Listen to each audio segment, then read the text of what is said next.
Hey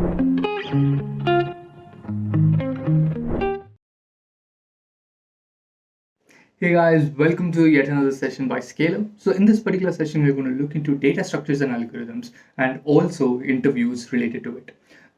So before we start with this particular session, please make sure to subscribe to our channel so that you don't miss our upcoming videos, and also leave a like if you enjoy our content. Now, if you have any queries regarding this session or any other session we've conducted before, please leave a comment down below and we would be addressing all of your queries. Okay, do not worry about that. So now let's just get an understanding of what will be covered in this particular session. First, we'll start with DS and Algo. So we'll be looking into certain basic concepts in data structures and algorithm, and then once we've covered that, we'll be looking into those concepts in depth. So that would be the most part of this particular session. Once that is done, we'll be looking into FAANG interview questions, that is top companies like Facebook, Apple, Amazon, Netflix, Google, Microsoft. So questions which are asked in the interviews of these companies, and we'll be solving those questions for you so that you can get a better understanding of how exactly to do that. So that will be the entire premise of this particular session. Now, without any further delays, let's begin with it.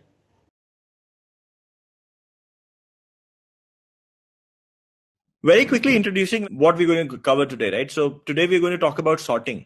And why is sorting important? I mean, sorting is essentially nothing but arranging data that you have in a particular order, right? For example, if I have a few numbers, I could say I want to arrange them in an increasing order.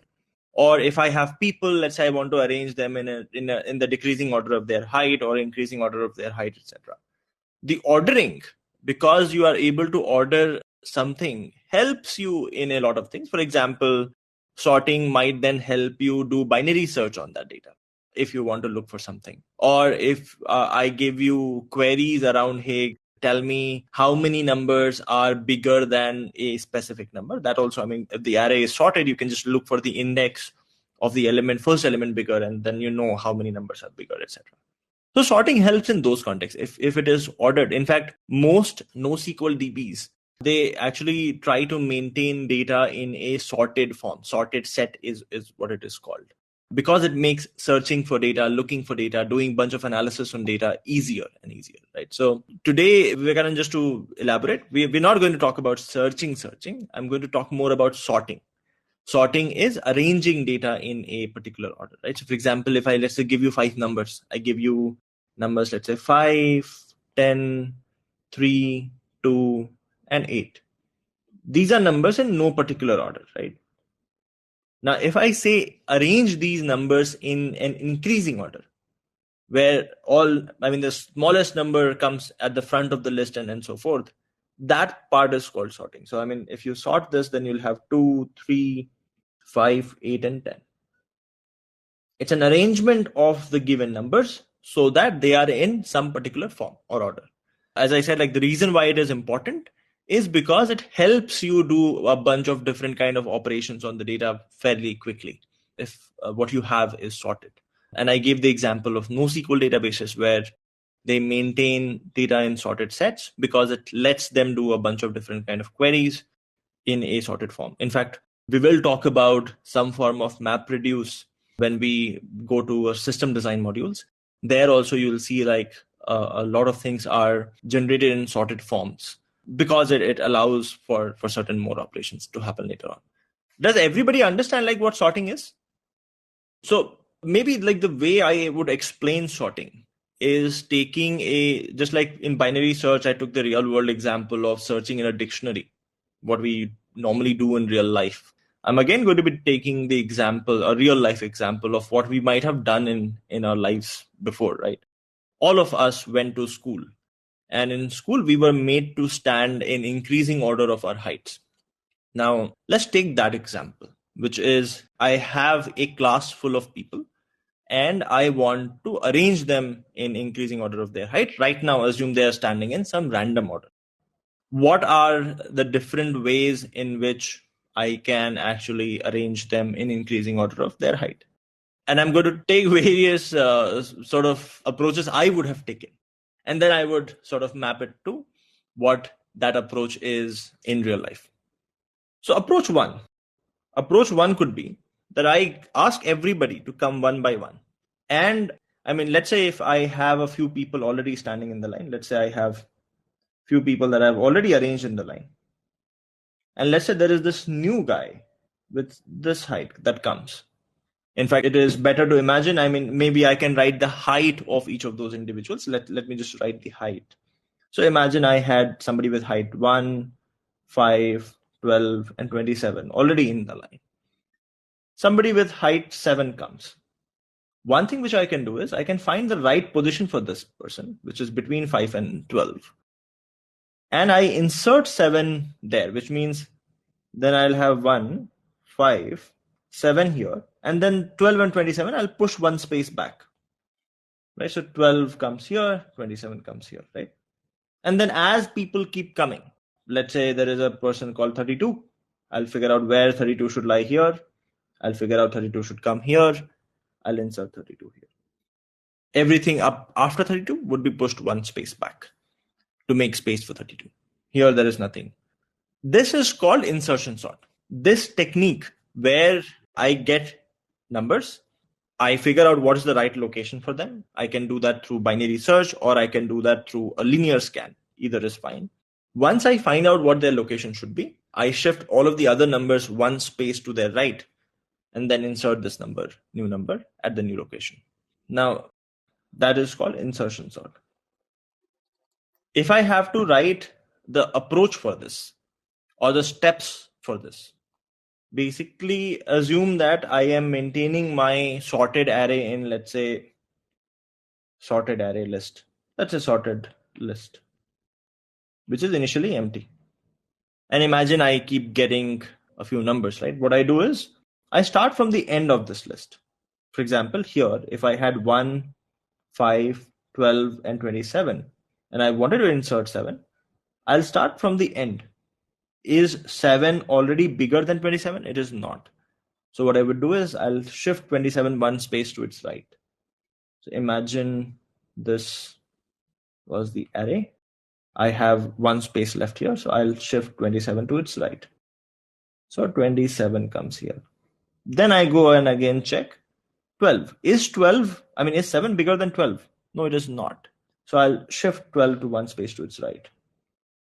12 comes here. Then I check the next number, which is 5. Is 7 bigger than 5? Yes. That means this is the location of 7 and I insert it here.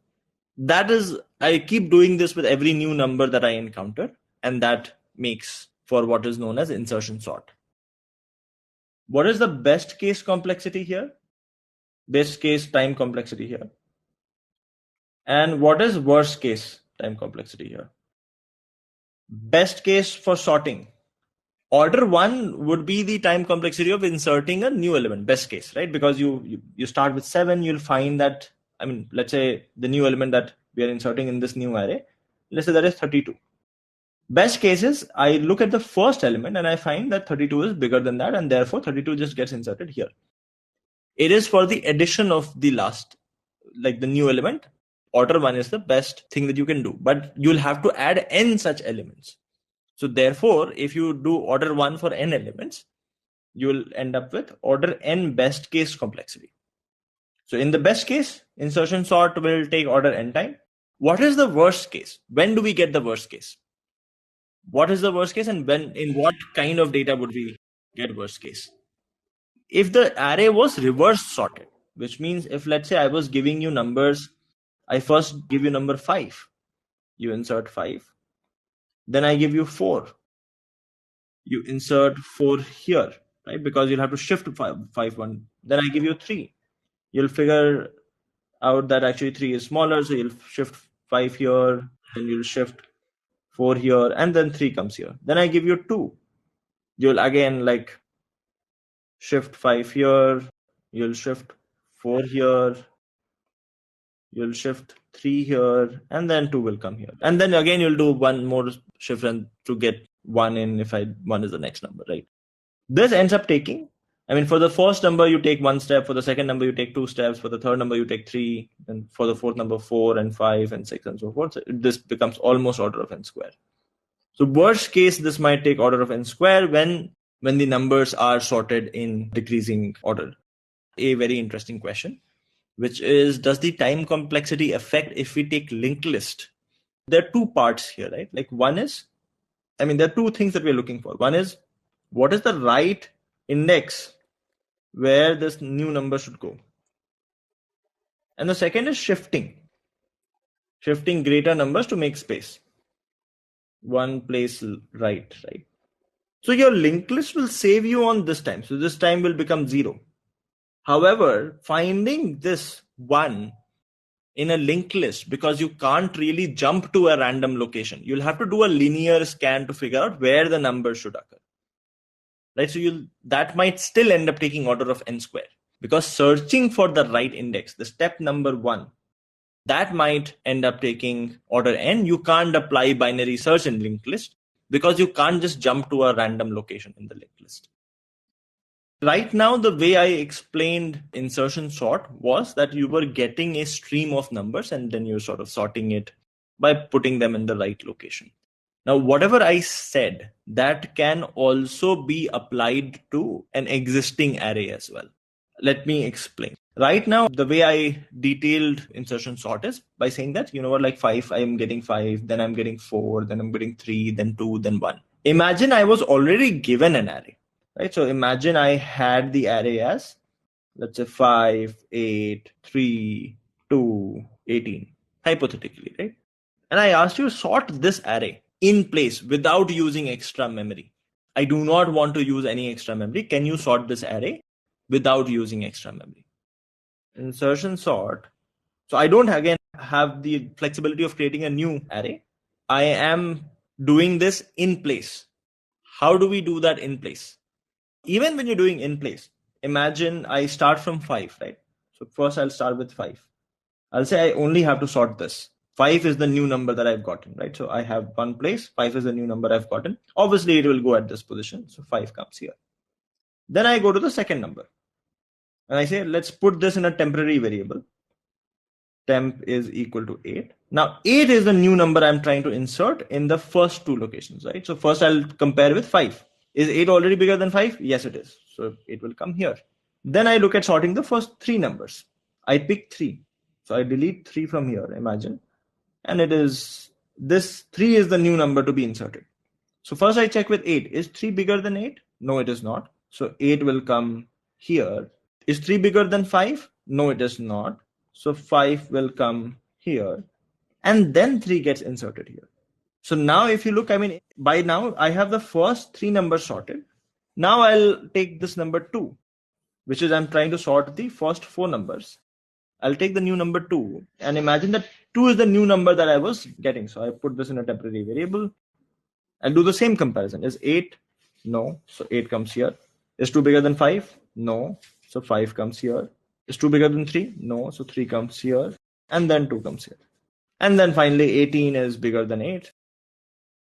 So 18 will directly come here. Does that make sense? So same approach. All I'm doing is I'm saving on the additional space if an array is given to me already. The worst case time complexity is still the same. Nothing has changed in the approach. I'm just using the same space that was there in the array instead of creating a new array. Okay, so if we apply binary search for position, it will contain more computations, right? Finding plus swapping. Yes. If you do apply binary search, you'll first take log n time to find the right location. And then in worst case, order n extra time to create the space. I mean, right shifting all of the elements to create space for this other element, right? So it will end up taking n plus log n every single step instead of just n every single step. So this log n is additional. Overall time complexity will still remain n square because you'll do this n times. So instead of n into n, you'll get n into n plus log n, which is basically n square plus n log n, which is still order of n square. But why do that? I mean, why do this additional operation? Why not just start from the end? You have to shift the bigger elements one step to the right anyway. So just start from the end, shift the elements to the right, and then like fit the element wherever you find the first place. All right, everything clear till now? So that is one way in which you would sort, let's say, your classmates, right? The second approach that I have is, let's say I have an array, right? Like let's say the same array. I had, in fact, let me go with the original 5, 10, 3, 2, 8. So 5, 10, 3, 2, 8. And I put this in an array. Now what I know is that in the sorted array, the smallest number has to come at the beginning of the array. Do we all agree with that? Smallest number has to come at the beginning of the array, right? So one thing that I can do, which is not very optimal, but still works, it is every single time I look at what is the minimum in my given array. For example, if I run this loop, I'll figure out that 2 is the minimum. I say, okay, great. If 2 is the minimum, let me push 2 to the beginning of the array. So 2 comes here. And then I can just swap it with 5. So 5 comes at the place of 2. So when I do this, 2 comes here, 5 comes here. Now what I know is that now 2 is at the right position. I only have to sort the remaining 4 elements. And I repeat the process. For the remaining 4 elements, I again look for the minimum. Find 3. So I swap 10 with 3. And then I sort the last 3 elements. And then again, like I look for the minimum 5, I put 5 here and then so forth, right? The only downside of this approach, while this approach works, the only downside is it is order of n square no matter what the input. So in the best case, worst case, everything is order of n square. The good thing with insertion sort was that there is a case where the best case was order n. So therefore the average performance could have been better. If we do this, it is always order of n square. I mean, basically the steps were find minimum, 2 is put in start of array, and then start plus plus. That was the approach. If the array is already sorted, even then, to find the minimum in the array, you'll have to look at all n elements. So every single time finding the element is taking you order n, right? So that approach is a precursor to bubble sort. So while this approach works, the question is, can we do something so that if the array is already sorted, then we don't have to go through all of the elements all over again, right? Like every single time finding the minimum takes me a lot of time. How do we decide when to break? Check whether the array is already sorted or not. Let me maybe give some other case, right? So insertion sort will still be order n if, let's say, only one element was not in its right position. Every other element was in the right position. For example, if the array was, let's say, 1, 2, 3, 4, 0. The array is just very simply some random elements. Bubble sort is a variation of exactly this. Bubble sort is, as the name suggests, it is like bubbling something to the top, right? So what you do is you compare all adjacent elements one by one. And wherever you have a pair of numbers, so what you do is, for example, let's say people are standing in some random order in the line, right? So for example, I have people standing as 5, 10, 3, 2, 8. Let me just write it like this: 5, 10, 3, 2, 8. My objective is somehow bubble the smallest number 2 to the top. So what I do is I say the last person standing in the line, hey, you compare yourself against the next person to you. You obviously know how to compare yourself against the next person. You can check your height versus the other person's height. Obviously, if you're standing behind and you're smaller, then you should swap yourself, right? So I say 8, look at 2. If you're smaller than 2, then swap yourself. 8 says, I'm not smaller. Great. Then I say 2. Look at the next person ahead of you. If you're smaller than that, then swap.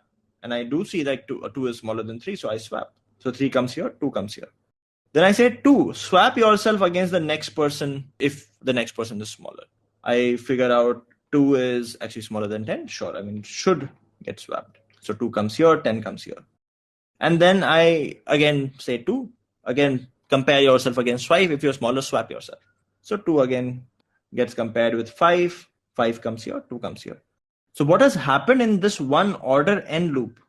The smallest number has bubbled itself to the top of the array. This is why, I mean, because the smallest element is bubbling to the top, it is called bubble sort. Even this approach in the worst case will take order n square.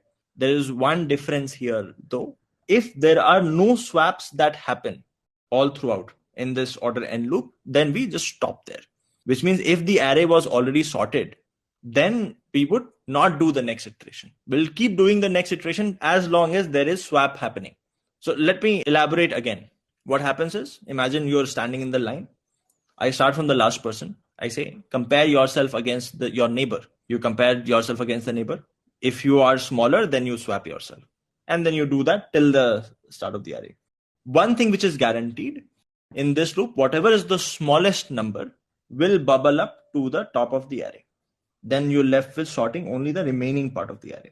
And you also know if there is any iteration where I went from the last person to the first person, there was no swap happening between the neighbors, then I know that elements are already in the increasing order. I can just stop. I do the same process again. Now 2 I don't care about. I already know 2 is in the right position for the remaining elements. So I again start from 8. I say 8, are you bigger than 3? 8 will say, yes, I am. And I say 3, are you bigger than 10? No, I'm not. So we'll swap. 3 comes here, 10 comes here. 3, are you bigger than 5? You're not. So sure, then let's again swap. So 3 comes here, 5 comes here. Again, if you see, 3 has bubbled up to the top, which was the next smallest element. And then you're left with sorting only the last 3 elements. Any iteration where you don't have any swaps, your array is already sorted, you can just stop. Since we had 1 or more swaps in the first traversal, we'll start again from 8, but we'll not go till 2. 2 will be ignored. The first element is already sorted, so we'll stop here. Now that in the second iteration, we know that the first 2 elements are fixed, we'll start again from 8, but we will stop at after 3. We'll not look at 3 and 2 anymore because we know that they are in the right position. Every single iteration, what is happening is the smallest element is bubbling to the top. And any single iteration, I know that there is no swap that has happened. I can just break. And therefore, I do have a best case complexity, which is if the array was already sorted, I will do an order n iteration to figure out are there any swaps. But post that order n iteration, I can just break. Or if I reach a stage intermediary stage where, let's say I did these and then the remaining numbers were already sorted, then also I'll just break, right? So I'm not really spending time sorting if the array is already sorted. Does that make sense? Let me actually write the pseudocode for this. What I'm going to do is I'm going to start. So here's my inner loop, right? So I'm going to start from the last element. Let's say there is a j that starts from n minus 1, goes to, imagine I'm doing a loop of I from 0 to whatever. I'll tell you what 0 to whatever is. It goes to I. Imagine that like numbers till I are sorted. Right now, nothing is sorted. So n minus 1 to I. What I do is here I compare a of j with a of j minus 1. Now I know that in the right order, a of j should be bigger. So if it is smaller, if there are 2 numbers where the second number is smaller, then obviously they should be swapped. The second number, if it is smaller, if this is smaller, then they should be swapped because they are not in the right order. So I just say swap a of j, comma a of j minus 1, right? By the end of this, a of I will have the smallest element anyhow. I is starting from 0. A of I will have smallest element anyhow. I also keep track of one variable here.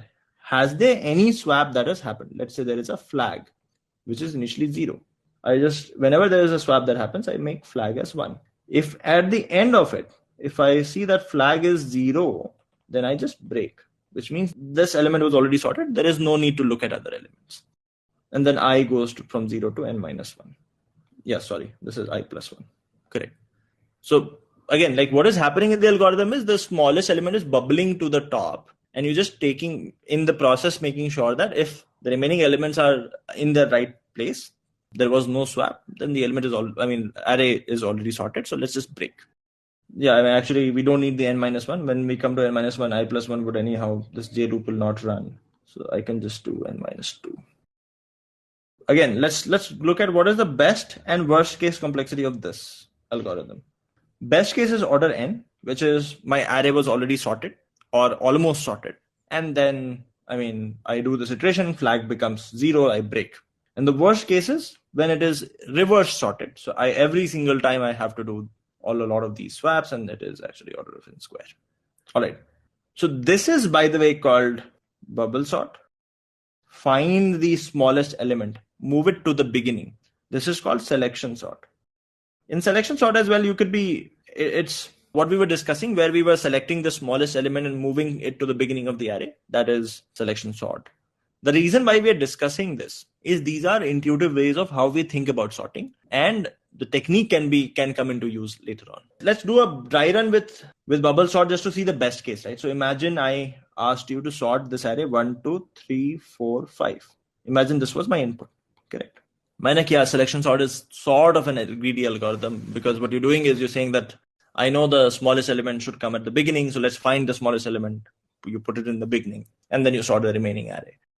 Let me, however, show like how the bubble sort is till best case order n. I mean, selection sort, by the way, we can also make order n in one case. I'll also go over that. Selection sort, just slight variation, and it can become best case order n. Let's first look at how it becomes order n best case in bubble sort. Imagine this was your input, right? You start with I as 0. I is 0. J, your flag is also 0. J basically goes from, so you have your index 1, 2, 3, 4. J will start with 4 and it will go till 1. 4 till 1. And what do? Every single time you just compare A of J with A of J minus 1. So you check, is 5 less than 4? The answer will be no. So then you move on to the next J. So from 4 you will go to 3. From 4 you will go to 3. Then you compare 4 with 3. Is 4 less than 3? No. Then you will compare 3 with the previous element. Is 3 less than 2? No. Is 2 less than 1? No. So at no point this if condition gets executed. So there is no swap, and therefore flag never becomes equal to 1. So when this loop finishes, when the J loop finishes, you come to the point where flag is still 0, and therefore you break. So just after the first iteration with I0, you end up breaking because you figured out there was no swap involved in my array. So my array is already sorted. Why look at things again? So that's why you get the best case as order n. Worst case is obviously n squared. Now let's look at what is the case, or like how do we make sure that even my selection sort, which is like very greedy like, can I modify it somehow so that also becomes or best case order n? Let's see. Let's take some random input, right? So I had 5, 3, 8, 4, 6. Now the way selection sort works is you go from the beginning, you look at this, you try to find the minimum element in the array. This is the approach just before bubble sort that I had talked about. You try to find out the minimum element in the array. In this case, I find 3 as the minimum element. And for this, I take an order n loop, right? In order n, I find minimum of the array. Now, if in this iteration only, I would have figured out that the array is sorted in this order n, if I figured out that the array is sorted, which is all of ai is less than ai plus 1, then my work is done. However, if it is not, then the smallest number that I found, which is 3, I try to swap it with the previous element. Basically, I try to put it here and shift all of the remaining numbers one step to the right, which means the array now becomes 3 here. I have 5, 8, 4, 6. In fact, let me just change the array a little bit so that it becomes slightly better. Imagine if the array was 4, 5, 6, 8.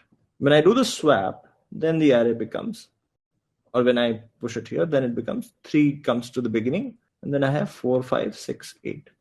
Now, again, I know that at this point of time, 3 is at the right position. I still need to sort the remaining array.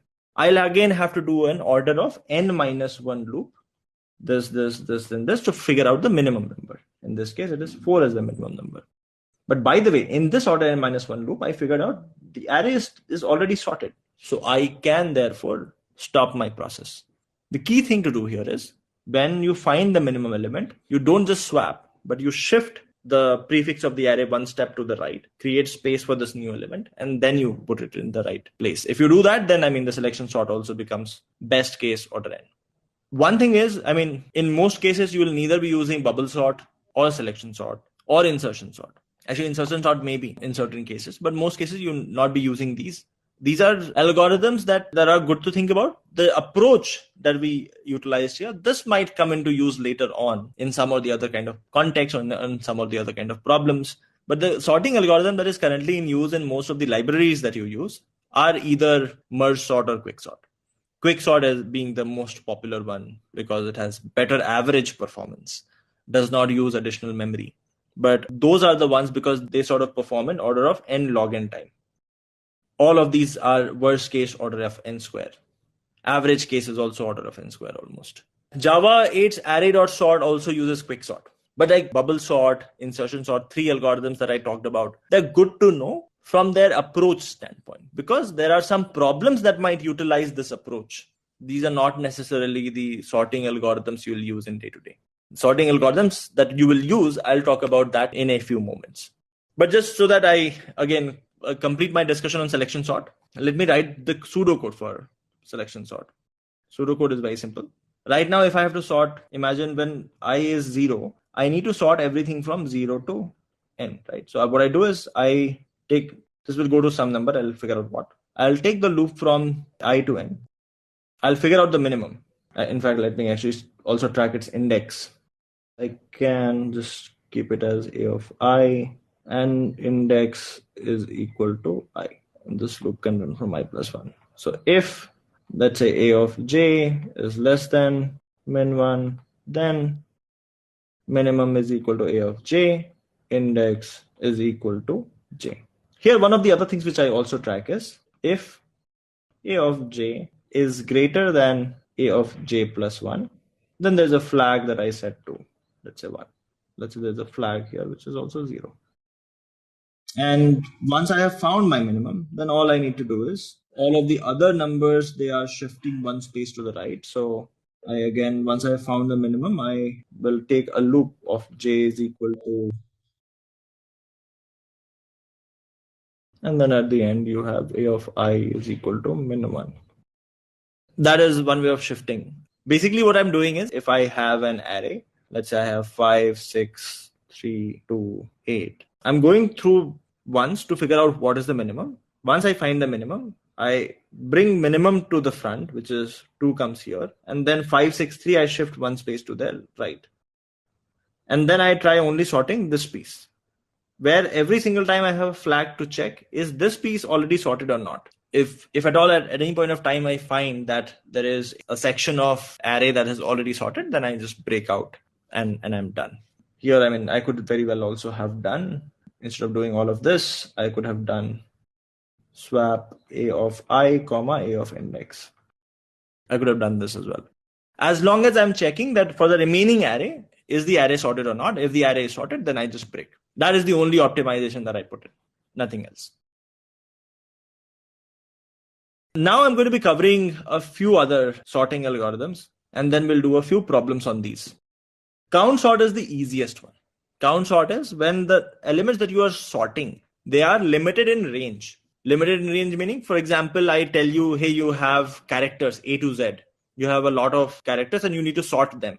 Or you only have numbers 0 and 1. Or you only have numbers from 1 to 20. Then what you do is, instead of counting or basically maintaining like numbers themselves, you just count how many numbers. For example, I gave you an array of zeros and ones, right? So bunch of 0, 1, 0, 1, 1, 1, 0, etc., etc. And I told you to sort this array.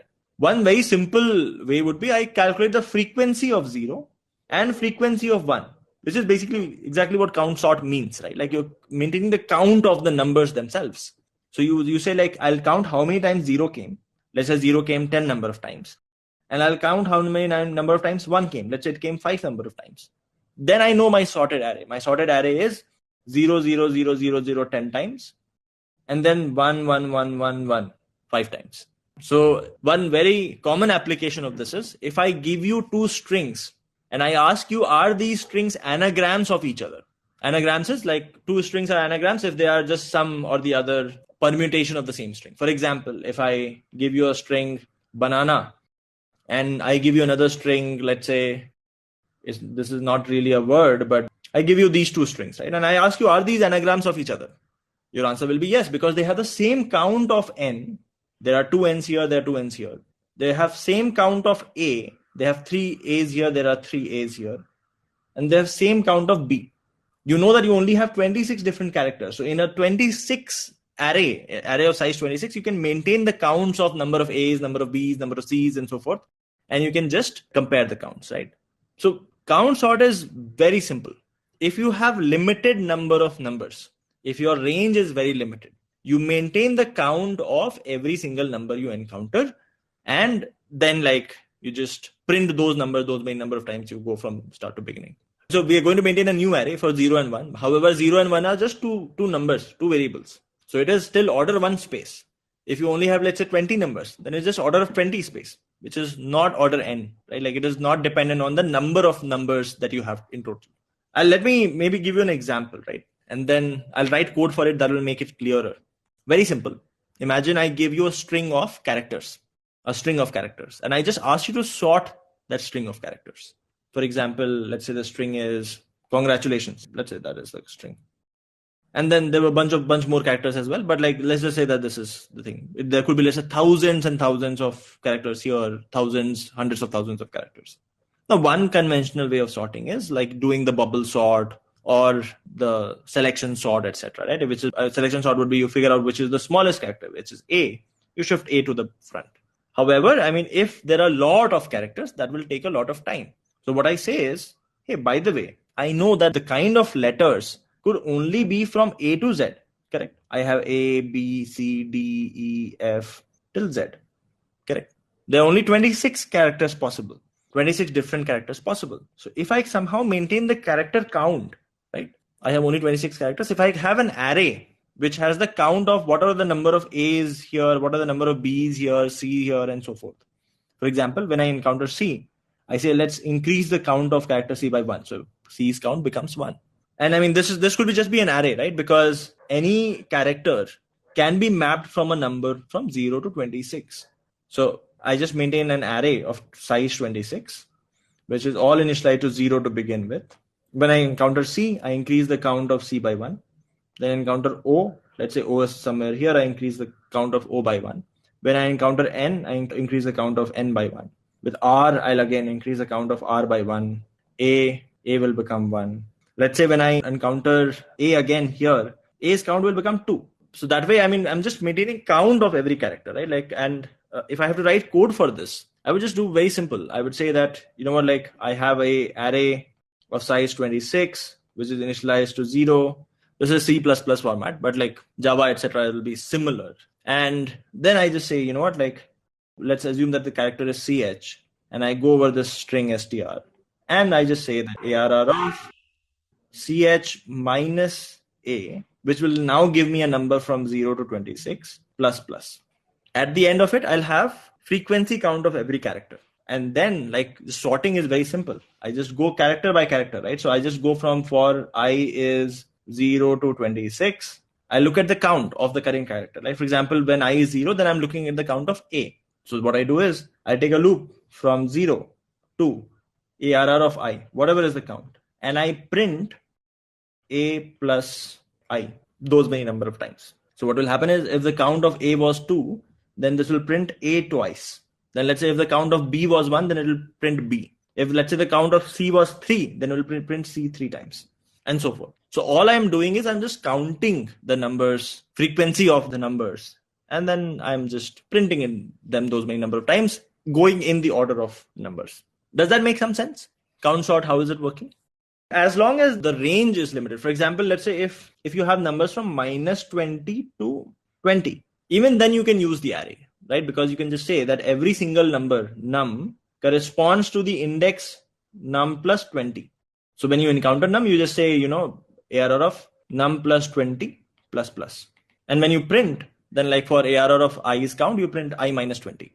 In general, if you see for doing this, if you have a range of numbers, let's say the range is R, count sort takes order of R memory, right? If the range from min to max of the array, if the range max minus min, if this is R, then it takes you order of R memory, right? Because you need those many number of counts variable, right? If R is small-ish, for example, let's say if R is 1,000 or 10,000 or 100,000 or 1 million, if let's say R is up to 1 million, then you can use count sort because you can maintain the counts and therefore like it will still run. However, let's say if the numbers were not limited, if there could be any integer, then you can't use count sort. Count sort is only applicable when the numbers are limited in the range. As I showed with counting characters in a string, because characters are limited. Characters can only have 26 different values. So it is not done in place in the sense that you're still counting the number of A's, number of B's and C's, and then you can fill it in the same array. For example, if you said, tell me here instead of printing A plus I can just say, you know what? Let's have an index variable, which is 0. And I have, let's say my original string was str. I can just say, you know what? Str of index plus plus is equal to I plus A. I can fill it in the same array instead of printing, but I mean, you'll still have to maintain counts, etc.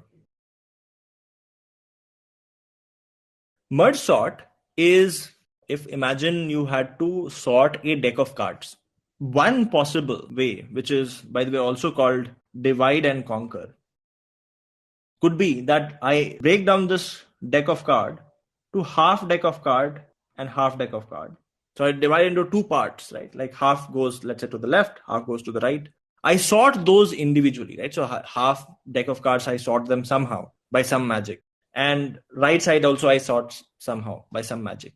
So now I have two sorted deck of cards, right? I have two sorted deck of cards. Now the problem becomes, if I have two sorted deck of cards, can I merge them so that they still remain sorted? Imagine, let me give you an example, right? So let's say I have an array 2, 3, 5. Let's say I have another array 1, 6, 8. If I was given these two arrays, can I merge them into another array which is completely sorted? Is that possible or not? If that is possible, then this could become another algorithm, which is like whenever I need to sort an array, I can divide it into two parts, recursively sort them, and then I can merge them. So merge becomes the important step. The question is, I have given you a problem. You have two arrays, not necessarily of the same length. Let's say this is of size A, this is of size B. Can you create another array of size A plus B where all of the elements come from A or B and they're all sorted? Is the question clear? Like you have some A number of arrays in array A, you have B number of elements in array B. Array A and B are individually sorted. So A is a sorted array, B is also a sorted array.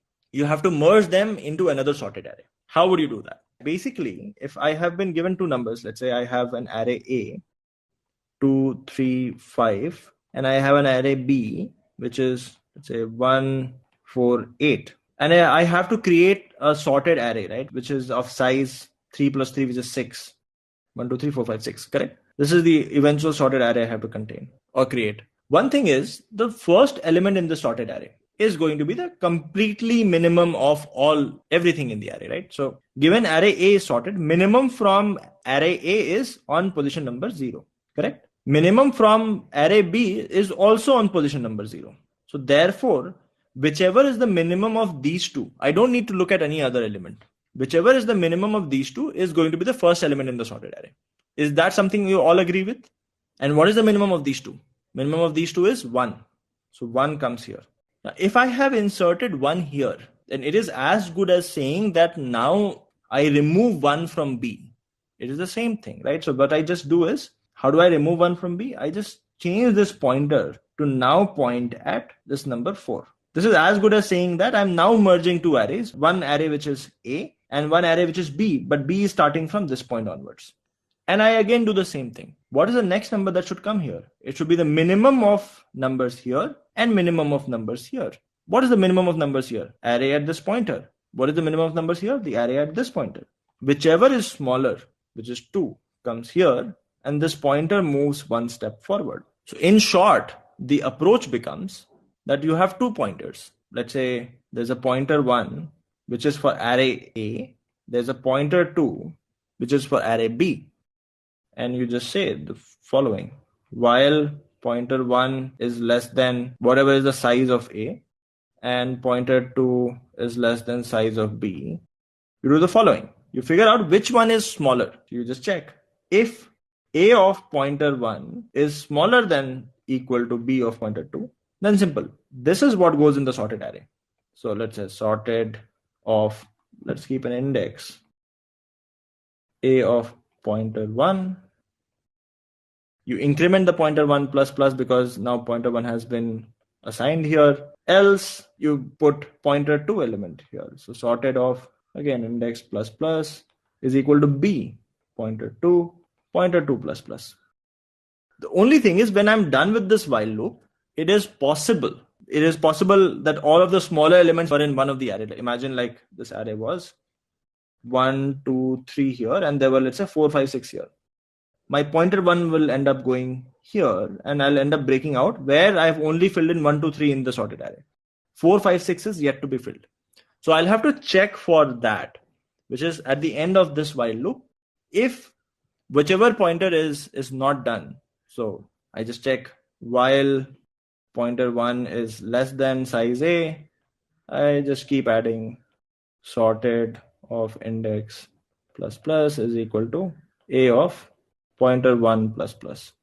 And very similarly, I do the same thing with pointer 2. While pointer 2 is less than size of B, same thing, sorted B of pointer 2 plus plus. right? That will cause the merge to happen. Does this make sense? Right. Now, if that can happen, which means now if merging can happen, and what is the time complexity of this merge?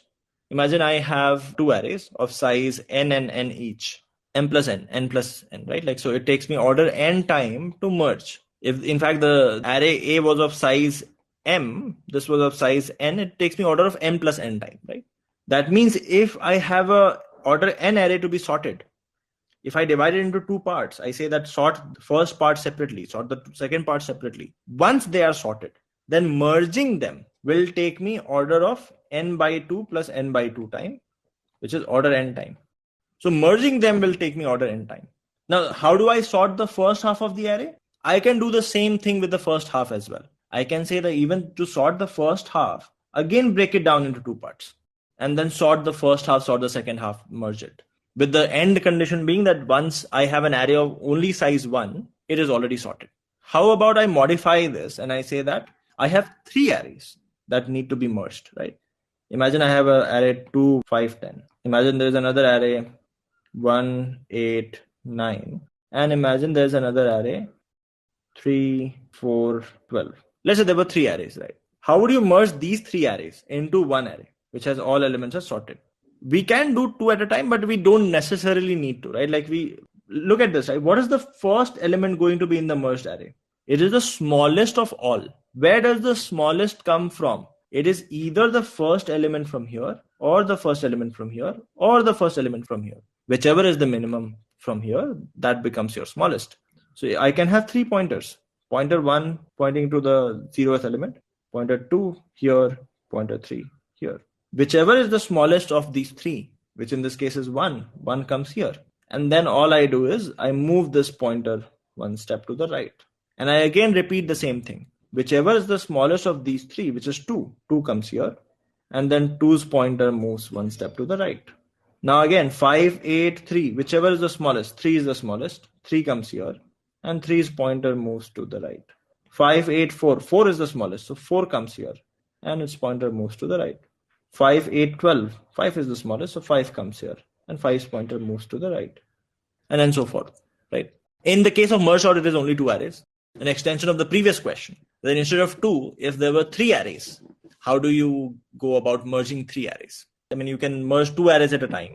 You can merge these 2 at a time, and then you end up merging these 2.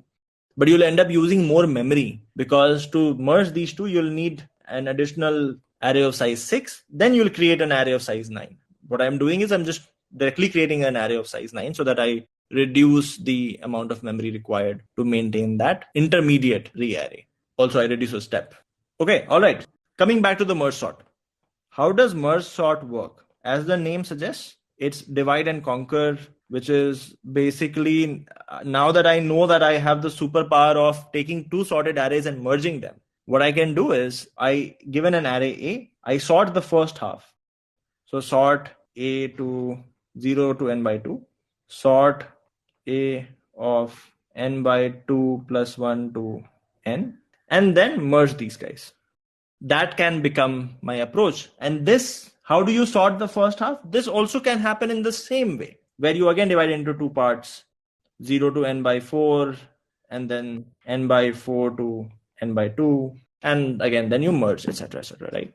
And if I have to write code for this, it becomes fairly simple, which is, let's say if the question was, how do you sort array A from index I to index j? If obviously, like, the size of the array is already 1, which means if j is equal to I, let's just put that, then your array is already sorted, so you can just directly return. If not, then what you do is you basically sort the first half, which is, you say, I'll go from A of I to mid, where my mid is I plus j by 2. Then I'll sort A from mid plus 1 to j. And once these 2 guys are sorted, then I will need a temp array where I'll merge the array from I to mid and mid plus 1 to j. And then I'll make sure that A of I to j becomes equal to temp. I'll just do that. But basically, I'm just applying recursion here. What I'm saying is, if you want me to solve, by the way, let's say there are 4 numbers, right? 5, 3, 2, 6. Let's say those were the 4 numbers. I say that first sort the first half. So let me call the function to solve these 2 numbers, 5 and 3. Somebody sort this and then give it to me. And then sort the second half separately. So somebody sort 2 and 6 and give it to me. And once I have them sorted, then I will actually merge them, right? Now to sort 5 and 3, I again do the same thing. I split it half. I say somebody sort 5 for me and somebody sort 3 for me. Here also, and somebody sort 2 for me and then 6 for me. Once they are sorted, then I'll merge. 5 is sorted, 3 is sorted. How do I merge? In my merge step, the same way we had seen, we have 2 arrays. We have to merge. When we merge, this will become 3, 5. And that is what I replace my original array with. So this array becomes 3 and 5. Very similarly, 2, 6 remains 2, 6. And then once I have 3, 5 and 2, 6, then I merge them to find 2 comes first, then comes 3, then comes 5, then comes 6. And this becomes my actual sorted array, which I replace this with. Just out of curiosity, why do we divide them into equal halves? Although in the end, we move 2 single elements and merge them in sorted order. Can't we take pairs in the array and do the same way of merging? Let's say I have more numbers, right? So imagine I had 5, 6, 8, 1, 2, 13, 15, 12, 3. How many do we have? We have 4. And let's imagine I remove 12 from here. Question is, if we have to sort anyway, why don't we take pairs by pairs, right? So let's just take pair 5, 6, 8, 1, 2, 13, 15, 3. And let's just first sort them. So we end up sorting them. And for example, we end up finding that this is 5, 6. This becomes 1, 8. This is 2, 13. And this becomes 3, 15. Right? Now, the problem is like we've done pair-wise sorting, but the array is still not sorted. Then we'll have to do sorting of 4 elements each, right? How do we do that? We say that, you know what, like there are first 4 elements here. The first half is sorted. The second half is also sorted. Let's merge somehow, which again, I'll take another array and then I'll merge, etc. So this will get sorted. Then I'll do again the same thing, which is I take 4 elements, half is sorted, and I'll do the same thing. And then finally, I'll look at all of the 8 elements. So you're going just in the reverse order. What I just said, you're just going in the reverse order, which is also correct. It's just harder to code because the previous approach can be coded using recursion, which I'll just show. In your approach, what you're doing is you're building bottom up, right? Like you're sort of saying that let's first sort all pair of elements. Once they are sorted, then let's look at all 4 size elements. Great. Once they are done, then let's look at all 8 size chunks. Once they are done, then look at all 16 size chunks, and then 32 size, and then 64 and so forth. Right? And finally, I'll have the entire array sorted, which works. It's just harder to code. What I said was the other way around, that instead of going from 1 to 2 to 4 to 8 and so forth, let's start from n. Let's divide that into n by 2 parts, then n by 4, then n by 8. And I'll finally reach the 1 part anyway. And then my recursion function will keep returning and I'll have the eventual answer. So if you look here, my recursive function, this will do the same thing. My recursive function here will also do the same thing. Let me also just write it as merge step. So what is happening is, if I have an n-sized array, I'm dividing it into 2 arrays of size n by 2 each, n by 2 each. I'm sorting it using the same methodology, which is this n by 2 will create arrays of size n by 4, n by 4. Here also, again, same, n by 4, n by 4. These will create arrays of size n by 8, n by 8, again, n by 8, n by 8, same thing. And this n by 16, n by 16, and so forth. How many levels will you have here? I mean, we go from n to n by 2, n by 2 to n by 4, n by 8, 4 to n by 8, n by 8 to n by 16. How many levels? Log n levels, right? So in every level, n is becoming half of what it was. As we have seen the same pattern in binary search, etc., etc. I mean, as you go, if n is becoming half of what it was, it takes you log n steps to finally come to 1. At every step, what is happening? At every step, basically, I have n by 2 sorted array. I'm merging them, which takes me order n time. This takes me order n time. N by 2 plus n by 2 and order n. What happens on this level? These 2 guys merge and it takes them n by 4 plus n by 4, which is n by 2 time. These 2 guys merge and it takes them n by 2 times. If you add them up, it will take you order n time on this level as well. Very similarly, on the other level as well, where you have n by 8, there are 8 instances of n by 8. It will again take you order n time. So the total time taken on every level, it takes you order n time. There are log n levels. The total time taken is n log n. That is an intuitive way to understand. I can also explain the mathematical way of explaining this.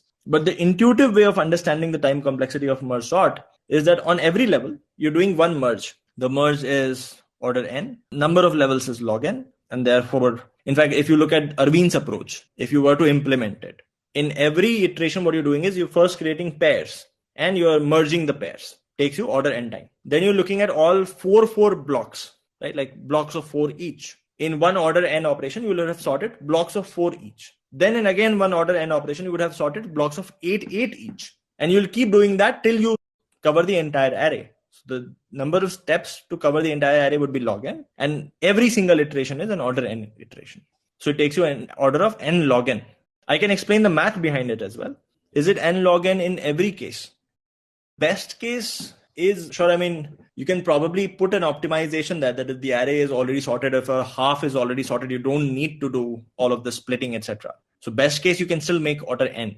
But yes, worst case is order n log n. Worst case, it takes you order n log n. And you can put a check to make sure that you're not doing the entire splitting, etc. if the array is already sorted. All right. What is the space complexity of merge sort?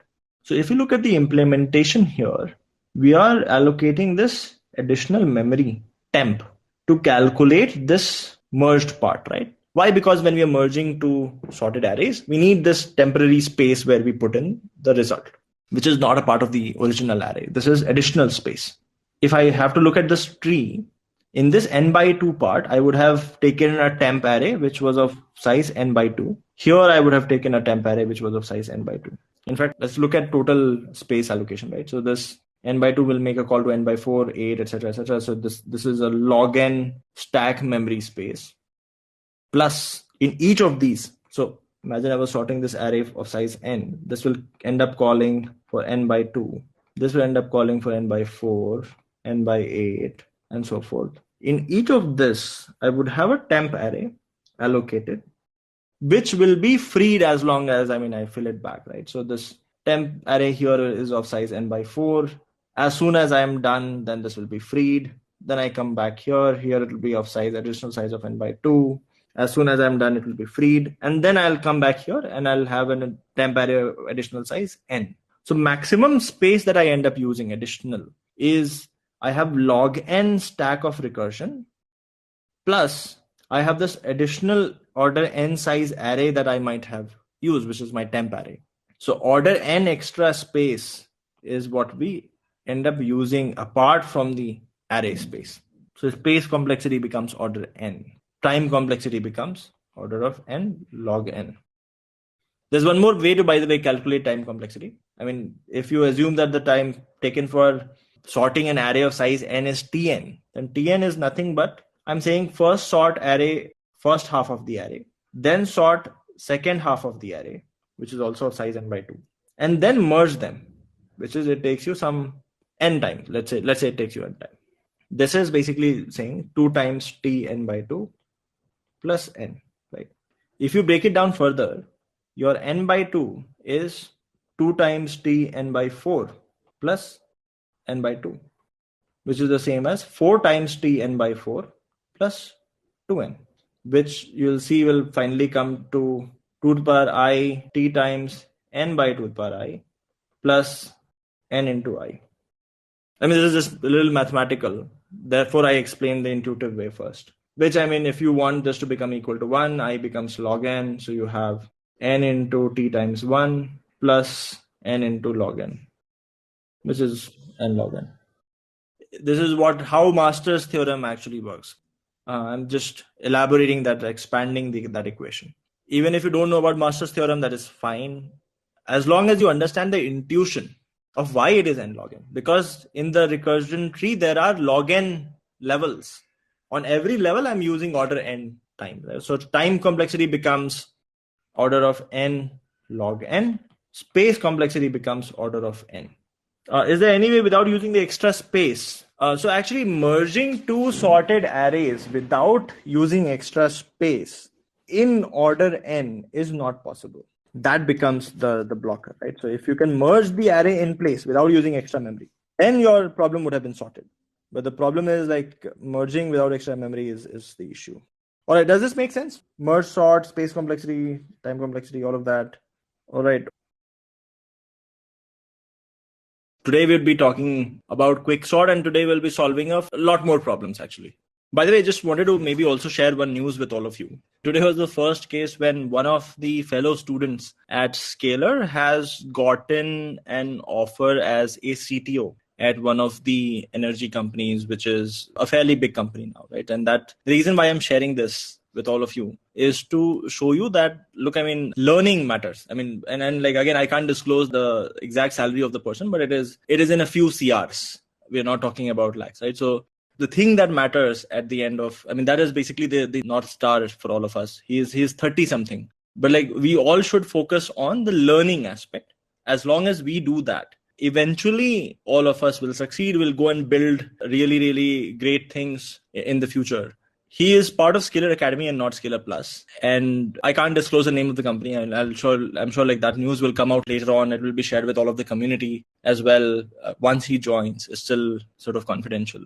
But just letting you guys know, I mean, look, it is important that all of us focus on learning. As long as we do that, I mean, obviously, like, what you find later on is going to be a function of what you know at present, plus like some bit of experience. I mean, so again, just to also elaborate, this person is not somebody who is very young.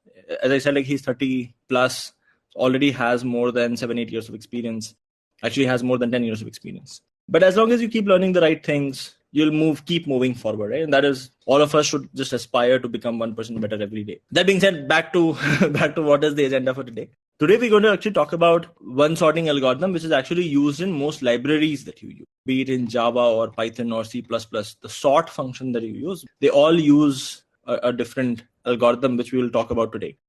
But instead of talking about the algorithm, which is, I believe, not the right way to introduce a concept, what I'm going to do is I'm going to give you a problem, a real life problem that you may take an attempt at solving. And then we'll use that to maybe introduce the approach. So imagine this. Imagine you have a bunch of nuts and bolts. You have nuts and bolt, right? So nuts basically look something like this. And then you have bolt that is basically a circle that fits into the nut. The nuts and bolt, and usually like they're created in pairs, right? So you have a nut of a size and then the bolt actually clearly fits. If the nut and bolt are of the same size, then they fit. Now imagine you have a lot of nuts and lots of bolts, and you are given that every single nut is of unique size. It is every single nut and bolt are of different sizes. So none of them have the same size. And you're also given that every nut has a corresponding bolt. One fact that is given is every nut has corresponding bolt, which means they both fit each other. 2 is no two nuts have same size. So they're all different sizes. However, it is very hard for you to just visually differentiate which one is bigger or which one is smaller. So what do you do? What you do is, like, if you pick a nut and you pick 2 bolts, if the bolt is loose, then you know that the bolt is bigger. If the bolt is not going in, then you know that the bolt is actually smaller. Now the problem is, given that info, can you sort all of the nuts and bolts in increasing order of their size with the right nut and bolt paired up? Currently, they are all just in disarray. You have a table full of nuts and bolts. You don't know which one is paired up which one, right? One is, how can you arrange that? And 2 is, how can you do it as fast as possible? Let me explain again, right?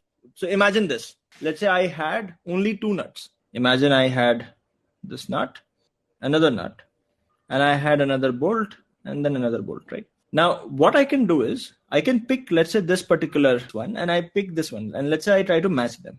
There are following things that can happen. One is, these guys clearly fit. In that case, I know that this nut is to be paired with, let's just call it bolt 1, bolt 2. This is nut 1, nut 2. If they fit, then I know these guys are in the pair. They belong together. And then I can just compare the other bolt. If it is smaller than this particular nut, then it goes before this nut, right? If it is smaller, otherwise if it is bigger, it goes after. And then I definitely know that the pair for this bolt is this nut, right? So I just put these 2 guys together, either after or before, depending on how it compares with this current nut. So if I have to define the problem formally, you can pick a random nut, an X, and you can pick a random bolt. If you pick these 2 guys, you will get either of the following result. Either you will get nx is equal to by, which means both of these guys belong together, or you will get to know that, by the way, this nut is smaller than bolt, or you will get to know that nut is bigger than bolt. These are the three results you can get. You cannot compare nut with nut. So for example, I cannot get nx and ny and compare these guys. I can't. Similarly, I can't compare bolt with bolt. This I can't do. This I can't do. However, I can take a random nut and a random bolt and I can compare them. Does that make sense now? It does, right? Now, I mean, the question is, how do I sort these guys? How do I sort these guys? When I can't really compare a nut with a nut and a bolt with a bolt. The bolt size is not given to you. I mean, think of it like this, right? You have a table which is full of these nuts and bolts, and there's only minor variation in the size. What you should end up with, for example, in this case, imagine that these guys were equal. N1 and B2 was equal. So I would put N1 and B2 together and assume that B1 was smaller than N1. So I would put N2 and B1 before this. And I will return this list. N2, B1 as the first entry, N1, B2 as the second entry, right? So if you just compare with a bolt with a nut, you do get the relation whether a nut is bigger than a bolt or not. So imagine if this nut was paired with another bolt, BZ, then you know that BZ is actually smaller than BY. So you can compare the pairs by picking nut from one pair, bolt from another pair. There is no size given. The only way is you just pick a random nut and bolt and then compare whether one is smaller than the other or not. Let's actually look at how do we do that, right? So one is, if I pick any random nut, let's say if you're given, let's say n different nuts, let's say I pick some random nut. Let's call that nut N1, right? What I can do is now I have a bunch of bolts. I have B1, B2, B3, B4, B5 till Bn. I can compare each of those bolts with this N1. And I'll basically get three kinds of bolts. There will be one heap of bolts which are lesser, right? So there's one heap of bolts which are smaller than N1. There is one heap of bolt that we will get. Let's call this bolt bigger, which is bigger than N1. And there is exactly one bolt that I will get, which will be equal to this nut, correct? If I compare all of the bolts with this nut, I'll get three sets, one bolt which is equal, and then a set of bolts that are smaller and set of bolts that are bigger. How these guys compare amongst each other, that I don't know. But essentially, I do know which bolts are smaller than this nut, which bolts are bigger than this nut. That you guys all agree with? So if I pick any random nut, I can distribute all of these bolts this way. And very similarly, now that I know that this bolt is the same as this nut, so I can pick all of the nuts, which were N2, N3, N4, N5, N6, N7, N8 till N. And I can say, let me compare all of these nuts with this bolt, right? I'll get some nuts that are smaller. So I'll basically have some of these guys. If I compare with this bolt, I'll get some nuts here. Let me take a different color. Some nuts here, which are smaller. Some nuts, which are bigger. The equal one is already here. So you'll not find anybody who's equal. So what we have done is we first started with one nut, right? And then we use that to break all of the bolts in three parts. One bolt which is equal, a lot of bolts that are smaller, a lot of bolts that are bigger. And then once we found the equal bolt, we use that bolt to actually split the remaining nuts into two parts, smaller nuts and bigger nuts. Now what I know is all of the bolts, smaller bolts, will have their corresponding nut somewhere here. I mean, basically now I have three sets, right? I have a set of nuts and bolt which are smaller. And they are guaranteed to be present in pairs here. Same guarantees holds here. Then I have one pair which is N1, B1. And then I have set of nuts and bolt that are bigger. Now I can actually recursively sort this set separately. And I can sort this set separately. But my problem has now reduced to sorting smaller set of nuts and bolts. And if the set only had one element, then I know that they are already sorted. I don't need to touch them. This is exactly how Quicksort works. I'll introduce it very, very shortly. But let me take a few examples just to show how is this working. And that will give you a sense of or sort of some intuition behind how Quicksort works. So imagine I was given some random, let's say N1, N2, N3, N4, N5 nuts. And let's say I had random 5 bolts as well. What I'm going to do is I'm going to mark, let's say hypothetically, what the process is going to be like. So what I'll do is in step 1, I'll pick this nut and I'll say, let's compare it with all of these 5 bolts. And we'll find some bolts that are bigger, some bolts that are equal. imagine hypothetically, let's say N1 was equal to B3, and imagine that B2 and B4 were smaller bolts, and we found out, let's say that B1 and B5 are bigger bolts.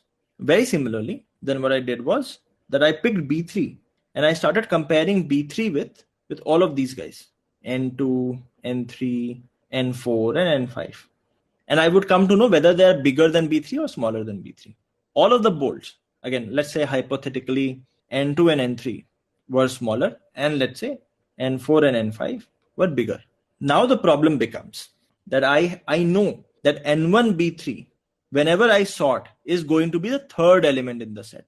I have two elements before. I don't know their order, but those two elements have basically B2, B4, N2, N4 as two pairs. And I have two elements after, which is B1, B5, N4, N5 that are yet to be sorted. That is after, right? However, this portion is fixed. I don't need to change this portion. It is in the right position. It is where it should be. I do not need to change this position. This is already in its correct position. So then what I do is I recursively sort the first half. And then once this is sorted, then I'll go to the second half. How do I sort the first half? I again do the same thing. I say, let's pick a random nut. Let's say I pick N2 as the random nut.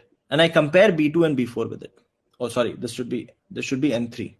So B2, B4, N2, N3, B1, B5, N4, N5. Right. Okay. So then let's say pick N2 as the one nut, right? And I compare B2 and B4 with it. I know that I don't need to compare B1 and B5. They're definitely bigger. I'll deal with them separately. I'm only concerned with sorting these two pairs. So I compare B2 and B4. And hypothetically, let's say I find that N2 is the same as B4. So I find these guys are equal. And hypothetically, let's say I find that B2 was bigger. I know that B2 will be paired up with N3. So I put it as it is. These guys are sorted now. Then I have N1, B3. And I do a very similar process here as well. I pick any one of these guys. Let's say I pick N4. And hypothetically, let's say N4 pairs up with B1. And I find that B5 is smaller. So therefore, B5 will come here.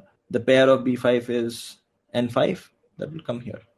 So this becomes your sorted array totally.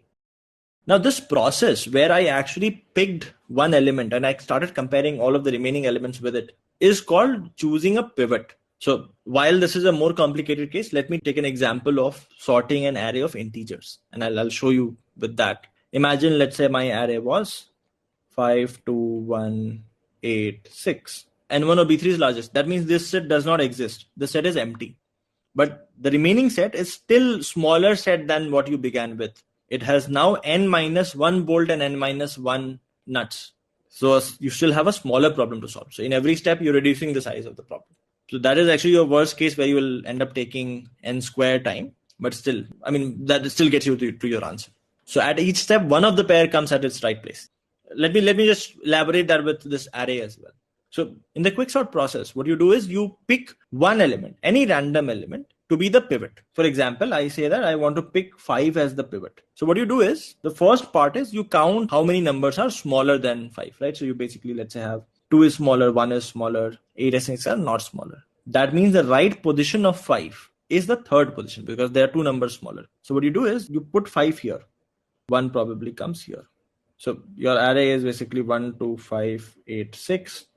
And then once you have put 5 in the right position, then you compare all of the remaining elements. What you want is all of the smaller elements are on the left side, all of the bigger elements are on the right side, which in this case has automatically happened. But in case it wasn't, what you would do is you would start from here and you would start another pointer from here. The first number that you find on the right side, which is actually smaller than 5, you'll stop there. You'll try to find the first number from on the left side, which is actually bigger than 5. You'll stop there and then you swap those two guys. So in order n, you'll be able to get to a place where all smaller numbers are on the left side, all bigger numbers are on the right side. And then the problem becomes that 5 is in the right position. Now, as long as I can sort the left side of the array and right side of the array separately, my entire array will be sorted. And that I can again do recursively. So in every step, when I choose a pivot, one number will come at the right position and it will divide the remaining array into 2 parts, 2 smaller subsets that need to be sorted. Do we have to take pivot as the middle to make the swap easier? I mean, so if the thing is when you're choosing the pivot, you don't know which one is the middle element. I mean, you basically start with choosing a random number as the pivot in the array that you have to sort. If you are unlucky, then it would turn out to be one of the numbers which is either the highest number in the array or the smallest number in the array. If you are, if it is just very, very random, chances are you'll find a pivot somewhere towards the middle. Let me actually go step by step. Does the nuts and bolt approach make some sense? Basically picking one nut, comparing all of the bolts with it to divide them into smaller heap, bigger heap, equal to, and using the equal to bolt to divide the remaining nuts into a smaller heap, bigger heap, equal to. And I know that the equal to part is in the right position. Now I need to sort the smaller heap of nuts and bolts separately, bigger heap of nuts and bolts separately. Let me take another example of this. Actually, here there was a swap. Let's see what kind of thing we can do where we would need a swap. Imagine I still have 5 as the first element. Let's say there is 6, 8, 1, and 2. Hypothetically, let's say this was the array. And again, we chose 5 to be the pivot. If 5 is the pivot, the first step, let's count the number of numbers smaller than 5. 1 and 2. So that means 5 should come at position number 3 in the array. So 5 should come here. So what do? The quickest way is I just swap, right? So I just bring 5 here. I bring back 8 here. So 5 comes here, 8 comes here. I remove the circle. Now I know 5 is the pivot. What I want is all smaller numbers should be on the left, all bigger numbers should be on the right. Right now it is the opposite. So what do? I say that I'll start with a pointer on the left side. Let's call it start pointer. I'll also start with a pointer on the right side. Let's call it the end pointer. Or maybe we can just call it left and right. Both are also okay. Left and right. I compare the first number and I see whether it is in the right half or not. In the correct half or not, right? So 2 is smaller than 5. It should have been in the left half. So it is not in the correct half. So I make my right pointer wait here. My right pointer is currently pointing at 2. Very similarly, I start a loop on left to find the first number which is not in the correct half. In this case, the first number that I find, which is 8, is not in the correct half because 8 is bigger than 5. It should have been on the right half.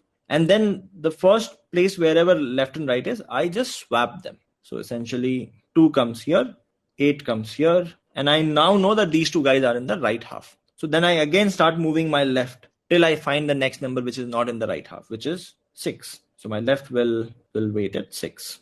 Very similarly, I start moving right to find the next number which is not in the right half, which would be 1, and I'll just wait at 1. And I end up swapping 1 and 6. So 1 comes here, 6 comes here. So your right pointer will move from this position to this position, and your left pointer will move from this position to this position. If you add these guys up, you'll get total sum as n minus 1, n being the size of the array. This will help you shift all smaller elements to the left of the array, bigger elements to the right of the array. So if I have to write the steps of Quicksort, one is choose any number randomly as pivot. And then once you have chosen a pivot, put pivot in the right position. For calculating the right position, you'll have to count numbers smaller than pivot. So this is one order n iteration. Third thing that you do is using left and right pointer, shift smaller numbers in left half, bigger numbers in right. So the fourth step is sort left part and right part separately. Can be optimized by choosing the correct pivot. The most optimal pivot is your median, basically a number which can divide the array into two equal parts. That is the best pivot, right? Because then you're left with smaller arrays to sort. It is obviously faster to sort smaller arrays. However, the problem is it is very hard to know what is the median of the array. Why would you want to spend a lot of time finding out the median? So what Quicksort says is, as long as your pivot choice is completely random, if it is completely random, then you're still fine. Average time complexity will still become n log n. All right. What is the approach behind Quicksort? Quicksort is essentially choose a pivot, divide the array into smaller numbers, bigger numbers, sort the smaller number separately, sort the bigger number separately. Your array will automatically be sorted. Divide and conquer. Most of the library functions that you use, they use Quicksort and they choose pivot randomly. I'll explain why randomly still works here. The one thing which you will notice is in this entire process, we have not used any additional memory. We did the swapping, etc. in place. So we have not created a duplicate array. All of this is happening inside the same array. That is important because while merge sort also is order of n log n, which we will see with Quicksort, merge sort uses additional space, or it requires this separate array where you merge the two arrays, which is additional memory required. So one of the reasons why merge sort is not used extensively, but Quicksort is used extensively, is because Quicksort does not use additional space. The worst case of Quicksort is still really bad. Collections, you also use Quicksort. Now, since we don't have random access, how does it work? For example, if you use, what you're saying is, let's say if we have implemented the list with a linked list, then how would the Quicksort sort of work there? Because here, I mean, if you see in the Quicksort, you're not really doing random access. All of your access is still sequential, right? For example, let us go step by step.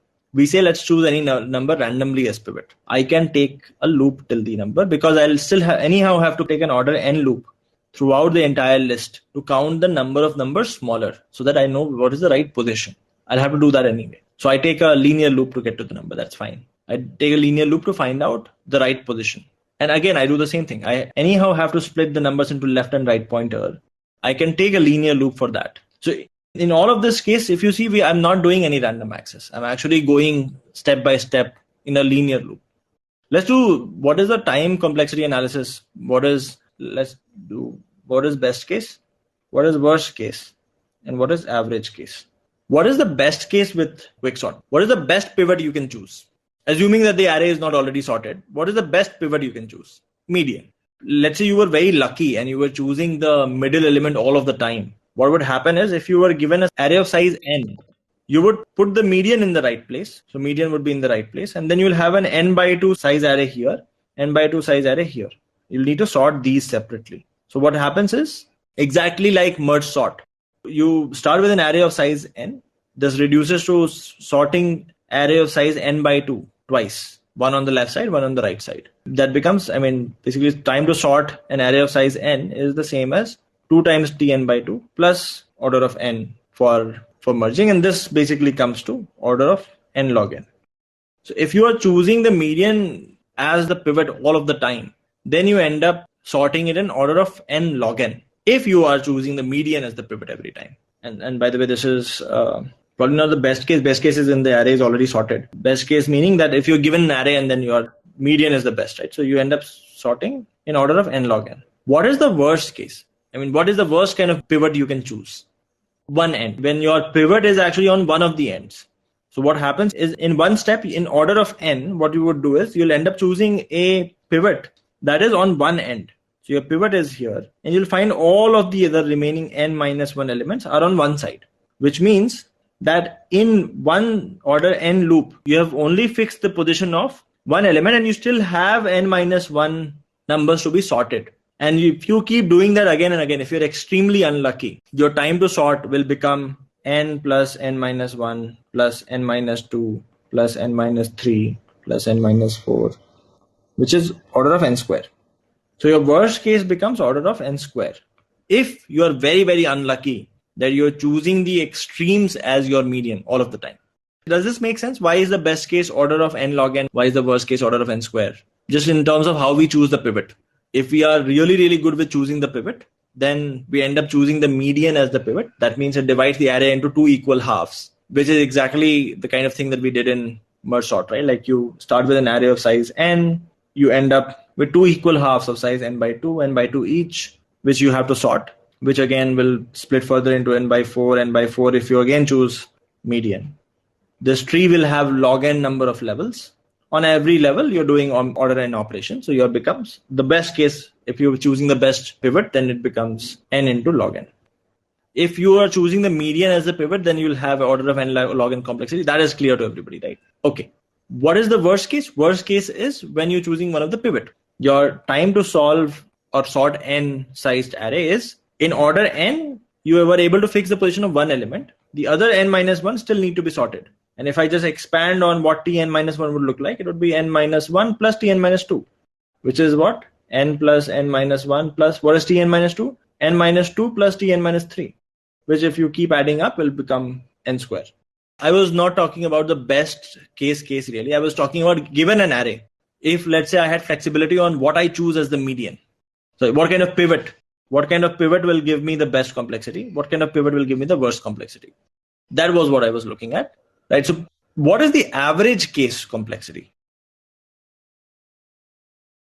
One algorithm that I wanted to address, which is called bucket sort. If you guys remember, we did something called a count sort, right? Which is when the elements were in limited range. We would just count the frequency of elements and that would help us sort. Bucket sort is a slight variant of that. Variant being that if I can categorize numbers into buckets where I know the buckets are sorted in some fashion, then the sorting problem becomes easier for me. Radix sort is exactly bucket sort. For example, hypothetically, let's say you had a lot of numbers. So let's say I had 456, 923, let's say I had 150, let's say I had 268, and let's say I had 12. And maybe I also have 950. Now imagine I was to create 10 buckets. 10 buckets. Bucket 0, 1, 2, 3, 4, 5, 6, 7, 8, 9. Which is for the most significant digit of the number. Let's say the 100th place of the number, assuming that all of the numbers are smaller than 1000. They can be 1 million, 10 million as well. So then we'll choose the most significant bit and we'll keep it the same position for all numbers. If I do that, then I know that 423 will go in the fourth bucket. Most significant digit is 4. Most significant digit here, assuming for all of them, the most significant digit that we're looking at is the third digit from the back. So 923 will go in the 9 bucket. 150 will go in the 1 bucket. 268 will go in the 2 bucket. 012 will go in 0 bucket. 950 will go in the 9 bucket. What I know is, now if I start going bucket by bucket, and I have sorted the numbers within a bucket, and if I just start picking numbers from here and appending them, then I end up getting the entire array sorted. Why? Because I definitely know that any number that is starting with 0 is definitely going to be smaller than any number starting with 1. So dividing them into buckets and then sorting the buckets within themselves, sorting the numbers within a single bucket, that helps me reduce the complexity to some extent. And I'll show you an example of that to a major degree, which is what is called as radix sort. But the idea is, if I can break them into buckets where buckets already have some ordering defined, then my job becomes just simply appending the numbers in the buckets, and that might give me a sorted array. And I'll give you a few examples to sort of talk about what bucket sorting is. And we'll do one problem on bucket sorting as well, which is a hard problem, but we'll do that. What kind of data structure can I use for buckets? Think of them as, for example, vector of int. So for example, your v of 0 is a vector of numbers. V of 1 is also a vector of numbers, and then so forth.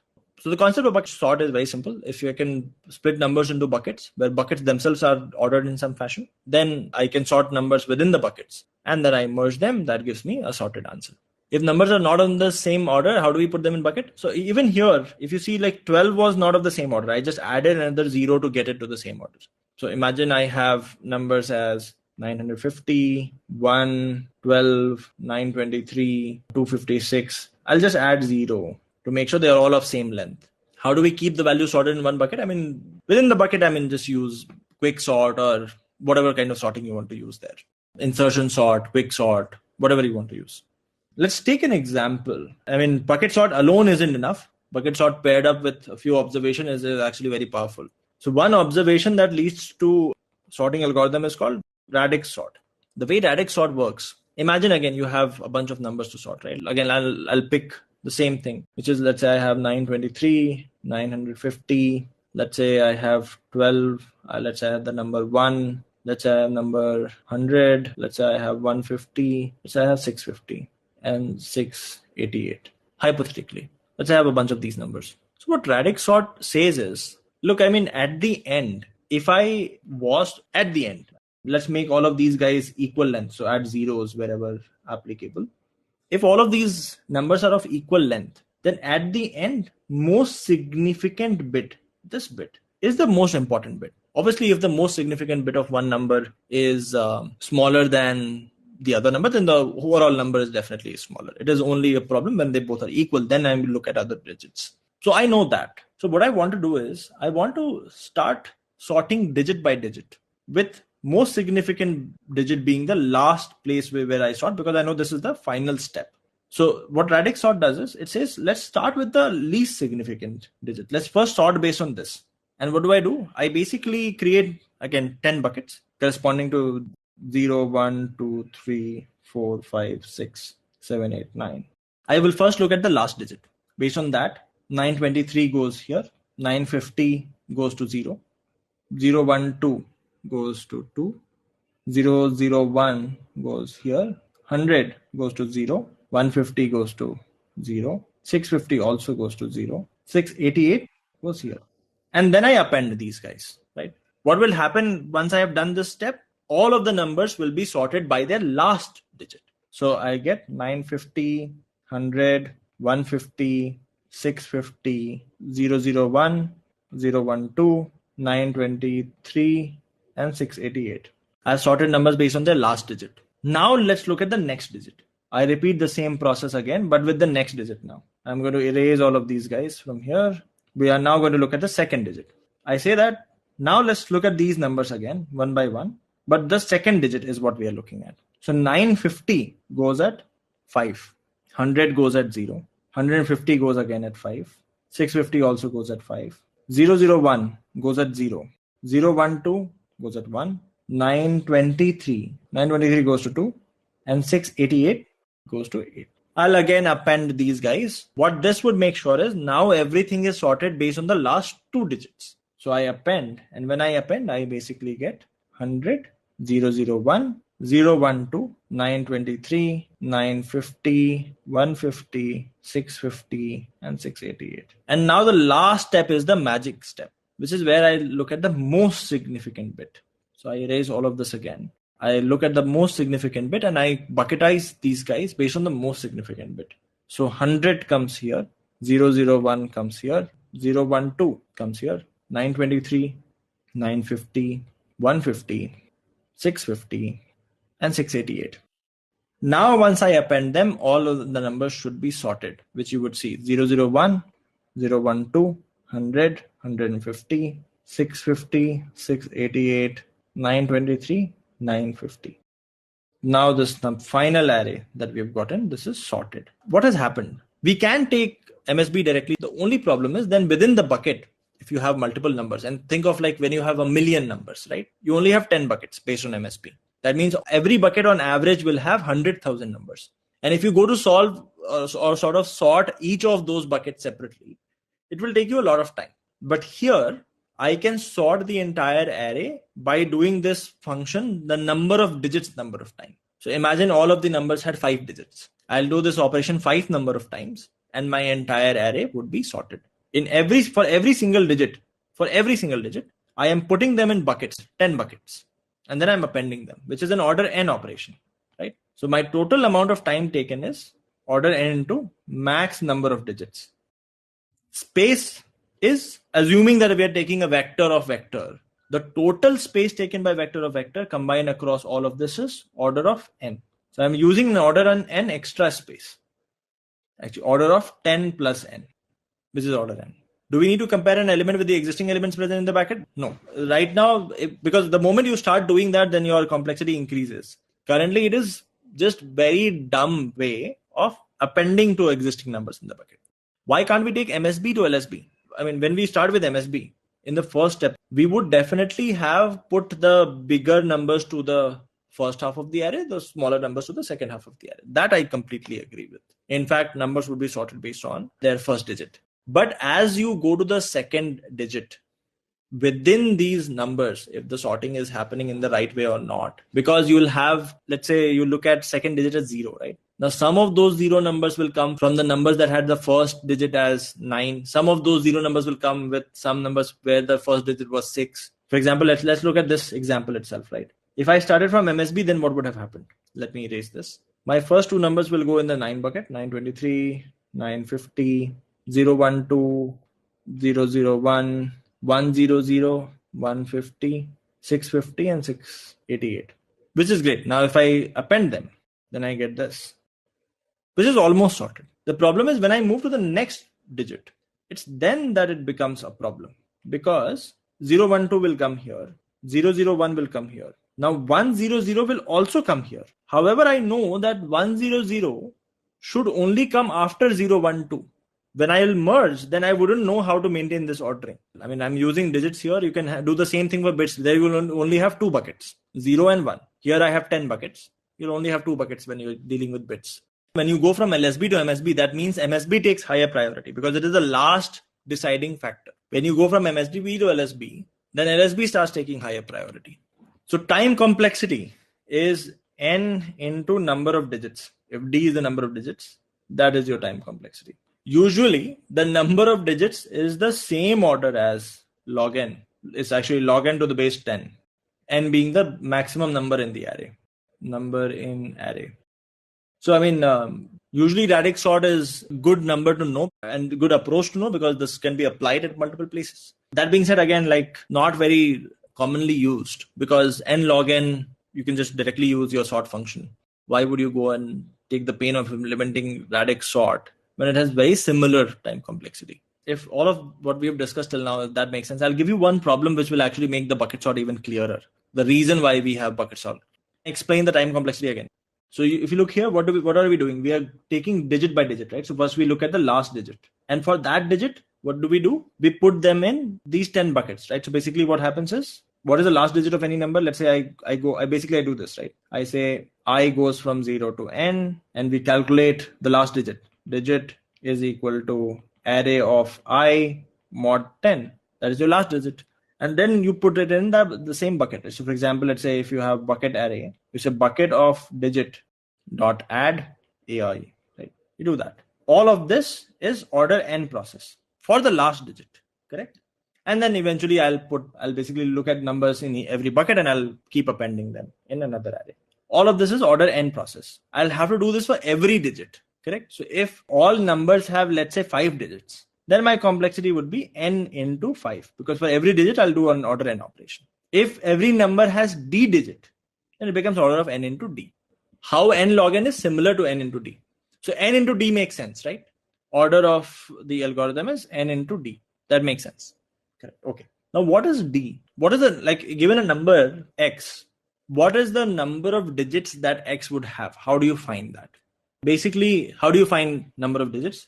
You basically divide x by 10. You check if it is 0 yet. Then you again divide it by 10 further, which is 10 power 2. Then you divide x by 10 power 3, x by 10 power 4, 10 power 5, and so forth, right? When x by 10 to the power I is 0, which is like now 10 power I has become bigger, then that is where you have the number of digits, okay?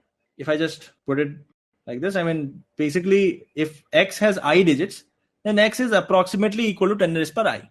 Approximately, which means if I take log 10 on both sides, then I basically get I is equal to log of x. That you agree? So if there is a number x, then x has basically log base 10 x number of digits.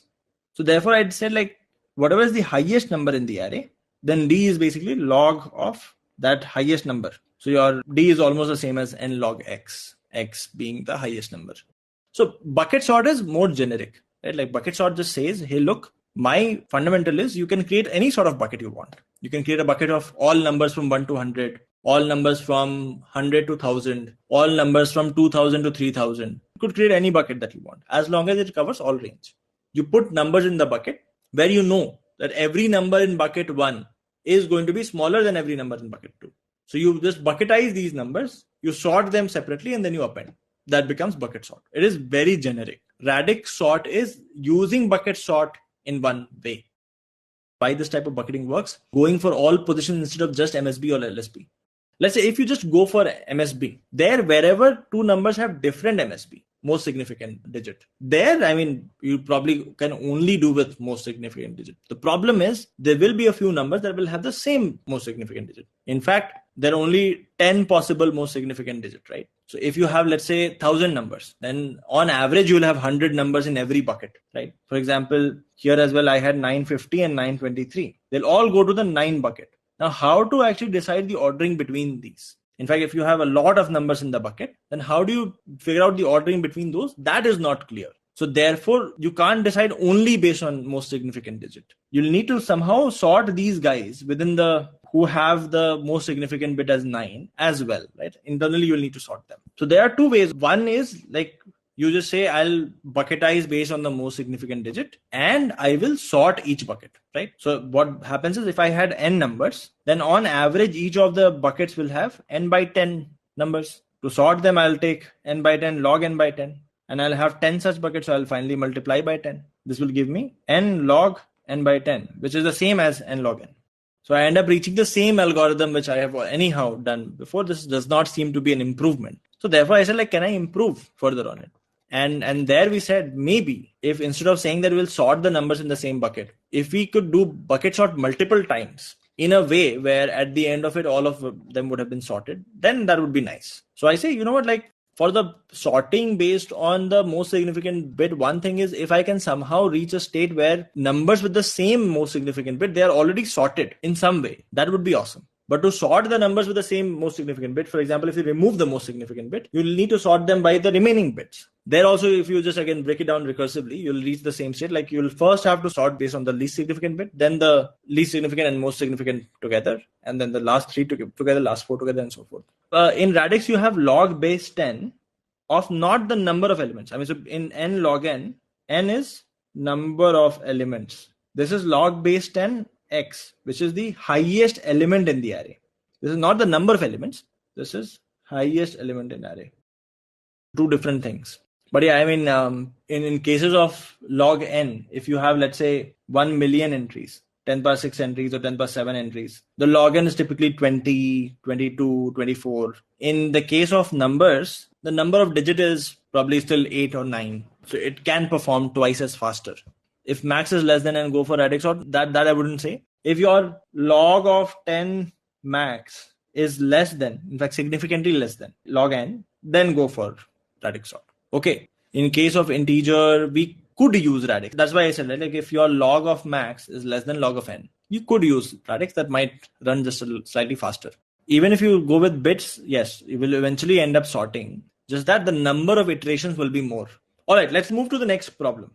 Imagine you're given a bunch of numbers which are not sorted, by the way. So let's say you have 5, 8, 3, 1, 6, some numbers, right?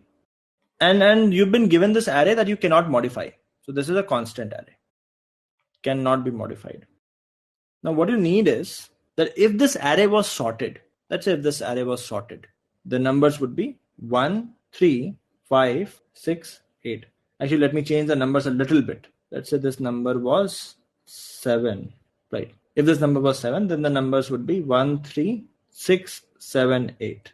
And then in the sorted array, if you were to look at adjacent difference, the difference here is 2, difference here is 3, difference here is 1, and difference here is 1. There you have to find out what is the maximum gap between the numbers when the array is sorted. In this case, the maximum gap is 3. So you say the answer is 3. So given an array, how do you find this maximum gap if the given array is constant? And obviously, like, one answer is you make a copy of this array, you sort the array, and you look at the adjacent differences and you take the maximum of that, which becomes time complexity order of n log n, space complexity order of n. Can you do something better than this? I'll repeat the question once more. You're given an unsorted array. The array is not sorted. What you have to find is, if the array was sorted, and if you looked at the adjacent numbers differences, what is the maximum difference you can find? What is the max gap you can find?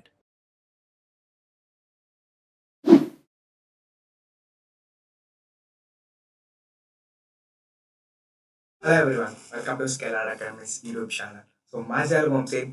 In this tutorial we will be learning about recursion. Followed by we will be solving a few easy level problems using recursion topic. And coming to prerequisites, there are no big prerequisites. If you know some basic stuff like loops, and if you know about functions, like how to make a function call, how to return from a function, that's it. Okay, so you can start with this video without any fear. This is entirely a beginner video. Okay, so but at the end of the video, I am pretty much sure that you will be good at recursion topic and you are able to solve some easy level problems using recursion. So let's get started. Oh, wait. So before starting, we do have a few formalities to do so. First one, if you are visiting channel for the first time, please don't forget to subscribe. If you like the content, please hit that like button up. If you have any questions or video recommendations that you would like to hear from Scalar Academies, please let us know in the comment section. So now let's get started. Let's say recursion. So the definition of recursion will go something like this. A function which calls itself is called recursion. So what does it mean? Let's take an example and we'll see. So let's say you have a function, okay, let's say fun, and you are getting some input here, okay, and you have some tasks to execute. Let's say you are executing all the tasks here. It's a body of a function, and right before exit, like returning from the loop, or sorry, returning from the function, or while returning the function, if you make a call to the same function again, let's say, okay, yeah, so again you are making a call to this function, right? So again it will perform all these tasks, and again it will reach this a particular line. Again it will make a call by and doing n minus 1. So at the end of the day, you are, after performing all that task, you will this particular line of code will get executed, and you will return from that particular loop, sorry, return from that particular function, right? So I'm doing this task for the repeated times, right? So like infinite times. So how to stop? Yes, there will be some base case where that will be the end thing that we are solving. Okay, let's take an example. Okay, small problem, and we'll see how that recursion works or not. So let's say you will be given an n. Okay, you will be given an n, and you are requested to print all numbers. Okay, starting from that n, right? So here I have given n as 5, and you are requested to print 5, 4, 3, 2, 1. So a 1 will be the last number. Okay, so let's say you have given n equal to 10, and then you will start from 10, 9, goes on something like this, and you will reach till 1. Okay, so please pause the video for a while. Just think about how it will be solve this problem using a recursion. Okay, now let's get started. So let's take a function. Okay, let's take a function and a name of print number, and it will be taking your n. Okay, fine. Okay, so I have given n as 10. Okay, so I have given n as a 10. Now what I need to do? First I need to do print that 10, right? So print n. So now after printing 10, what I need to print? I need to print 9, right? So it means that if I go here, I can come here and I can print that 9. So what is a 9 in terms of 10? It's a just an 10 minus 1. So if we generalize it, it will become n minus 1. So we'll call a print a num n minus 1. Okay, fine. So it will come to 8, then it will come to 7, it will come to 6, 5, 4, 3, 2, or 1, right? So after printing 1, it will go to your n will become 0, right? Your n will become 0. Now let's say what to do. Whenever you have reached that n is equal to 0, you need to stop your iteration, right? You need to stop your recursion call. You can't, you need not to call the other things, right? So now let's break this problem something like this.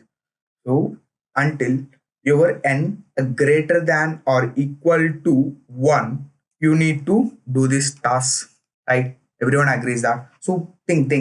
First you will be doing 10, then 9, then 8. So whenever you reach that 1, n is equal to 1, you will print that, and you will go, and your n will become a 0. Then you will come back to this loop again. So then you will check the condition. What is that condition is? If n greater than or equal to 1, you will do this task. Otherwise you will come out of that particular condition, and you will go, like you will just return from your function to the main, so wherever it has been called, right? So sorry, it is not an int, it's a void. Okay, and now this is done, right? So let's see how this has been called. Okay, now let's see recursion tree. That, like, recursion tree is something like that, how this function calls has been called, so that you can easily like visualize that stack. Okay, let's say first you have called a print 10, right? From that print 10 you have called a 9. From that 9 we have called 8. From that 8 we have called 7, then 6. So goes on something like until print 1. So after print 1 you will come print a 0 and you will stop here. This is the end point. This is your end point. Okay. Now how to analyze and time complexity of a recursive like algos. So basically it's a little trickier, okay, so than a usual analyzing the complexities of for loops. Okay, now let's see total how many recursive calls has been done. So a 1, 2, a 3, a 4, 5, like goes on something. So for 1 it will be 10, right? For 1 it will be 10. So we have done at most 10 calls, right? So 10 calls to print all the numbers. Okay, so how many numbers you need to print? It's a 10. So you are making 10 recursive calls. If I have given n equal to 100, now just tell me how many recursive calls I need to do. It's 100, right? So the complexity of this, if we generalize these both things, you can come to one conclusion. What is that conclusion? So the time complexity of this particular will be a big O of n. What is this n? The number which you have given. Okay, makes sense, right? Now let's move on to next other problem. Like it will be an follow up for this particular problem. So what we are doing here, we have given an n and you are starting from that number and you are printing all that numbers are till you reach that one. But in this particular, now you are doing something like this. Okay, you will be given again n. Now instead of starting from the 10, you are starting from the 1. Okay, let's say so so for this, when like you have given n equal to 10, you have to print 1, 3, 4, 5, 6, 7, 8, 9, 10. Okay, so please pause the video for a while. Just think about how it can be possible. Okay, now let's see. So let's write the same code that we have written for a particular number. Okay, like earlier. Okay, so void print a num int n. Okay, so if n greater than or equal to 1, we are doing count n and l. Then we are doing a print a num n minus 1. So this is what we are doing earlier. But now if we do something like this, we'll get a 10 first, then followed by 9, 8, something like that. But we need it in a reverse order, right? So we need to traverse till the end. We need to print 1, then we need to print 10 at the last. So what we can do, simply what we can do, first before printing, we'll call n minus 1. So what you have did now, you are given a print 10, then first you are making as a print a 9. Okay, instead of printing the 10, you are calling a print a 9. Okay, then you are calling a print 8, then 7. So goes on like that, a print 1 at the last. So what are you making here? So you are, so whenever you reach 1, your condition like so then it will reach to print 0 next. So whenever you reach here, your condition gets failed. Okay, now you will go back to this call. So you have finished this particular call, and what is the next statement you are doing? You need to print that n. So what is the n here? Your n is 1. So if you print n here, you will get your answer as 1. Then you will go back to 2. Okay, right above that thing. Then you will get a 3 because a 2 has been called. Then you are going back and you are printing the next line. So that next line is a count n. So C out n. So you are printing that 2. Then 3, 4, 5, 6, 7, 8, 9, 10. So after making 10, it will directly go to the main function, like wherever it has been called. Okay, so this works. Okay, so what we need to do, so instead of writing this here, we'll just copy. Okay, so we'll just copy. Okay, it's doing a print a num n minus 1. Okay, so again the condition is same, right? So we need to traverse till the n till n or greater than 1 or greater than or equal to 1. Whenever at the time of you have reached to 0, you need to stop over there and you need to return from that particular so you need to simply jump to the next line. Okay, that's all. Another is simple problem using recursion. So now the problem statement will be given something like this. So you will be given an n. Okay, let's say you will be given n equal to a 5, and you need to print a factorial of that given n. Okay, let's say the factorial of this particular input is 120. So factorial of 5 is equal to 130, right? So how this has been solved? So 4 into 4 into 3 into 2 into 1. These are the formula of factorial works. Okay. So we have solved two problems, but you are not able to figure out why we are solving this problem using a recursion. So the best use case of a recursion is you are given a big problem. Let's say you have given one big problem here. You don't know, obviously, you don't know the solution for this problem. Okay, so what you will do? So you will make this entire problem into small chunks. But one thing that you could have identified here is you know the solution for this particular. You know the how to solve this a smaller problem. There you found that there is one relationship between this particular smaller problem and this next bigger problem, and also you have found an relation between next bigger problem, something like that. Okay, so this entire big problem is depend upon this, then this, then this. So this is the one of the best use case. So like if you found an problems like that, then you can apply an recursion over there. Okay, now let's see by using this a trick how we are solving this a factorial of 5. Okay, so we have a given asked you to find a fact of 5. Now let's write this 5 into 4 into 3 into 2 into 1. Just answer my question. So this is n. Okay, fine. Now what is this? Can I say this is something like a fact of 4. Now let's say you don't know the fact of 4. You don't know the fact of 4 as well. So what is a fact of 4? How can you write it?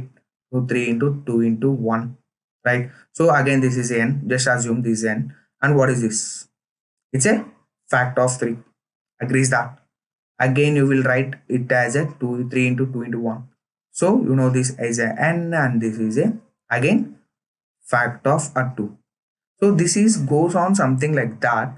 What is the smallest sub problem that you can solve for a factorial, or the what is the smallest sub problem that you know the answer for? So we all know that truth fact of 0 or fact of 1 equal to 1.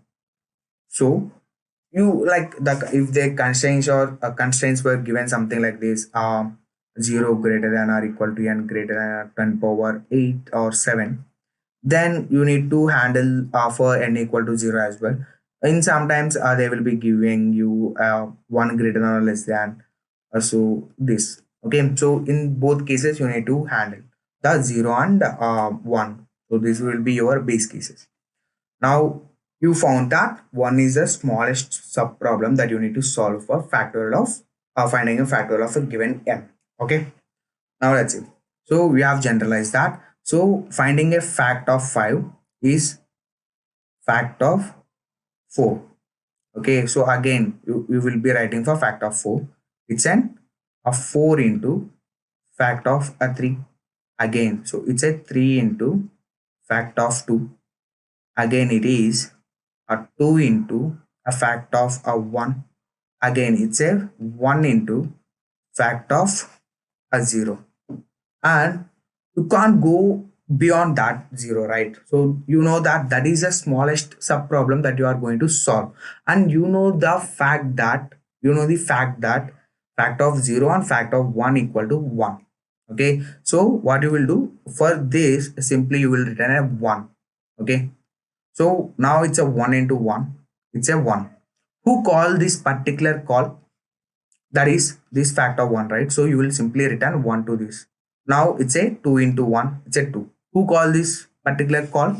It's a factor of 2. So you will simply return 2 over there.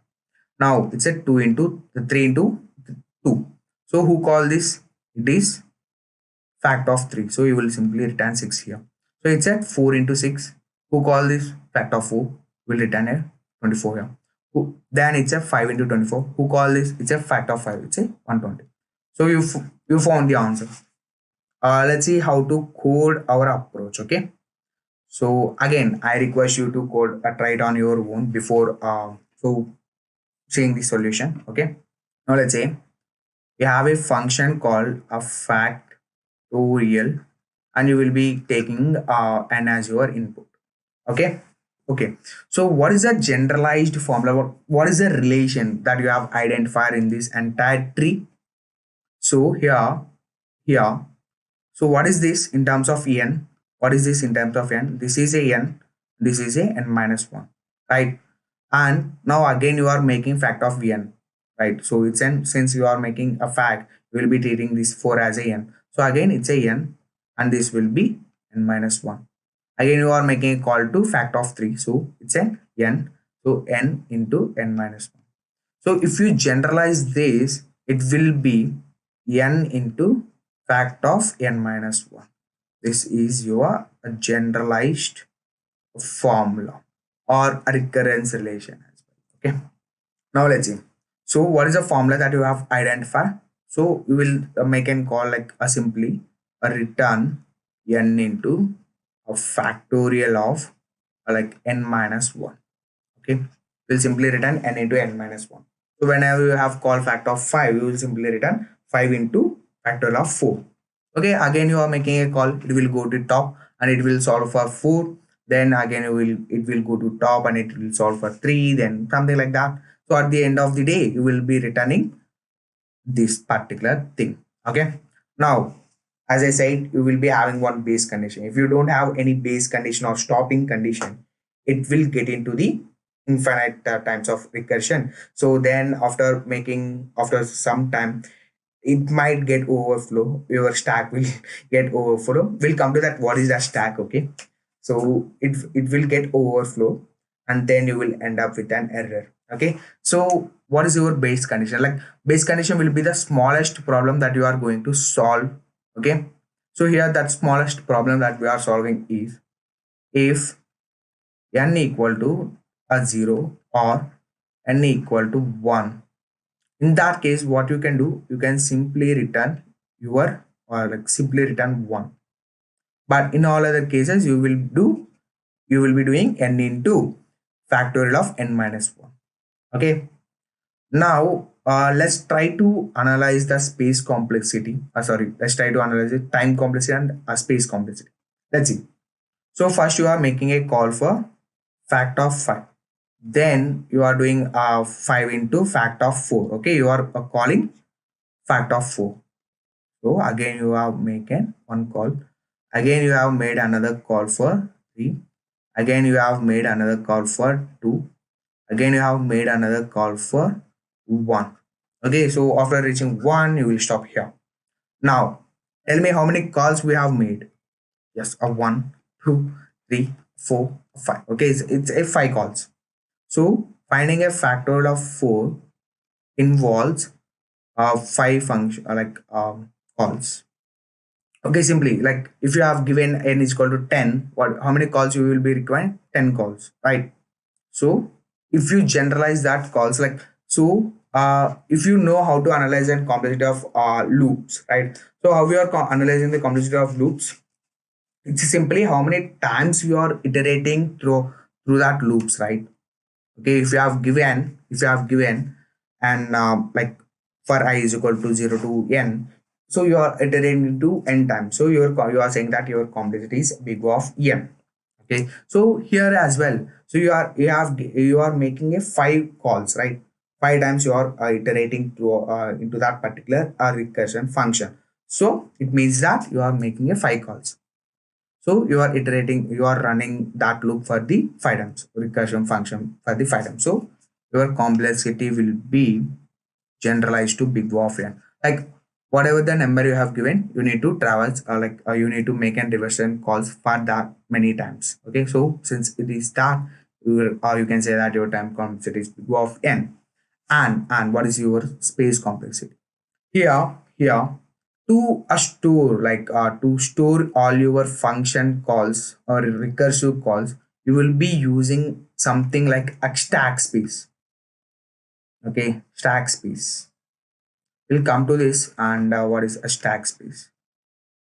Okay, let's say what is the first function call that you have made? Say factor of 5. Then from factor of 5 you have made factor of 4, then 3, then 2, then 1, right? So since this is a stack, like the functioning of a stacks, that nature of stack will be first in first out. Like whatever comes first, it will go out at last. Okay, so let's see. Okay, so since it's a first in, a first out, what came first into the stack? It's a 5. So since a 5 has been entered into a stack for the 5, it will go in a last. Then it's a last before that, since like that. Okay, so first this came at the last, so since it came last, it will go out for the first. Okay, so you will find an answer for this. Okay, then it will return 1, then your job is done. Okay, then it is out 2, so like your job is done here as well. Then then it's a 3 into 2, you have written n into fact of n minus 1, right? So it will return 6, then this it will return 24, then this it's a 120.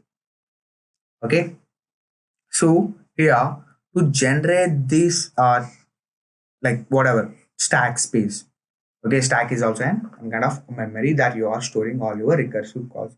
So but one thing that you need to be very careful is the difference between stack space and the extra space.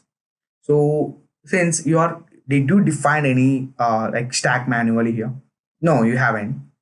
Since you haven't declared it on your own, it is not come under extra space. It will be called as an auxiliary space. Okay, auxiliary space.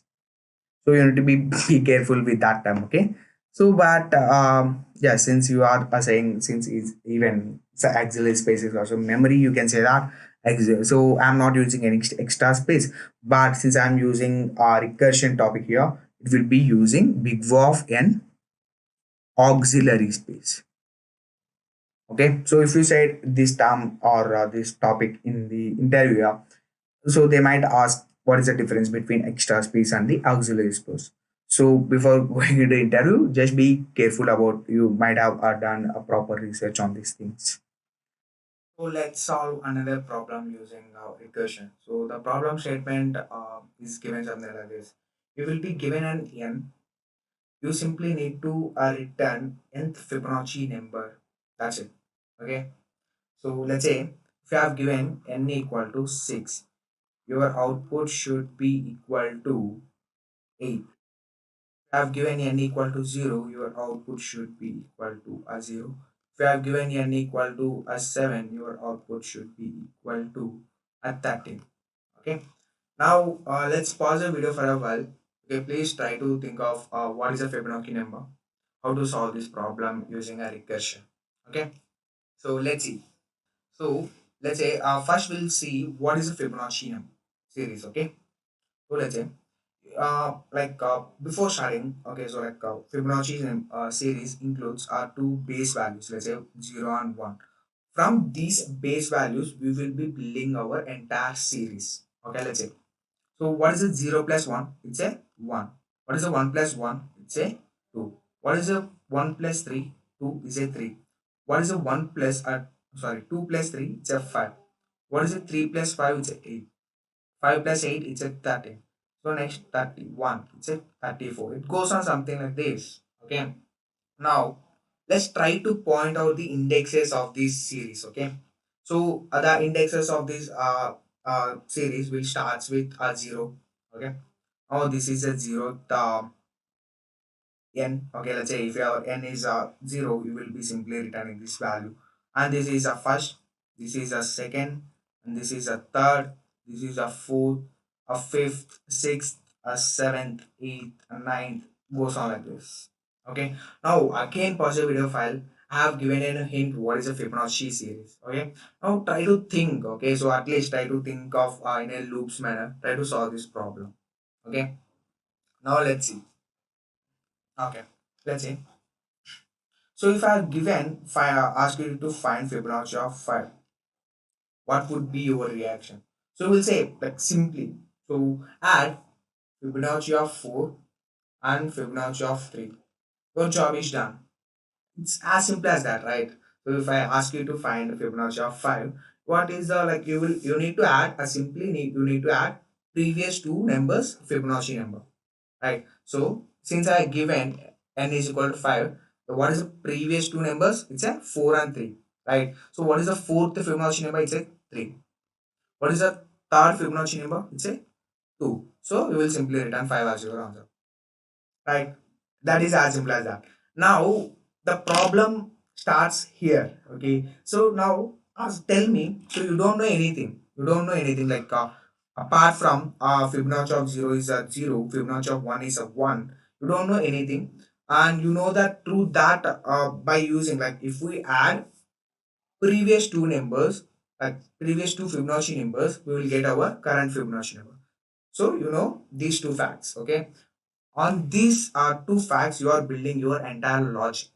Okay, now tell me, so do you know the Fibonacci of 4?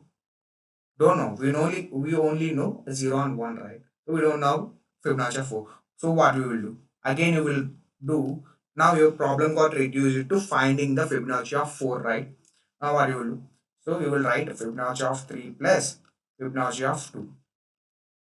That's it. Now again your problem has been reduced to finding the Fibonacci of number 3.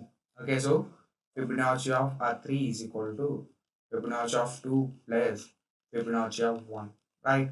Now again your problem has been reduced to finding Fibonacci of 2.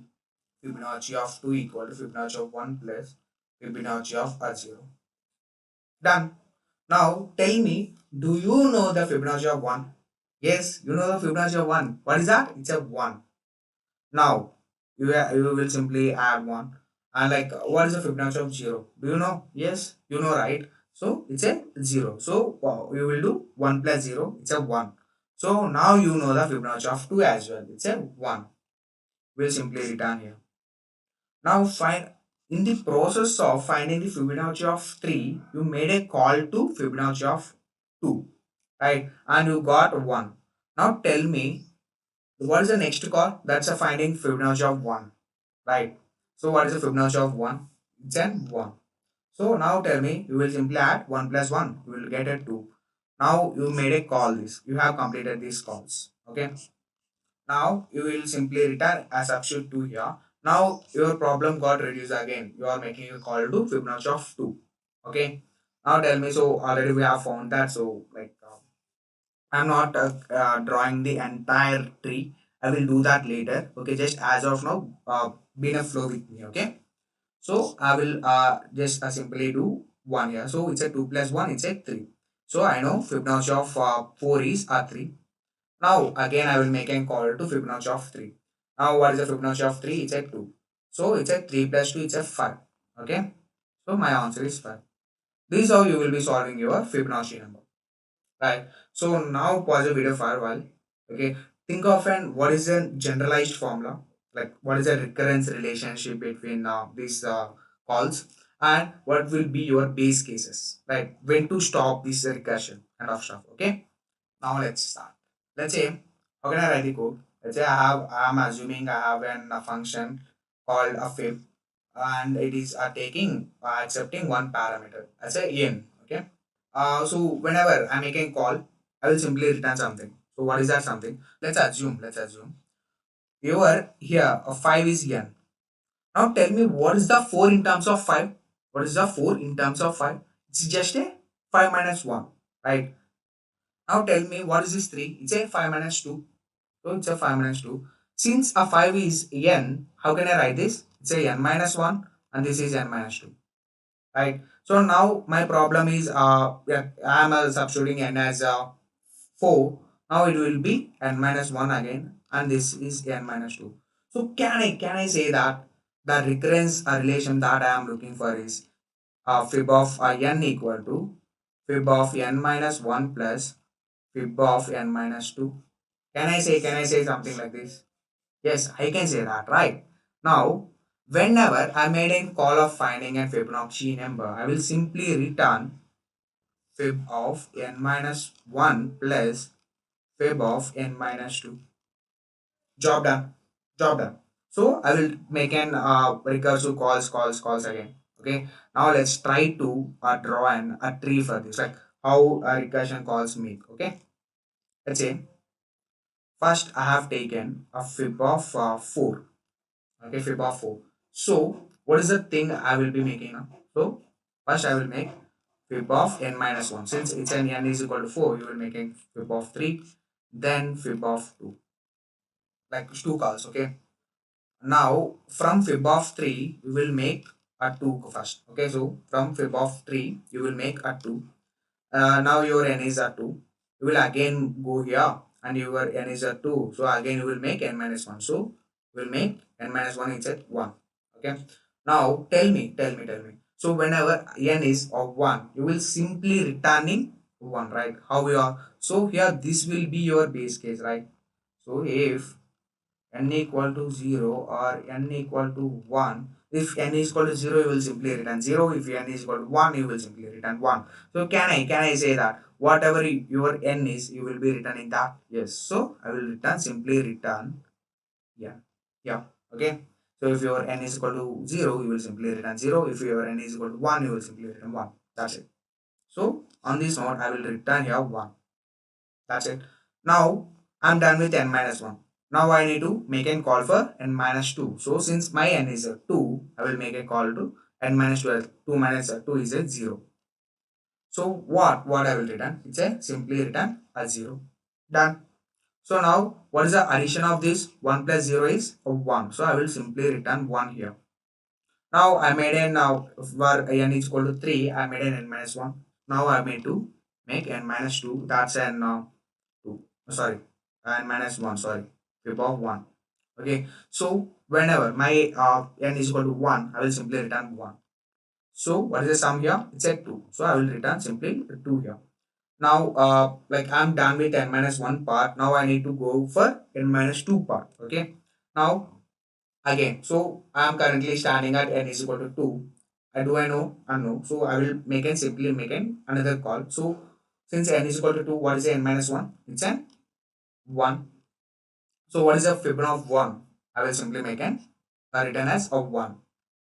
Okay. I will simply return 1.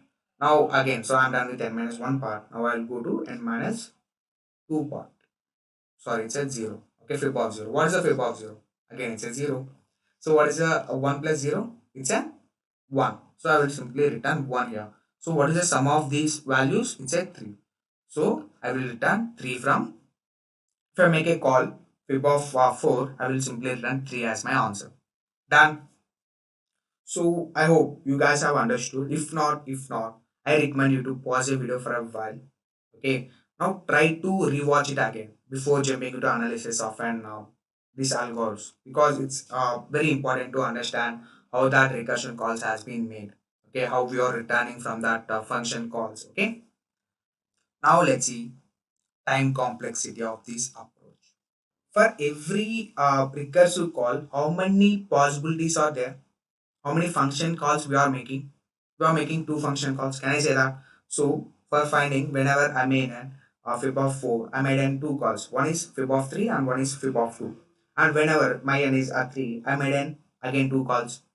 When again I made an 2 calls. So can I say that if my n is a 6, I am making something like this, a 2 into 2 into 2 into 2 into 2.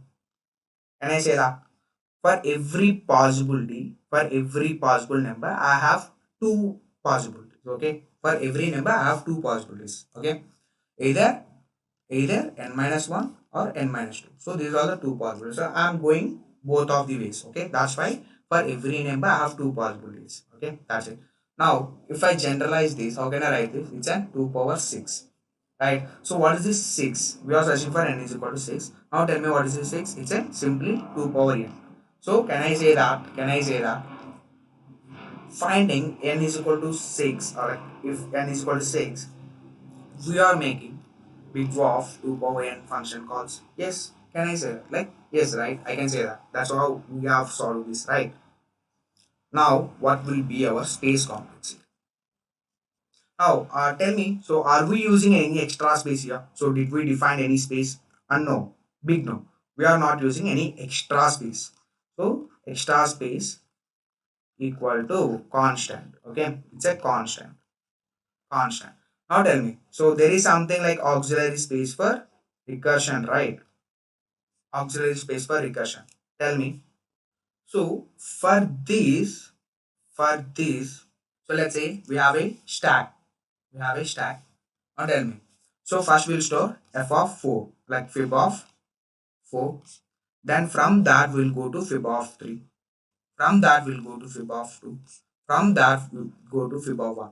Now tell me. So from whenever I made a call of fib of 1, I will simply pop this out and return a 1. Right. So I'm done with this part. Now I will again come to here. I will make a call to this part. So I will can say again fib of 0. So whenever I made a fib of 0, I will again simply return a 0 and I will pop this out and I will go here. I'm done with this function call, right? So I made both calls. So I'm done with this fib of 2. I will simply go up. Okay, I will simply go up. Now tell me. So for this fib of 3, I'm done with fib of 2. Yes. And I need to do fib of 1 again. So fib of 1. So I will return 1. I'm done with this call as well. So since I have completed both calls, like both possibilities, I will simply return this, strike out this as well. Now I'm done with this as well. So for this, now again, I will go to fib of 4. Okay. So for fib of 4, I will, then I will go to here. So I will make a fib of 2. Then for like while solving fib of 2, again I'm making fib of 1. So I'm done with this. I will go here and I will again make a fib of 0 function call. I will make out 0. Now I am done with this. I am done with this. I am done with this. Now tell me how many function calls that we have stored in our stack at max. Can I say that? So first we have a jump here. First we have jump here. Right. So from here, from then 1, 2, then here. So 4 calls. We have stored 4 calls, and then slightly we are popping out the calls from the stack. Right. So we are done with stack and we erased that. Then again, after going here, again we have stored this and we have done. We are whenever we are done with that, we have popped that out. So can I say that? Can I say that? So at most, at max, so I'm storing the max height of an particular tree, right? So this tree. So what is the maximum height of this tree? It's a 4. 4, right? So 1, 2, 3, 4. So I'm making that many calls. Like I'm storing that many calls at a time. So again, I'm whenever I'm done with that particular call, I'm popping that out from my stack. Okay. So can I say that finding a fib of 4, finding a fib of 4, I will be using at max of big of n, like n space. Yes. So then I can say that my auxiliary space is equal to big O of n. Done. So your space time complexity is a big O of 2 power n, and your auxiliary space is a big O of n. And whenever I am talking about extra space, it's a big O of 1, similar to constant. Okay. Yes, so give it a try on your own. So try to write a code. Okay, try to submit your answer either on interview bit or any other coding platforms as well. So let's solve another easier problem using recursion. So this time the problem statement will be given something like this. You will be given a string s. Okay, s, let's say OMC, and you simply need to print. Okay, you simply need to reverse that given string. So if you reverse that this string, what will be your output? Your output should be ISMAV. So don't forget, you have to do this in place. You are not allowed to take any extra space. Okay, you have to do it in place. Means you have to do within this like S string itself. Can't define any other new string like a temp or result, something like that. Okay. Yes. So please pause a video for a while. Come up with a solution. So yes. So it's okay if you're not able to figure out the solution. I'm here to help you now. So let's start. Okay. Now let's elaborate this example and we'll see. Okay, let's say we have our form C. So if we reverse this, like this is our original. If you reverse it, what will it become? It will become I S M A V. So please observe this string, like please observe like original and reverse strings. So what is your observations? So I can clearly see that this first element has been like first character has been swapped with like exchanged their places, right? So it went to last and this came to first, right? Yes, do you agree that? Yes. Now let's see. So what about this? So again these both have been exchanged their places, so S and A. Now again what happened? So here, since it's only the value it left with, so it will simply put that or job done. So let's suppose, okay, so this is our odd length string, right? So let's suppose we have taken an any even length string, let's say a scalar, S-E-R. Okay, so this is our original string. So if we reverse it, okay, so what we do, we will be taking considering S and R. Okay, we'll swap first S and R, S, R. Then we'll swap C and E, E, a C. Then we'll swap A and L, right? We are left with that. That's it. Our job done. So now again, please pause the video for a while. Think about the solution. Yes, you might come up with a solution. I know. If not, let's see. Okay, so let's say a scalar. Okay. So we'll take a two pointers. Okay. So first is at this, let's say start, and this is at beginning, let's say end. Okay, start and end. So what we do? So we'll simply need to swap the both R and S, right? We'll swap the both R and S. Okay, so will these R and S. Then what we need to do? Then what we need to do? We need to move towards, like we need to move our start towards a next element. It means that we need to simply move our start to here. Yes, agree that? Yep. Now what we need to do here with the end? So we simply need to move our end to a down towards left, right? So it will be here. Now again what we need to do? We need to swap this E and C again. So we'll replace E here, then we'll replace C here. Now again what we need to do? We will increment our start and we will increment our end. So will be our start pointing to this and our end pointing to here. Now again what we do? We simply swap these cases. So S, L and A here.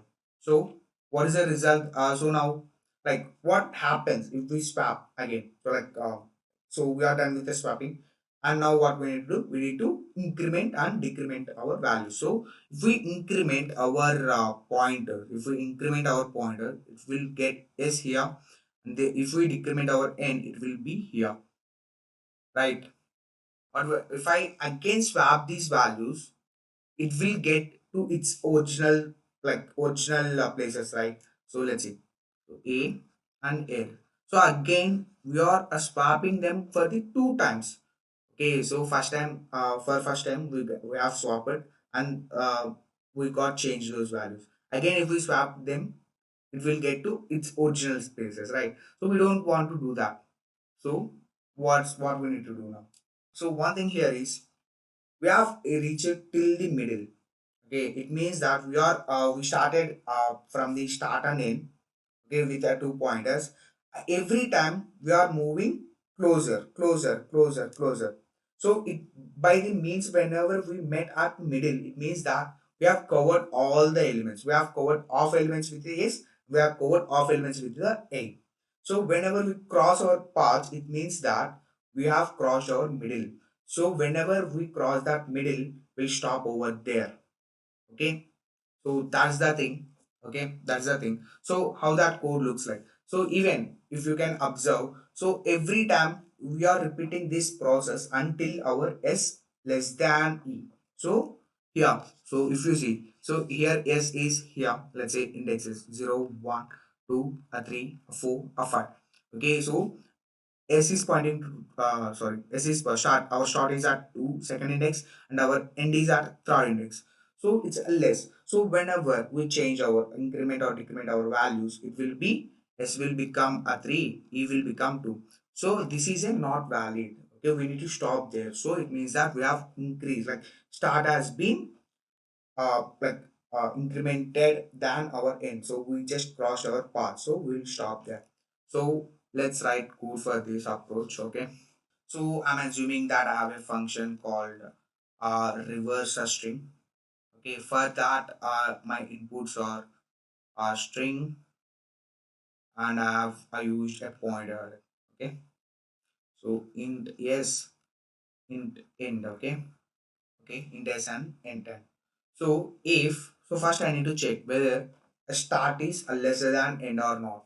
Okay, so now tell me what to do if that condition is a true.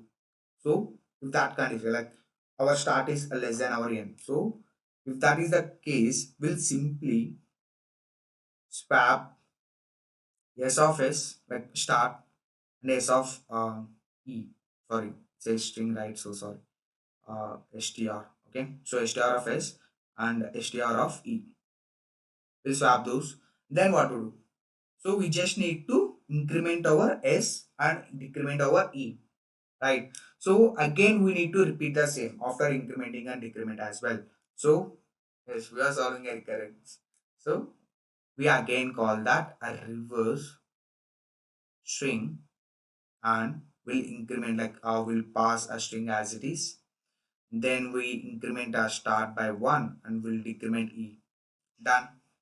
So whenever we cross our paths, so whenever we cross S and E, we will simply get out of that loop. That's it. So like that recurrence. Okay. So if I print count after this call in my main, like str, it will get reflected. Okay. So because I've used address, I've passed here address. Okay. So please spend some time understanding all these problems and try to write code on your own. Okay, please give it a shot. Like pick up some easy level problems either from interview bit or any other coding platforms. So see whether you are able to solve the problems, or whether able to sync up with like whatever we have learned. Okay, so please try easy level problems. Okay, so that's all that's all for this video. Thanks. Welcome to the Scala. So I hope you guys are doing extremely well. So myself Vamsi, in this tutorial we will be talking about binary search and how to implement binary search using C++ and follow up by solving some couple of problems using binary search algorithm. So without wasting any time, let's get started. So before starting like binary search, we'll just talk about why we need binary search. Okay, so what is before binary search? So let's take an array of elements like 2 4 5 7 and 9 and 10. Okay, and let's say we are searching for 9. Okay, and the indexes of these, let's write an indexes of this array. So 0 1 2 3 4 5. Okay, now how will you search for an element in an array? So it's simply iterating over till the array till you find the particular element, right? So let's say, so you will first pick up 2 and you will compare it with 9. So whether you are searching for, whether you found the element which you are searching for or not. Okay, so it seems that you are not found. So then you will go here. So again you have a not. So 5 7 9, right? So whenever you reach a 9, it seems that you have found an element which you are searching for. So you will simply return an this particular 4 means which is an index of 9, right? This is the approach. So this approach is being called as a linear search. So how to write code for this? So let's say uh, like a found index. Initially it is initialized to -1 because if you haven't found any like if you haven't found an element which you are searching for, you will simply return an -1, okay? Because you won't find any index, right? So then you will simply iterate over till this array, so from I to n-1, okay? Then you will write an if condition if key equal to array of I. So array of I means the element which you are currently are. So if you found, if this is a true, means that you have found an element. So you will simply copy that particular index into the found index and then simply break out of that loop. So at the end, after coming after this loop, you will simply return found index. So this is how the code of linear search looks like. So what is the time complexity of this particular approach? So the time complexity of this approach would looks like big O of n, because see here, in worst case, let's assume in worst case you are searching for an, like in worst case the element which you are searching for is not there in array, okay? So you will end up in comparing all the elements in an array, right? So you are making big O of n comparisons, means you are iterating, you are searching with big O of n elements. So n means size of that particular array. So the complexity of this approach would looks like big O of n. So now we need an algorithm. If you have given an n equal to 10 power 12 or 10 power 14, something like that. So you need a better algorithm which runs in a better complexity. So what is that better complexity? So that is where binary search comes into picture. Now let's take another array. Let's try to dry run the binary search, okay? So let's pick up an array which is something like this. So 2, 4, 7, 9, 10, 11, 13, 14, 15, so and let's say 17. Okay. Now let's write the indexes for this array as well. So 0, 1, 2, 3, 4, 5, 6, 7, 8, 9. Okay. So now basically, so the only limitation with binary search is that array has to be in sorted manner. So but if you could see, if you could observe while doing a linear search, the array might be in any order, right? So since we are making just comparison, so that is the one advantage with a linear search and one limitation with the binary search. Okay, so for binary search, the array has to be in sorted array. Now just tell me, okay, so we are searching for a 13. Okay, we are searching for 13. Now what is that guarantee that? So let's say if I'm currently standing here, one person is standing and one person is standing here. So I can say that, so one person is at 2, one person is 70. So I can say that particular key element must be in between these 13, right? I can say that, right? So the first person, that the low, so the minimum number, it will be our low, and higher number will be pointing at a high. Okay, so in between this low and high, we might have a chance of finding the element which you are searching for. Okay, so we all know that it must lie in between these things. Okay, so now we will find a mid element. Okay, so the formula for mid will be a low plus high by a 2. Okay, so let's see. So let's write a low, high and mid here. Okay, so currently our low is at a 3 and high is at a 9. So then our mid should lie in between. So 0 plus 9, it's a 9. 9 by 2, it's a 4. So our mid has to be pointed towards a 4. Now check whether the the element like which currently we are at mid. Okay, so the element which is mid is pointing towards is a 10. So is this the element which you are searching for? Just compare, like a of mid a double equal to key. So is this the case? No, this fails, right? So we are searching for 13, but we found 11. Okay, now the another case that you need to check is the element which you are searching for is 13 and you are currently standing at 10. Okay, so by going forward down to that 10, so like by going in this particular direction, is there any chance of finding that 13? Because since the array is in sorted array, so you are currently at 10. So by decreasing that value, you won't find, you won't end up finding the 13, right? Okay, so all the elements which are right towards a 10 are lesser than 10, even lesser than 10. So obviously if 10 is lesser than 13, so all the elements are left towards a particular 10 is also lesser than 13, right? So we'll simply eliminate this particular portion of array, okay, by making this statement. Okay, now our low starts, our low points at mid plus 1. Okay, so currently our mid is at 4, so our low points at here. So again you will repeat the same task, right? So low is currently at 5 and high is currently at pointing at 9. So again the formula is 5 plus 9 it's a 14, 14 by 2 it's a 7. Okay, so your mid is pointing here. Now, so is this the element which you are searching for? No, right? No. So you are searching for 13, but you are found 14 now. So it means that this is not the case. Now, what is the case? So the case here is, so now you need to check whether 13 is a greater than or less than 14.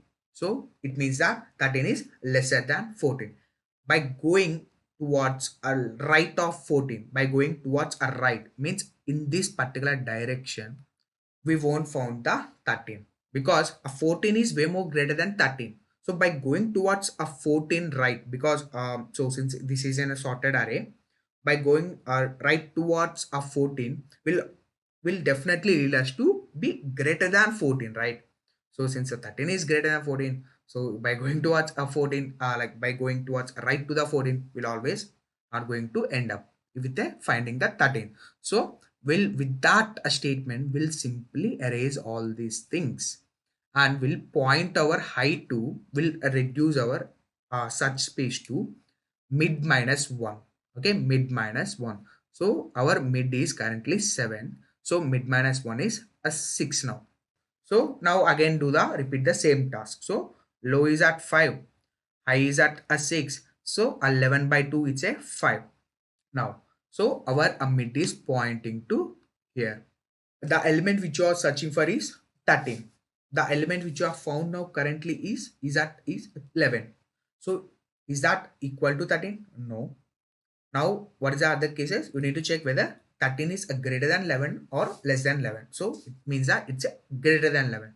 So means by going towards a left, you won't find the 13. So you have to go in a right way.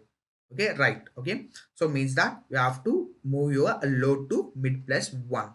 Okay, so you are currently your mid is at 5, so you will move your low to mid plus 1, it means a 6. Okay, so you are currently your low is pointing here, so low is a 6, mid is a 6, so your sorry, low is a 6 and high is 6, so your mid will be also 6. Now all your high, low and mid are pointing to this element. Now what is happening over there? So you found the element, right? So 13 is the element which you are searching for, so you will simply return a mid. So this is how binary search looks like. Now let's try to analyze the complexity of this binary search. Okay, so initially you started with 10 elements, right? You started with 10 elements, then you got reduced it to 5, then you got reduced it to 2, then you again got it reduced it to 3. So how many times you have reduced? So this is one time, this is a two time, this is three times, right? So means you have reduced your array three times. So every time you are making, so initially let's assume this is n, and you are making your array as n by 2. So now this is at current at 5. Now again you are making this and 5 as n by 2, right? Again. So again this is again you are making 2 by n by 2. So it means that, so here you are making n by 4, and you are making here n by 8.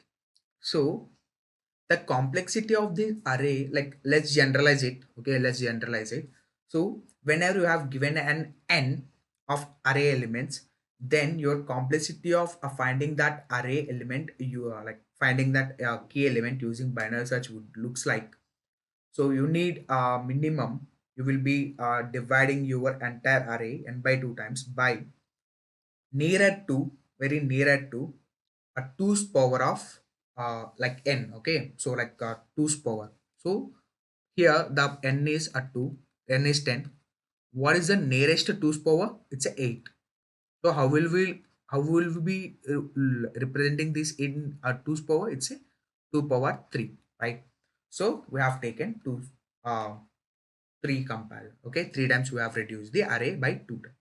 So now let's say you have given an 16 elements. Okay, now you will be making it to 8, then you will be making it to 4, then you are making it to 2, then you are making it to 1. Okay, so how many comparisons I have made? It's a first 1, 2, a 3, a 4. Okay, it's a 4. Now just check. So what is the nearest 2's power to the 16? It's again 16. So how will you represent 16? It's a 2 power 4. So it's a 2. 4 is your answer. So if you generalize, again generalize it into the formula, then it will be taking it of log base to n times. Okay, so this is the overall complexity of an binary search.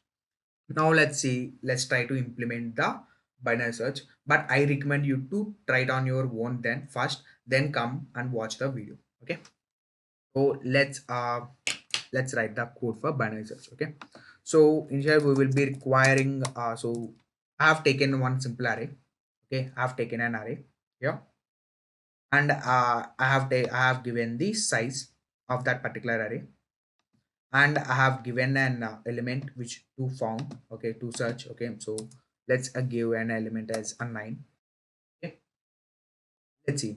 So we will be requiring two pointers. One is a low, which is pointing to the a 0 index, and we will be require high, which is pointing to the n minus 1. Okay, last index. So then we will be writing the, which is a high less than. So why? So how many times until we are iterating this loop until low and high crosses the our search space? Why? So as I said, low is the minimum space, like the starting point. Okay, and high would be the your ending point. So whenever you cross high and low, it means that you have shifted your roles, right? So high has been pointing to the minimum and low has been pointing to the maximum. That should not be the case, right? So if you have reached to that particular point, it means that you haven't found the element. Okay, so because you haven't found the element in a search space, so you have moved your roles. Okay, so we are iterating our loop until that. Now, so the formula for mid is high plus low plus high by 2. Okay, so now you are checking your array of made double equal to key. So if you found, if that is equal to key, then what you will do, you will simply return mid. Okay, so if it is not the case, you have to check whether a particular array of mid is greater than or less than or equal to, sorry, less than key element. Okay, so array of mid less than a key which you are searching for. It means, like, let's say you are currently at a 9, but you are searching for a 15. Okay, so these are way more greater than what you are searching for, right? So you have to move towards your right. Okay, so means you have to increase your move your load to mid plus 1. So if it fail, it means that it's a greater than key. So you will simply move your high to mid minus 1. Okay, So that's it. And if you haven't found, okay, if you haven't returned a mid here, you will reach to here. You will simply return -1. If you haven't found any element, you will simply reach here and you will return -1. Okay, let's execute this program. So we got 7. So let's see. So it is saying that a 9 is found at a 7th index. Okay, so a 0, 1, a 2, 3, 4, 5, 6, 7. Yes. So 9 is at 7th index. So if I have given my key as my key as 1. So keys 1 is not there in my array. So it has to return -1. Yes, I got the -1. You will be given a sorted array and a key element, and you need to simply return a floor of that particular key in an array. So that definition for a floor will be go something like this. So the key, the input key, if there is existent a key in that particular given array, you will simply return that. So else you will simply return the next smallest element to that key. Okay, let's see one example.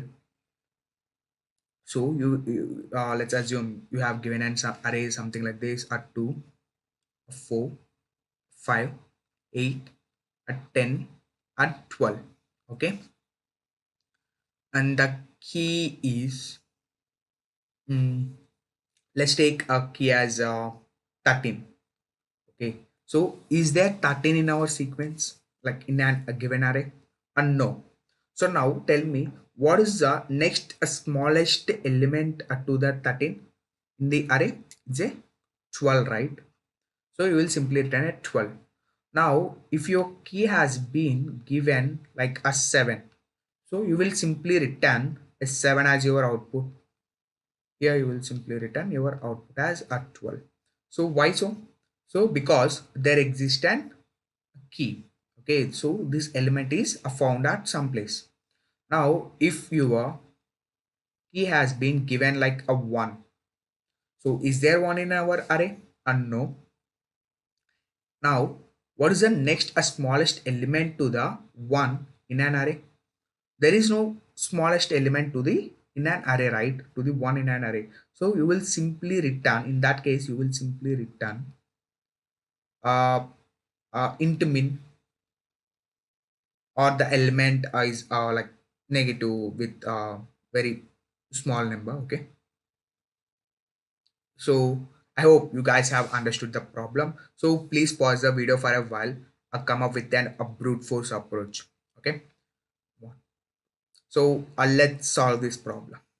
Okay, so if you are in an interview, you have to tell like brute force approach at first. So let's see what will be the brute force approach. So think about it normal without using binary search. Okay, the array is looks like a 2, 4, 5, 7, a 10, and 12. Okay, so and a key is, let's assume you are searching for 11. Okay, you are searching for 11, so the output will be, for this the output is a 10. Okay, let's see. You will linearly traverse through the array for sure. Okay, and you have given sorted array. Please keep that in mind. So that's very important point to be noted. Okay, so first you will pick up these two. So I know that I will just compare it with this particular element. Okay, so yeah, a key a double equal to a of I. So is that the case? No. So key is not equal to array which I am standing currently. So is that the less than what I am searching for? Yes, right. So it's a less than what I am searching for. So now just think. So is there any guarantee that the element which you are seeing next, okay, which you are seeing next by going forward is like smaller than your key or equal to key? There is no guarantee, but just now what you have witnessed, the element which is a lesser than a key. Okay, so this might be your answer, right? So in future whatever so you don't know what's going to be in like right side towards element. So whatever you are now, it is smaller than what you are searching for. So this could be your answer, right? Sometimes. So we'll simply So if that is your key, then you will simply return that element. If that is a smaller than what you are searching for, will simply update your answer. Okay, let's say answer.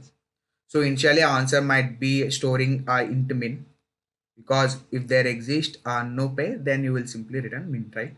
So now you have seen just witnessed a smaller element than a key. So we will override that 2 with 2. Now you will move forward and 4. So is a 4 equal to key? No. Is 4 less than a key? Yes, that is the case, right? So in that case, so here let's say else if a key greater than a of I, in that case what you will do, you will simply update your answer as a of I.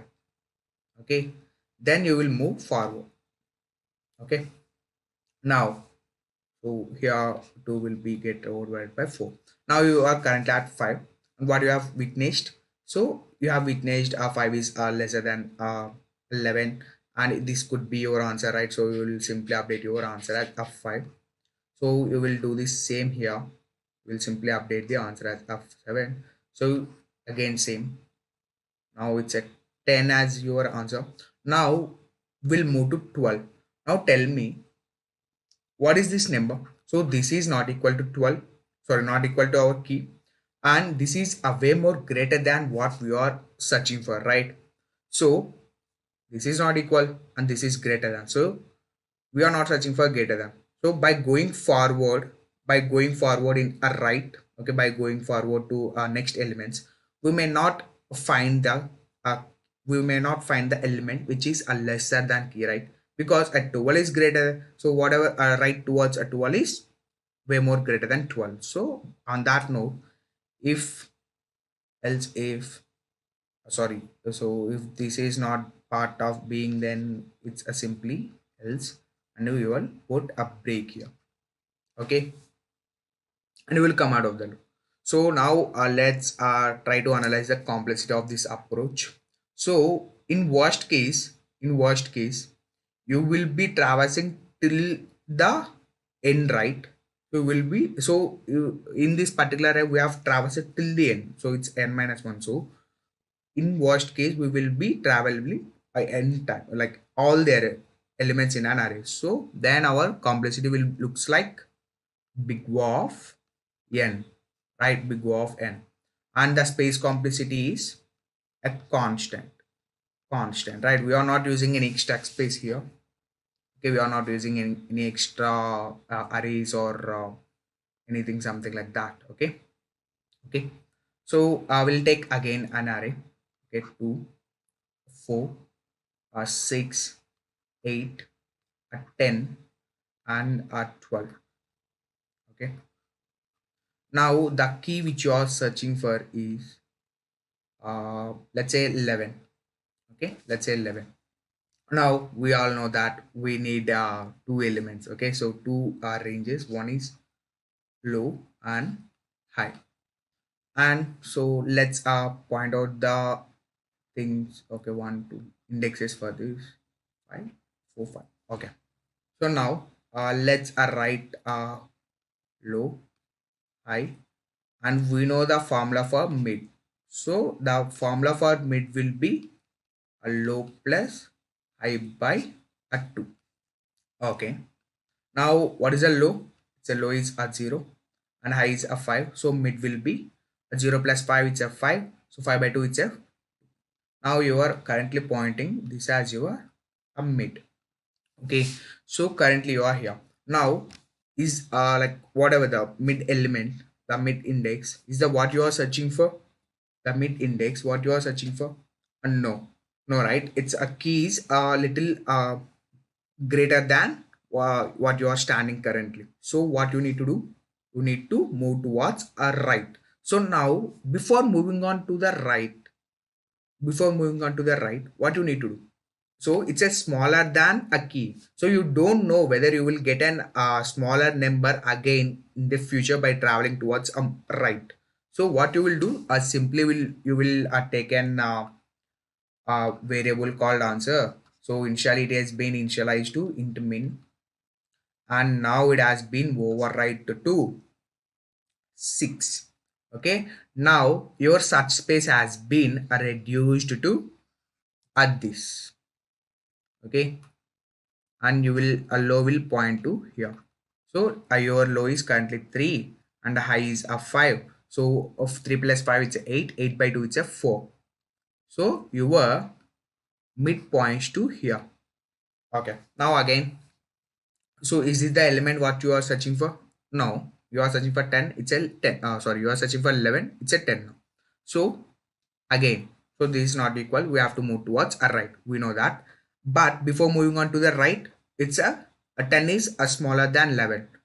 We don't know whether by going forward we will find an perfect key or for less than what we are less than key or greater than 10. So we are not sure. So what we will do? So we'll simply update our answer to 10 as of now.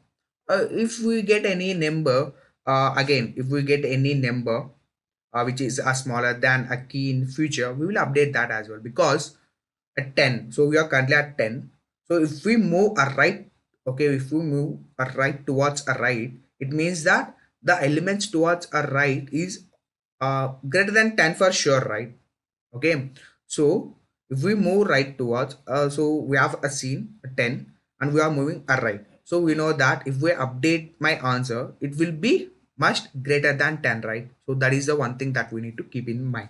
So that's why we are not checking our like while updating our answer, we are not checking that greater element. So we'll update our answer and we'll move our low pointer to mid plus 1.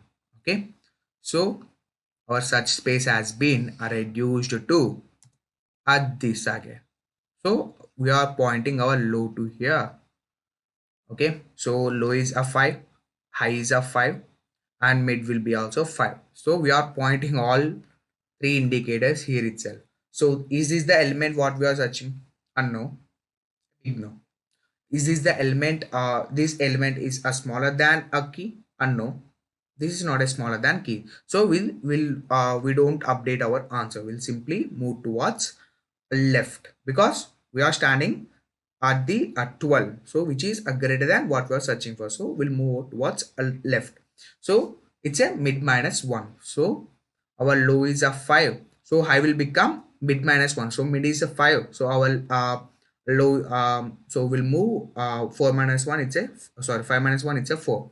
So now what we have just witnessed, we have crossed our paths, right?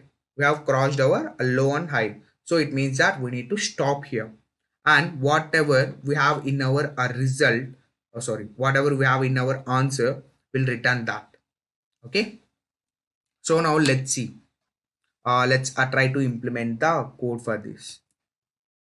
So we need two pointers as low and high. High will be n minus 1, and now we'll write the research implementation, and then we'll point our mid to a low plus high by 2. Now we'll check array of a mid equal to key. So if we found a perfect pair, okay, if we found an key in our array, what we will do, so we'll simply return that key, right? So it's only key, that's it. And in all other cases, we'll check whether that particular mid is greater than or less than. So if I found the element which I'm currently standing is a lesser than key, so it means that we need to update our answer and we'll move to towards a right. So we'll update our low to mid plus high. Okay, so we'll simply first update answer to array of a mid. We'll point our low to a mid plus, and I haven't declared the, so let's declare answer as equal to, I will simply take an minimum element by using any two values. So now, so if that is not the case, we'll simply move towards a left by making high is equal to mid minus 1. So if we come out of this loop, means that we haven't found a perfect guy. So what we will do, we'll simply return our answer. Yes. So now let's try to execute this. Before executing, I have taken an array with the elements of a 2, 4, 5, 10, 11, sorry, 10, 13, 14. And I'm currently searching for 4. It means that a 4 exists in my array. So it has to simply return 4 to me. So yeah, 4. I got the 4. So now if I search for a 12, means a key which is or not exist in an array. So I need to simply return an next smallest element to that particular key. So the next smallest element to 12 is a 10. So let's see we'll get a 10 or not. So I got the 10. So if I make then like a minimum, so if I make an key which is a smaller than minimum element in an array. Okay, so then let's say 1. So the minimum element in an array is a 2. If I make a key as my 1, it means that there is no perfect key found in an RT, and there is no smaller element than that. So in that case, I need to get a negative like int min. Okay, now let's see. So I have defined like int min as like answer as a minus 6 threes. So I would get that as my min. Let's have another variation to the similar let's have another similar problem to the previous one. So earlier we are finding the floor of an element. Now we are finding the seal of an element. So a seal of an like a seal will be defined as something like this. So like again, so if you like if there is a key element in an array, you will return that. Else you will return a next greater element in an array. Okay, so earlier for floor we have a return a smaller element, but here we are returning a greater element. Okay, so let's see with one example. Okay, so let's suppose you have given an array like this. Okay, and you are asked us to find the seal of a given number. So the key is, let's say, a 2. So you will simply return a true because there is a key right here. So if you have given a key as 12, okay, 12. So what you will return? So you will there is no key in this particular array. Okay, so there is no 12 in this particular array. So what you will do? So you will simply return a next greater element. So the next greater element to the 12 here is a 15, right? A 15. So you will simply return that here. Now suppose if you have given a 25 as your input, like as your key. So is there a 25 in our array? Unknown. Now what is the next greater element to the 25? There is no greater element to the 25, right? There is no greater element to the 25. So in that case, you will simply return an max number. Okay, so the number which is given are taken as an maximum number that you could have given for an array. Okay, so let's say your constraints are something like these are like minus. So you might get right. So I'm saying that this array is in sorted array, but you could get an negative numbers as well. So let's assume you have started at minus 1 lakh. Okay, so it's a 10 power 5, and it's a less than or equal to a power a of I, and less than or equal to again 1 lakh again. Okay, so in this case again it's a 10 power 5. So you can put your like you can return a max element which is 10 power 5 plus 1. Okay, so something like that. So simply, so what will be the brute force approach? So the brute force approach will be something like you will traverse to this entire array till you found a key is like then the element which is equivalent to key, or if the element you are currently at is a greater than key, the first greater than. So if you found an element which is greater than key, then you what you will do, you will simply return that value and you will come out of that a loop. Okay, that's it. That's as simple as that. And the complexity of that particular approach will be big O of n. In worst case, right? So in worst case, let's assume this entire you are searching for and your key is been at last element. Okay, so in that case, you will simply traverse to an entire array. In worst case, like key here is at 12 for 25. There is no perfect match, so you are traversing till entire array. So even that is n big O of n, right? So that complexity of that particular approach will be big O of n. So now let's try to solve this problem by using binary search. But I recommend you to solve it on your own, because we have, as previously we have solved flow. So there is only one change that we are making here. Okay, so if you try it on your own, if you are able to figure it out, okay, go and code for that. If not, please watch it again. Okay, so let's say you have given an array something like this at 2, a 4, 10, 15, a 20 and 25. Okay, and let's write the indexes for these. Okay, so 0, 1, 2, a 3, a 4, 5. Okay, now let's point of low and high. So what will be our mid? At 0 plus 5 by 2, it's at 2. So we'll point our mid here. So the key here is we are finding for 22. Okay, so we are the key here is 22. So if you give your key as a 22, then you have to get 25 as your output, because there is no perfect match related to this key, and the next greater element is 25. So let's get started. So here we are currently at pointing towards a 10. So I know that 10 is not equal to 22. So since it's a smaller than 10, so is there anything, so earlier in floor we have updated the smaller element and we have moved towards a right. But now in this particular problem to find and seal, is there anything to do with that a smaller element than 25, like 22? No, right? You need an, either it has to be equivalent to key, or it has to greater than a key. So there is nothing to do with that a smaller element. So what we will do? So we'll simply move to the next element. So it's a 15. So you will be pointing towards low here. So now your low is a 3 and high is a 5. So 3 plus 5 it's a 8. 8 by 2 it's a 4. So you will be pointing your mid as this. So again, is this 20 equal to 22? Or no? So is it 22 greater than 22? Sorry, 20 greater than 22? Or no? So what you will do? You will simply eliminate this as well, and you will point your low to mid plus 1.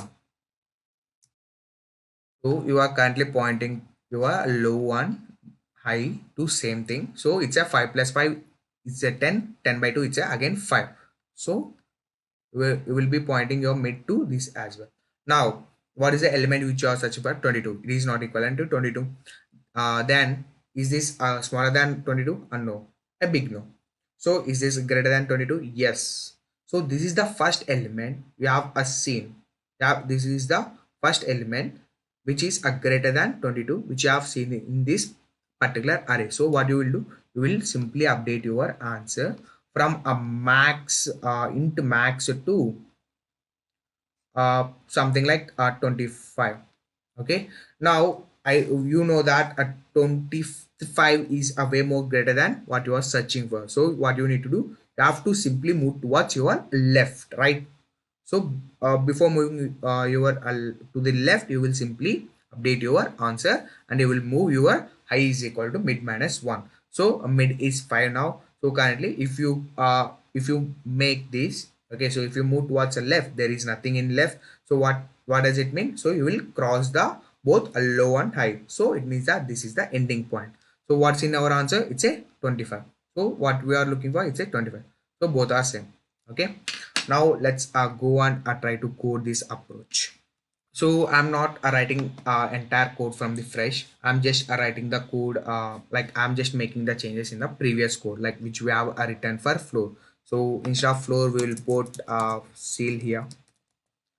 Here we'll call seal here. Then what we do, let's do it. Okay, from here.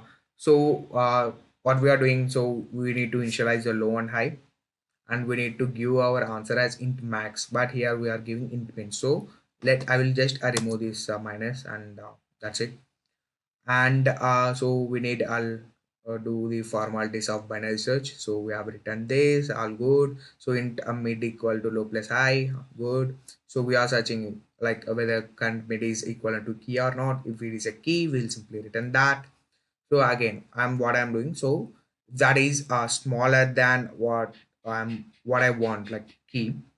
What I need to do, so I need to simply move towards right. So I need not to update the answer in case of a seal. So I will simply eliminate this line. And now, so if that is not the case, if that particular mid is a greater than key, what I need to do, I need to update my answer, and I need to move towards a left, right? So what I will do, so I will update my answer as array of a mid. So at the end of the, if I haven't found any perfect key, then I will simply return the answer. So now what I'm making, so I'm making a call for a key as a one. So there is no one here. So the what is the next element? What's a next greater than a one is two. So if I make this call, I need to get a two as my answer. So I'm getting it. So if I make a call as 11, so there is no 11 here. So since there is no 11, I need to get a next greater element. So it is 13. I got it. So if I make a call as a 5, so since there is a 5 in this particular thing, if I make 5, I need to get only 5. I got it. So if I make a call as 16, so there is no 16 in this particular array, and there is no next greater element than 16 in this also. So what does it mean? So it has to simply return the all threes for me, okay, in my case. So in your case it would be int max. So yes, got it. So let's solve another problem using binary search. So the problem statement is given something like this. So you will be given a number n. You just need to return the square root of the given number. So let's see some sample cases. Okay, let's say you have given a n is equal to 25. So in that case, your output must be equal to 5. So if you have given 36, your output must be 6. So uh, there is a cases where there is no perfect square root, right? So let's say if you have given n is equal to 24, in that case the square root of 24 is around 4.96, something like that. So in that case, I'm not interested in printing these precision values. I need only the values or exact decimal values, so which is equivalent to nearest square root number, right? So but in this case you need to print 4. Okay, hope you got the problem. So now pause the video for a while, so think about the solution. Let's get started.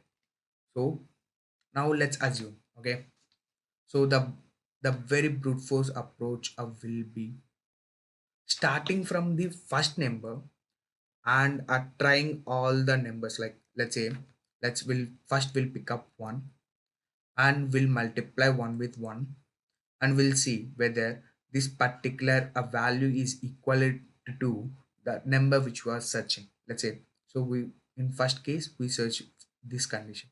So is this true? No, it's it failed. But so this might be our answer, right? If there are no square roots after 2, like after 1, so then this one will be our answer, right? So that should be one case. And also let's pick up 2 into 2 is equal to 24. No, this condition is fails now. So 3 into 3, so a 9, so it's 9 not equal to 24. So again 4 into 4, so it's a 16. Okay, and 5 into 5. Here the one thing that you have identified here is we have crossed the value, right? We have just crossed it, like 25. So it means that by going forward, we may not find the exact square root. So we need to stop here and we need to return one square root. So which is a very nearer to that particular number. So the very nearer to the particular square root is of 4. So we just return this 5 minus 1. Okay, so hope you got that. Okay, now let's try to write the code for it. Okay, so there are some cases where you need to manually trigger that. Let's say if your n equal to 0 or 1, you will simply return that n. Okay, so for all other cases you will write code, like write a logic for that. Okay, so let's say you will define something like int square root value equal to 1. Okay, now you will write a loop and you will do square root into square root a value less than or equal to n. Okay, so if this is true, you will do square root value plus plus.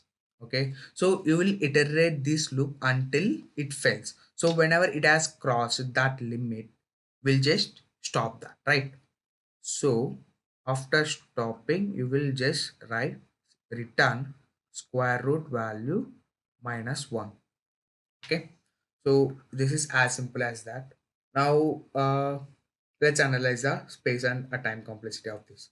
So the time complexity of this approach will be square root, right? So of square root of n, right? So because we are just iterating to, we are just finding the square root, so we are trying all the numbers till that we found a perfect square root. That's it. And the space complexity is constant. We are not using any extra space here. So now again pause the video for a while. Now think about this solution in a binary search way. Okay, so let's get started. Now tell me, let's take an is equal to 24. So what would be my minimum, like what would be my least possible square root? It would be 1. What will be maximum possible square root? It could be 24, right? So your answer is must going to lie in between this range. So as we all know that, so we'll point at two things: a low, high. Okay, low and high. So our answer is going to lie in between this search space. Okay, so let's do some normal binary search analysis. Okay, so low, high, mid. Okay, so now let's say our low is a 1, high is a 24. Now our mid is, so it's a low plus high by 2. So it's 1 plus 24 by 2. It's a 12. Okay, it's a 12. So our mid is a 12. So now, so 12 into 12 is 144. So is our 144 equal to 24? No, that is not we are searching for. And now, so is 144 greater than 24? Yes, that is greater than 24. It means that in between these particular space, okay, so we haven't found, we are not able to find the element. Okay, we just found that 12 is, okay, by multiplying 12 with 12. So we found that the value that is we are yielding is greater than, the way more greater than what we are searching for. So it means that by going forward in this direction, okay, so since a binary search as a property of all increasing, like it is in a sorted manner, so by going in this direction, we can't find the value which is a less than 144, right? So we automatically eliminate this and will point our height to low mid minus 1, so it's 11. Okay, it's a 11. So we'll update our low and high. So low is a 1, our high is 11. Now our mid is, so 1 plus 11, it's a 12. So 12 by 2, it's a 6. So 6. Now, so now tell me, so 6 into 6 is 36. So again, it's a way more greater than what we are searching for. So what we do again, so we'll simply eliminate this particular boundary and we'll point our high here. So it's a 5. Okay, now our low is the same and high is a 5 now. So 1 plus 5 is a 6 by 2 it's a 3. So now our mid is 3. So a 3 into 3 is a 9.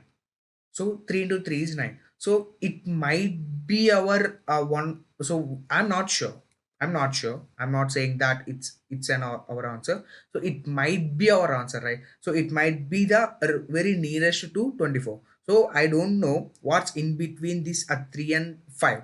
Okay, I'm not sure what's in between this 3 and 5. But I know that this might be the one of the solution. So I will just store it in somewhere. Okay, let's say answer. Okay, I will store it in answer, let's say 3. Okay, now let's say, okay, so 9, our high is 5, so we are searching for an element which is greater than 9, right? Greater than 9, so we have to move over low pointer towards a right. Okay, so we'll put a 3 here and we'll move a low here. Okay, so our low is currently 3 and the high is a 5. Now 3 plus 5 is 8. 8 by 2 is a 4. So now tell me. So 4 into 4 is a 60. So again, it's not equal to 24, but it's a less than 24, right? It's less than 24.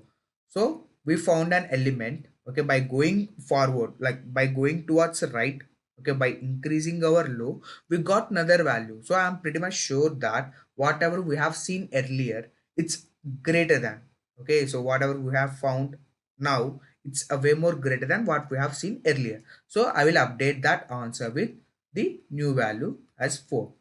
Now again, so 16 is a lesser than 24. So by going forward, I might find an value, right? I might find an value. So I will increase the low pointer to mid plus 1. So my low will become 5 and high is pointing to 5 as well. So it is 5 plus 5, it's a 10. 10 by 2, it's again 5.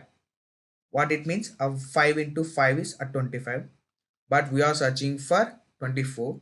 So we'll try to reduce the high value. So high will become mid minus 1. So our currently mid is 5. So it will become 4 and it will become so 5. So as we all know that property of binary search is always. So low should be greater than, low should be less than high. So here, if you can clearly observe that low and high, low is greater than high, so we need to stop here. So we just return whatever we have seen. So the value which you have is now 4. Okay, we'll just simply return that value. So now let's try to write code for this approach. Okay, so simply we'll take an n. Okay, let's say n as 24, and we'll simply pass these to one function. Let's say float function as find square root, find a square root, a value. Okay, so we'll pass this n and we'll get it. Okay, so I will write this. Okay, and we'll catch this value now. So initially what we do, so we'll take one answer is equal to 0 and we'll assign low to 1. So that might be one of the my minimum value, right? And I will assign my high is equal to n. Okay, now I will write an binary search code. So it will be less than or equal to high. Then I will find a mid value. So mid must be low plus high by a 2. Okay, now what I will do, I will search if let's say I will have another variable. So int square value equal to a mid into a mid. Okay, so instead of writing multiple times, I will just simply assign a value and I will store the mid into mid. So I will search if mid square equal to the value which I'm searching for. So if this is the case, what I will do, so I will update my answer to I will update my answer to mid. Okay, and I will break out of the loop. Simply I will break out of the loop. So what could be my next case? So my next case would be, so the whatever the square value I have, So it might be lesser than, okay, it might be lesser than what we are searching for. So in that case, what I can do, so I will simply store, first I will simply store the mid value, because it can be my answer, right? And I will update my low to mid plus 1. Okay, so what could be other case? It must be, so if it is not equal to n, if it is not equal to less than, so if it is greater than n, so it might be less than n. So what we'll do, so we'll write a high equal to mid minus 1. So after coming out of this loop, I will just return mid, sorry, a answer. Okay, so let's run this code, we'll see what I will get. So I got some compilation errors, so yeah, so here I have used it. So I got 4. So if I give a 36 here, so if I give 36 here, probably I will get a 6, right? So it's working fine. So try it on your own. Okay, so thanks for watching. This video is a part of Experience Scalar for Free initiative. To get full content, please visit the link given in the description below. Why do we use arrays so extensively everywhere? The reason for that is because arrays provides us random access in order 1 time complexity, right? And this is the biggest advantage of array. In most of our use cases, we want to access random index in the most optimal way. That is why we use arrays. But this random access of any index, this also comes with a cost, right? Do you guys know how an array is able to provide order 1 random access? So array is able to provide order 1 random access because all the elements of an array are stored in contiguous memory location, which means that, let us say if I have an array of size 4 and first element of the array is, let's say, stored somewhere here, that means that the next element will be stored next to it, the third element here, and the fourth element next to it. So all the 4 elements are going to be stored next to each other in the correct sequence as well. And we are only going to have the address of the first element of the array. And using that, since you know the size of the data set, using that you can find the address of any index in order 1 time, and then you can access that value. This is how array provides us order 1 random access. But for this to happen, it also needs to know what is the size of the array beforehand. Before you create the array, you need to know what is going to be the size, because only then these many slots will be allotted, these many slots will be reserved for this array, and then you can use them to insert or access the values in the array, right? So you need to call out the size before you are creating the array. And that is the reason why whenever you create an array, you have to declare the size. You cannot create an array without telling the size of the array. Now, how is it a disadvantage? So the disadvantage which lies here is that whenever you are creating an array, you need to have a very good idea about how many elements are going to be there in the array. Because if the size that you have given here, if that size is very large than your actual data set, which means that you have created an array of a larger size, but you have very few elements to fill in there, then that means you are going to waste memory, right? Because if you have, let's say, created an array of these many slots, but you have only filled let's say 2 elements inside the array, since all these slots have been reserved for this array, they cannot be used by any other thing, right? So if you are not filling them, that means that this memory is wasted. On the other hand, if the number of slots that you have created, if the size of the array that you have, if it is smaller than the size of your data set, then you can definitely not insert all the data that you have. For example, in this array of size 4, if you want to insert, so let's say we have this array of size 4 here, and you have filled this complete array, all these slots are occupied. Now, if I want to insert a 5th element inside this array, is that possible? Can we extend the size of the array? No, right? That is absolutely not possible, because these slots which are next to the 0th or the last slot, they might already have been taken. They might not be free. And this is not how you can simply extend the array, right? Maybe we cannot do this in a normal array, but we can do this in a vector or in an array list, right? Even if an array list is filled, even if a vector is filled, you can still insert values inside it. Internally, vector or an array list is also having an array, a normal array only. And when that array gets filled, the best that we can do is declare a new array. Discard this array, declare a new array of a larger size, right? So if you declare a new array of larger size, which means that another set of contiguous memory locations will be allotted to that array, and then you can copy all these values from your original array to this array. All these values are now in this new array, and then in the subsequent slots you can insert the new values, right? So if you had this array of size 4, if it gets filled in a vector or in an array list, a new array will be created of larger size. These values will be copied, and then the new values that you need to insert, they will be inserted in the subsequent slots, and then this array will be discarded. And once this new array gets filled, the same thing will repeat again. Another new array of larger size will be created, all these values will be copied, and then the new values will be added in the empty slots. So whether you are using a normal array or a vector or an array list, it totally does not matter, because both of them are working in the exact same way, using contiguous slots in the memory. And whenever you try to book contiguous slots, whenever you are trying to reserve these contiguous slots, there are a lot of chances of wasting the memory. Arrays definitely are the best suited data structure if we require fast random access. But if we do not require fast random access, in that case, we can optimize for the memory. We can save some space, and we can save ourselves from wasting extra space by using a data structure, which is one of the most important data structure with respect to the interviews, especially if you want to prepare for companies like Amazon, Microsoft, or Adobe. And this data structure is known as the linked list. So we are going to study linked list in today's class. We are going to see linked list from scratch, how it is stored, how it functions, and we are also going to solve a lot of interesting problems on linked list. Okay, so now let's see how using a linked list can actually save space for us, right? And always remember that whenever we are using linked list, we do not aim for having a fast random access, right? That thing is totally lost.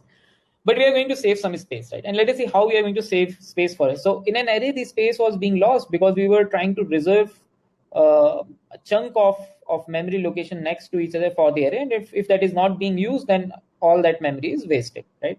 But in a linked list, what we are going to do is, first of all, we do not reserve these spaces in chunks, right? We are going to reserve one slot at a time for one data, right? So for example, if you want to insert 4 in your linked list, then when you want to insert 4, when you actually create a node in your linked list, only then are you going to reserve this slot or insert 4 in this slot, right?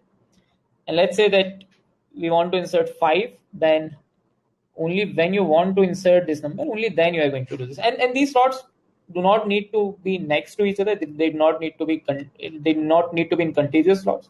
They can be anywhere, right? For example, if you want to insert 7, this 7 can be somewhere here as well. And these slots also need not be in the same sequence. The sequence can also be completely out of order. For example, if now you want to insert 3, this 3 can also be somewhere here. Okay. So all these slots are arranged randomly. Wherever you find a slot in the memory, you can insert these numbers. But now the question is that if they're stored in any slot in any random location, then how do we preserve the order in which we have inserted the elements? How do we iterate over these elements in the exact same order? To preserve the order, we need to have something known as the links. Every element should also have the information about what is going to be the next element. So element definitely cannot have the information, but every node should have the information. And that is the reason why the list node class that you are going to have is going to not only have this data, but also a link to the next pointer. Okay, so the node class that we are going to have, it's going to have some data. And this data can be anything. This can be integer, float, double, string, character, array, hash map, anything. But for simplicity, we are taking integer right now, right? So it's going to have a data, which are these values in our case, and it should also have a reference to the next node. Okay, so this reference we are generally going to represent with the name next. Okay. So this means that all these nodes which we have stored in the memory, they are not only going to have this data, but along with this data, they also have the reference, which means this stores the next pointer. 5 stores the next pointer to 7, and 7 stores the next pointer to 3. So whenever you need to iterate over this list, you should have the address of the first element. And if you have the address of the first element, you know what is the next, you know what is the next of that, you know what is the next of that, and so on. this is the reason why you if you might have seen, like I'm sure all of you must have seen a representation of a linked list, right? And it is represented something like this. So all these squares which are created in a linked list, these are nothing but they all represent the node, and inside these you just insert the value which is there in the nodes. These arrow pointers represent the next pointer, which means that after 4 you're going to get 5, after 5 you're going to get 7, and so on. For 1, since this is the last node of this linked list, there is nothing after this, right? Which means that the next pointer of 1, next pointer of this node is going to point to nothing. It's going to point to null, right? And we are going to represent null like the earth symbol. One very important thing to keep in mind, guys, which will also be used in a lot of problems that we'll be solving, that in a linked list, you can only iterate from left to right direction, right? Because every node is holding the information about what is next to it. In a normal linked list, you don't have information about what is previous to it. You only have the information about which node is next to it, which means that you can only iterate a linked list from left to right, correct? So if that is the case, that you can only iterate the linked list from left to right, and if you want to iterate over the complete linked list, what is the minimum information that we need to have for that?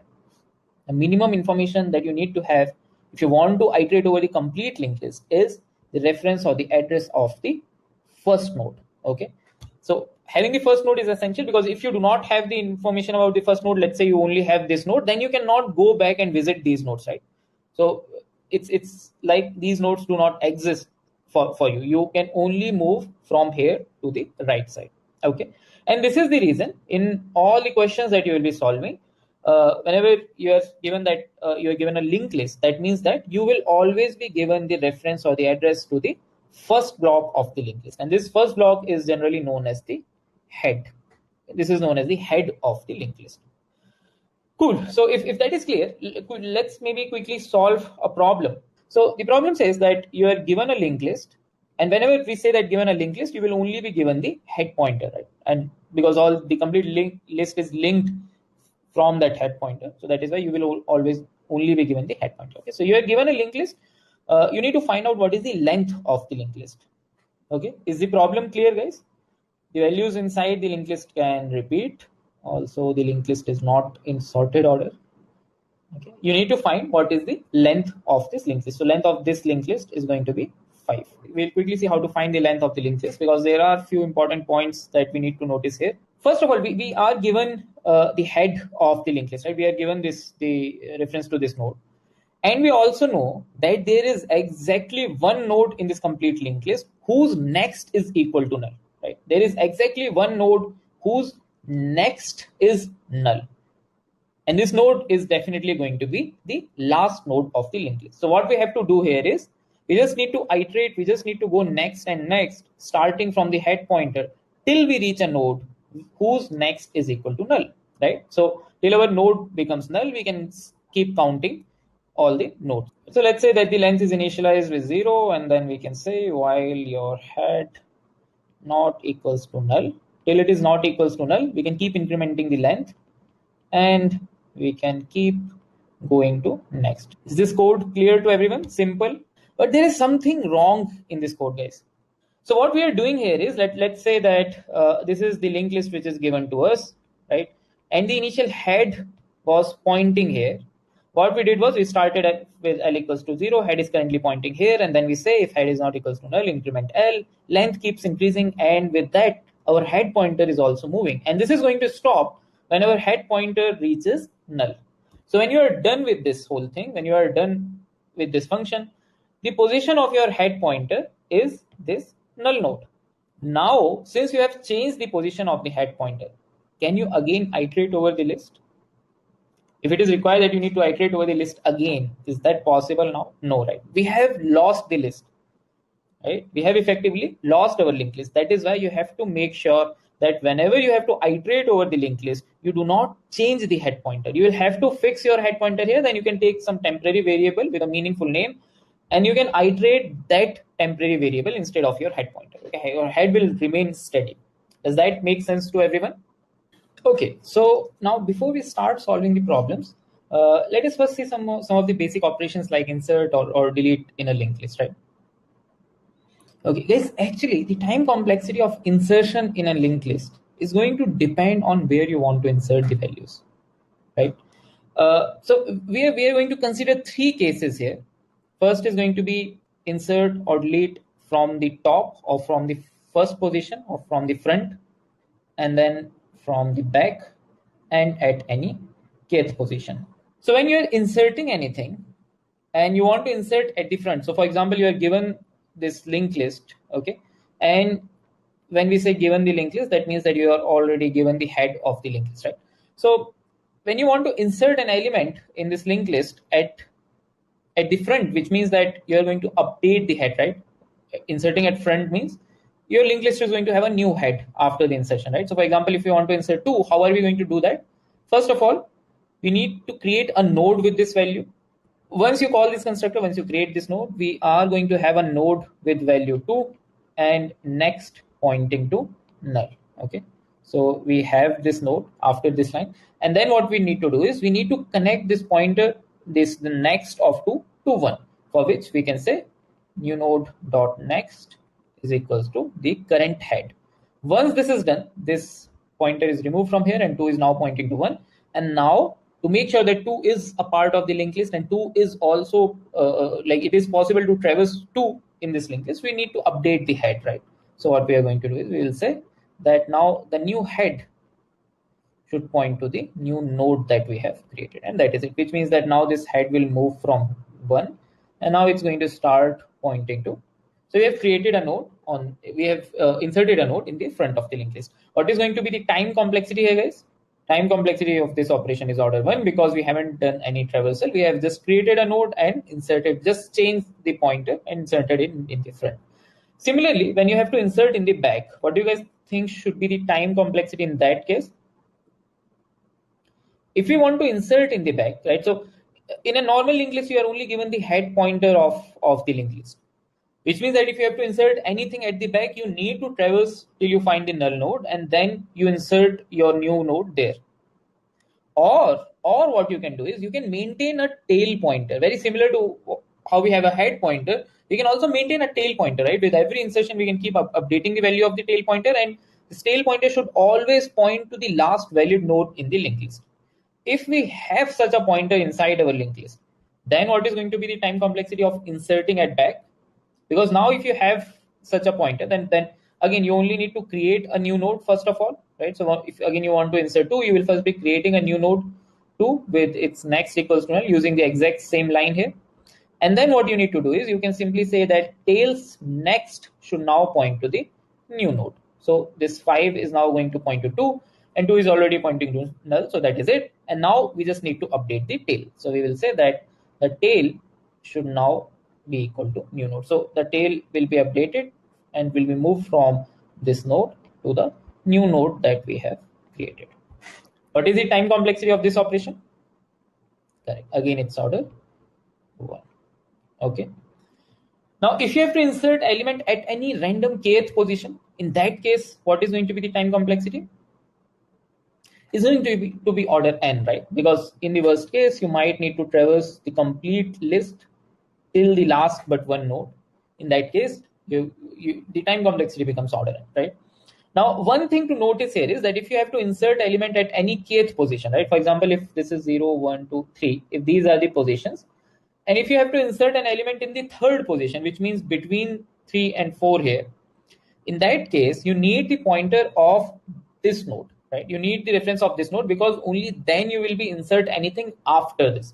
So whenever you need to insert an element in the kth position, you need the reference to the k minus 1 in node, right? The node which is present just after the required node. So in this case, what we are going to do is we again create, let us say we want to insert 12 in this case. So we create a node 12 and then we say, so we should be having, if you want to insert it at the kth position, we should be having the k minus 1 node here. And then we'll say that 12's next should point to whatever is the next of this node, which means that 12 next should be made pointing to this node. And then we will say that the k minus 1's node next should point to 12. So this will point here and this node is, this link is broken and 12 is inserted in between. And the time complexity, as we have discussed, is going to be order n in the worst case. Okay, cool. Now, very similar to insertion, we can also delete the nodes from the front, from the back, and from any random kth position, right? What is going to be the time complexity of deleting the first node from a linked list? Deleting the first node from a linked list is nothing but just updating the head pointer. That's it, right? Because we know that anything which is before the head pointer is obviously not a part of the linked list, right? So if here is our head pointer currently, and if we want to delete this node, then if we just move our head pointer by one position, and we say that now the head is updated to this node, then that's it, right? Your node is deleted. Now, if you're using C++, then you can actually delete this node, or you can free this node, right? Delete this or free in C++. If you're using Java, you don't need to do anything because the garbage collector is there and it's going to do its job, right? So you just need to increment the head pointer. Time complexity is just order 1 because you are just updating the head pointer. What about deleting from the back? If I have to delete anything from the back, can that also be done in order 1? We already have the tail pointer maintained with us, right? So we just need to delete whatever is present in the tail pointer. Can we do that, guys, in order 1 time? So, right, if we have this tail pointer maintained here, we can definitely just say that whatever is this tail pointer, just change it to null. As soon as we do this, this starts pointing to null, and this tail pointer, the node which was pointed by tail, is deleted. But after we have done this, now can we do another deletion from back in order 1 time? No, right? We cannot update the tail pointer. Why? Because as we have discussed earlier, you cannot go back in a linked list. You cannot travel from right to left in a linked list. So you cannot update the tail pointer while deleting a node. That is why you can do first deletion in order 1. You just need to convert this tail to null. But after that, you won't be having any tail pointer maintained to the last node of the linked list. So after that, you won't be able to do it. So the time complexity here is going to be order n, because then after you have done the first deletion, you will have to iterate over the complete list and you will have to reach the last pointer to delete it. Is that clear to everyone? Same is the case for the kth position as well. In this case, you will definitely have to travel till the k-1 position, right? And once you reach the node just previous to the kth node, right? So for example, in this case, let's say we wanted to delete this node. If you want to delete this node, then you need to reach the node which is just previous to this, and then you will simply change the pointer here. You will say that the next of this node should point to next of next, and that's it. Again, the time complexity is going to be order n, because in the worst case, you might need to traverse to the complete list. Cool. So let's solve a problem, which is again a very frequently asked problem, has been asked in Amazon and Microsoft multiple times. The problem says that you are given a linked list. You have to find the mid node of the linked list, node which is present at the middle position. Okay. So for example, if this is your linked list, so in this case, the node which is present in the middle is this node. So the answer is going to be 7. Okay. If there are even number of nodes in your linked list, then you can return the first node of the second half, which means that if this is the linked list, then you can return this node. Okay. You can find the length of the linked list. We know how to do that. If the length comes out to be L, then the middle is going to be at the position L/2. So you can start another iteration from the head, and you will only traverse till L/2 distance, and you will be getting the midpoint. Okay, that is one approach. Another approach, as suggested by many of you, is by using 2 pointers, right? Using a fast pointer and a slow pointer. Now, guys, a lot of problems in linked list will be solved using 2 pointers, traveling in multiple different ways. That is why we will quickly see this approach and we'll try to understand the intuition behind this. Okay. So as many of you have said that we can consider a fast pointer and a slow pointer. When the fast pointer reaches the end, the slow pointer will be at the middle point, right? So the intuition behind this is very similar to what would happen in a race of 2 cars. That is, that we have 2 cars and we are having a race between these 2 cars. Okay. And both are starting at the same time from the same from the same position, and both have to reach at this point. Now, one of the car is moving with a speed x, the other is moving with a speed double that of the other car. So when the moment this car reaches the end point, where do you guys think would be this car. The moment the car with 2x speed reaches the end line, what would be the position of the other car? The other car is going to be at the center of the road, right? Exact center. Why? Because this car has a speed double that of the other car. So the amount of distance traveled is also going to be doubled in the same amount of time, which means that if it has traveled this L length, then the other car must have traveled L by 2 length. So if this works in physics, this is also going to work in our linked list. So in a linked list, what we can do is instead of having two cars, we can have two pointers, two iterators, right? And one of the iterators, both of them are going to start from the same point at the same time, right? One is slow, the other is fast. And the fast one is going to move with a speed double that of the slow pointer, just like the cars. Which means that the slow pointer, if it is moving with one step at a time, the fast pointer moves 2 steps at a time. So after the first iteration, slow pointers moves from here to the next position. Fast pointer moves from here to this position. Again, the slow pointer moves from here to this position, and the fast pointer moves from here to this position. Okay. Now fast pointer does not have any further nodes to travel. So this means that this has reached the end.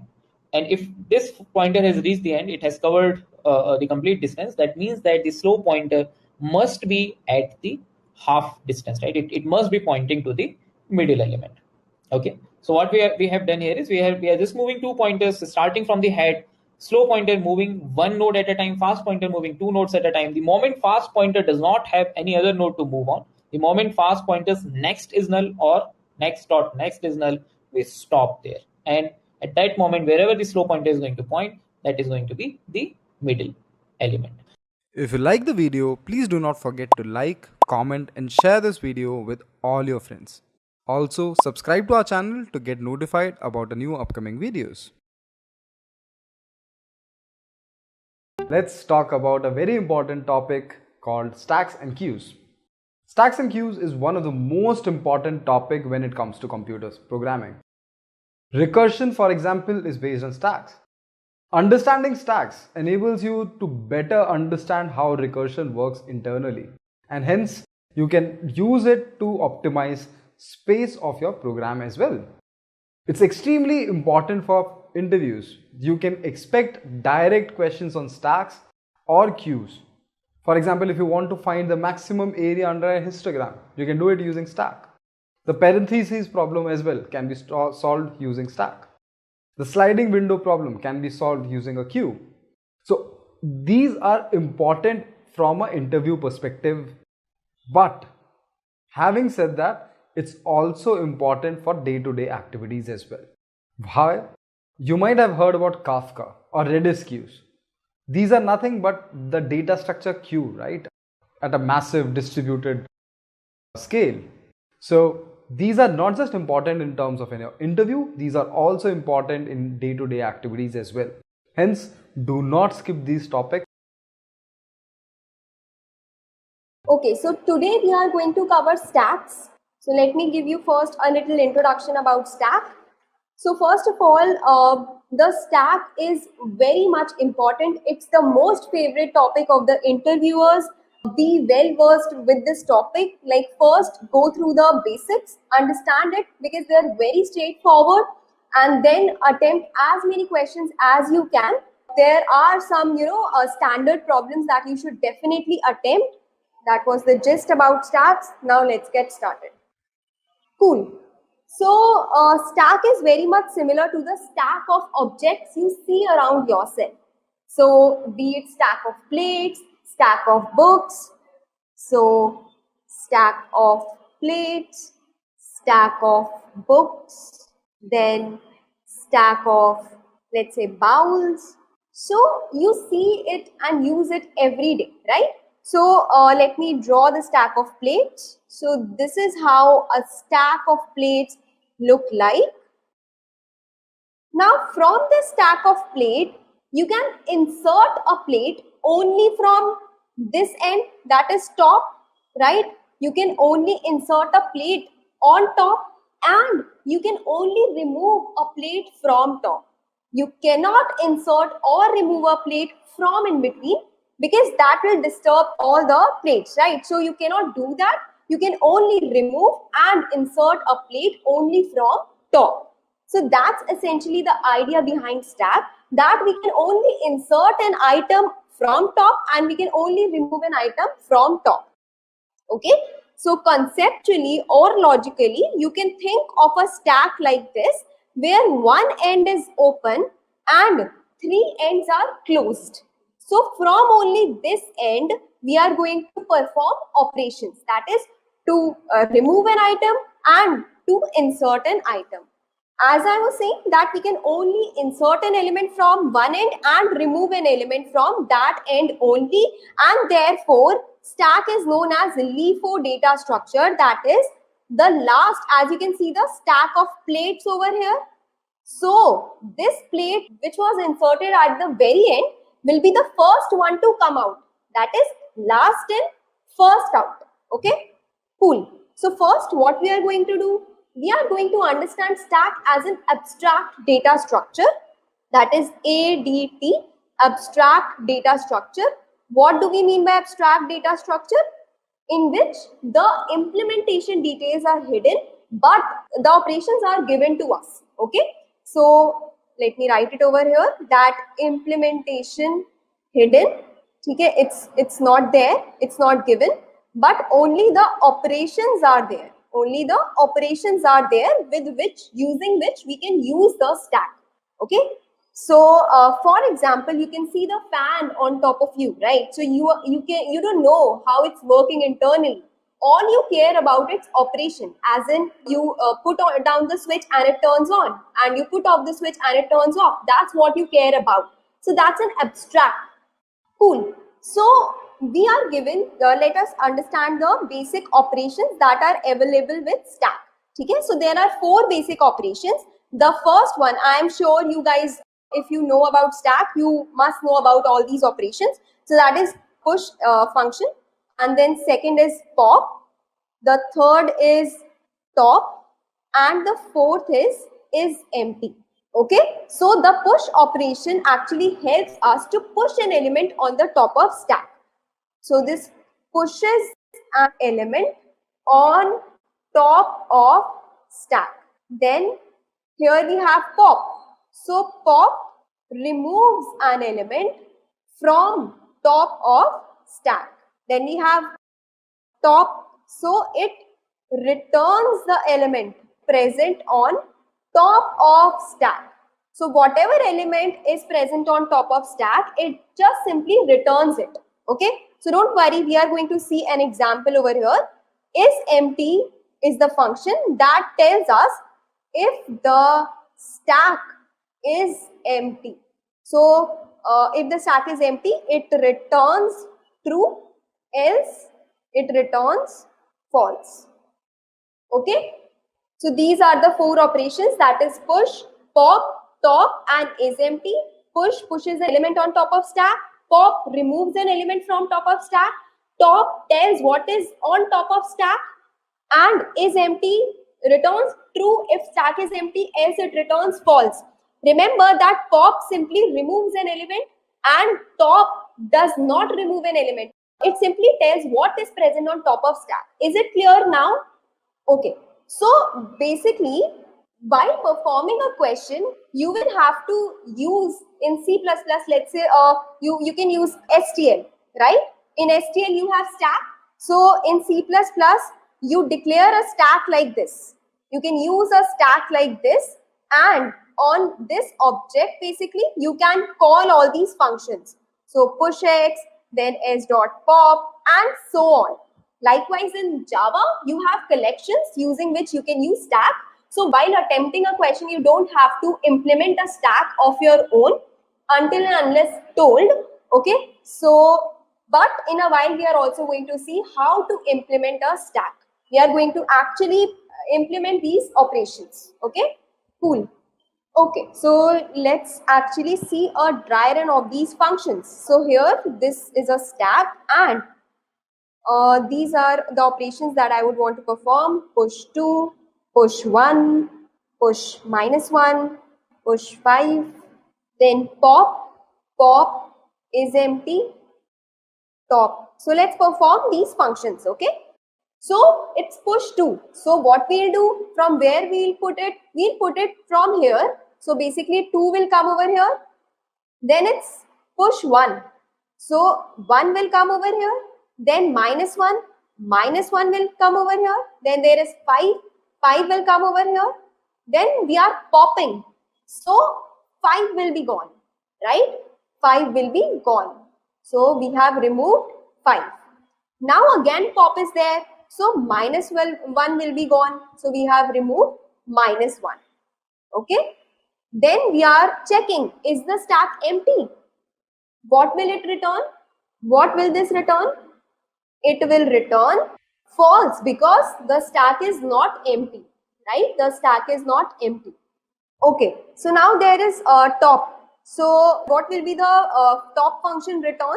It will return whatever is present on top of stack. So basically top is pointing over here. So whatever is on top of stack, it will return that. So it will return 1, right? It will return 1.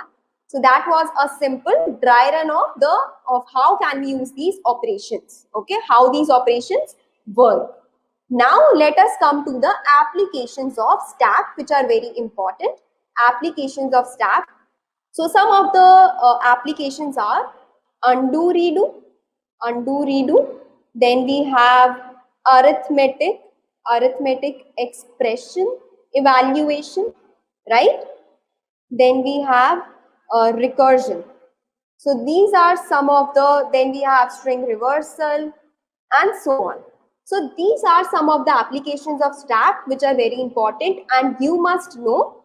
So try to figure out that how a stack can be used in these operations. You know, that's an activity for you, that do try to search that how we can perform an undo, redo. So this is actually present in your browser, right? So whenever you go to any page, from any page and want to come back, so basically you store, for example, let me give you an example. So you are at link, let's say 1, then you go to link 2, then you go to link 3 and you want to come back to link 2. So what you can do, you can actually maintain a stack of them. So like first you are on link 1, you can put it on a stack, link 1. Then you are going to link 2. So put it on top of stack. Then you are going to link 3. Then put it on top of stack. Now you want to come back to link 2. So what you can do, you can simply remove this and now you are back to link 2. Does that make sense? So likewise, you can also have a redo stack. Okay, so that's an activity for you, that how you can perform a redo operation. Okay, so likewise try to figure out. And we have arithmetic expression evaluation. So I think you all must be very much familiar with this. That is, you know, converting to infix to prefix or postfix, then evaluating the postfix notation. So that's where you can use stacks. Okay, and then you have recursion. Stack is a core of recursion. So you make function calls and when you come back, so that basically those function calls get stored on top of stack. Okay, likewise string reversal. Okay, so there is another application that you may be using in your daily life. You must have seen this InShots app, right? So what happens in this, you are on this screen, okay, and so here I am actually at my feed. I am at my feed, okay, and I am watching this news. So I can only see another news if I remove it, if I remove this. So can you see that how this is an implementation of stack, right guys? Now let's talk about the implementation of stack. So could you guys tell me how can we implement a stack? So using arrays, second is using linked list. Okay, so how can we implement a stack using arrays? So basically, let's see. So we can have an array. So size of the array is, so array is A, and size of the array is 7. Okay, so what we can do, so let's say I want to push 2, push 3, push -1, pop, push 7, pop. Let's see how can we implement these operations using stack. Okay, so what we can do, basically we can actually enforce that one end of the stack will be there to perform all the operation. So you can imagine it like we are pushing the elements from here and removing the elements from here. So let's say I want to push 2, so 2 comes over here. Now you can also maintain a top variable which is right now pointing over here. That means what is on top of stack? 2 is on top of stack. Then we have push 3. So what we can do? We can simply increment this top variable and push 3 in here. Then push -1. So we can simply increment this top variable and push -1. Now how to pop it? How can we pop it? Top minus minus. So basically we are now at index 1 and we have so basically -1 is gone. Okay, then we are at, so this was done, then we are at 7. So again we can increment the value of top and 7 comes over here. Now again pop's coming, so we can come over here and this is gone. So basically that's how we can operate a stack using arrays. Okay, and now can someone tell me the problem of stacks? So problems of stack are, which are very important if let's say an interviewer asks you to implement a stack using arrays or linked list. So if I talk about arrays, then we have problems, overflow and underflow. Let's say I want to push 1, 4, 0, 5, 6. These are the items that I would want to push. So 1 comes over here, then 4 comes over here, then 0 comes, then 5 comes, then 6 comes, and now I would also want to insert, let's say, -1. So as you can see, as I move my pointer forward, there is no space because array has a fixed space, right? So I cannot insert any more element, and that leads to the condition of overflow. Okay, and it's very important. So if interviewer has asked you, he's basically maybe judging you that will you cover these cases or not. Okay, so this is the thing. So how can you handle it?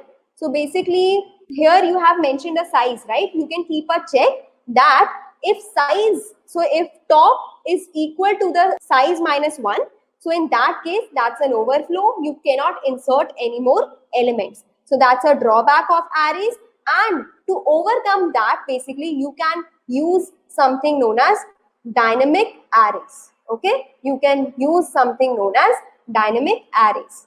Okay, now let's say I want to pop, I'm calling pop 7 times. Okay, so basically this is gone, third time, fourth time, fifth time, sixth time and seventh time, and now I am again calling. So now what will happen? Will I be able to pop any more element? No, I will not be able to pop any more element because the stack is empty. So if I attempt to do so, that will lead to underflow condition. So how can you make it all right? Basically, you can put a check that if top, so if top is equal to, let's say, -1, then print underflow. Okay, and simply return. So that's how you can manage underflow and overflow condition. Does that make sense, guys? Underflow is when you are trying to pop an element when there doesn't exist. When you are popping an element when there is no element. So how will you be able to pop? Will you be able to pop? No, right? So that's the case of underflow. So you can manage the case of underflow by checking that if top is equal to -1, that means you have no element, so you simply print underflow and return. Cool. So let's talk about linked list.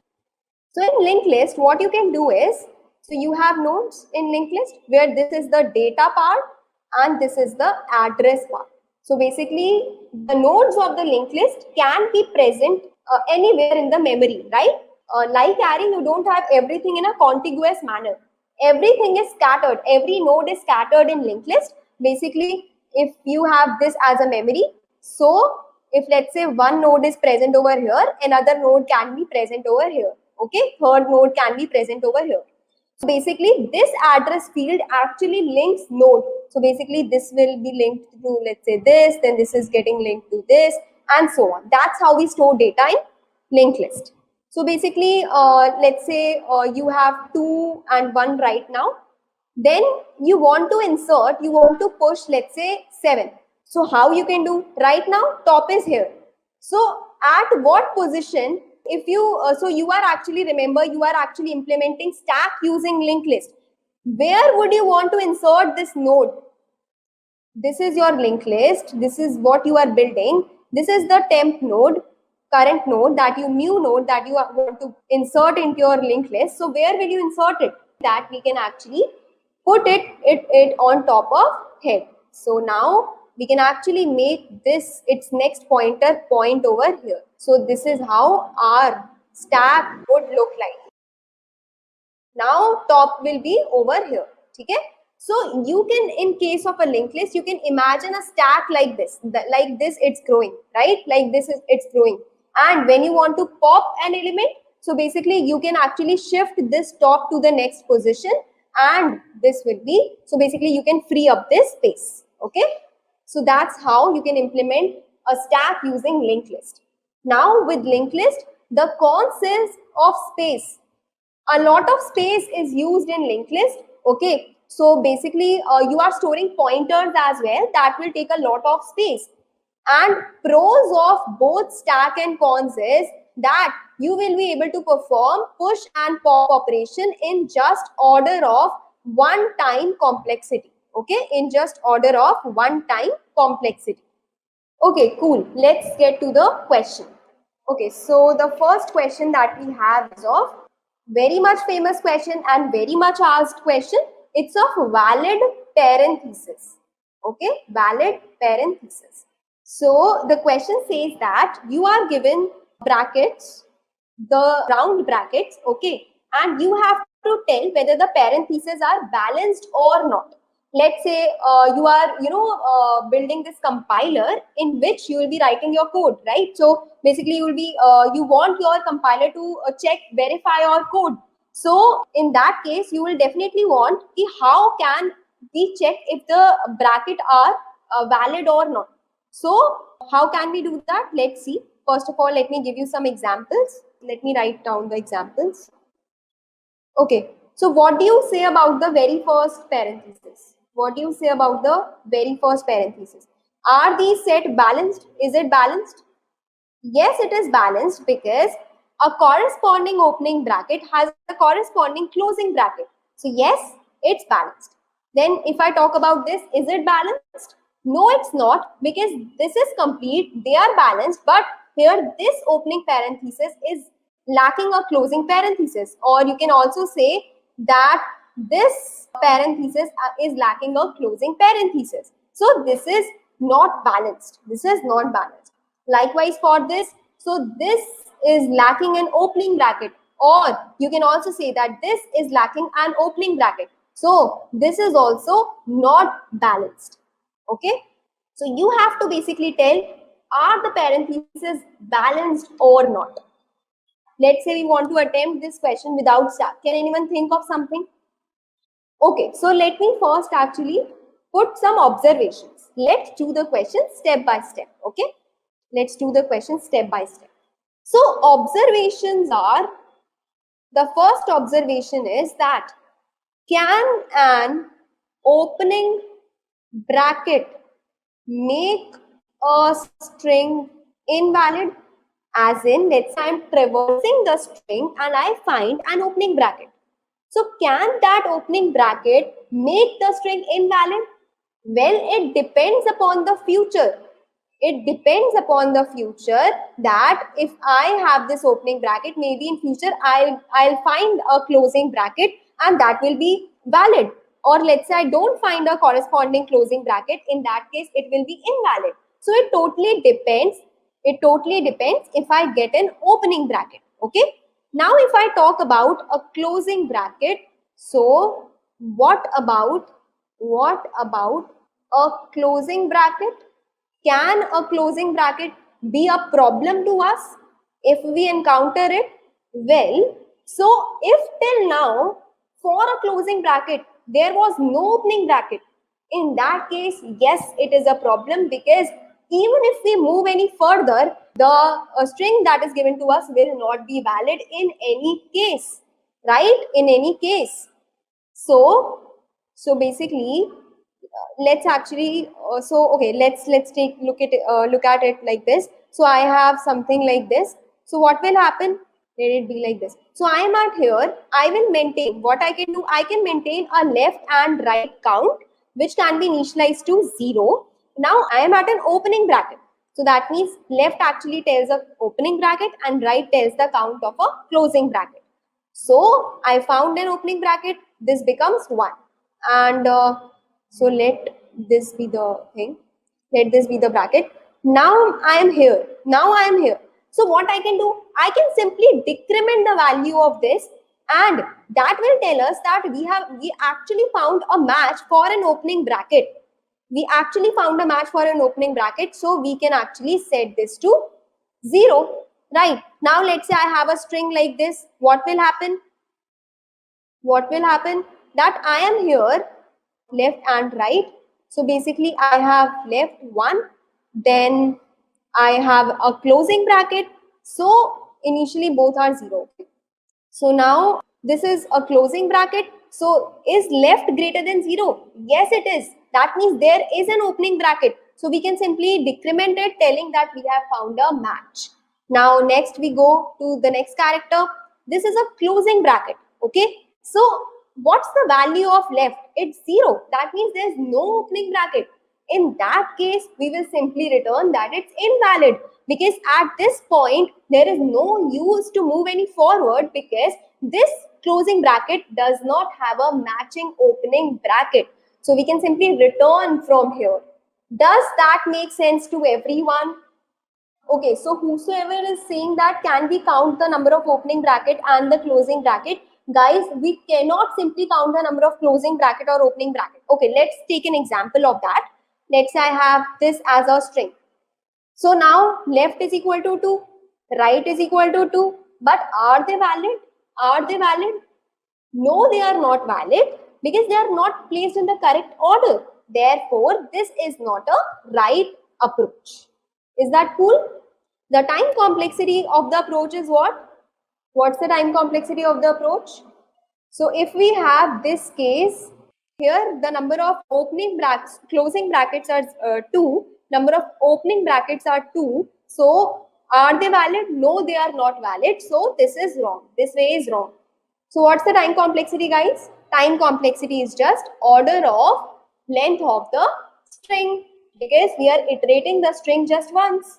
And what's the space complexity? Just order of 1. We have not used any space. Okay, we have not used any space. Now let me make a question little trickier. Now let's say I have brackets, these and these. So this is an extension of the question. Extension hai ye question ka. Now I am saying that I have these 3 sets of parentheses. Now I have to tell, basically my string can contain these set. So I have to tell if those are valid or not. Let's take an example. Examples can be this, then we have this. So this will be given to you. Now you have to tell, are they valid or not? Now can you how can you do it? How can you do it? So whenever in the interview you're telling the interviewer that okay, we can use stack for this, but she or he already knows, right? You have to get to it. Like how? What's the intuition? So that's is very important. Okay. Some of you are saying that we can use 3 variables. So that will be wrong, because then you won't be able to actually find the order. You cannot judge the order by taking that many variables. So first of all, I am sure that you guys understand that it cannot happen by taking just the left count and the right count, because if okay, so first of all, Let's take the example of this. Now here left is 1, okay. And now I find a closing bracket, but here they are not same, right? So this will not work. Having left and right is a bad idea. Now taking 3 variables. So here I have this string. So if I take 3 variables, let's say round, or let me write first bracket, second bracket, third bracket. Now here the first type. So this is type 1, type 2, type 3. First bracket का left right, इसका left right, then इसका left right. First का left is 1, okay. Third का left is 1, okay. First का right. So we have found a right bracket and this manages to be 0. Then we have third ka right. So this becomes 0. But is this valid? No, it's not valid because the order is different. Order doesn't match. So therefore, that's a bad choice. Does that make sense? You should have a clear idea that why your approach is wrong. You should take as many, like if you are stuck, you are not able to think, take examples and try to generalize it. You guys are clear with it? Cool. So let's move forward. Now let's actually build some intuition of this. So one thing is that, let's consider these brackets. One thing is that so this is invalid, right? This is invalid. This is also invalid, right? This is also invalid. This is valid. This is valid. They have right set of pairs. Now this is also, this is what? This is what? This is also valid. Okay. This is also, as you can see, that this is also valid. So if I talk about this string, then it's a property of the valid parenthesis that if the complete parentheses are balanced, then their sub parenthesis will also be balanced. As you can see that this is balanced, this is also balanced, this is also balanced. So we are not considering all the substrings, right? We cannot consider anything like this or something. We have to choose the right set. But what it means is that whatever the parentheses are inside it, they will be balanced anyhow. So this is its corresponding pair. Then we have this, it's correct, then it's correct, then this is there. So does that make sense? That inside of it parentheses are balanced? Now, so an opening bracket does not bother us, right? An opening bracket does not bother us because in future we may find a closing bracket for it, right? But let's suppose I am at this closing bracket. Let's suppose I am done with everything and I am at this closing bracket. Now for this closing bracket, this is an opening bracket, this is an opening bracket. Does these brackets are of any use to me? No, they are not. Can I get rid of them? Then that would be great, right? So if I can get rid of them, because they are valid in itself, right? As I told you by this property. So since they are valid, if I can get rid of them, then I can actually find out if this bracket has a matching opening bracket, okay? So let's actually see a dry run of this using stack, because stack is the data structure that helps us find. Just look at just the past, okay? Just the past. So how and what we can do? We are at this bracket. This is our opening bracket. We'll see about it in future. So push it onto the stack. Then this is an opening bracket. We'll see about it in future. Put it on top of stack. Again an opening bracket. Put it on top of stack. This is a closing bracket. Was there an opening bracket for this? Yes. Where can I see? I can see it on top of stack. If there is a corresponding match for this closing bracket, then I can simply pop it off. Next time here. This is a closing bracket. Does this have a match? And see how nicely we have removed between whatever was presented. That is here. We have removed it. We have removed it. And now we are actually comparing this. Where can we find it? On top of stack. So yes, it has a match. Remove it. So now we are here. Now we are here. Put it. So this is our closing bracket. Yes, match found. So remove it. Remove it from top of stack. Then we have an opening bracket. Push it on top of stack. Okay. Then we have a closing bracket. Is the corresponding opening bracket present? Yes, it is present. Remove it from top of stack. Now we are at the last bracket. Is the corresponding opening bracket present? See here how we have gotten rid of all of this, right? So basically, yes, it's present. From where we can find? On top of stack. Just remove it. What's the condition we have to check for validity? That if the stack is empty, then return true, right? If the stack is empty, return true. But if the stack is not empty, so we have to return false. That tells, even after iterating the string, let's say we have completely iterated the string, even if the stack is not empty, so we will have to return false, right? Because there are still left some unmatched opening brackets. So at any time, let's say you have something like this. So at any time you don't find, so okay, let's do a dry run of this as well. So this is an opening bracket, move ahead, opening bracket, move ahead, closing bracket, but no corresponding match. Simply return from here. Simply return from here. Okay, so now let's move on to the next question. But before that, let's talk about the time complexity. The time complexity of this approach is just order of n, because we are going to each and every bracket not more than twice. How? Once while pushing it and another time while popping it. So that's only 2 into n, which makes it order of n, right? That makes it order of n. And the space complexity is order of n, because in the worst case we may end up pushing all the brackets in the stack when, let's say, the string was something like this. In that case you will end up pushing all the brackets in the stack. So the space complexity is order of n. Okay, so I hope that's clear, and we'll quickly move on to our next question. So intuition is that how can we, previously clear up something to get just the, so here as I talked about that step by step we made the intuition, like, sorry, I just removed it. So as I was talking about that, inside of it will also be, balance. So if we can remove it, I will just be able to look at here.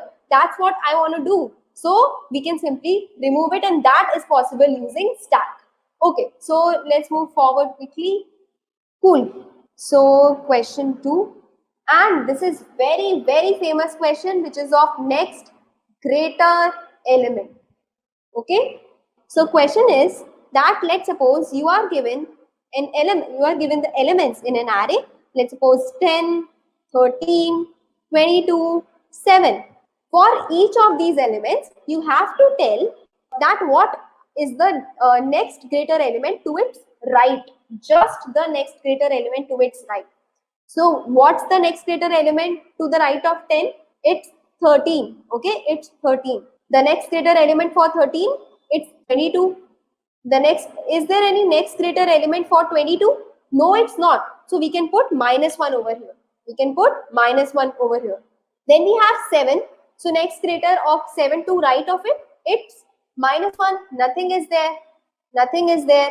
Okay, so let me take, this was example 1. Let me take another example as well.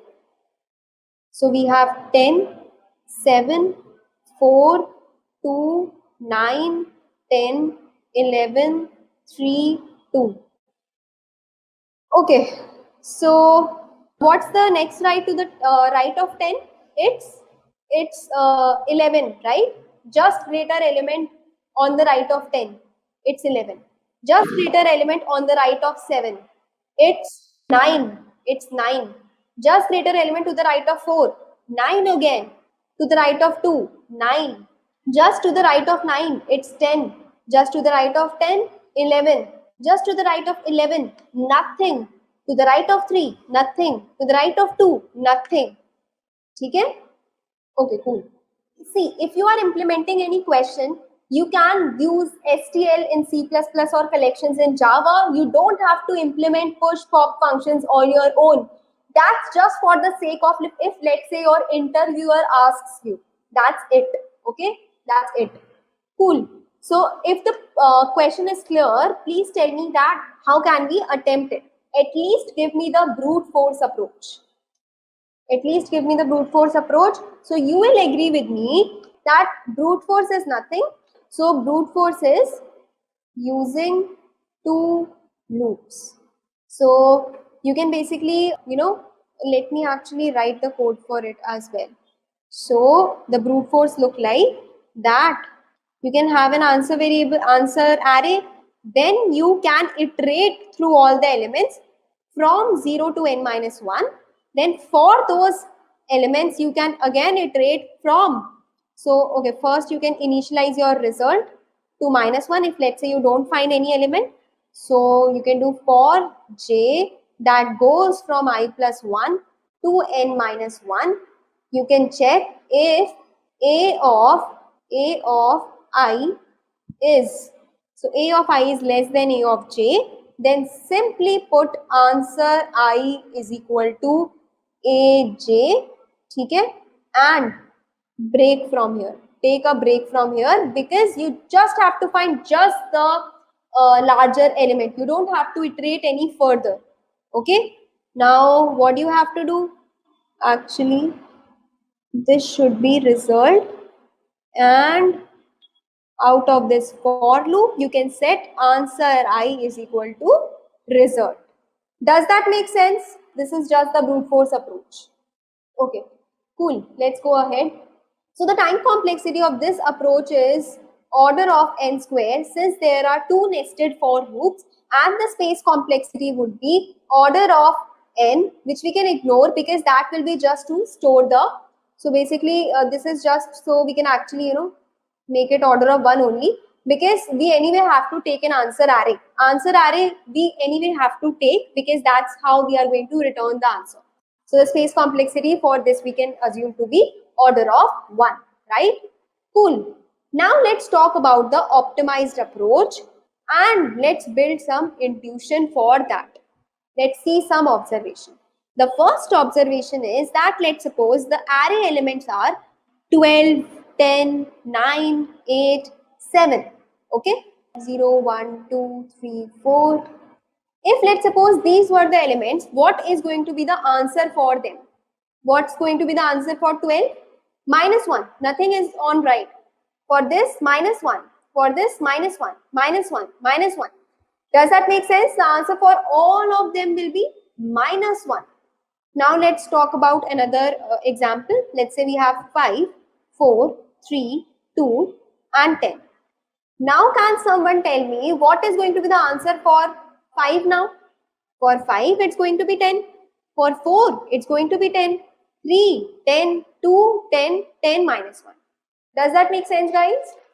Cool. So the thing is that as you can see, when the sequence was in decreasing order, we got minus 1 for them. And here we also had a sequence in decreasing order. But once we got an element which was greater than them, so this element was greater than these elements, so the answer for them became 10. The answer for them became 10. Look at it like this. So let's suppose I have 5, 4, 3, 2, 10. So I start from here. This is 5, then this is 4, this is 3, this is 2. Now 10 came. So once the number came which was out of order and greater than them, so answer for them became 10. Okay, answer for them became 10. Let's look at one more example. We have 9, 6, 5, 4, 8. So this is 9, this is 6, this is 5, 4, then 8 came.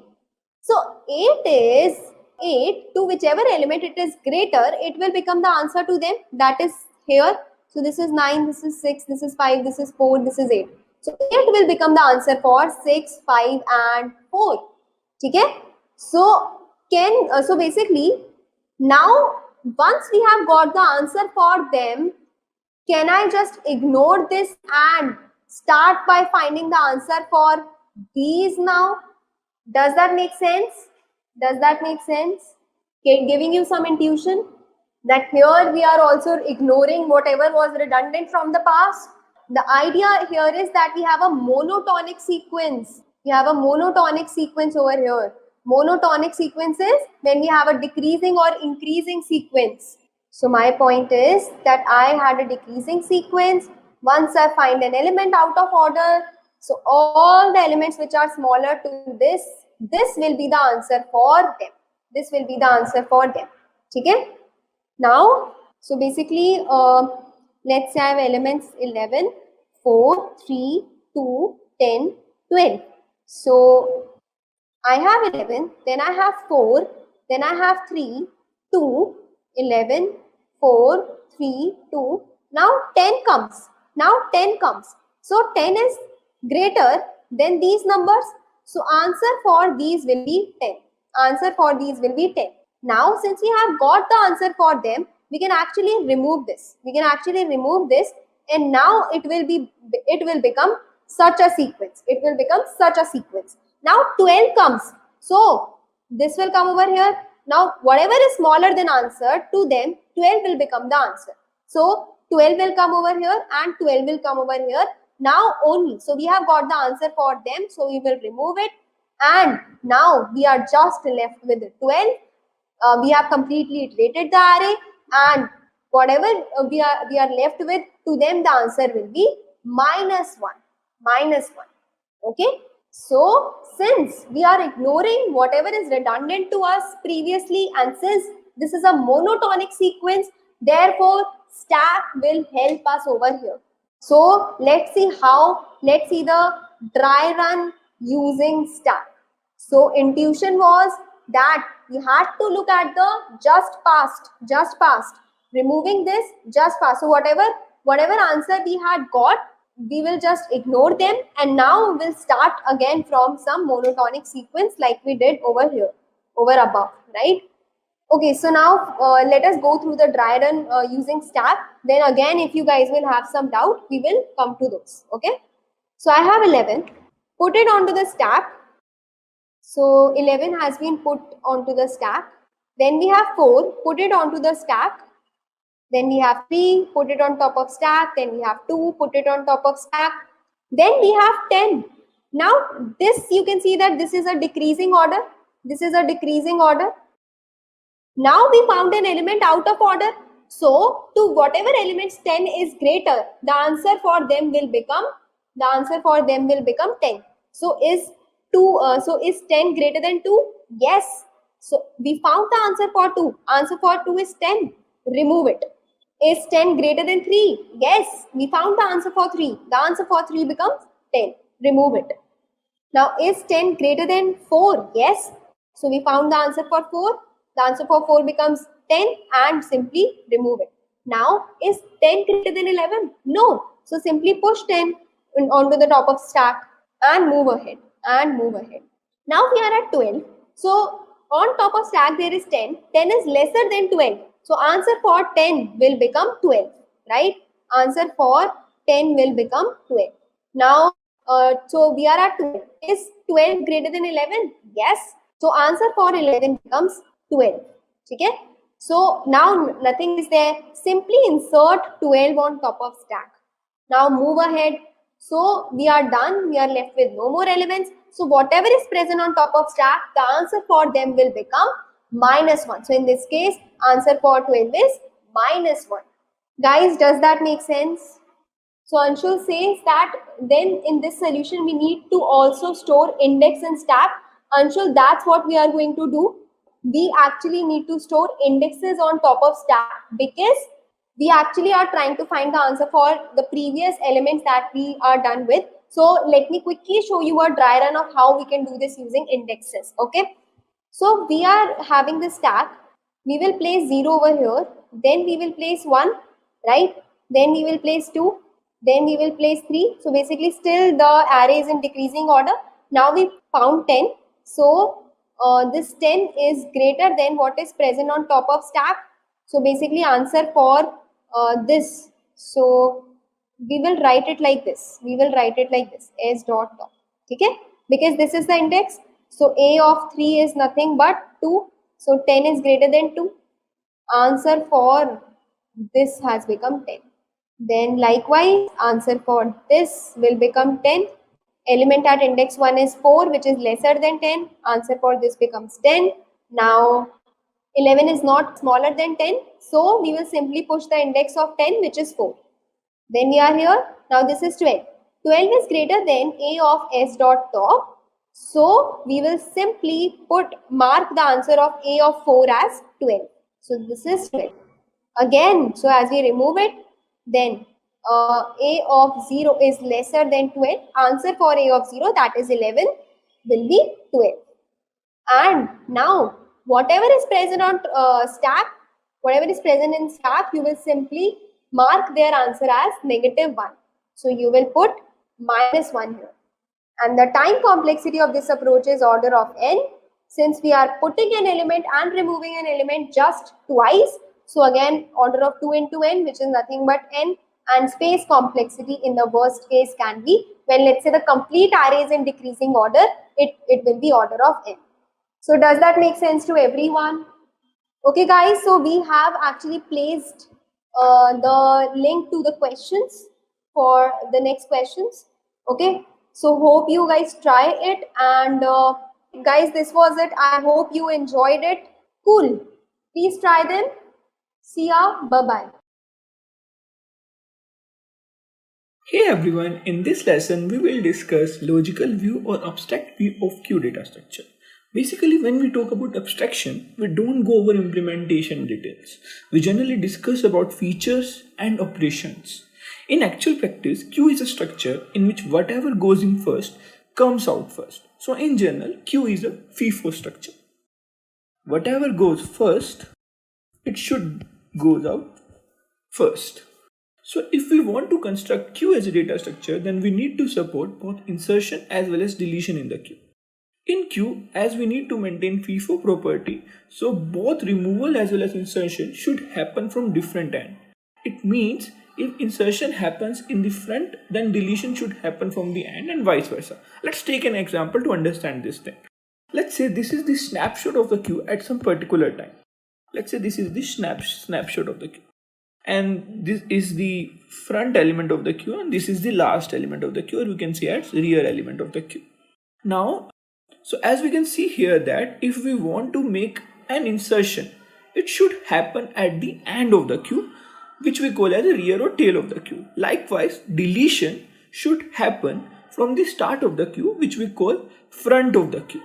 As if I want to delete some element, it should be even, because this element entered first into the queue.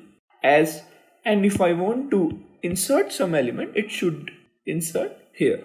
So this is the snapshot of a queue at some particular time. Okay, so what we have seen here, Q as a abstract data structure, a list or collection with the restriction that insertion can be performed at one end, that is the rear of the queue, and deletion can be performed at other end, that we can say here as the front of the queue. Let's discuss operations in the queue now. If we want to create a queue, what sort of operations that we need to support? The first operation is insertion, which we call NQ in the terms of a queue, or we can also say it as push operation. We need to push an element into the queue. And also one other operation that we need to support, that is the DQ, where we need to remove one element from the queue or pop an element from the queue. Now, if I want to create an interface for the queue, how it will be like? Let's discuss about that. If I want to create an interface for the queue, it will be something like I need to support these functions. The first function is NQ, which supports insertion. And the second operation is DQ. And here I am assuming that queue is maintaining integer elements, but it can be of any type. Okay, and the DQ operation means delete an element from the queue, and where this return type symbolizes the element that I deleted. It solely depends upon the implementation that whether we want to return that element or not. We can keep it as void as well. That depends upon the implementation. Also, what sort of other things that we may need from the queue. That what is the element which is present at the front, or we can say it as peak. Is my queue empty or not? So these sort of operations that I may need in order to implement a queue. So what we can say that in high level terms, these sort of operations that we need to figure out in order to implement queue. And most of the languages has an inbuilt library which provides the interface, which may vary from language to language. And as a developer, we don't need to worry about the implementation details, and we can create a queue data structures with the help of available functions. As we have seen here that the operations can be NQ, DQ, front is empty. Now, what we can say also as Q as a container which is open from both ends. As we have seen here that we are entering an element from this side and removing an element from this side. So it is actually an open container where element goes in from one end and element removes from other end. Now, let's say we have this operation available in the library. Let's try to simulate Q. Okay, let's say in the starting we have an empty queue and we need to insert an element 2 into the queue. That means as we have in library, so then we can simply call enqueue function of that library and we can insert q in our 2 in our queue. So when we insert 2, it will come from here. Fine. So now as we know that we need to maintain 2 pointers or 2 variables which keeps track of which is my front element as well as which is my rear element, so that the implementation becomes easy. But so if we have only one element in the queue, then both front and rear pointing to 2. Fine. Now let's say we are inserting one more element into the queue, that is 5, and it will go from the rear side, from this side. Now we need to update our front and rear. Let's say internally the library, it's handling all those things. Now the rear reaches here and front remains here. Now let's say we have one more operation. Let's say somebody asks one more operation to insert 3 into the queue. Then the snapshot of the queue will be something like this, where the rear is pointing here and front is pointing here. Now let's say somebody asked us to dequeue an element, that means delete an element. As we know that deletion occurs from other end, from this opening of the container. So then our front got updated to 5 and the rear will be 3. So now we have done the simulation part and we have seen and the queue in a high level way actually. Now let's discuss some real world examples to understand it better. And it is generally used when there is a shared resource that's supposed to serve some request, and resource can handle one request at one time. In such scenarios, it makes more sense to queue up the request and the request that comes first serves first. Let's consider an example. Let's say we have a printer that is being shared across the network and it can print only one document at a time. When more than one request comes to it, it cannot say that I cannot serve your request. So what printer will do? It will maintain a queue of requests and serves them one by one as long as there is a request in a queue. It will keep picking up the request one by one. Let's say we have a printer and all these computers, they are requesting to the printer for the request to print a document, but the printer can only print one document at a time. So what the printer will do, it will maintain a queue and store all the requests into the queue. And what it will do now, after serving a request, it will pick an element from the front of the queue and serve that request. In this way, it will manage everything. So this is one of the real world scenario where we can use queue. This is good for the introduction part of the queue. In the next lesson, we will see how we can implement queue. Thanks. Hey everyone, as you can see here that we have already maintained the 8-day streak and we need to maintain a streak. So in today's class, I think we will solve some of the questions of stack and queues. Proceed at that level. Let's solve some questions. Okay, let's solve the very first question. The question is, let's say all 3 questions of this clever stack. Okay, let's start the question. We have been given an array and in that array, we need to find the nearest smaller element gi for every element ai in the array such that the element has an index smaller than I. Okay, let's say we have more boundary, gi is the element aj is greater than I. Okay, the basic question is, for each particular element in the array, we need to figure out the nearest smaller element for that particular element in the array. Okay, let's say this is our array. And for 4, as we can see that no element is less than 4 in the left side. So we have G1 is equal to -1. So for 5, as we can see that the minimum most element for 5 in the left side is 4. So our answer will be 4 for this case. Now if I can see for 2, okay, both 4 and 5 are greater than 2. So for 2 as well, I can see that there is no minimum element in the left hand side. So -1 will be for this as well. Now, okay, similarly, okay, now let's try to solve this question. Okay, how I can solve this question? Let's first think. Okay, for each element, if I do in a brute force way, what I need to do, I will just iterate over all the elements in the left hand side, and I just figured out whether there is an element which is lesser than that particular element. If I figure out that element, then I found the answer. In that way, I can proceed. Let's first copy this example. Okay, okay. Now what we can do, how we can solve this question, let's see. Okay, let's say, let's start from the end. Fine. Okay, let's say in the initially we have an element 8 only.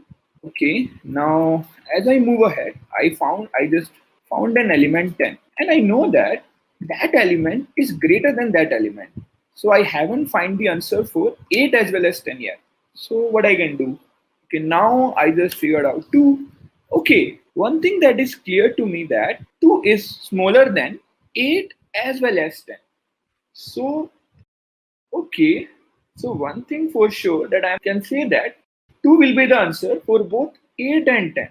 Okay, so what I can do, I can update my answers and I just need this data point only because I already figured out the answer for this. So I just need to maintain 2 only. Now let's say I just go into the other element. I have 5.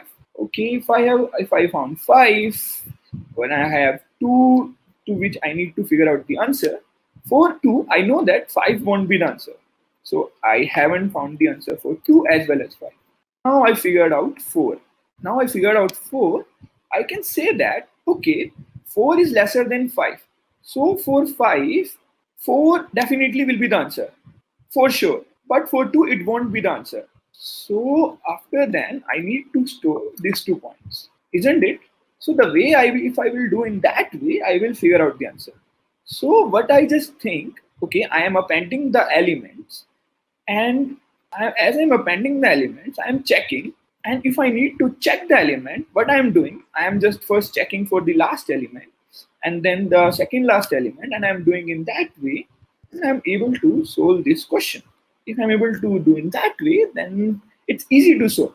So I need some sort of data structure which helps me to maintain this information.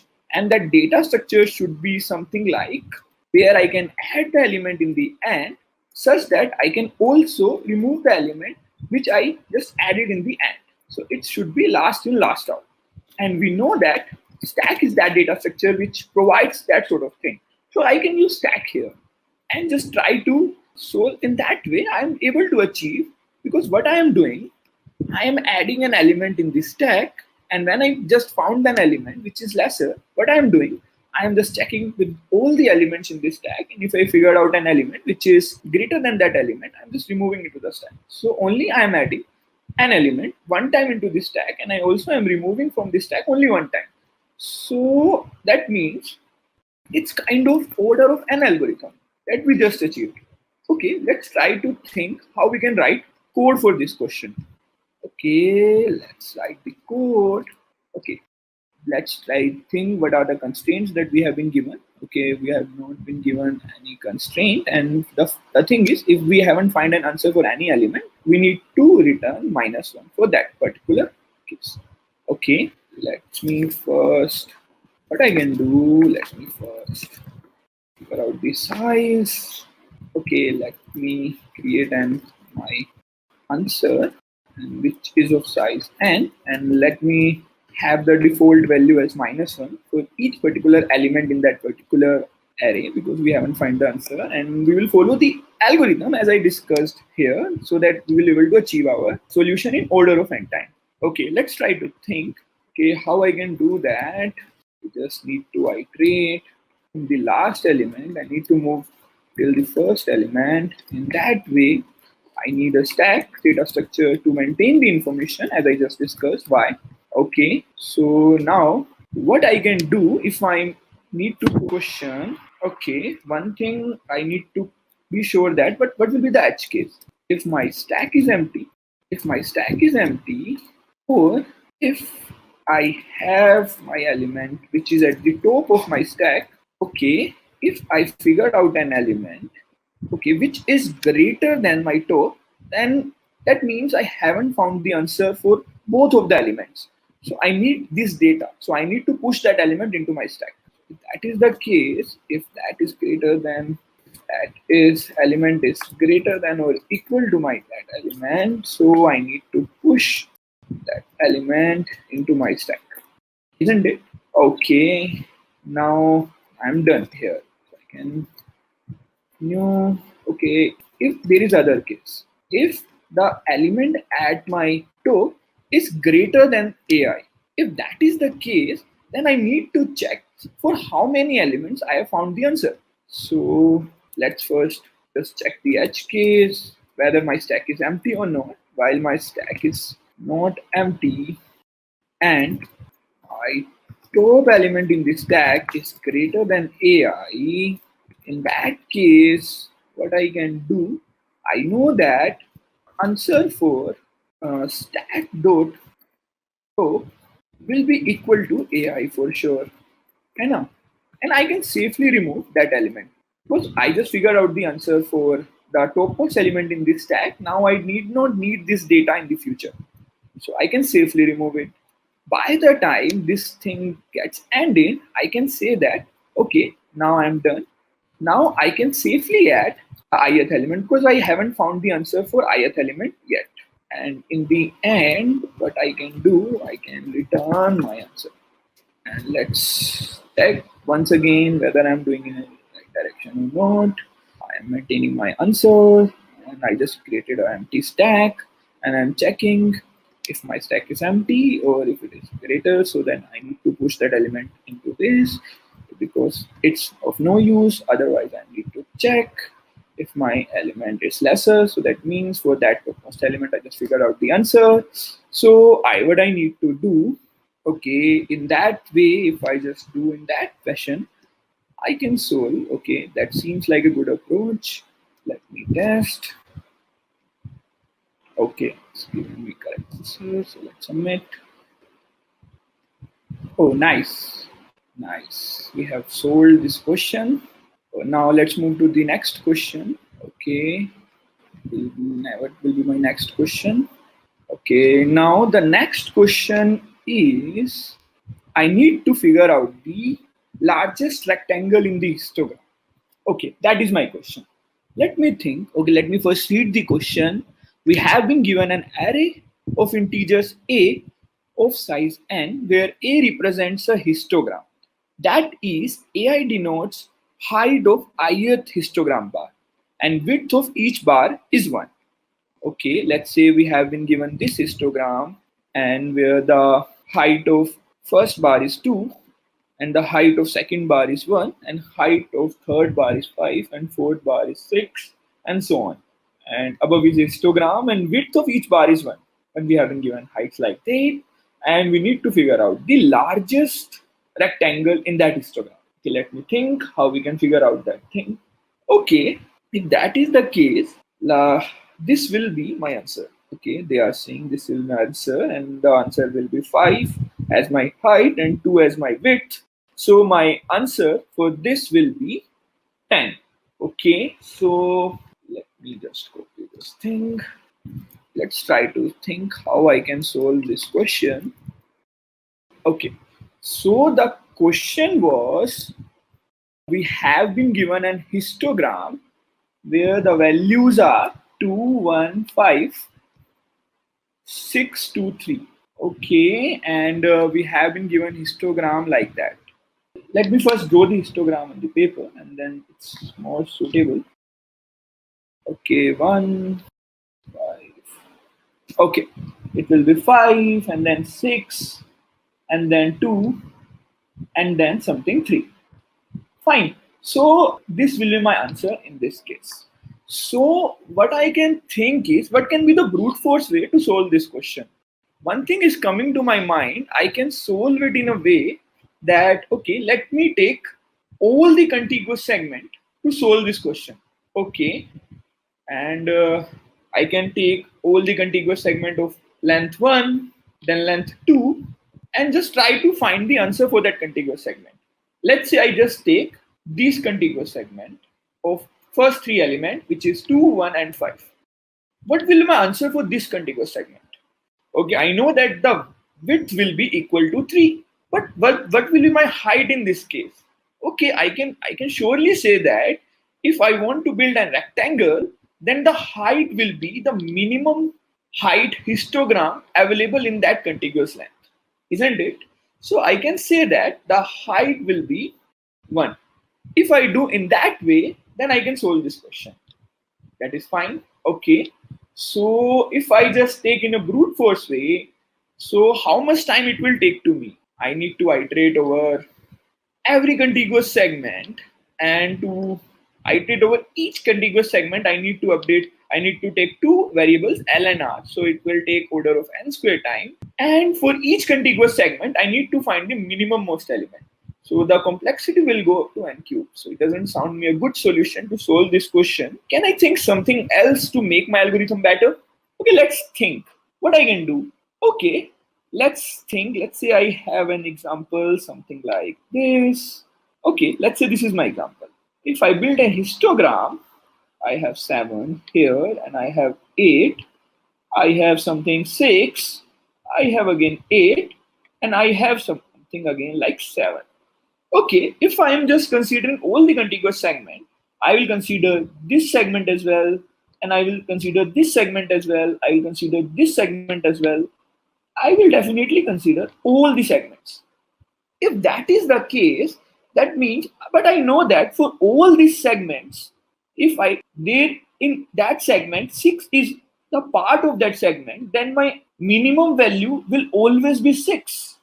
Okay, can I use this idea to achieve something? Okay, why I am just iterating over all the contiguous segment? Why not that maximum contiguous segment for 6, which will give me the answer?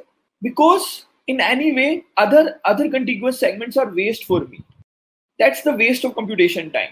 If somehow I just figured out for that particular 6, what will be the maximum contiguous segment if I just consider this element? So one thing I can surely say that, okay, if I just consider this element, how much elements I need to take in the right hand side, that I need to consider. Okay, I can consider 8, I can consider 7, but if I have something 5 here, I can't consider that element. Okay, this gives me the idea that what I can do, I can just take the nearest minimum element for a particular element in the right side. Fine, because such that all the elements in between will be greater than 6, and I can consider those elements for this element. And likewise, I can extend my similar approach in the left side as well. So this gives me some idea. If I do in that way, I can solve my problem. Okay, so this gives me the idea what I need to do for each element. For each element, I need to figure out the nearest minimum element in the right hand side as well as in the left hand side. Because I can surely say that this will be the maximum contiguous length for that particular element, which will give me the answers. And if I take any smaller contiguous length for that particular element, they are of no use. And in the previous question, we just solved how to figure out the nearest minimum element for any particular element. And we know that we can solve this using stack in order of n time. We just solved it. Okay, I can use that approach here as well, and I can solve this. And I can solve similar for the right hand side and for the left hand side, and I'm done. That sounds like a good solution. Let's write the code for this now. Okay, let's write the code for this question. Now let's say this is the case. Let's first try to dry run this. Okay, now for 2, I know that the nearest minimum element for 2 in the right hand side is 1, and in the left hand side I don't have any element. Fine, and so I just end up with the contiguous segment of one element only for 2. So that means for 2, my answer will be just 2. Now, if I take 1, now for 1, I can see that for 1, 5 is greater, 6 is greater, 2 is greater, 3 is greater. So I can pick all the elements for 1 in the right hand side. That is good. And in the left hand side as well, I can pick all the elements. That sounds like a good thing. So I can do like that. If I do in that way, so for 1, length available will be equal to n, so which is 1 2 3 4 5 6 in this case. So my answer will be 6. Now for 5, if I do in similar way, I can see that for 5 the minimum length available 6 is greater than 5, and okay, I found element 2 which is less than 5, so I can only consider these two elements for 5. Now if I just think of an element in the left hand side, I can see that 1 is the minimum element for 5, so I can consider only these set 2 elements for 5. So I have a length of 2 for 5. I have a length of 5, so my answer will be n. If I take 5 as a length, okay, now if I take 6 as a length, then my area to consider for 6 will be, I can't take this element because this is smaller than 6, and I can't even take this element. So because these two elements are the nearest minimum element for 6, so I just have a one length for 6. So my answer will be equal to 6 only. Okay, now I consider for 2. If I want to consider for 2, okay, 3 is greater than 2, so I can consider that element. Now if I move into the left hand side, I can see that 6 is greater than 2. Okay, nice. And 5 is also greater than 2. Nice. But 1 is smaller than 2. So the nearest minimum element in the left side for 2 will be 1. So I can consider only these two elements for 2. Fine. So the total elements I can consider for 2 will be these 4 elements. So my length will be 4. So my answer for this case will be 8. Now for 3, let's consider what will my length. Okay, for 3, I can say that for 3, there are no elements available in the right hand side, but let's see what are the elements available to me in the left hand side. Okay, 2 is the nearest minimum element for 3 in the left hand side. So that means I have just of length 1 for 3, and answer will be equal to 3. Okay, I have considered all the elements by using that analogy, and I can see that if I want to consider that element, so I can just get the maximum length of 5, maximum length of 2 for 5. So that means it's okay to do like that, and in the end what I can do, I can find the maximum answer out of them, which is 10. So 10 will be my answer. Nice. If I do in that way, I can figure out the answer. Nice. And I can see that 10 is the answer for this question. Nice. So let's try to write a code for this. But with the simplest code to write the solution for this will be, let's first have a size.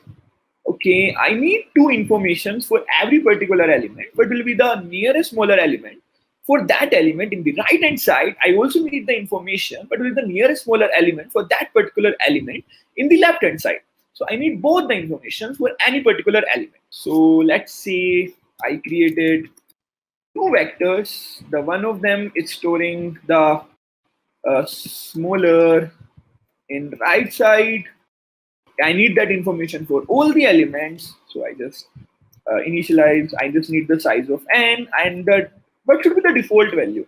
Okay, I know that if for that element I haven't found any element which is lesser than that element in the right hand side, so I can say that, okay, let's just say that, okay, so in that case I may end up end of my list, so I can safely mark it as n, okay, because that seems like a good thing. Okay, now I need one more information which is smaller in the left side. I need that information as well. Okay, if I need that information, so I need this information an element, and in similarly I know that if I move into the left side, I haven't found any element which is lesser than this particular element, so I end up with an index of -1 because something like it goes beyond 0 in the left hand side. So I can pick the default value as -1, which seems like a good thing to me. Okay, now let's fill both of these arrays. How we can fill? So this is quite simple. We need a stack for this, because what we need to do, we need to figure out the nearest most element in the right hand side as well as the left hand side. As we discussed in the previous question, we can easily do this by using stack. And let's say I created a stack. Now let's first solve it for the right side. And let's say I need to iterate. Okay, now how we can do that thing? Let's say I consider the edge case. Let's say my stack is empty. Or the value available at the top of my stack is actually less than or equal to my current element. If that is the case, so I haven't found the answer for my current element yet, as well as for any element which are at this stack, because I just found an element which is greater than the element present at the top of the stack. So I need this information. So I need to push that element into the stack. So that's the only thing that I can do. So I am done here. So I can continue. Now, if that is not the case, that means this means that I am at the top. Okay, I need to first write the edge case. I need to iterate until my stack is not empty, and my stack top is, if it is greater than AI, that means the ith element, it's basically lesser than the topmost element. So I can say that for the topmost element, ith element will be my answer. So as I'm moving into the right side, so I can update the answer for smaller right side, stack dot top. I can safely update it as I. Now I need not need the information for that particular element, so I can easily safely pop that element from my stack. Nice. So if I do in continue that way, I haven't figured out the answer for I yet, so I need this information. So I need to push that element into the stack. Let's say I just push that element in my stack. Fine. If I do similar way for my left side to populate this array, okay, I just need to apply the similar algorithm for this case as well. So what I can do, I just move into the left side now, and my algorithm will be something like this only. So I can just copy the same algorithm. Okay, so if that is the case, so but instead of left side, now I'm populating my left array for each element. Now, by doing these two operations, we just populated both of my arrays. We now have that information that for each particular element, what will be the nearest smaller element in the right side, as well as we have that information what will be the nearest smaller element for a particular element in the left side. We have both the information. Now, let's calculate the answer. Let's say initialize my answer as 0, because obviously my answer will be bigger than that 0, so I can update my answer for each particular element. Now, what I can do, okay, now what I can do for, I have an element in consideration, which is element in consideration, let's say it is a of I. Now, what will be my temp answer? That temp answer is basically this answer, which symbolizes that if I take this particular element in consideration, what's the maximum area of rectangle that I can achieve? Okay, let's try to think. Maximum rectangle area that I can achieve for that particular element. Okay, for that, my length will be, height will be this, and what will be my width? I know that if I need to figure out the width, I need to find the nearest smaller element in the right side as well as in the left side. So for this, that's why I just keep the default value as -1 for left hand side and n for right hand side, so that it's easy to compute that thing. So let's say for 2, I have my nearest smaller element in the left side will be -1, and in the right side will be 1. So if I take the whole length will be equal to 3. If I take the whole length, my whole length, that is nearest right side minus of particular that element I, and I take the nearest left side, the particular element I plus 1. So this will be the total length. But in that particular length, I just include the nearest molar element in the right side as well as for the left side. But I don't need to include these two elements because these two elements shouldn't be included in the rectangle. So I can safely remove minus 2 to remove these two elements, and I can update my answer as max of my answer and temp answer. If I do in that way, I can easily achieve my answer and I safely return answer in the end. Let's see. Okay, I just initialize my array and I just keep my smaller right side as n. I just add the default value as n. For the smaller left side, I just did in the similar way. I maintain a stack. Okay, we missed one thing. Okay, what we need to do, because there are many elements, after solving it for the right hand side, for that particular elements, we haven't find any elements in the right side which are smaller than that element. So that element still remain into this stack. So I need to remove all that elements from my stack. So I need to remove, let's say I remove that algorithm from my stack. Okay, so now let's look at the complexity part of it. This is running order of n time, this is running order of n time, and also this is running in order of n time. So the overall complexity will be 3n, which I can safely say it as order of n. Okay, nice. So we just solved this question in order of n time. Nice. That sounds like good thing. Now let's test my thing first. Okay. Let's see the errors. We have an error at 51st line. Okay, I guess the error is okay. It's not nearest. It's smaller. Okay, smaller. And is there anything else? Okay. Okay, this is correct. And you need to push. Okay, now let's test it again. Okay, nice. Okay, everything seems correct to me. Let's submit my code. Let's see. Oh, nice. We solved this question. Nice. So now let's look the other question for today. We have solved both this question. Now let's look into this question. But what this question is saying, that we have been given an array of integers.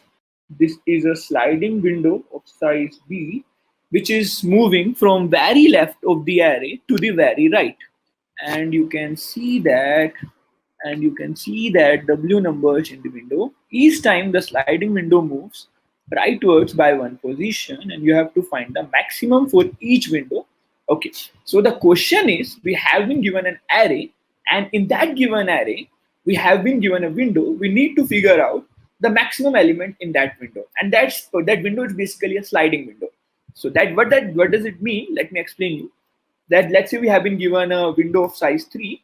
So in the starting, let's say we consider the first 3 element of the window and we figure out the maximum, and the maximum value for these particular 3 elements obviously will be equal to 3. As you can see that 1, 3 and minus 1, the maximum element for this will be 3.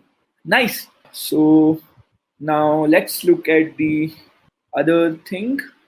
Okay, now for if I just take the other next window for this particular case, the next window will be 3, minus 1 and minus 3. Nice. So if I take this window, and then I can see that the maximum for this window will be equal to 3. Nice. If I take the next other window, then I can say that the maximum for this window, it's equal to 5. Okay. And for this window, if I go in a similar fashion, I can see that, okay, the maximum is 5. And for other window, I can see that the maximum value is 6. If I go in that way, okay, if I take the last window, the maximum value is 7. Okay, so this is my question. How I can solve this question? Okay, let's think. Okay, let me move to here. Now, how we can solve this question? Let's see. Okay, we have been given as some array. Let's say we have been given array. Let's say we pick a random array now, 4, 7, 8, 3, 2, 5, and we have been given b as 4. Let's say this is given to us and we need to figure out the maximum element in each window of length 4. So the first window will be 4783. So the maximum value for this window will be equal to 8. Nice. Now the next window will be this, and again the maximum value is 8. Okay, the next window is this, and the maximum value is 8 again. Okay, how I can solve this question? Let me first think. Okay, I need to consider all the windows. So the brute force way will be, I maintain a window and I just keep one start and end, which is referencing my current window, and I just figure out the maximum element in that particular window and I will get an answer. That's the thing that I can do, and I will achieve and I can solve it. But now let's look at the time complexity to solve this question. Okay, if I maintain one window, that means, what does it mean? It means if I need to find the maximum, okay, one way is what I can do. I can just find the maximum by do the iteration from start to end. But this will lead to other order of n time, and how many updation that I need to do for start end, as there are only order of n windows. As we can see that the first window is of 4 element, then the next window of this 4, and the next window of this 4. So there are only 3 windows, and that's of order basically n. So the overall complexity will be order of n square. Can we improve this algorithm? Is there any way to improve this algorithm? Okay, the one way that we can do to improve our algorithm is, what I can do, I can maintain some sort of structure that we know, and that will tell me the maximum element within a given range. I can do something like that, and maybe that will solve my question. But if I need to maintain that structure, we already know that the segment tree provides that sort of flexibility that gives us the maximum value in a particular range. Okay, and this will solve my problem in order of n to order of log n. If you can use something like that, but even then my complexity will be n log n. Can I improve further if I want to solve this? Let's see. Maybe we can improve it further. Okay, let's say we have been given an example 4, 7, 8, 3, 2, 5. Okay, what we can do? Okay, what I can see here that, okay, let's say the window size is 3. Let's say the window size is 3 in this question. But I can say that, first of all, let me consider the first 3 elements of this window, which are 4, 7, 8. Okay, I just figured out one thing, that if I have only one element, I can store this information. Now I encountered an element which is greater than that element. If that particular element is greater than that particular element, so I can say that this element won't be the answer in any of the window. Why? Because I just found an element which is greater than this element and has a greater index as well.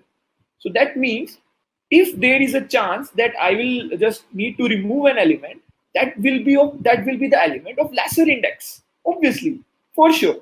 And if I just figure out an element which is greater than this, so that's of greater use than this. So I don't need this information. So I can safely remove this information and I can keep this information only. Now, in the similar way, if I figured out 8, okay, I can remove this information as well in a similar way, and I can just store the information 8 only to solve my answer. Okay, if I do in this way, I can solve this question. Okay, let's see. Now my answer is 8 for this.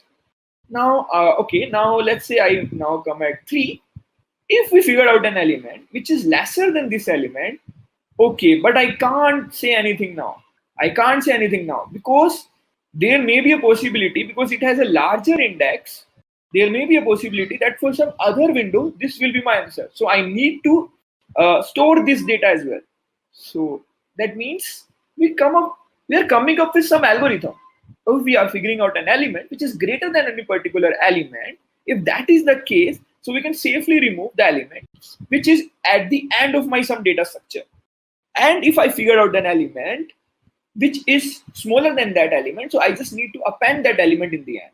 Nice. But one thing we also need to show that if we go in some other window, we need to remove the elements which are not in that window. And as I am just adding all the elements in the increasing order of index in that data structure, in some data structure, so I can just check whether the first element is of previous window or the current window. If it doesn't belong to the current window, I can safely remove that element. So okay, so one thing that I'm sure that I need, if I want to solve this question by using this algorithm, I need a data structure which will help me in adding in the end, also removing in the end, and also allows me the ability to remove from the front. Okay, and all those operations should be as efficient as possible if I want to make my algorithm faster. So what data structure that comes to my mind? Okay, can I use stack? If I use stack, then these two operations will perform in a good way, but not this. Okay, so what sort of data structure I can use now? Okay, can I use queue? If I use queue, I can do this operation and this operation, but I need to sacrifice over here. Okay, then what other data structure that I can use? If I'm using some complex data structure, then the complexity will be log of n. And we already know that we just build a segment rather than that data structure that will already solve us our problem in order of log n. So we need some sort of data structure. Okay, one thing that comes to my mind, why don't we use the doubly linked list? In the doubly linked list, we can add, and we have both the pointers head and tail. We can just add the element, and then we can easily remove the element from the end in order of one time, and add that element in order of one time. And similarly, but we can do this thing in the front as well. If we follow this approach, we make our algorithm efficient. Nice. So in C++, we have this doubly linked list in a form of DQ. So we can use DQ in our case and we can solve this question. Nice. So now let's try to look at the example and we'll solve this question again. We have elements 4, 7, 8, 3, 2, 5. Okay, if that is true, now let's try to think. Okay, I have a window of 3 elements. Let's say I maintain a DQ where if I have a first element, I just put it and I figure out a second element. If it is greater, so 4 is of no use, I can remove that element. So I can put 7, and if of no use, I can remove that element. I can put 8. Now I just end up with the window. What will my answer? It will always be the first element in the DQ, isn't it?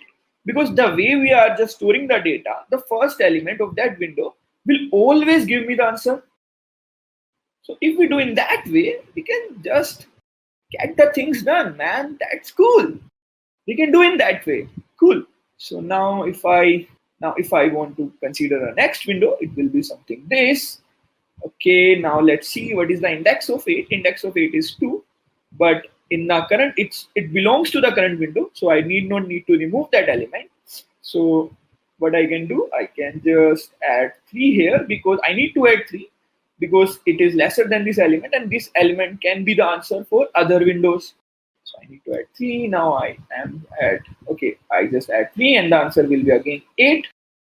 And similarly, if I do it that way, I will find the answer. Now let's try to write the code for this. Figure out everything what is required, and we just figure out the algorithm to solve this question. Okay, how we will write the code? One thing is clear to you, one thing is clear to us that, okay, let's say first take the size. We need a data structure like DQ, and let's say it's BQ. Okay, now I need to iterate over my link or over my array. Okay, let's first do the parts. Let's say first cover the edge cases. If my DQ is empty, and or if I have an element in the end of my DQ which is basically greater than my current element, in that case what we need to do, we just figured out in that case we may need this information. So in that case we can add this element in the end, and that will help me to solve this question. Now, if that is not the case, what we can do, we can check while, okay, my DQ is not empty, and we are getting, okay, we need to add 4 as well. What we can do, if my element in the back, they are lesser or equal to my AI, because I just found an element of greater an index and it is greater than the last element of my DQ.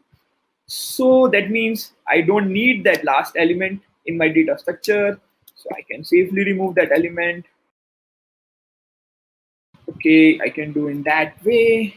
So in the end, I need that ith element. So I need to add this element in the end. So I am done. But I need to remove all the elements which are not belong to my current window. As we can see that, okay, my next window will start when I becomes greater than or equal to B. So what we need to do in that case, if that is the case, okay, let me first initialize my answer as well.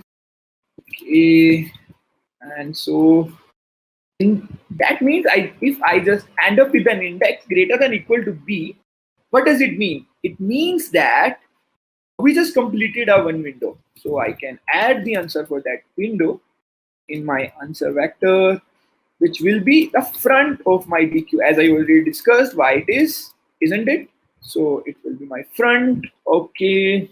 Now what I can do, if that is the case, now what I need to do, I need to check whether the first element of my data structure is in the current window or not. So for that, first I need to check the base case if my DQ is not empty. Otherwise, it will give us the segmentation fault. And if my DQ is not empty, and we can say that the element, okay, the index of the element in the front should be, if it is, okay, if it is the first element, it's the 0th element. If I'm at the second window, then the index, if the index is 0, then I can safely remove that element. So the index will be I minus y, because if I at the next window, my I will be b and b minus b will be 0. If I'm at the next window, my I will be b plus 1. So if in the front I have the element which is having index 1, so I can safely remove that element. So if I do it that way, I can easily solve this problem. So if I do it that way, what I can do, I need to remove my element from the front. Okay, if I do in that way, I'm done. Nice. But okay, but what about the last element? What about the last element? When I'm at the last element, I haven't updated the answer for my last element. So I need to update it here. Let's say, okay, that will be, my answer will be PQ dot front. Okay, I just don't need to add the answer dot front. It will be the element for that. So I need A for that case, A for that case as well. If I do in that way, I think this should work. I need maintain DQ, I maintain vector. When I do in that way, I'm pushing my answer. I'm considering only cases. Now let's test. Oh, I need to return answer as well for sure. In that way. Okay, nice. Correct answer. Now let's submit the code. Nice, we solved this question. Now we are already ahead of our streak. We completed the 2-day streak in a really good way. Okay, nice. So this is all about today's lecture. Thank you guys. Hello everyone, my name is Tarun Malhotra. I am a lead software engineer here at InterviewBit and also take classes at Scalar Academy. Today's session is going to be a session which deals with basics of dynamic programming. That is, what is this paradigm? What kinds of questions can you solve using this paradigm? And we would try to solve some simple problems on DB today. But going forward, as and when we move on with these sessions, you should be able to be more and more confident with the idea of DP and how to apply dynamic programming in the problems where you can actually model those problems as DP problems. Okay, cool. So before actually coming to the definition of dynamic programming, describing what this paradigm is, let's take an example by which, with whose help, we'll actually figure out that what is the reason of coming up with a paradigm like this. Okay, what kinds of problem can you actually hope to optimize further using this paradigm of dynamic programming? Cool. Yeah. The very first problem that we'd want to see without actually knowing about DP would be the problem of Fibonacci numbers. I am sure that most of you would have heard about this problem of Fibonacci numbers. The problem is as follows. You want to figure out the nth Fibonacci number, and the Fibonacci numbers are as follows. The first Fibonacci number, by definition, would be equal to, let's say, 1. The second Fibonacci number would be equal to, let's say, 1 again. And now for any Fibonacci number n, where n is greater than 2, the number can be defined using the previously defined Fibonacci numbers. Okay, so for fn, where n is greater than 2, you can say that the nth Fibonacci number would be equal to the summation of n minus 1th Fibonacci number plus the n minus 2th Fibonacci number. I hope this definition should be clear to everybody. The first Fibonacci number is 1, the second Fibonacci number is 1. Now, and for any n which is greater than 2, the nth Fibonacci number would be the summation of the last two Fibonacci numbers. Okay, the n minus 1th and the n minus 2. Now, I am pretty sure that just by looking at the definition of Fibonacci numbers, everyone would be clear that the definition of Fibonacci numbers is nothing but a recursive definition, right? You are actually defining a number recursively using the previously defined numbers. Okay, so how would you go about solving this? The problems of recursion can actually be very easily visualized by drawing a recursive tree. I hope all of you should be able to appreciate that. Let's take an example and see if we are able to appreciate that completely. Okay, so let's say I wanted to compute the 7th Fibonacci number. Okay, I wanted to compute the 7th Fibonacci number. So let's say, yes, this is a state that I want to compute the 7th Fibonacci number. Now, by definition, if I want to compute the 7th Fibonacci number, I should go to the number n minus 1th and the number n minus 2th. Okay, so f7 would actually be nothing but a summation of f6 and f5. I hope this should be crystal clear to everybody that this is just a recursive definition. Now, we do not know what f6 is. And f6 can again be computed using the same definition that we have given above by saying that f6 would be nothing but f5 plus f4. You can keep on drawing this tree, and now f5 can be represented by, let's say, f4, f3. f4 can be represented as the summation of f3 and f2, where f3 can be represented as the summation of f2 and f1. Now we know that we need not define this f2 into smaller subproblems, because by definition, I already know that f2 is equal to 1 and I already know that f1 is equal to 1. So now I know that the answer to this is already known, so no need to divide it further. The answer to this is already known, no need to divide this further. The answer to this is already known, no need to divide it further. So we call these cases, which are trivially easy to answer themselves in any recursive problem, as the base case of a recursive problem. Okay, so also just to give a context why we are discussing about recursion should be very clear in a bit when we actually move from recursion to DP. So just hold on for a while and understand this properly. Okay, so this would be a base case, this would be a base case, that is a problem for whom we know the solution already. This would also be a base case. Now, is f3 a base case? No, f3 is not a base case because I do not know the answer of f3 already. So I would define f3 into smaller problems as the summation of f2 and f1. Now, f2 is a base case and f1 is a base case. Now, let's come to the node which is still remaining, f4. You would realize that this f4 would again be expanded as an entire subtree. Does it make sense? f4 would be expanded to the summation of f3 and f2, so on and so forth. f3 would be expanded to a subtree, f2 would be again expanded to a subtree, and this would go on. And you can also look at f5, this would also be expanded to a subtree where the base cases would only be f2s and f1s. I hope this makes crystal sense to everybody. So we represented this Fibonacci problem as a recursive tree because it's a recursive problem. Now, once I have defined this, now to compute this problem, you will essentially have to compute every single node in this recursive tree, right? You can start from the very top and then you will be computing every single node in this recursive tree. Now the problem arises that how much time would I actually require to compute the value of f7 or any f9? To compute the value of f7, I will have to compute this entire tree. So to figure out, estimate the time required to compute that, I would suggest that let's first of all estimate the number of states that are there. Okay, from looking at this diagram and realizing it intuitively, you would realize that what is the depth of this tree, right? So you start with f7, and what is the farthest distance where you would be actually finding a base case? The farthest distance would actually be 7 in this case, because you started with f7, and in each iteration at each level you at least have one node which was just reduced by 1. Okay, so the depth of this tree is 7 in this case, or to speak generally, the depth of this tree would be n if you are computing the nth Fibonacci number. Okay, if the depth of the tree is n, the fan factor of the tree is 2, you would realize intuitively that the number of states here would be of the order 2 power n. I hope this makes sense to everybody. The number of states would be of the order 2 power n. Now, let's actually figure out the amount of time required to compute a state.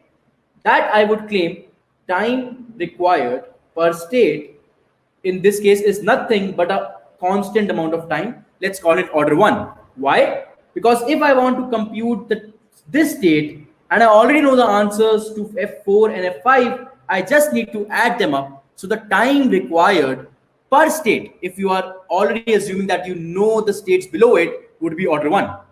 There are 2 power n states to be computed. Every state would be computed in order 1 time. So time complexity is definitely going to be exponential, is definitely going to be 2 power n. This is one way to look at it. The other way to look at it would be solving the recurrence relationship. The recurrence for this problem would be that you have a problem of size n, you are reducing that problem of size n to a problem of size n minus 1 and a problem of size n minus 2, and you are combining them by spending some constant amount of time. If you solve this recurrence, you will again get the same time complexity, which is exponential time complexity 2 power n. I hope till this point in time, everything makes sense, that to solve a Fibonacci number, you are essentially giving exponential time. Now let's actually draw some observations in the tree that we have just formulated. The observation that I want you guys to draw, that there are a lot of states that you are computing that you could have avoided computing. Okay, listen it again. I am saying that there are a lot of states here which could have been avoided. You could have avoided computing them just because you already knew the answer of those states. Okay, let's see some examples. So have a look at it. You have already computed f of 3 here. Does it make sense? But you are again seeing this f of 3 here. And that's not a... When you actually solve this f of 4, you again solve f of 3 here, right? And when you actually solve f of 5, you are essentially going to solve f of 4 and f of 3. This f of 3 is again repeated. To solve this f of 4, you are again going to call f of 3, which is again repeated. So you see that there is a lot of repetition happening here in the states that we have defined. Okay, in this recursive tree, there are a lot of repetitions, and you could have actually avoided doing those repetitive computations. Try to understand it's not only about one state being repeated, it's about so many entire subtrees being repeated. Okay, so if this f3 was already known, you could have avoided computing this entire subtree. Now, if this f4 was already known, you could have avoided computing this entire subtree. If this f5 was already known, you could have avoided computing this entire subtree. And this, if f2 was already known, which is a base case, you could have avoided computing this subtree. And this f1 is again a base case. You can just remove it because that's a problem that you already know, or you can assume that f2 could have been divided into f1 and something. And this is so basically this is just a base case. So now you actually see that the problem, which was a binary tree in the beginning, is now reduced to nothing but a linked list. Does it make sense? There is no tree here now. The recursive tree is no longer a tree in this case, just happens to be a list of some states that you are computing. Okay, so you see that the number of unique states that you have, is just of order n. You only have order n unique states here, but in the recursive tree you had 2 power n states, and now you actually get the idea that you could have actually stored the values of these states, and whenever you wanted to get those values again, rather than recomputing them, you could have just utilized the answers that you already had. I hope this makes sense to everybody. So we have actually reduced a problem which had so many number of states into a problem with lesser number of states, just because the number of unique states that I had was smaller than the number of total states that I was seeing. Okay, so this is the basic idea. Now let's actually come to the definition of dynamic programming and see how this idea can be extended and can be utilized to solve a lot of problems. Okay, cool. So let me actually take you to one interesting definition of dynamic programming. A way to put it would be that dynamic programming is a method of solving complex problems by breaking the problem down into collection of simpler subproblems. So you have a bigger problem, you are breaking that bigger problem into a collection of smaller problems of the same type. Now you end up solving those smaller problems exactly once, and then you utilize those solutions to construct the answer to a bigger problem. Okay, so what exactly you are doing? Let's look at this problem.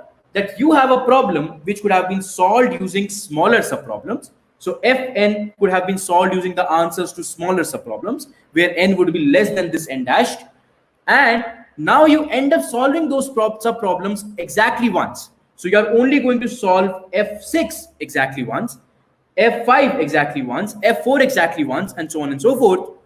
And you are then going to utilize the answers to those smaller problems to construct the answer to a bigger problem. Okay, so this is exactly what we will end up doing here. Let me actually just tell you how we can solve this problem here, right? So you know this is a recursive problem. So a simple recursive code of this solution would be that, let's say you wanted to solve, let's say you want to return an int, you want to say int get Fibonacci number. It takes as input the nth Fibonacci number that you want to return. So this is a recursive code. In any recursive code, you start with the base case. This is something that you should always remember. So you start with the base case. The base case here happens to be n equal to 1 or n equal to 2, right? So what do? You say, first of all, let's check for a safety case that if n is less than one, then let's say it's not defined. So you return -1, let's assume. Now, if this is not the case, if n happens to be less than or equal to 2, that is, if n happens to be exactly 1 or 2, that is, you want the first Fibonacci number or the second Fibonacci number, you are just going to return 1. This is the base case that we have by definition. Now, after this, for any other n, you would simply be calling f of n minus 1 and f of n minus 2. So a simple recursive solution would look something like this. That's simply going to return get fib for n minus 1 plus get fib for n minus 2. This is a simple recursive problem, but you see a lot of recomputations are happening here. So what do? You just add memoization. So what do? This is plain recursion.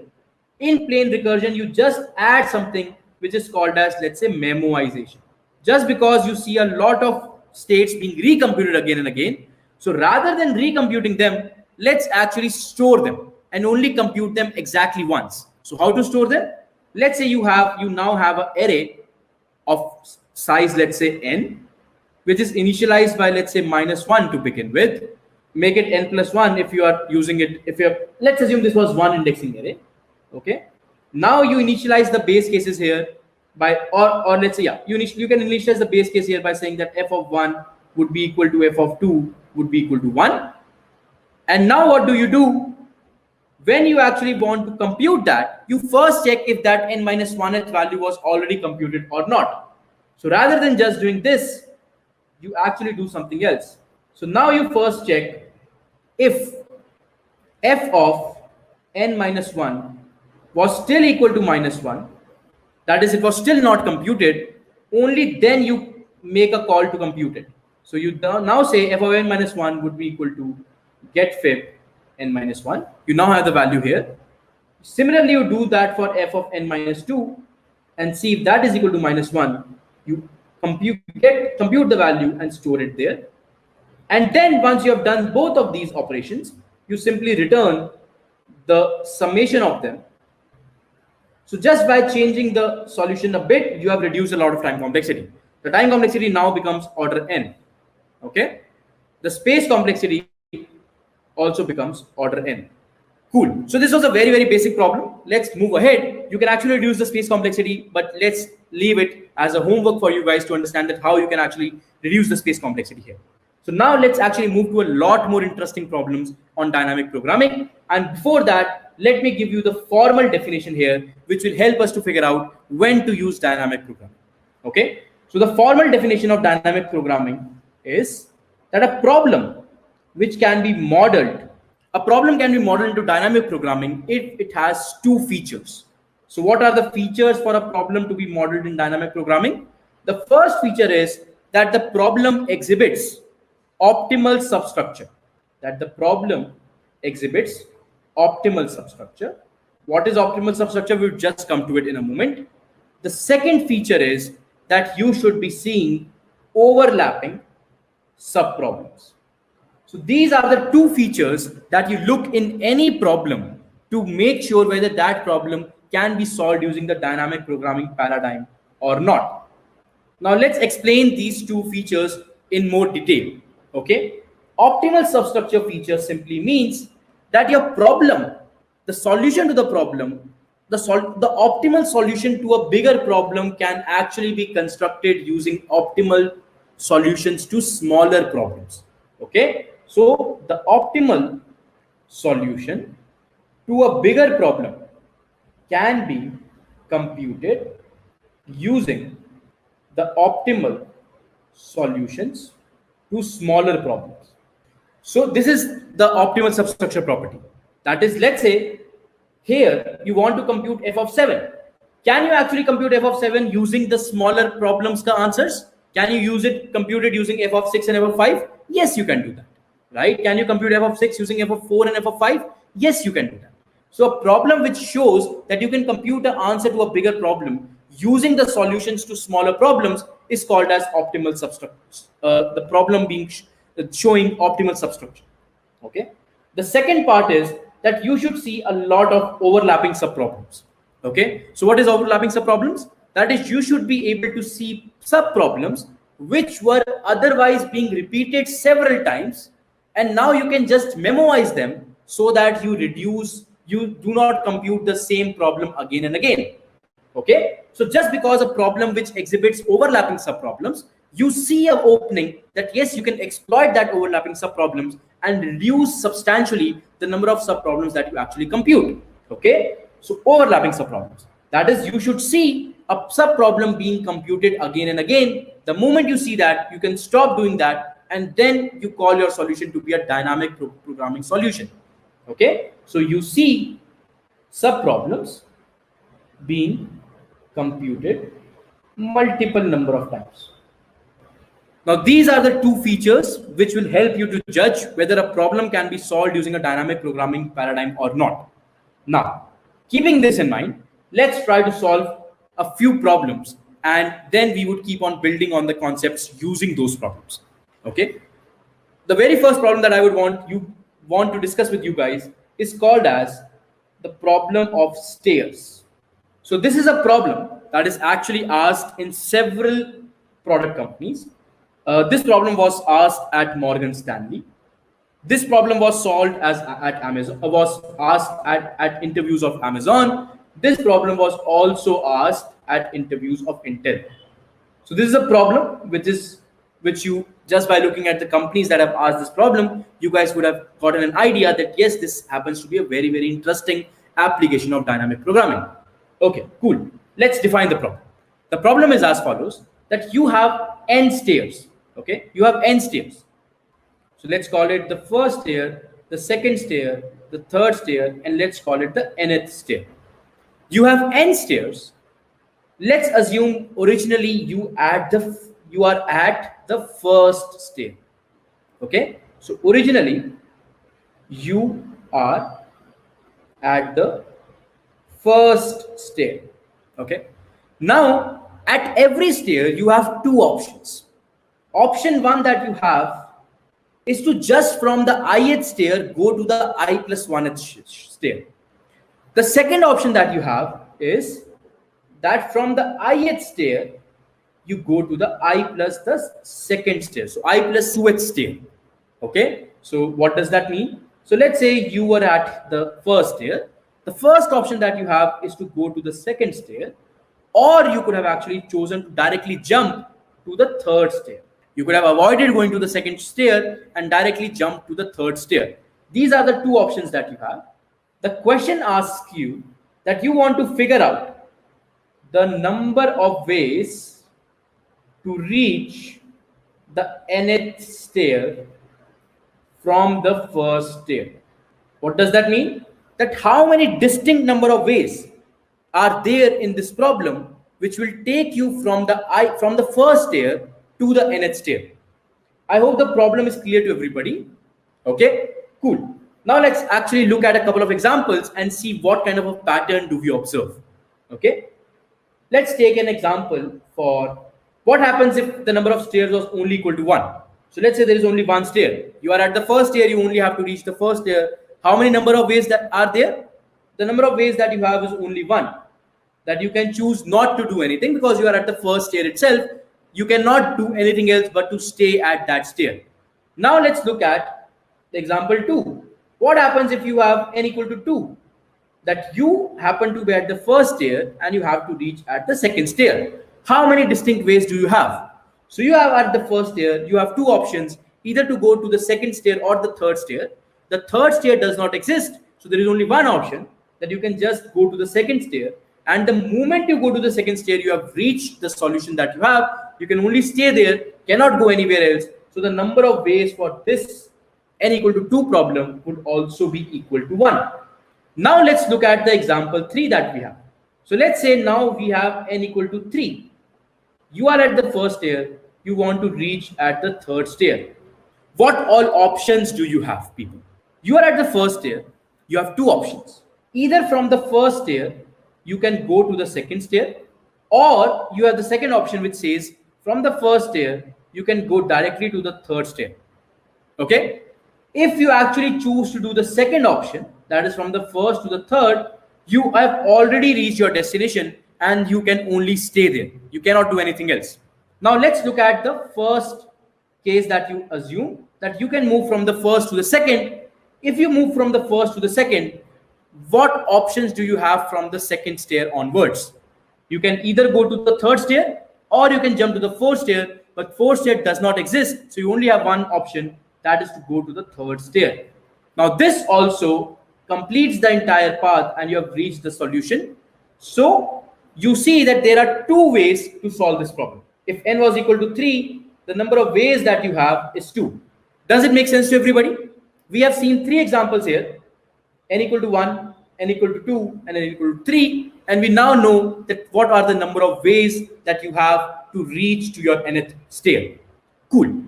We have understood the problem. Now let's see, can we, so how I would approach to a greedy problem. Okay? One thing that I just told you, that it's very important to check whether these features are there in the DP problem. So let's check whether these features are actually there in the DP problem. The first feature is there an optimal substructure? Okay. So do you see an optimal substructure? What does that mean? Can you solve a bigger problem using the answers to smaller problems? Okay. So let's try to answer that. Let's take any bigger problem. Let's take n equal to 5. Let's assume that you had 5 stairs. Now let's assume if you want to compute the number of ways to reach the 5th stair from the first stair, and somehow you already know the answer to number of ways to reach the 4th stair and the number of ways to reach the 3rd stair. Let's say somebody told you that number of ways to reach the 3rd stair is equal to A and the number of ways to reach the 4th stair is equal to B.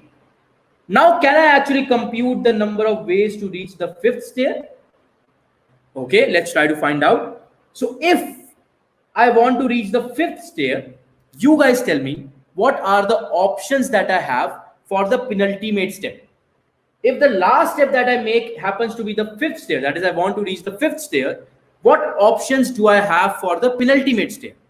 That is the second last stair that I would have taken. The option one that I have for the penultimate stair is that I would have been at the fourth stair. Does that make sense, guys? From the fourth stair, you could have gone to the fifth stair. This is one option.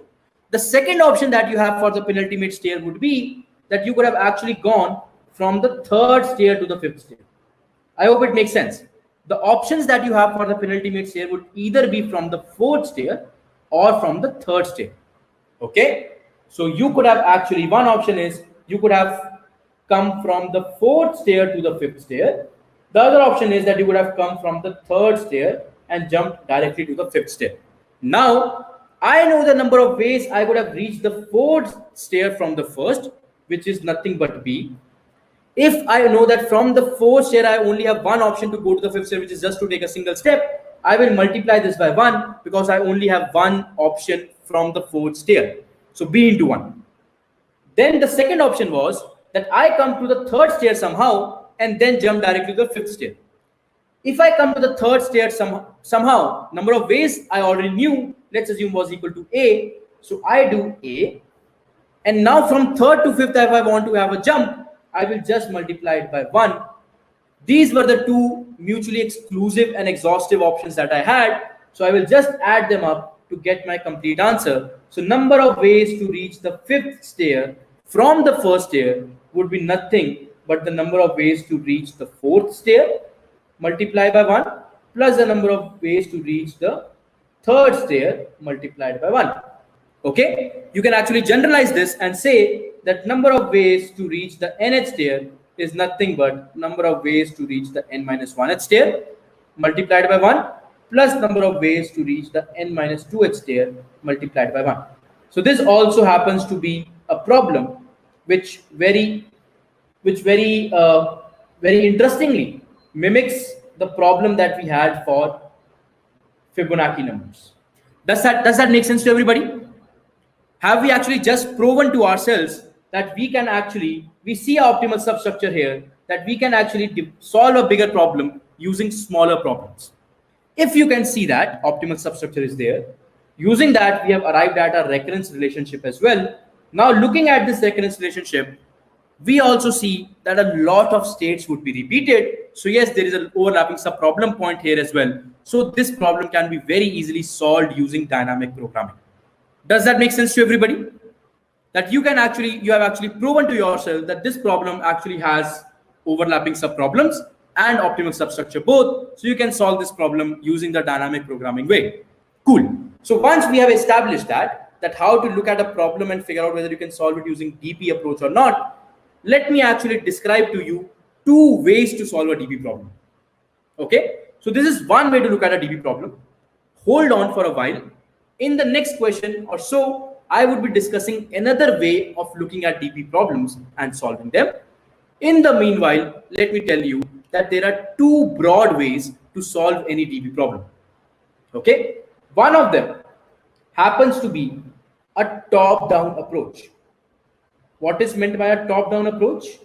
A top-down approach means that you just write a recursive code as we did in our first problem for Fibonacci, and with the recursive code, just because you see that there are overlapping subproblems, and you can actually reduce the time complexity by memoizing those subproblems. That is, storing the answers to those subproblems. You can just, in the recursive code, just throw in memoization, and you would get a solution for the top-down approach using DP. I hope it makes sense. That what did we do in our first solution? We just wrote a recursive code and just added memoization. That is, we just added an array where we actually just added some states where we actually stored the answer to those states and did not compute them again. So a simple recursive problem code with throwing in memoization in it would actually solve your problem top down. Why do we call it top down? That you actually start solving your problem from the answer that you want. That top problem gets divided into smaller problems, and this keeps on happening. So you move from the top to the down. This is one way of solving DP problems. The second approach of solving DP problems is bottom up. What does that mean? The bottom up approach means that you actually start constructing your DP solution from the base case. Okay, so you actually have the answers to base cases already. This is what we know. You already have the answers to base case. Using the answer to those base case, compute the state that you could have computed just by using those answers. So in case of Fibonacci, if I know the answers to f of 1, which is a base case, and f of 2, which is a base case, both of them were equal to 1. Using these two, can you tell me what state can I compute? Using these two, I am pretty sure that you guys would be able to appreciate that you can compute, using these two states, you can compute the third Fibonacci state, which is just a summation of f1 and f2, which happens to be 2. Now you are constructing your solution bottom up. You start with the base cases and you keep on constructing your solution. Now you have the answer to f of 1, f of 2, and f of 3. Which state can you compute using this information? So my suggestion would be that you can now use the answer to f of 2 and f of 3, and you can compute the answer of f of 4. Does that make sense? It would just be the sum of them, which would be equal to 3. Now you have constructed the answers till f of 4. Now you can construct thereafter as well. So now you can use the answer to f of 3 and f of 4 and create the answer to f of 5, which happens to be just the sum of them, which happens to be 5. So you would see that you can just keep on creating answers, constructing answers in the bottom-up approach as well. So this was the first answer that you knew just by the base case. Second answer that you knew just by the base case. The third answer that you computed was this. The fourth that you computed was this. The fifth that you computed was this. And the sixth would be just using f of 4 and f of 5, you can compute f of 6, which would just be 3 plus 5, which is 8. And this would be the sixth step that you compute. So you now understand that there are two ways to solve DP problems. You can either write your code in a top-down approach, which is recursive plus memoization, or you can write your code in a bottom-up fashion, which is just by using the base cases, you keep on building your solutions to bigger and bigger problems. Okay, so this was just a big bit of a digression that we took to explain that to you, that different ways of solving DP problems. Before that, we made sure that all of us understand that DP problems that can show the features of optimal substructure, that is a bigger problem being divided into smaller problems, and utilizing the answers to smaller problems to solve the bigger problem. This is the first feature that problems being solved using dynamic programming paradigm should have. The second feature that we have is of overlapping subproblems. That is, when you divide a bigger problem into smaller problems, you see a lot of smaller problems being overlapping, and you can optimize them by having memoization, that is storing the value somewhere, and the next time you see the same problem, just utilizing the value and not computing it again. So these are the two features that any problem should show if you have to solve that problem using dynamic programming. Cool. Now let's move ahead, and then using the next question, I would try to explain to you guys that what is the difference between greedy solutions versus dynamic programming solutions. So we would look at a problem and see in what problems do you see greedy solutions not being able to solve the problem for you and you choosing to go to a DP solution. Okay, cool. The problem is a problem which is again a very famous problem, problem of robbers. So this is the problem of robbers. This problem, again, we have seen this being asked in the interviews of Amazon, and we have asked this problem being asked in the interviews of the shop. Okay, so these are the two companies that we have seen this problem being asked at. Now the problem is as follows. You are a robber. Unfortunately, you are a robber. Okay, you see a street where there are n houses. You see a street where there are n houses.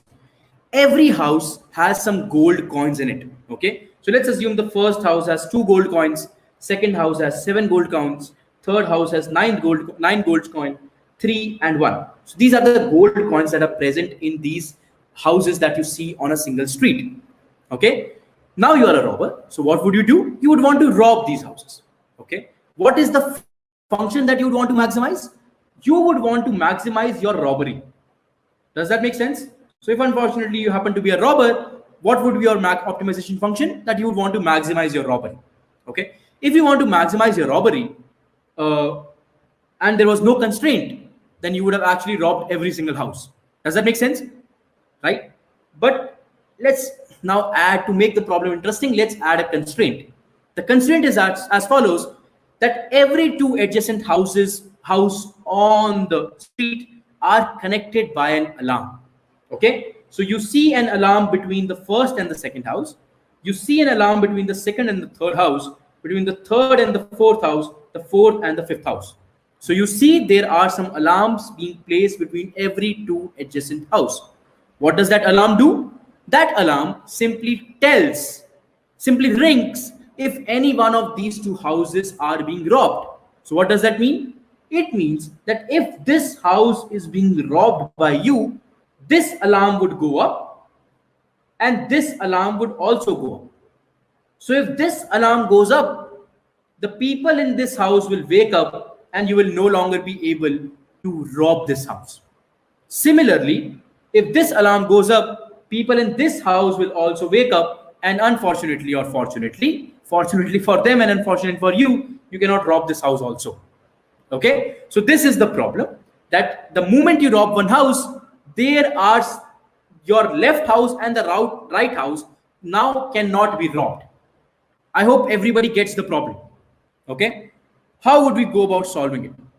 The answer to that, so let me just remove the things that I just drew over this problem, and let's first of all see, can I actually come up with a greedy solution to this problem? So before actually answering can I have a greedy solution, let me actually define for you very quickly what a greedy solution is. A greedy solution is that without looking at what holds for you in the future, without looking at the future numbers, can you just make a call by looking at the number that you are just seeing? By looking at the thing that you are just seeing, can you actually figure out the solution to the entire, can you actually make a choice by looking at the current number? So what does that mean? You can claim that you have a greedy solution if you can think in this way, that just by looking at this house, the first house, can you make a decision of robbing this house or not robbing this house? Just by looking at the first house, can you make a decision of robbing this house or not robbing this house? Is it possible? You cannot. Similarly, can you say, I will never rob the first house? You cannot do that.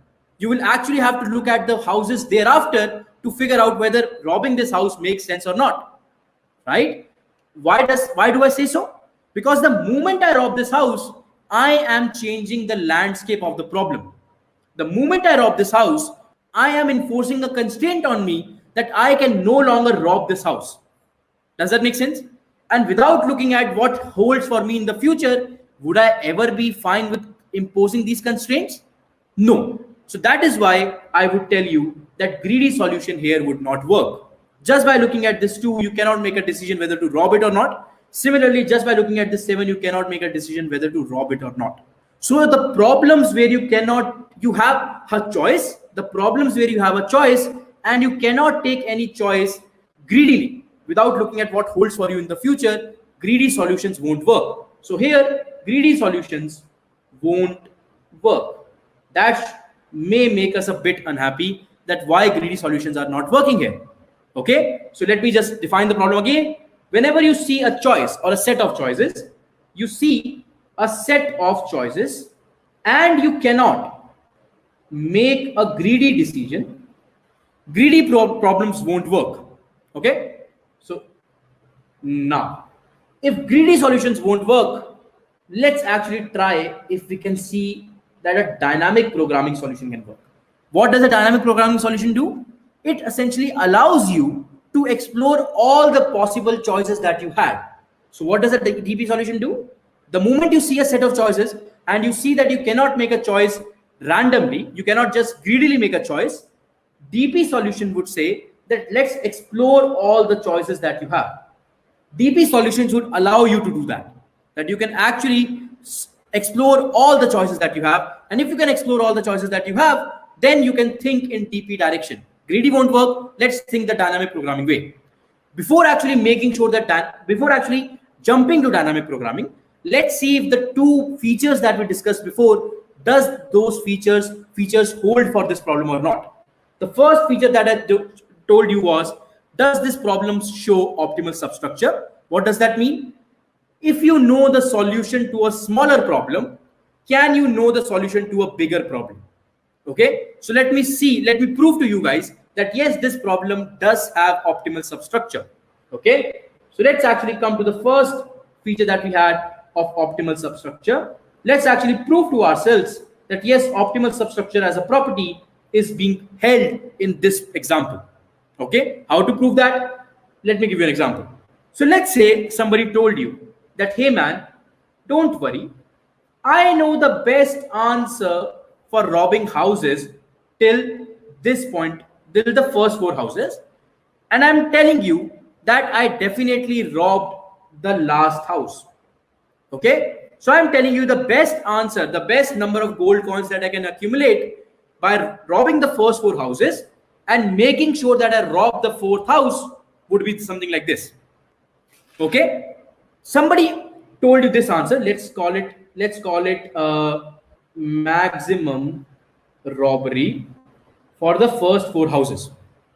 Somebody also told you the answer to another question, that I am robbing the first 3 houses, man, and I have definitely robbed the 3rd house. I also know the answer to that. So somebody tells you that yes, maximum robbery 3 ka answer you already know.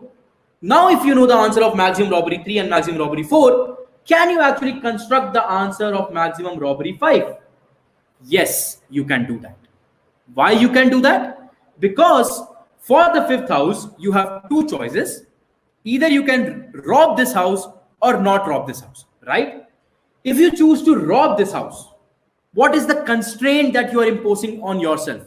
The constraint that you are imposing on yourself is that you can no longer rob the 4th house. Does that make sense, people? If you're robbing the 5th house, the constraint that you're making on yourself is that you cannot rob the 4th house. So what is the house that you can rob now? You can rob the 3rd house for sure.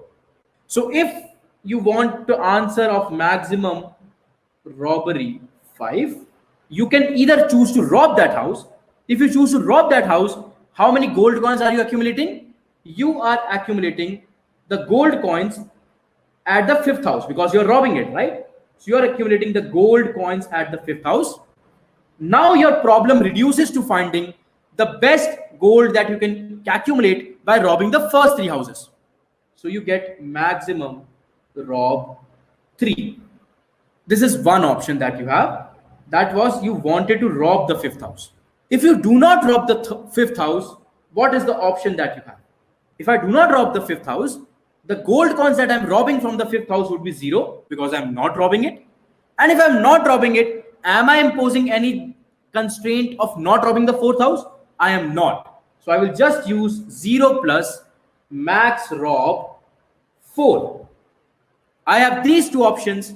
The best answer out of these 2 options I will take. So I will just say that the maximum out of these 2 would give me the answer. So either I can rob the 5th house or I can not rob the 5th house, and the maximum of these 2 would give me the answer. I hope things make sense to everybody here. Let me just very quickly dry run the answer. So I have these houses 27931.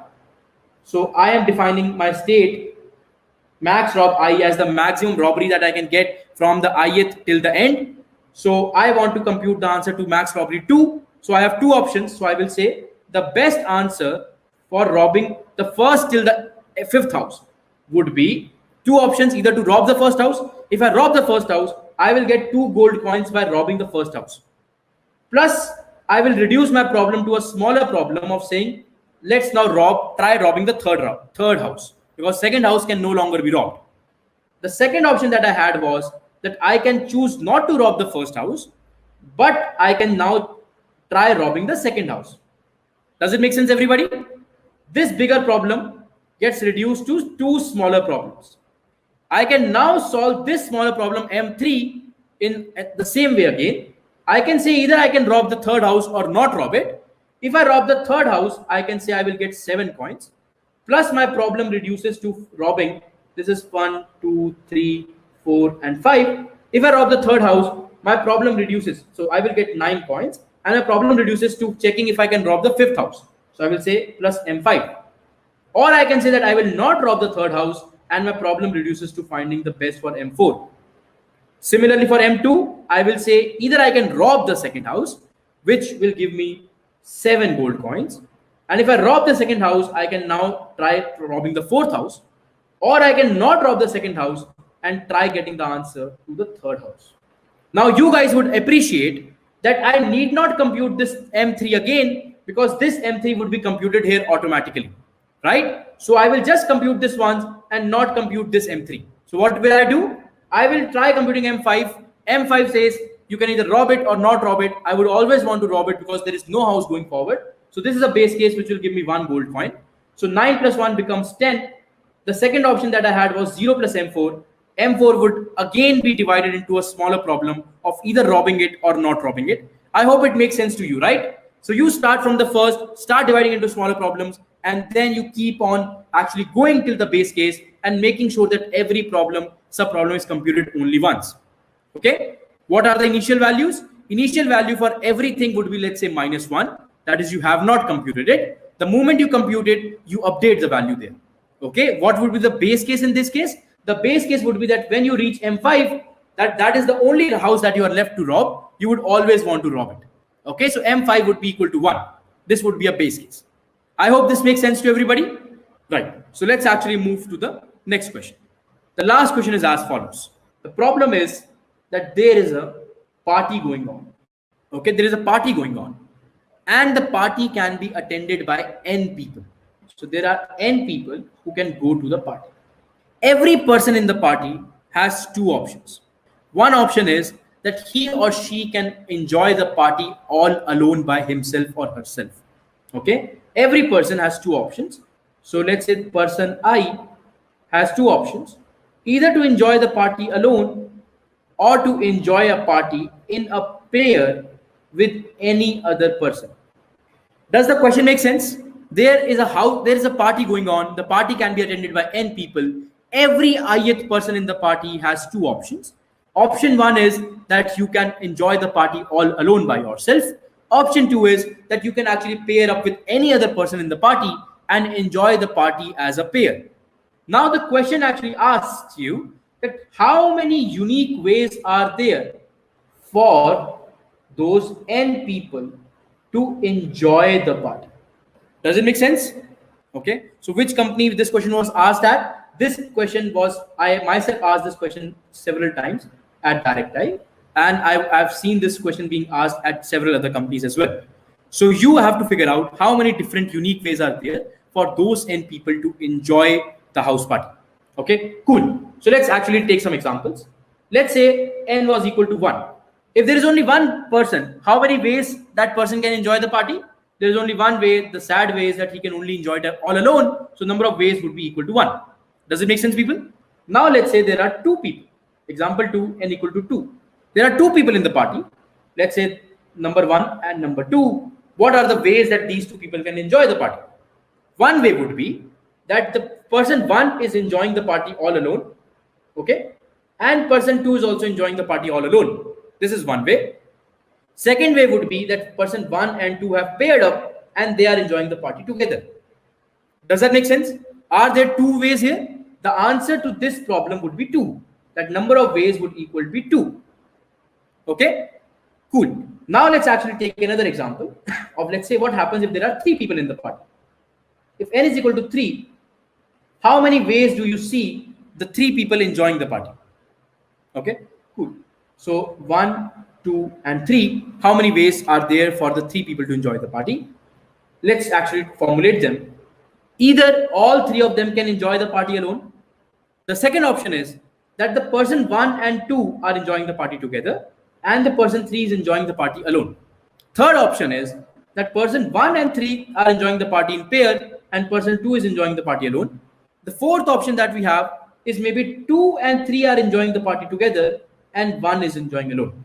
So there are 4 ways. This is 1, this is 2, this is 3, and this is 4. So number of ways in this question would be equal to 4. Cool. So we have discussed that for three people in the party, there are 4 ways to enjoy the party. Let's now actually try to see whether this problem can be solved using a dynamic programming approach or not. What were the features that we discussed? The first feature was optimal substructure. Do you see optimal substructure here? Let's try to figure that out. Let's say you already know the number of ways 3 people can enjoy a party, which we already know is 4.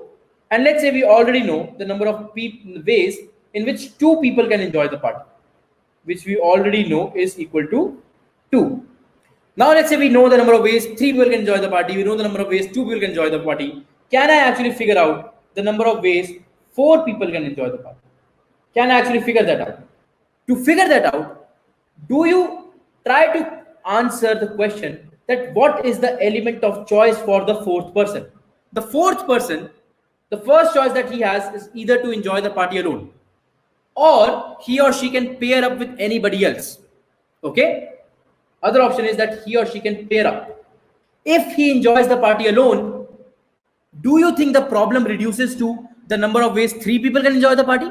Let's say we already know the answer to the number of ways 3 people can enjoy the party, which was 4. Now the 4th person comes, and if he's enjoying the party alone, can you just say that just because he's not doing anything but enjoying the party alone, the number of ways would just be number of ways 3 people can enjoy it, and the 4th people joining them and not doing anything, so that's why multiplied by 1. Does that make sense, people? So you can say number of ways 3 people can enjoy the party multiplied by 1 if the 4th person is enjoying the party alone. On the other hand, if the 4th person decides to pair up with somebody, okay, you guys tell me which all people he can pair up with. There are 3 people in the party already.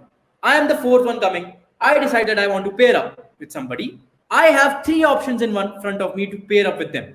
Does that make sense, everybody?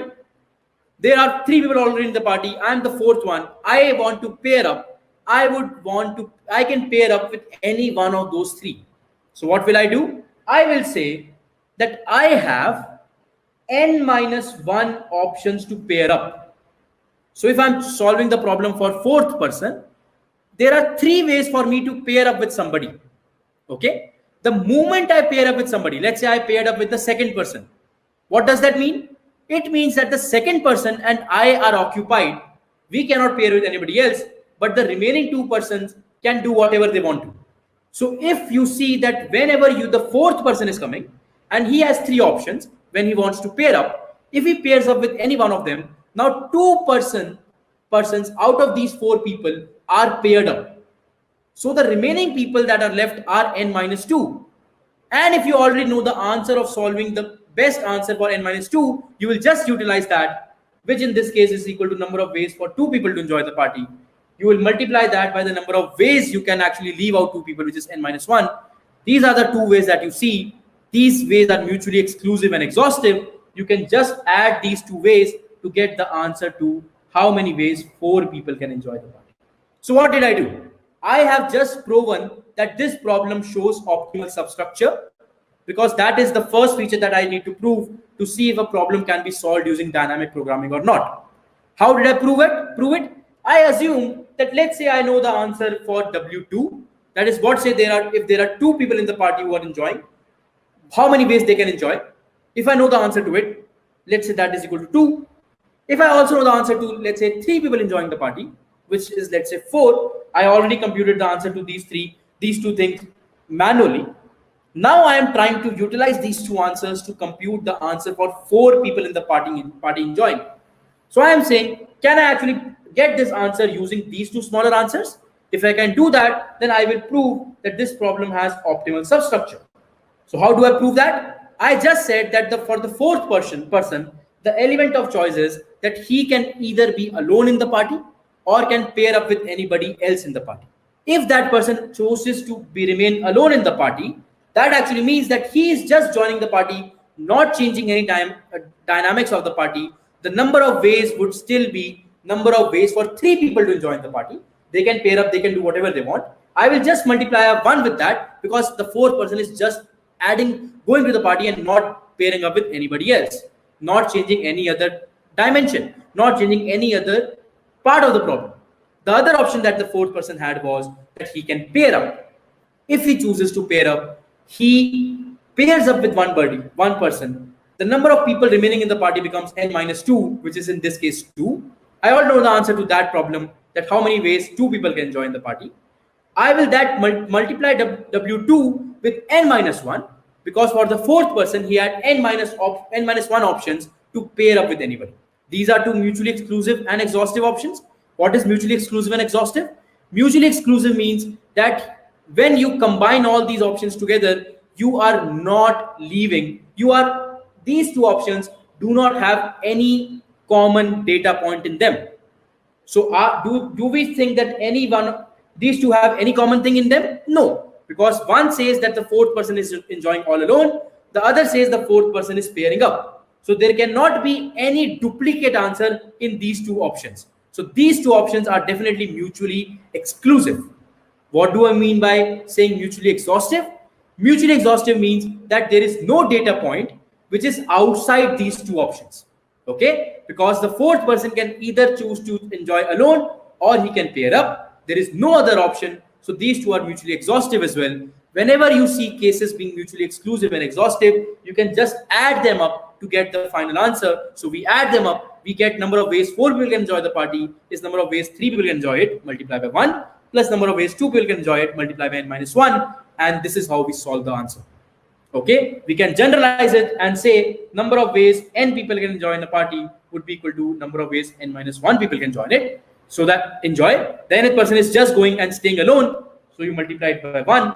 The other option is that the nth person decides to pair up with somebody. If the nth person decides to pair up with somebody, then the number of people in the party that are remaining to be decided is n minus 2, because 2 people have already paired up. N minus 2 figure out the number of ways, multiplied by n minus 1, because the nth person could have chosen to pair up with n minus 1 people. This is the recurrence relationship that I get. I have just proven that yes, this problem has optimal substructure. The moment I prove that this problem has optimal substructure, recursion can solve the problem for me. To move from recursion to dynamic programming, I need to look at the second feature, which is overlapping subproblems. Do I see the problems being overlapping? Do I see the problems overlapping? Yes, they are. Because when I will compute the answer for wn minus 1, I will end up computing the answer of wn minus 2 and wn minus 3. And here also, if I'm computing wn minus 2, and here also I'm computing wn minus 2, why would I want to recompute it? I would just store all these n answers in an array or somehow maintain these states and utilize them to solve my answer. So yes, optimal substructure is also there, and overlapping subproblems are also there. So that's why you will now move from recursion to a DP solution, and you can solve this problem using DP. Let me do a dry run for this problem. Okay, so let me do a dry run. Before that, let me actually tell you what is memoization versus tabulation. Okay, so I would rephrase this question and ask that this question actually is about what is top-down versus bottom-up. I explained this briefly, but let me just explain that to you once again. Top-down simply means, so do you guys appreciate till this point in time that dynamic programming solutions essentially can be represented as a recursive solution plus doing some memoization. What do we mean by that? DP, I told you, has two features. Every problem that can be modeled into DP has two features. One is that you have optimal substructure. The other is that you have overlapping subproblems. Okay. The moment you say you have optimal substructure, you should be pretty sure that you can solve that problem recursively.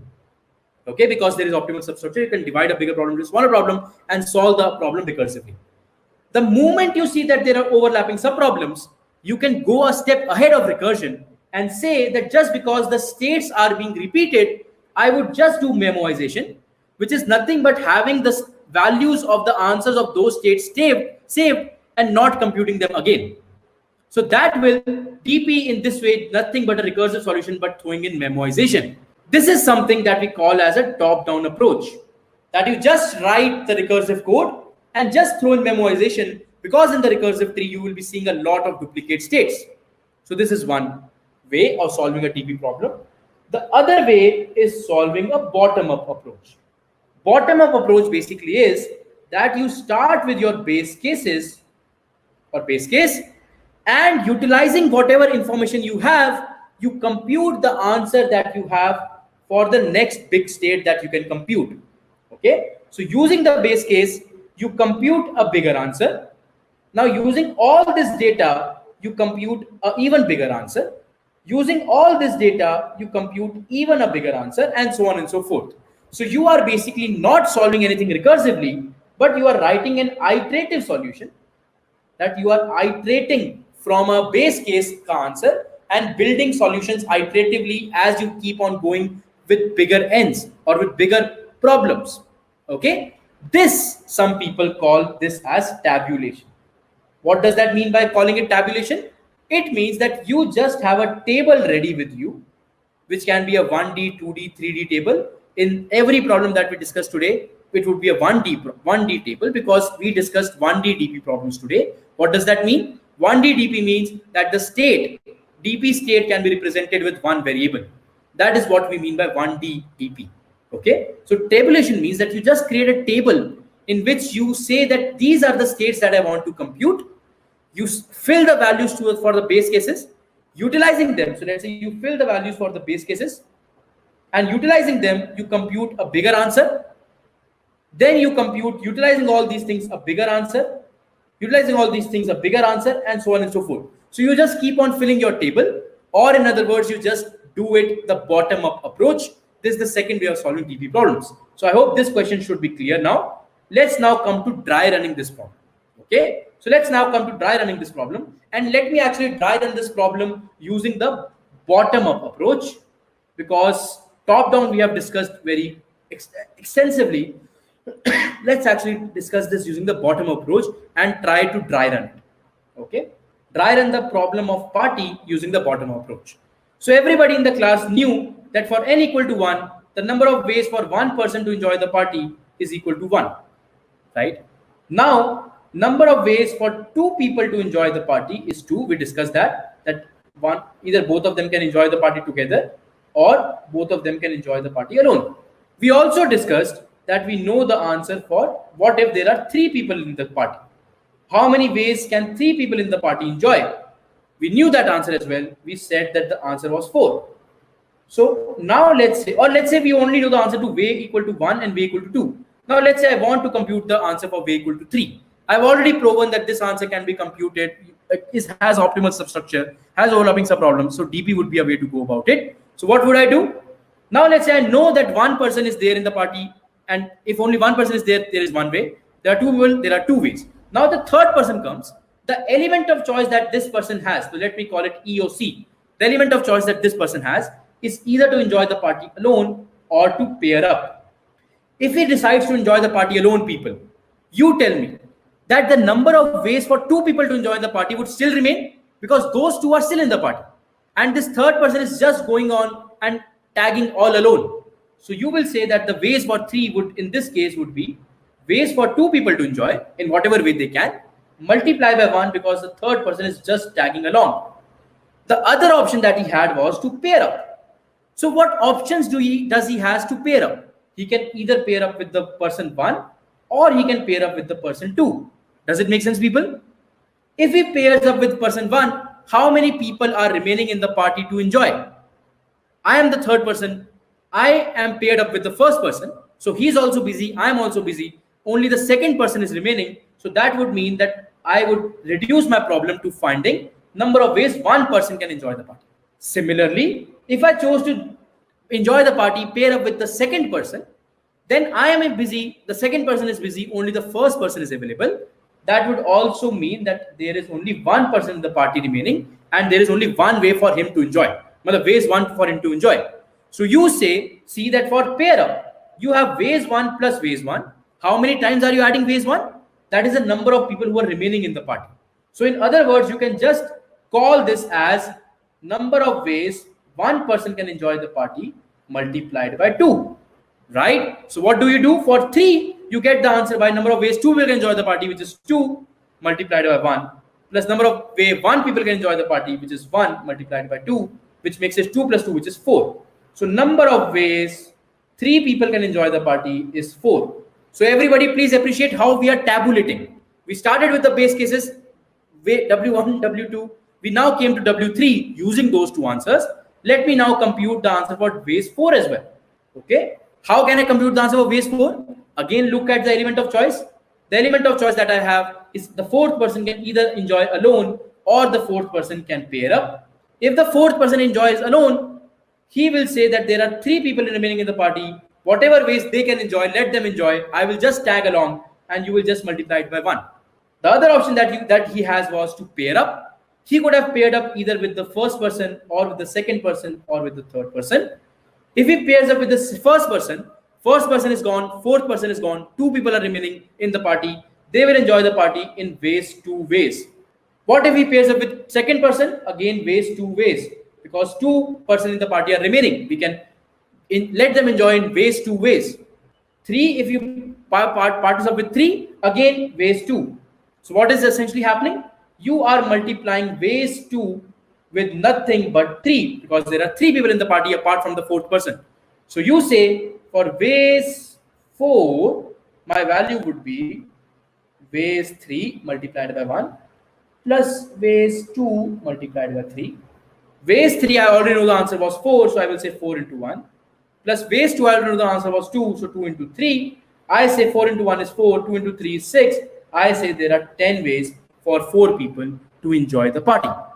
Okay, cool. So let's now actually come to the last question that I saw. So the second last problem that we had was that there are n houses. You want to figure out the best way you want to maximize your robbery so that every house has some gold coins. You want to maximize your robbery such that the moment you rob a house I, you can no longer rob the house I minus 1 and you can no longer rob the house I plus 1. So this was the constraint that we had. I said, again, let's look at the problem as a combination of, as some states. Okay, so let me define one state for you.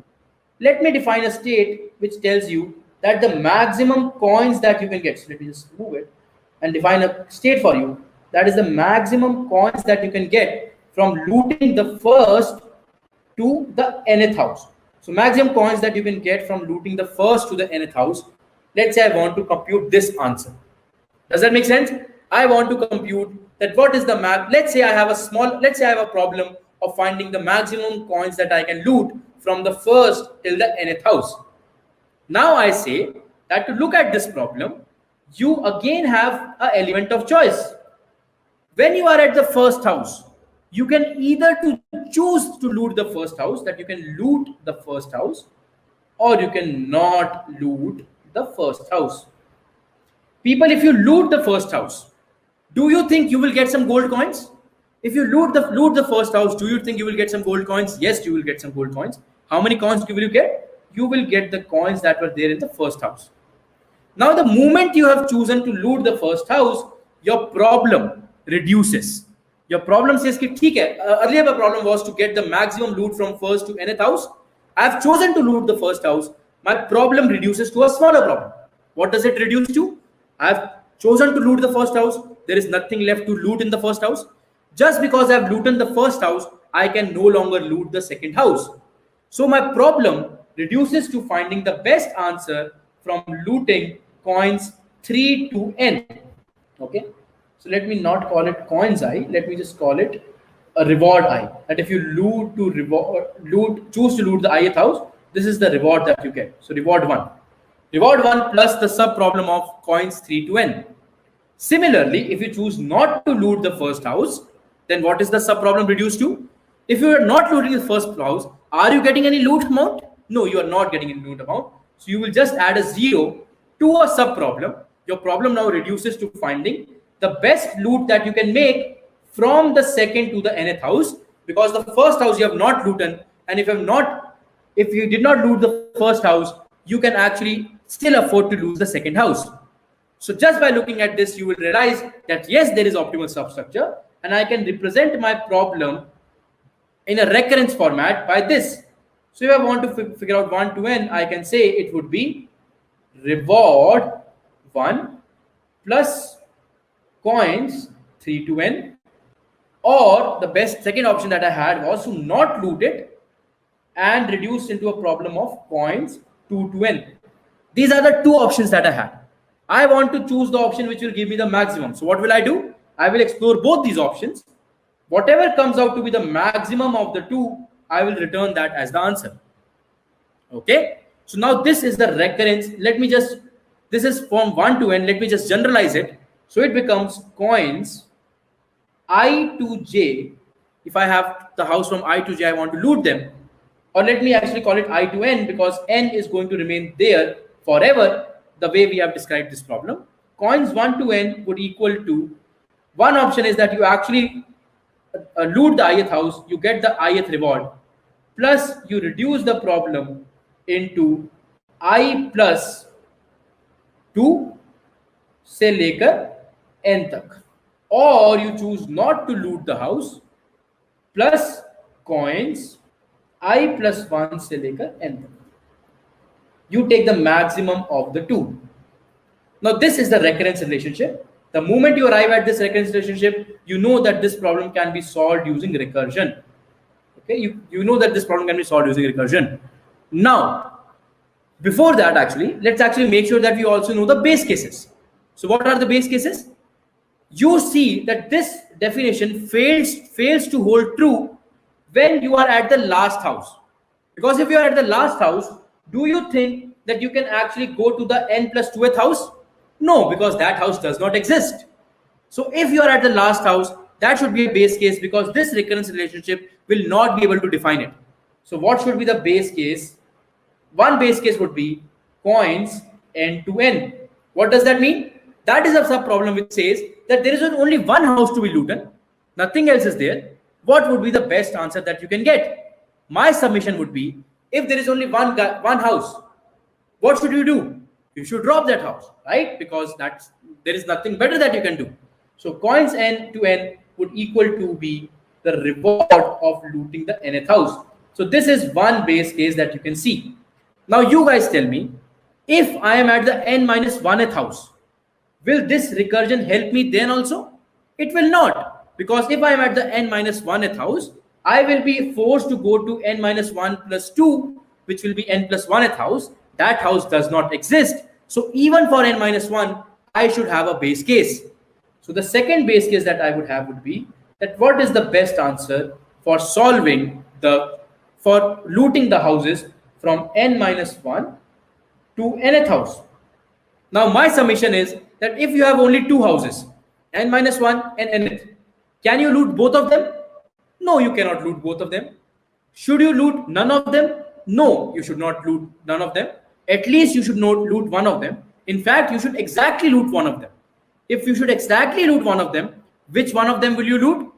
My summation is that simply loot the house which has the maximum reward out of them. So if the n minus 1th house has the maximum reward, loot that house. If the nth house has the maximum reward, loot that house. So yeah, now you know that you have a second base case as well. Do you require a third base case? So does this problem hold true for n minus 2? Yes, this recursion hold true from n minus 2th house, because from n minus 2 you will be forced to go to n minus 2 plus 2, which is n, and that is still a definition which is defined in this recursion. So that's not an issue. So these two base cases should be sufficient. So till this point in time, we have discussed that yes, recursion can solve our problem. Now you see that a lot of states would be repeated here. If you just solve this using recursion, a lot of states would be repeated. I am leaving that as an exercise for you guys to figure out that how these states will be repeated. I will give you a hint how to figure that out. Just build a recursive tree and see that a lot of states are being computed again and again. So what do? You memorize those states. Okay, you memorize those states. That's it. The moment you memorize those states, you just solve this recursive question, add that memorization, you get the answer. You get that answer top down. If you want to solve that answer bottom up, what do you do instead? You start with the base cases. So you start with, what if I only had the last house? The answer will be reward n. What if I had the second last house and the last house? The answer will be maximum of two of them. Now if I have the answer to these two cases, can I actually figure out the answer from n minus 2 to n? So what I'm saying is, let's say I know the answer if I only had this house to loot, then what would be the best answer? So let me just actually take an example, real life example. So let me take an example and see what would be the answer there. 2, 7, 9, 3, and 1. So let's say I know the answer. This is my base case, right? The last one is my base case. The answer would be that you can get only one coin. right? So the answer to 5 would be 1. The second last is also a base case. The answer to 4, as we discussed, would be maximum, that you can either choose to do this one or this one, maximum of 3 comma 1, which happens to be 3. Now you come to this point. If you are actually doing it bottom up, so you have the base cases. Using the base case, you solve a bigger problem that you can just solve using the base cases. So if I have these 3 houses, what is the best thing that I can do? I have 2 options. Either I can choose to loot this or not to loot this. If I choose to loot this, the second option is choose not to loot this. If I choose to loot this, I will get 9 coins because I'm looting it. And just because I'm looting it, I cannot loot the 4th house. So I will be forced to only consider the answer for the 5th one, which I already know this one. So this will be 10. One option gives me answer 10. Second option is I do not loot this house. So I will get 0 coins from this one. But I can still manage to loot the 4th one, which gives me 3 coins. So the answer would be 3. So I take the maximum of 10 and 3. So the maximum is 10. So I know that for this, for answer 3, the maximum answer that I can get is 10. Now using these 3, I can compute for this. Either I can loot it, not loot it. If I loot it, it would be 7 plus answer of 4. If I not loot it, it would be 0 plus answer of 3. Answer of 4 is nothing but 3. 7 plus 3 is nothing but 10. Or you can say 0 plus answer 3, which is nothing but 0 plus 10, which is 10. You take the maximum of 2, which is 10. So you say even for this, answer of 2 is also 10. Now you are left with this one. You again have 2 choices, either to loot it, not loot it. If you loot it, you make it 2 plus. If you loot it, you get 2 coins just because you're looting it. It becomes 2 plus answer 3. Or it becomes 0 plus answer 2.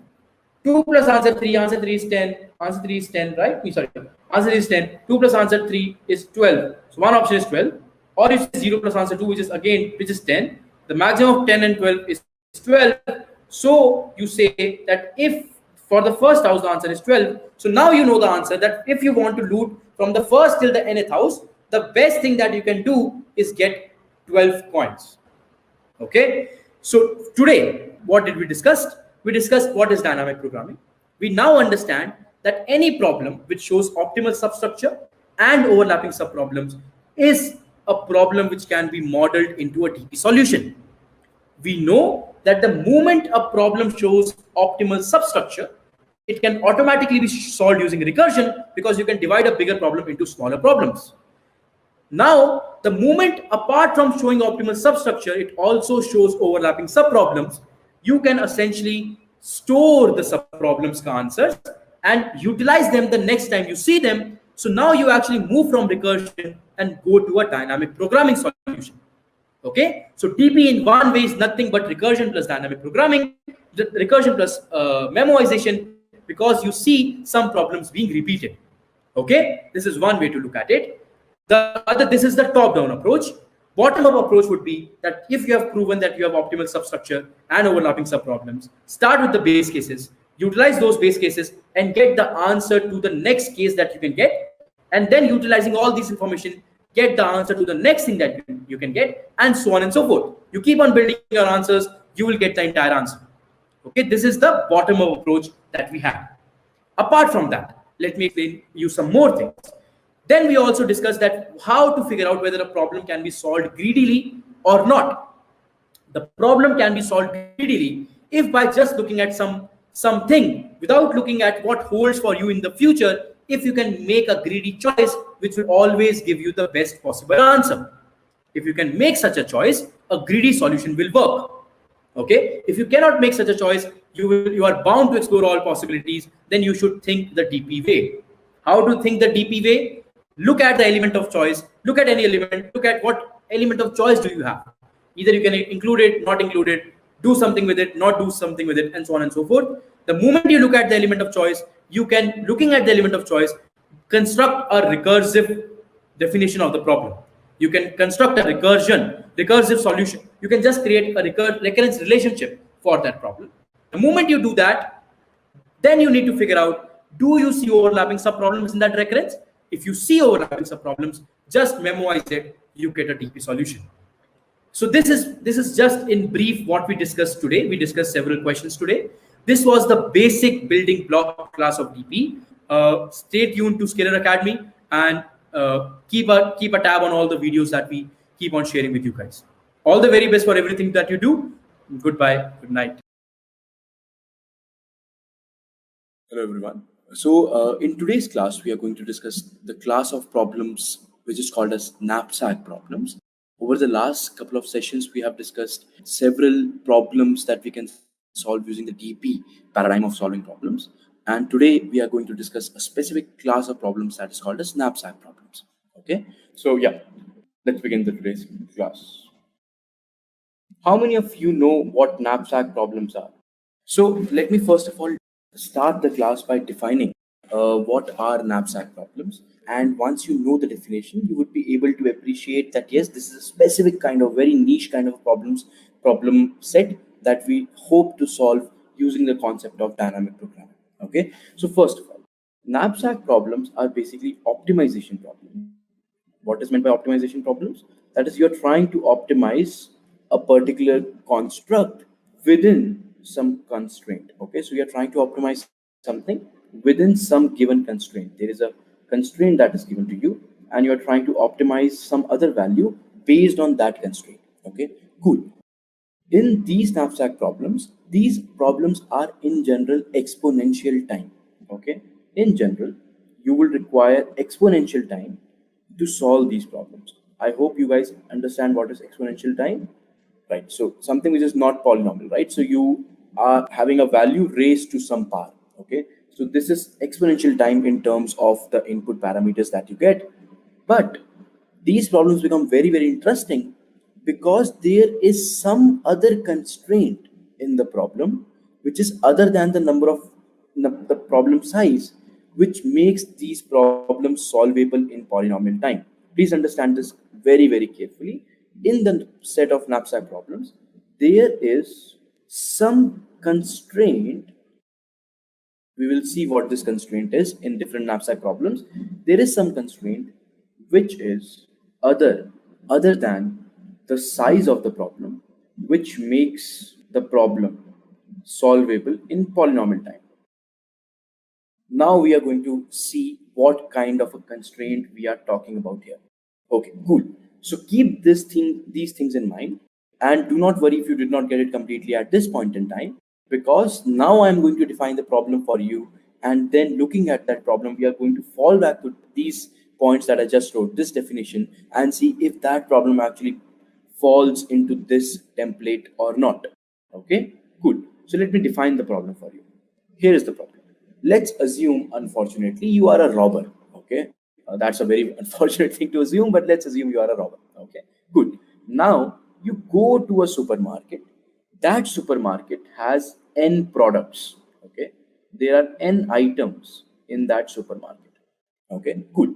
Now every item in a supermarket, you would realize, has some value associated to it. Does that make sense? What is the value? Let's assume the MRP.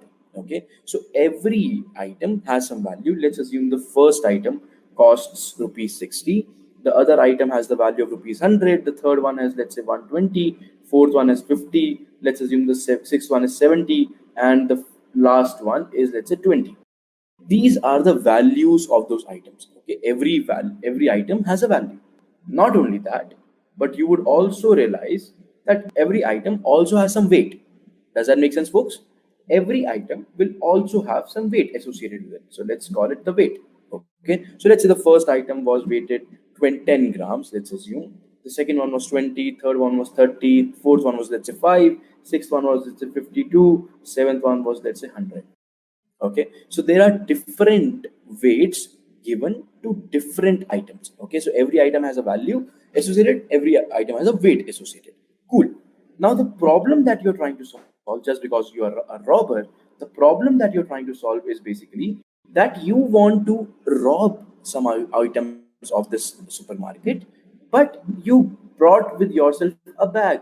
And let's assume you are somebody who wants to save the earth and does not believe in, let's say, using plastic bags. You got a good big bag made out of clothes from your house, right? So even though you are a robber, but you are a robber with your own set of beliefs, right? And you do not want to hurt the environment, and you have a bag, cloth bag that you brought with yourself. Okay, cool.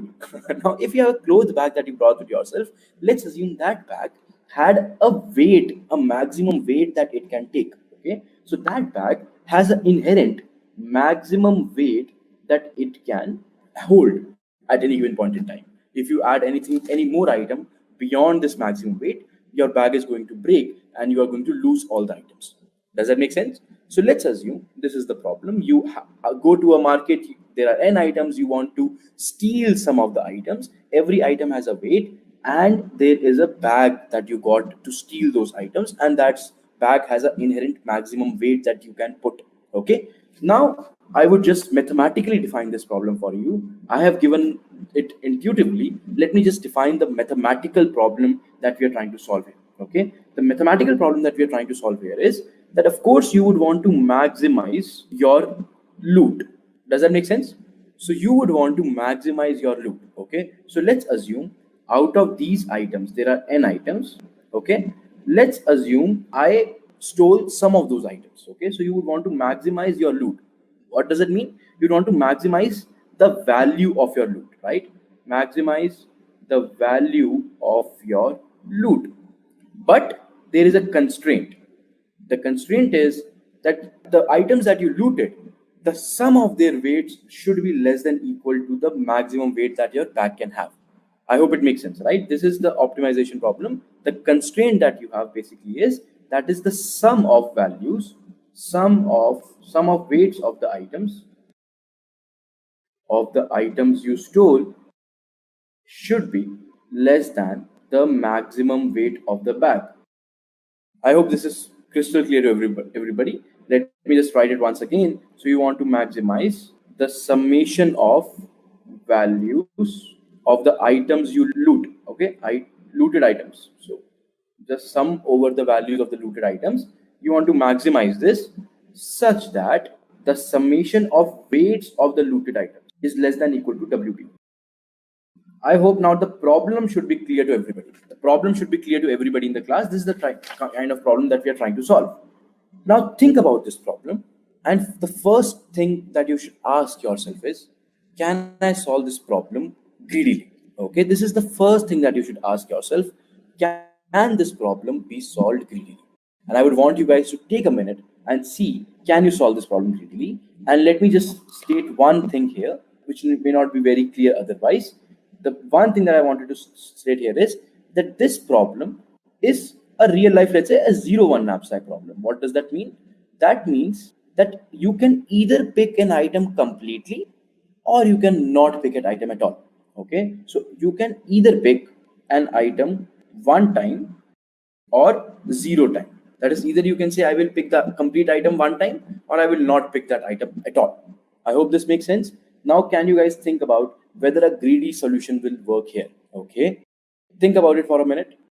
Right, so the answer here, folks, is that the greedy, let's try to evaluate whether a greedy solution will work for us or not. Okay, greedy solution. I would have told this to you guys in the previous classes that I have taken online. You would have seen that greedy solutions work for problems. So what is a greedy solution? Greedy solution says that you are taking a decision which seems best to you at this point in time. What does that mean? That let's assume you have a sequence of numbers, or let's assume you have a big problem that you have. You are just taking a decision at this point without looking at what is there in the problem going forward. Just looking at a particular point, taking a decision that what is the best solution. That solution would look to you the best option at that point in time, but will also guarantee that if you keep on taking that best solution at that point in time, the overall solution that you get is also going to be maximized, also going to be optimized. What does that mean? It simply means that you are building a solution, taking local optimizations, which is going to yield to you the global optimization. Okay, cool. So let's try to look at this problem here. The point is that you would want to maximize your global value of the loot that you had. Okay, now my question is there any way in which you can just look at this item and figure out whether this item should be stolen or not? The answer to that would be that no, you cannot do that, because no matter what parameter you apply, let's say you apply a parameter which tells you that amount of value that you can get per unit weight. So what does that mean? So that would mean that the first item would give you a value of 6 per unit weight. If you guys are able to understand that, you get the value 60 with 10 grams of weight. So you get 6 value per unit of weight. Here you get 5 value per unit of weight because you have 100 value with 20 weight, 5 value per weight. Here you have 4 value per weight. Here you have 10 value per weight. Here you have 70 by 52, which is going to be 1 point, let's say 3, 1.3 1.4 something. Okay, and then you can have 20 value with having a weight of 100. Okay, so that basically gives you the value of 0.2. Now, can you take a decision here just by looking at, let's say, these things and saying it just because this value has the greatest value per unit weight, I would want to go with that item? The answer to that is no. You cannot make that decision no matter what kind of a ordering you do. The reason being that there is another bag. The moment you take some item, you remove some possible weight from the bag, right? So you have assume that you have filled that bag with some weight. Okay, and now going forward, there may be a scenario that you are left with some weight in the bag that you can never fill. On the other hand, if you chose not to include the value which was giving you the best option at that point in time, maybe you can select some combination of items going forward which would maybe completely utilize the value weight of the bag and give you the maximum value. Does that make sense to you guys?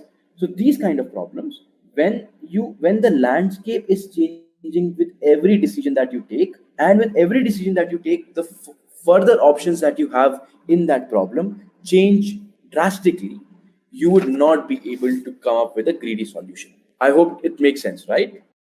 Cool. So first of all, we just discussed that a greedy solution will not work in this case. Okay. One thing that you guys would, again, I'm repeating it again based on my last sessions. I would have said that if you see a problem where a greedy solution won't work, then the other option that you have is trying to explore every possibility. What does a greedy solution do? A greedy solution sort of gives you one option or a couple of or a constant number of options at every step, and you say that, okay, I'm only going to take these options and these are the greedy best option, and I will not be worried about what happens if this does not work out. This will always work out. But whenever the greedy solution does not work, the other option that you have, so if this does not work, the other option that you have is to explore all possibilities. To explore all possibilities. And whenever you see a problem which is forcing you to explore all possibilities, what does that mean? So in this problem, just because I cannot take a greedy decision, I will have to explore every possible option, whether to pick 60 or not to pick the first item, whether to pick the second item or not to pick the second item, whether to pick the third item and not to pick the third item. And these are not independent events. These are consecutive events. So if you pick the first item, then do you want to pick the second item or do you not want to pick the second item? Or let's say if you pick the first item, did not pick the second item, do you want to pick the third item or do you not want to pick the third item? So these are consecutive decisions that you are taking, and these kinds of decisions, if you want to explore every such possibility in any decision, then one possible way that you should think about is the class of DP. Okay, is the paradigm of DP, dynamic programming. I'm not saying that every problem that where you want to do explore all possibilities, DP would be working, but this is one possible thing. If you are, let's say, giving an interview and you see a problem which really doesn't work, you are forced to explore all the possibilities there, then it should come to your mind, can I model this problem as a DP solution? You will not be able to do it for every problem, but for some of them you will be able to do it. Okay, I hope I have made myself clear. Now for DP, I told you that there are two very important parameters that you need to see if a problem has, only then it will be able to broken down into a DP. These are, do you have optimal substructure? That is, can you use the answer to smaller problems to solve the answer to a bigger problem? And the second thing was, do you see overlapping subproblems? So can you actually say that once you end up doing this, so this is something which takes you the recursion way. So you can build a recursive solution there, because if you just can use the answers to smaller problems, you can build a bigger answer. You can use recursion out there, right? This takes you recursion way. But the moment you see that in all the states that you get in the recursion, if there are repeated states that you are getting, it makes the problem dynamic programming problem. Okay, you can afford to not compute those repeated states. and solve the problem in a very, very fast manner, right? Now, I am pretty sure that for some of you, this may seem a bit too fast, but I would request you guys to look at the first two videos that we did, and I explain these things in great details. And I'm pretty sure that once you look at those videos, you'll be able to understand what we are talking about here. Okay, cool. So we realized that this problem, first of all, cannot be solved greedily. Now, can I look and see whether a DP solution will work here? Okay, cool. So you guys then, let's look at a smaller problem here. So let's assume if you had the answer to problems from here to here, that is, let's assume there were only 3 items and you know what is the best loot that you can get, or what are the different loots that you can get at different weights. Can you utilize that answer to figure out, take a decision for the fourth one, right? So I will just try to explain it using the recursion tree. Just a minute, right? So let me just try to define this problem using a recursion tree. Okay, good. So what is the point that you have here? So let's assume you have different options to take. At the very first step, let's say you have an option of either picking. So let's say you are at the first element, I is equal to 1, and the weight in the bag is, let's assume, the weight maximum at the moment, because you have not included any item. The weight of this bag is that is available, so let me call it weight available, is the maximum weight of the bag, and you have to take a decision for the first item, and the value that you have aggregated till now is 0. Does that make sense? Before you have done any decision. So let me define the arrays once again, and let me maybe have a smaller array this time around. So this is the value, this is the weight array. These are the 2 arrays that we had, value and the weight array. The values were 60, 100, 120, and 50, and the weights were 10, 20, 30, and 5. Right. So these are the values and the corresponding weights. And let's assume the weight of the maximum weight that you can put in the bag is, let's assume, 50. Right. Now at the first position, let's call it 1, 2, 3, 4. At the first position, before you go to the first position, your value aggregated is 0 because you have not selected anything, and the available weight in the bag is weight maximum, and you have to take a decision for I is equal to 1th item. Now you folks tell me, what all options do you have at the first item? The element of choice that you have is that you have 2 options. Either you can say that I am going to select the first item, or you can say that I am going to not select the first item. Does it make sense to everybody? If you select the first item, can you define these 3 parameters for this new state for me? I am pretty sure that you can. You have taken a decision for the first item. What is the next item that you will have to take a decision for? For sure, you will have to take a decision for I is equal to 2. You have chosen to include the first item. Can you tell me what is the value aggregated till this point in time? The value aggregated till this point in time would be the value of this item. Does that make sense? Because the value previously was 0, I have chosen to include the first item. The value aggregated till this point in time would be the 60. Okay, so this is done. You have to take a decision for I is equal to 2 now, and the weight available that is there in the bag. So you guys tell me. Initially, the weight available was 50, right? Now you have included the first item. The weight of that item was 10. So can you tell me the weight available now? The weight available would be 40. 50 minus 10 is 40. So this is how you take this. This becomes one state. If you chose not to include the first element, can you tell me what to do now? So you have taken a decision for the first element. Now what is the element that you need to take a decision for now? The second element, right? So you have taken a decision for the first element. Now you need to take a decision for the second element. Value aggregated before was 0. You chose not to include the first element. The value aggregated till this point in time will also be 0, right? And then the weight maximum, the weight available before was 50. You did not select the first item. The weight available will still remain 50. I hope it makes sense that this one state now boils down to these 2 states, right? Now let's look at this state. You have to take a decision for the second item. So again, you have 2 options. Everybody in the class, understand please. Again, you have 2 options. The option 1 that you have is you will want to select the second item. The second option that you will have is that you will not want to select the second item. If you want to select the second item, you would agree with me that now you need to take it for I is equal to 3. The value aggregated till this point in time would be equal to 60 was till this point in time. You are selecting the second element, which will make it 160, right? So you make it 160 is the value that you have chosen to steal till this point in time. And let me also define the weight available. The weight available would be 40 was before this. You just included a weight item which has the weight 20, now your weight becomes 20. The available weight becomes 20. I hope you guys are able to understand how this recursion tree can be built. Whenever you see a problem which has at least the optimal substructure, that is here what we are doing to compute the answer of this, we are actually using previous states. Does that make sense, folks? Does that make sense? So basically, you will understand that whenever you have optimal substructure in your problem, the way to go forward would be to draw a recursive tree. Once you draw a recursive tree, I will tell you how to take the problem forward. I'm sure everybody is with me. That you define this problem. So the moment you understand there is optimal substructure, you draw this recursion tree. Once you draw this recursion tree, you see how the states are being modeled, and then you can move ahead and see if DP can be applied there or not. Cool. Now, for DP to be applied, I told you one problem is optimal substructure that we already see while building this recursive tree. The second problem that we have is overlapping subproblems. If you have overlapping subproblems, then you can make an argument saying that this problem can be solved much better in a much more optimal manner if I choose to actually utilize the if you see overlapping subproblems, that is there are subproblems that you already computed and you need not compute now. Looking at this problem, do you see that there are so many overlapping subproblems? The answer to that can be figured out by looking at the number of unique states that you have in this recursion tree.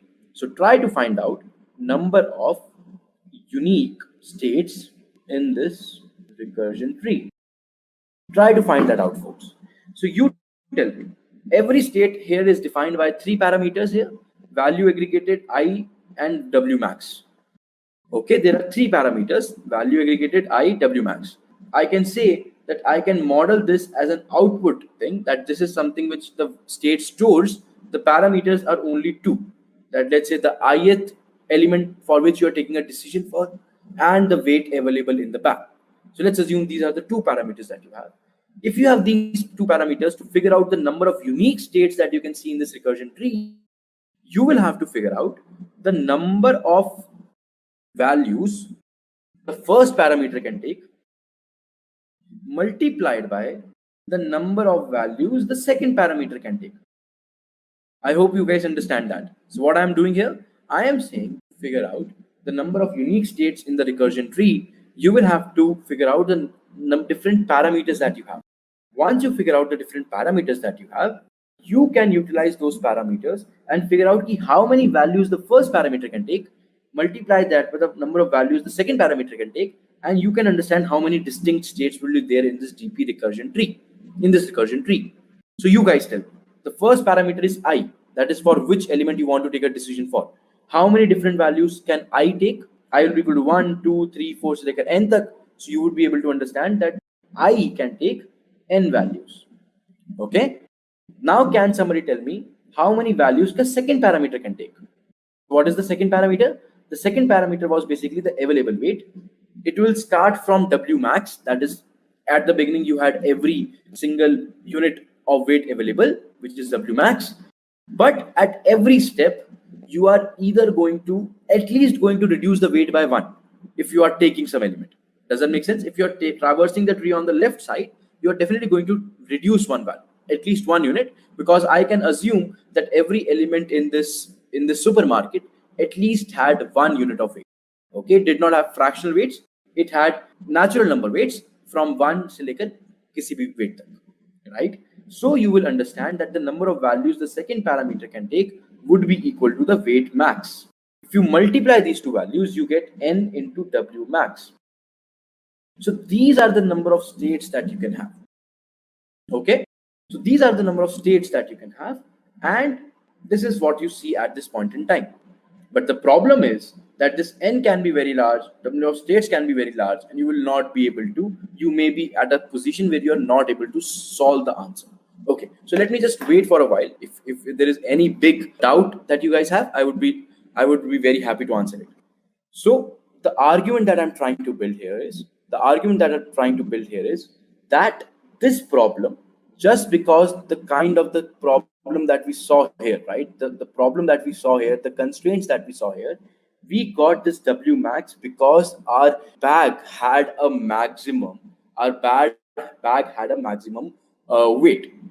If the bag did not have a maximum weight, then you guys would agree that I can potentially have n values for the very first state and so many different values possible for let's say infinitely many possible values possible for the w, right? So you can just keep on saying that I will just keep on selecting, I can just take any decision, and whatever weight it becomes, it will become that weight. But try to look at the problem again, try to look at the very first 3 points that I wrote at the beginning, right? So let's look at these 3 points that I wrote at the beginning for knapsack problems. It's an optimization problem. In general, it will be exponential time, but there is some constraint which is apart from the size of the problem, which makes the problem solvable in polynomial time. And now let's try to understand that particular sum constraint that I was talking about. Okay, the sum constraint that I was talking about here was that you have this constraint that you can have a bag with a maximum weight, right? The bag has a maximum weight. Does that make sense to everybody? The bag has a maximum weight, and exploiting that particular value tells me that the number of unique states in this recursion is going to be n into w max. Does that make sense to everybody? So what you can see is, just because you had that parameter, that there is a maximum weight for the bag, which makes it n into w max. Cool. Using this, exploiting this constraint, we would actually this will actually help us to model this problem in polynomial time. Does it make sense to everybody? I hope it does. Cool. Right. So we have discussed this. We have discussed this recursion tree. We now understand that these are the states that we had, and this tells me the number of unique states in the DP, and which makes the problem solvable in polynomial time. That's great. Now, once this is done, once we realize that there is a optimal substructure there, once we realize there is overlapping subproblems there, that is, there are some unique number of states that you can get in this DP is going to be very, very less than the overall states that could have been there. Now you know that a DP solution here would work. Good. Can you guys help me write the recurrence relationship for this DP? And if you guys have seen the first two classes, you would realize that we have discussed that very, very extensively, how to actually figure out the recurrence relationship for a DP, right? So what do we do? First of all, we figure out the parameters that defines a state. So first of all, we figure out the params that define a state. Then we would have discussed that we want to see what value does a state give. Basically, what is the physical significance of the value? What is the physical significance of the value of the DP state? Once we know that, we can actually figure out which state will give me the final answer, which state will give me the final answer, and then you can figure out what is the element of choice that you have, right? At every step, what is the element of choice? And using this element of choice, you can actually build the recurrence relationship. So let's try to answer these questions that we see and see how we can solve this question for us. Okay. So first of all, the params that define a state, we already discussed that. Look at these states in the recursion tree. Can we figure out what params are required to represent a state uniquely? We would understand that what I that we are taking a decision for, with the value that is available in the box, in the bag till that point in time, these two params define the state for me. Does that make sense? If I have these two params, I can uniquely identify a state for me. Okay, cool. So if I have these two params, I can uniquely identify the state for me. So first of all, the params that I have is the I, for which I am taking a decision, and the weight available in the bag. Second thing, what is the physical significance of the value that your DP state is giving? So you guys tell me. Let's just look at this recursion tree. The value that I'm getting at different states. Can you tell me, looking at this recursion tree, what does this value represent?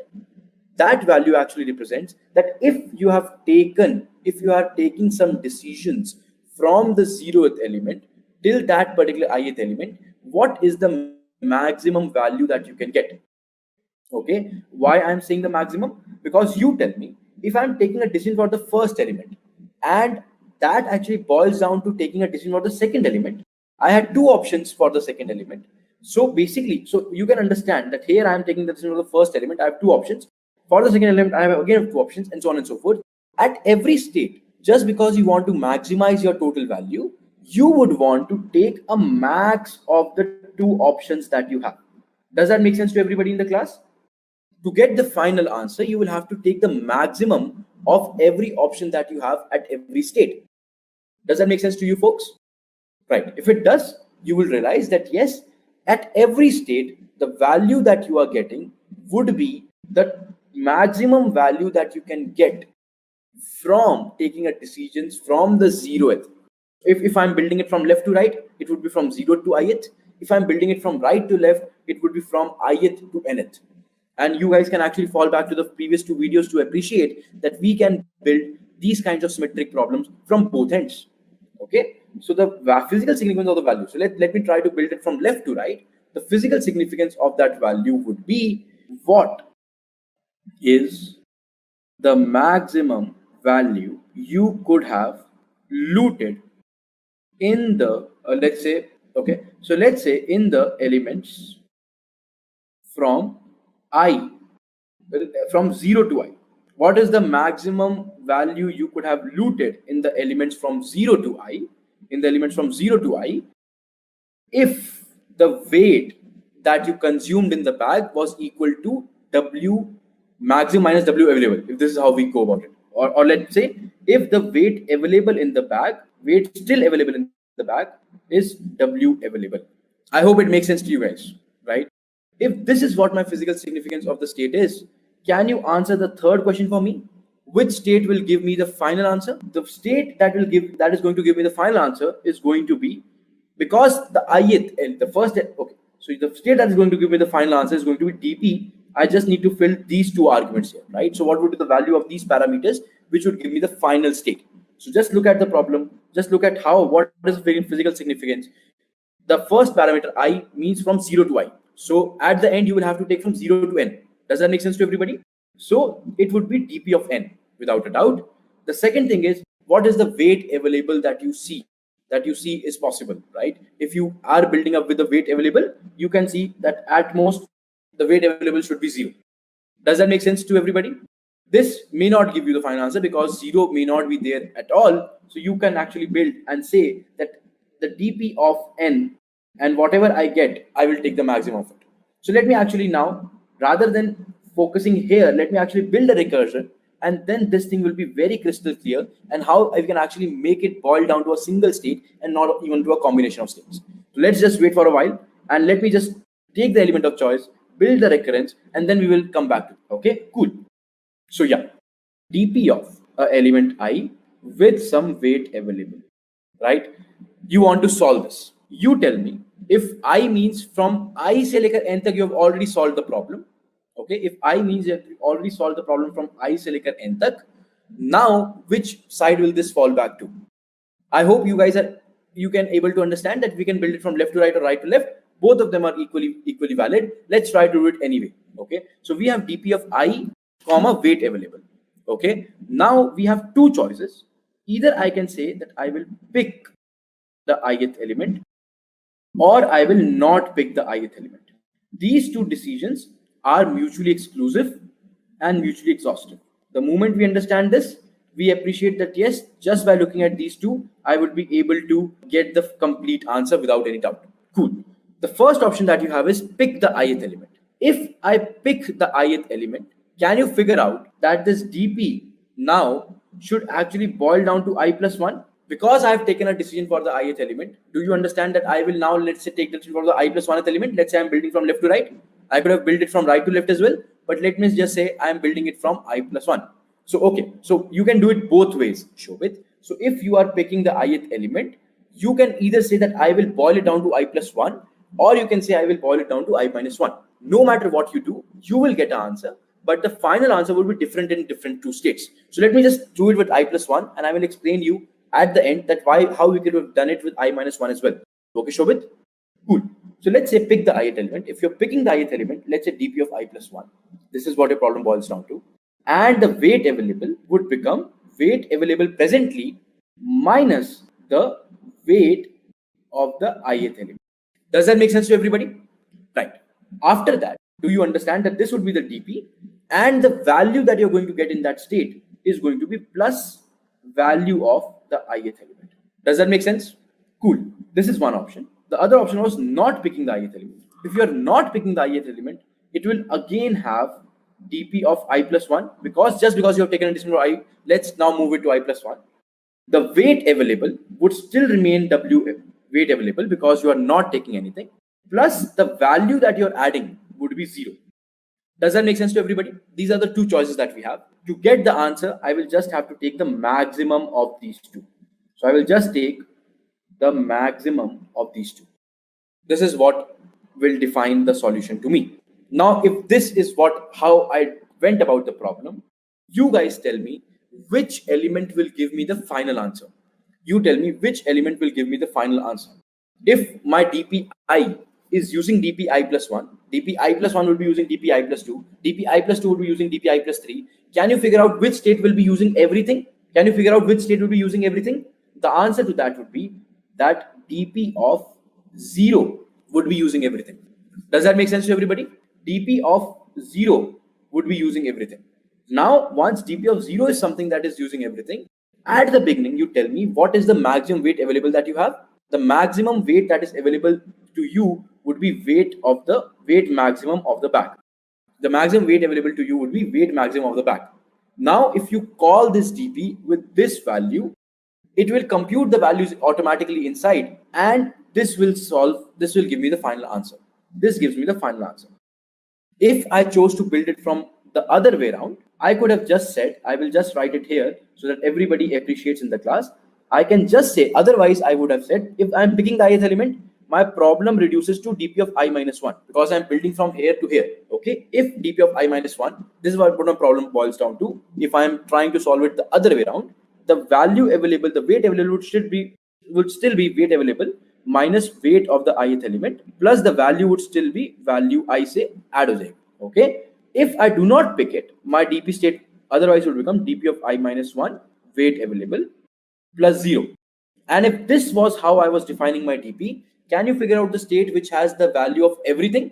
Can you figure out the state which has the value of everything? Because I falls to I minus 1, I minus 1 falls to I minus 2, I minus 2 falls back to I minus 3. Which state will have the value of every such state? The answer would be dp of n, comma weight m.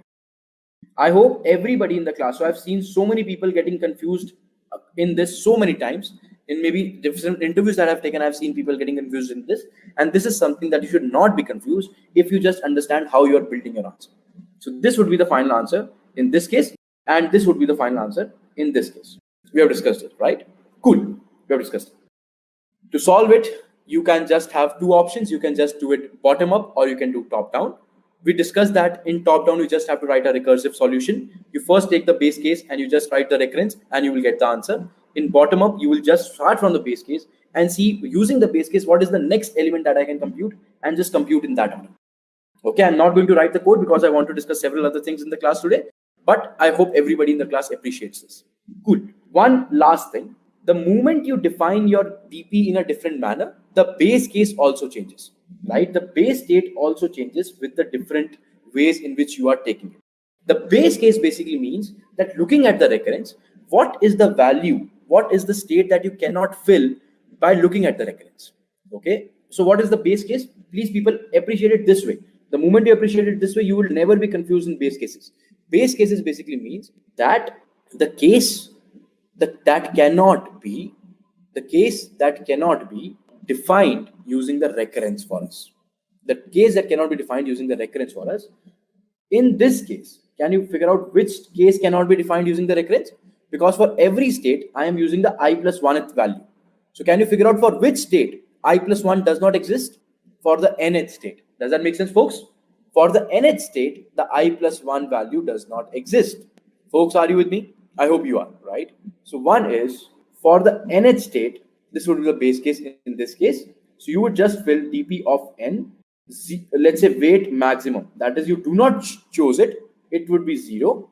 If you chose the nth state, you have two options at the nth state, right? If you chose the nth state, then it would be w max minus weight of n, and the value would be value of n. Does that make sense to everybody? right? And similarly for the other case, you will have for first as the base case, and you can fill it. Cool. Let's now move ahead. This is the first thing that we did. In the meanwhile, let me now bring your attention to another kind of knapsack problem, and then we will try to appreciate first of all whether we can solve it greedily or not. Okay, let me just take you to another knapsack problem, and I would want you guys to tell me whether we can solve it greedily or not. Let's assume this problem that we just discussed is called as 0-1 knapsack. Now let's say I am discussing something which is called as fractional knapsack. What does that mean?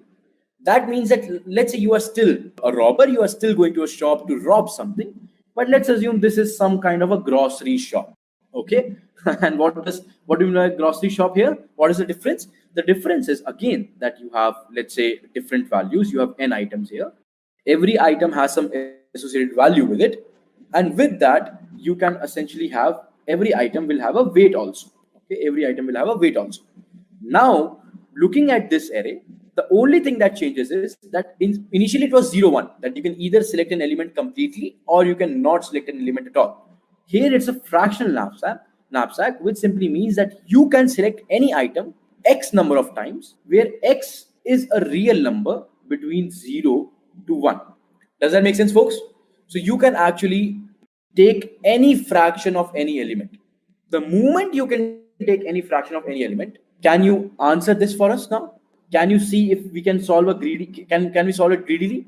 Think about it for a minute, right? And yeah, several of you understand that yes, you can solve this problem using greedy approaches. The point here is why you can solve this problem using greedy approach is that you can just start with the bag. You can just start with the item which gives you the maximum utility per unit cost. Okay, so what do? You start with the item that gives you maximum utility, or here the utility means value per unit weight. Okay, that gives you the maximum utility, maximum value per unit weight. Why this will work? This will work because if I am selecting something that gives me the maximum value per unit weight, I am making the most out of that weight. Does that make sense? If I am selecting a value which gives me item which gives me the maximum value per unit weight, I am definitely making the most out of that weight. This is one argument that I'm building. Just because I am selecting the maximum, I'm making the most out of that particular weight that I just gave for the first item that I selected. The point is, whatever value is remaining, whatever weight is remaining for my bag, I can fill that also in the best possible manner because I am allowed to take fractional items. In the previous question, the problem was if I am trying to optimize for this particular weight and I'm selecting a item which gives me maximum weight per unit value maximum value per unit weight, the problem is maybe I will be left with some weight which becomes a dead weight. I cannot fill anything in that dead weight. This was the problem. Here the point is that you will never be left with any dead weight because you can always fill it with the thing which is with anything which is the next best thing in a fractional manner. I hope I have made myself clear to everybody that this problem, the problem of fractional knapsack, can be solved greedily. Good, folks. We discussed that. Let's now move to the third problem of the day that we want to discuss. That problem is called as 0 to many knapsack problem. Okay, let's discuss the third problem now. The third problem is there is another kind of knapsack problem which says 0 many knapsack. Let me define the problem for you guys. The problem is again that you want to select some items which will maximize the value for you and given satisfying a constraint on the maximum weight. But this time around, you can essentially select an item from 1 to infinitely many number of times. Does that make sense? So let's assume the first element had some value 100, second had some value 120, this had 60, this has 40, this has 30, and the weights were, let's say, 10, 2, 20, 25, and 30. Right? Now the point is that you can choose to select any element n number of times. You can either select that element 0 times, you can either select that element 1 times, 2 times, 3 times, n times. Okay? So you can select any element n times. The point here is just because you can select any element n times, the first answer that we discussed would not be sufficient here, right? Because the element of choice changes. Let's just wait for the element of choice. First of all, you guys tell me, can you solve this greedily? You cannot. Think about it, take it as a homework, and figure out why you cannot solve it greedily. This is very simple to make an argument for. Cool. Let's. Okay. So now the problem is that you have zero to many knapsack. Okay. Now let's first of all try to build a recurrence tree. That is how it makes every problem simplified. Let's try to look at the recursive tree. Again, let's say you start with making a decision about the ith element. You again have a available weight which starts with W max, and you again have a value aggregated which starts with 0. Now you tell me the options that I have, the element of choices that I have. Either I will not select this element, that is I will select it 0 times, or I will select it 1 time, or I will select it 2 times, or I will select it 3 times, and so on and so forth. Does that make sense? Just because you have so many different options, let's try to formulate all these states. So if you take it at element 0 times, your problem now reduces to solving for I is equal to 2. Your value aggregated still remains 0, and your weight available still remains weight max. Let's assume you are taking it for 3 times. You're taking an element 3 times. What does that mean? That you're again now taking a decision for the second element because you have decided how many times you're selecting the first element. Your value aggregated is going to be value aggregated, that is what is the present value aggregated, plus 3 times the value of the ith element, right? And your weight available would be weight available, which was previously available, minus 3 times the weight of the ith element. Does that make sense to everybody? Shobit, the question here is that you can select any item n number of times. You can select an element 0 times, you can select an element 1 time, select an element 2 times, 3 times, n times. Right? There is no limit on how many times you can select an element. Does that make sense, Shobit? Can you actually figure out for me what is the maximum number of times that you can select an element? You can keep on selecting an element till the time your weight available is still greater than equal to 0. Does that make sense? You can keep on selecting an element till the time your weight available is still greater than 0. Right? I hope it makes sense. Cool. So now we discussed this. This is one way of building the problem. But you see that this is very difficult because you do not know the FAANG factor. Do you know the FAANG factor already? You do not know the FAANG factor. You will have to take a loop and maybe select them one by one. That's still solvable. You can write a recurrence relationship for it, no doubt.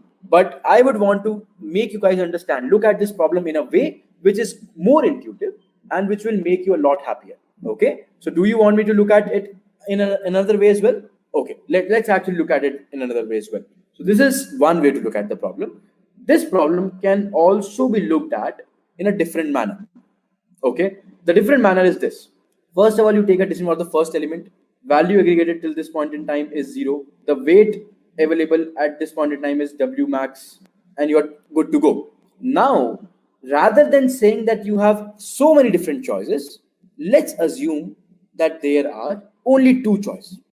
One choice is that you do not select this item. That is, you say that I am not selecting this item. The other choice is that let's say I am selecting this item.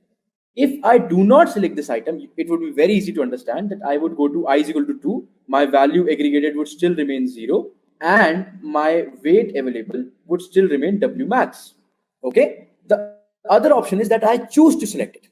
If I choose to select it, you would agree that my weight available would become weight available minus weight of the first element because I chose to select it. My value would become value aggregated plus value of the first item that we had. But just because I only gave the option till this point in time to select this element once, but I could have essentially selected this element multiple number of times, I would still keep the I of my state equal to 1. Why would I still want to keep it 1? Because I would want to give that choice again, whether do I want to select the ith element or not select the ith element. If I do not select the ith element now, if I reach to this state, do you understand that from the beginning till this state, I have selected the I is equal to 1 times, and now I am moving to I is equal to 2. So I now know that if I wanted to select I equal to 1 times, I will choose this path. If I choose the I is equal to 1 again, would you agree that from this to this, I have already selected I 2 times, and I again give myself an option of not selecting it and selecting it. If I do not select it now, then I move to I is equal to 3, I is equal to 2, because now this state will represent that I have selected I is equal to 1 2 times. If I still select it, that means that I have already selected it 3 times. and I'm again giving it a choice. Does that make sense to everybody? Does that make sense to everybody? This is a very, very intuitive way of understanding this problem in a slightly different manner. That at every state, you can either choose to select that element or not select that element. If you do not select that element, it would simply mean that, okay, man, I'm not selecting that element. Let me take a decision for the next element. If I choose to select an element at that point, I am still leaving the scope of selecting it one more time, two more times, three more times down the line. Does that make sense to everybody? This actually would, in my opinion, would actually make you a lot more happier and would allow you to understand this problem at a much deeper level. Cool. So let me just write the recurrence relationship for this as well. Let's say you have again two states to represent your problem, dp of I and dp of w, dp of I and weight available. You can say that again you are going to take a maximum out of the two choices that you have. What are the two choices that you have? The first choice is that you do not select it. The second choice is that you do select it. If you do not select it, it would make it dp of I plus 1, because I did not select it. Let me now take a decision for the second element, and w max still, because I did not select it, plus 0. Okay, this is one option. The other option is that if you wanted to select it,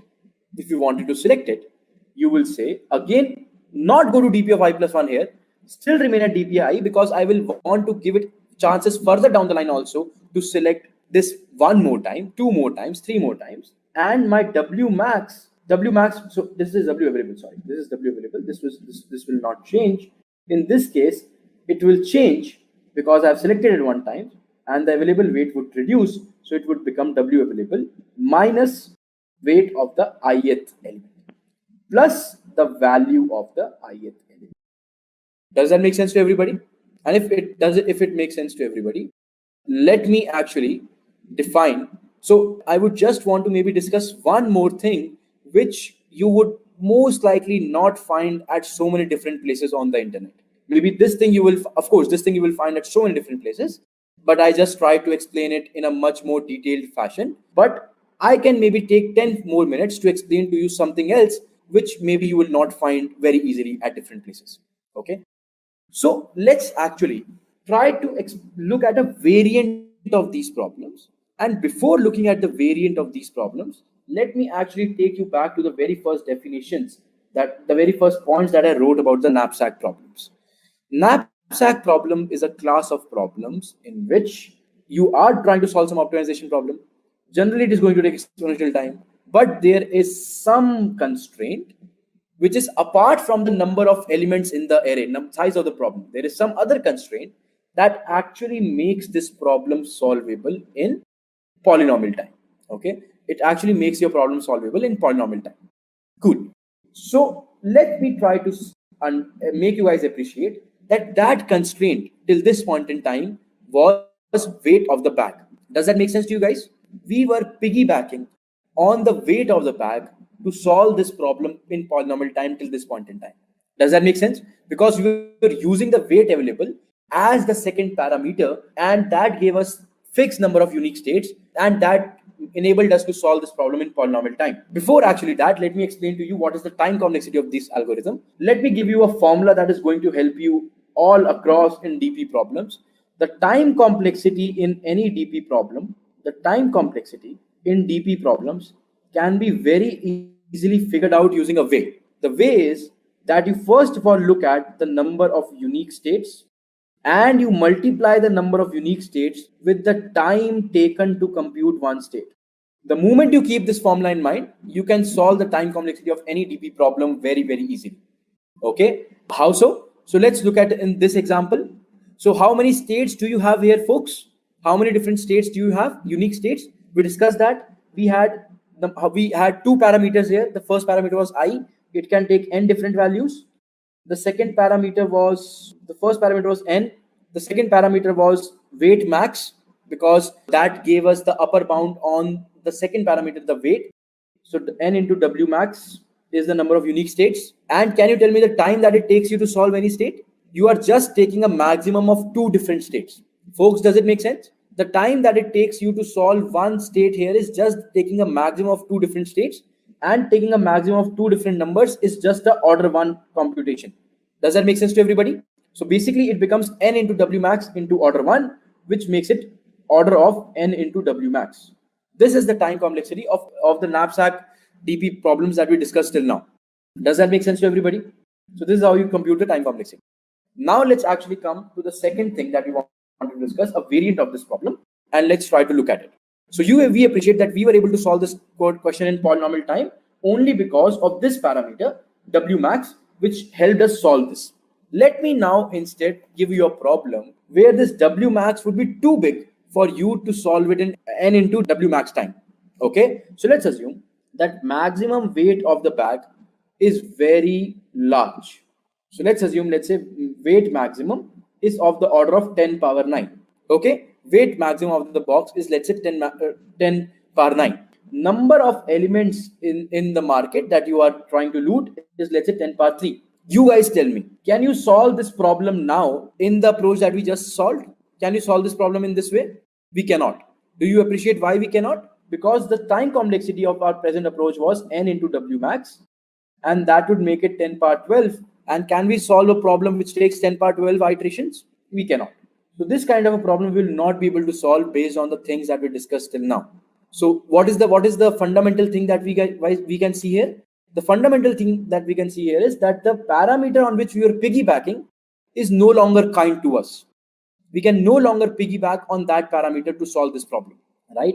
So now let's try to look at some other parameter on which we can piggyback and solve this problem. Let's assume the other parameter on which we can piggyback is this. The other parameter was the value of any item. They are telling us the value of any item is going to be less than equal to 10 power 3. Now please appreciate, this was also a possible parameter, right? But we chose to make that parameter as a value. We chose this weight max as the parameter in the previous solutions. We piggybacked on this, but here this will not allow us to piggyback. Can't piggyback on this now. If I can't piggyback on this, let me try to piggyback on something of this. Folks, is it making some sense? Knapsack problems basically looks for a parameter which you can piggyback and solve that problem in polynomial time. Here, let me try to piggyback on value of elements and let me try to solve it somehow. I am sure that you guys would be getting some sense of it, and once I complete it, you would be able to appreciate it completely, and you would not see this being talked at different places very easily. Cool. Let's move it. Okay. Cool. So the value I is less than equal to 10 power 3. So you tell me, folks, if I am solving this problem, what is the maximum value that I can hope to get? Let's assume there was no constraint. The upper bound to a value, maximum value, upper bound to these maximum value that I can get, value aggregated that I can get, would be just the summation of all the values. Does that make sense? If I just do the summation of all the values, that can be the maximum value that I can get. Does that make sense, everybody? I cannot get a value more than it because I'm selecting every single item. Let's assume this is 0, 1 knapsack. I am selecting every single item, and the maximum value that I can get is summation of all the values, right? Now, let me define my problem this way. The recursion tree still looks the same, that you have I, you have a value aggregated, and you have a weight available. But this time around, I am not using these two things to define my state, but instead, I am using these two states to define these two parameters to define my state. So my state would be something like this: dp of I, comma, the value aggregated. Okay, and the answer that this is going to give you is going to be, let's say, what is the minimum weight that you will have to fill in the bag to get value is equal to value aggregated from 0 to ith elements. You would want to figure out the minimum weight. Here you do not want to maximize anything, you want to minimize the weight, because you are filling weight now, assuming that you have the value filled. Does that make sense to you, folks? So you are filling weight now. So what is the minimum weight that you will have to fill in the bag to get a value of value aggregated from element 0 to I? How will I write my recurrence? I will again write my recurrence like this only: dp of, let's say, I, comma, value aggregated would be equal to I have two options, either to select that element, not to select that element, the same options I have. If I select ith element, my problem will boil down to dp of I minus 1 because I have taken a decision for the ith element. Now I have to take a decision for the I minus 1th element. The value aggregated that I have till this point in time, folks, the value aggregated till this point in time would be value aggregated minus the value of the ith element. What does that mean? I am essentially trying to see whether this value I would be able to aggregate or not till the end. The moment this becomes a 0, I will be able to aggregate. Folks, is it making some sense? This is one option that you can select the ith element. The other option is you cannot select the ith element. In that case, you would be dp of I minus 1 and your value aggregated will remain the same. Now I have purposefully left this problem a bit open-ended. I would want you guys to spend some time, think in that direction, this direction, and see how you can solve this problem by piggybacking on the summation of value aggregators. Folks, does it make sense? Let me just give you one hint. Here, maybe the final answer will not be given by a single state, but you will have to maybe traverse on a collection of states to figure out the final answer. This is just a hint that I gave you. Think about it yourself, try to solve it. If you guys are stuck in this specific problem, you can reach out to me over LinkedIn. Yes, you will have to minimize the weight here because the point is that you are actually defining your problem. Ki, Acha, if I have this much value, what is the minimum weight that I would require? This is still an optimization problem.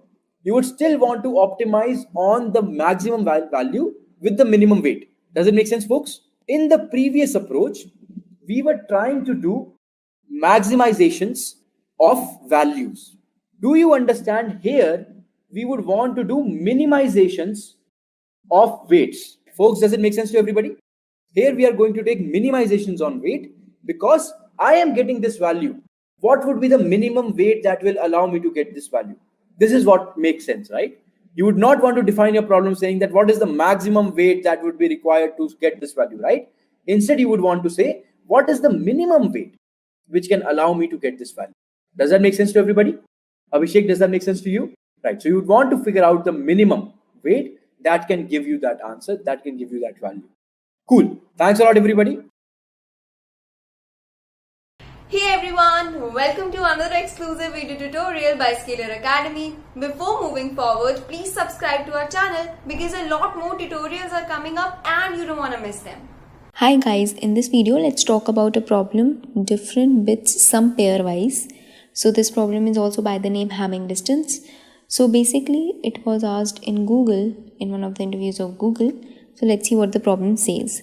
So we define f of xy. F is a function that takes two parameters x and y. So it defines as the number of different corresponding bits in binary representation of x and y. So f of 27 is equal to 2. How? So 2's representation in binary is this and 7's representation is this. And both of these numbers differ at 2-bit position. So first is this and second is this, right? So therefore the answer is 2. Now you are given an array of n positive integers from a1 till an. So you have to find the sum of f of ai comma aj for all pairs I and j such that ij lies between 1 to n, and you have to return the answer modulo 10 to the power 9 plus 7. Right? So basically you are given, in this case if you'll see, you're given 1, 3 and 7.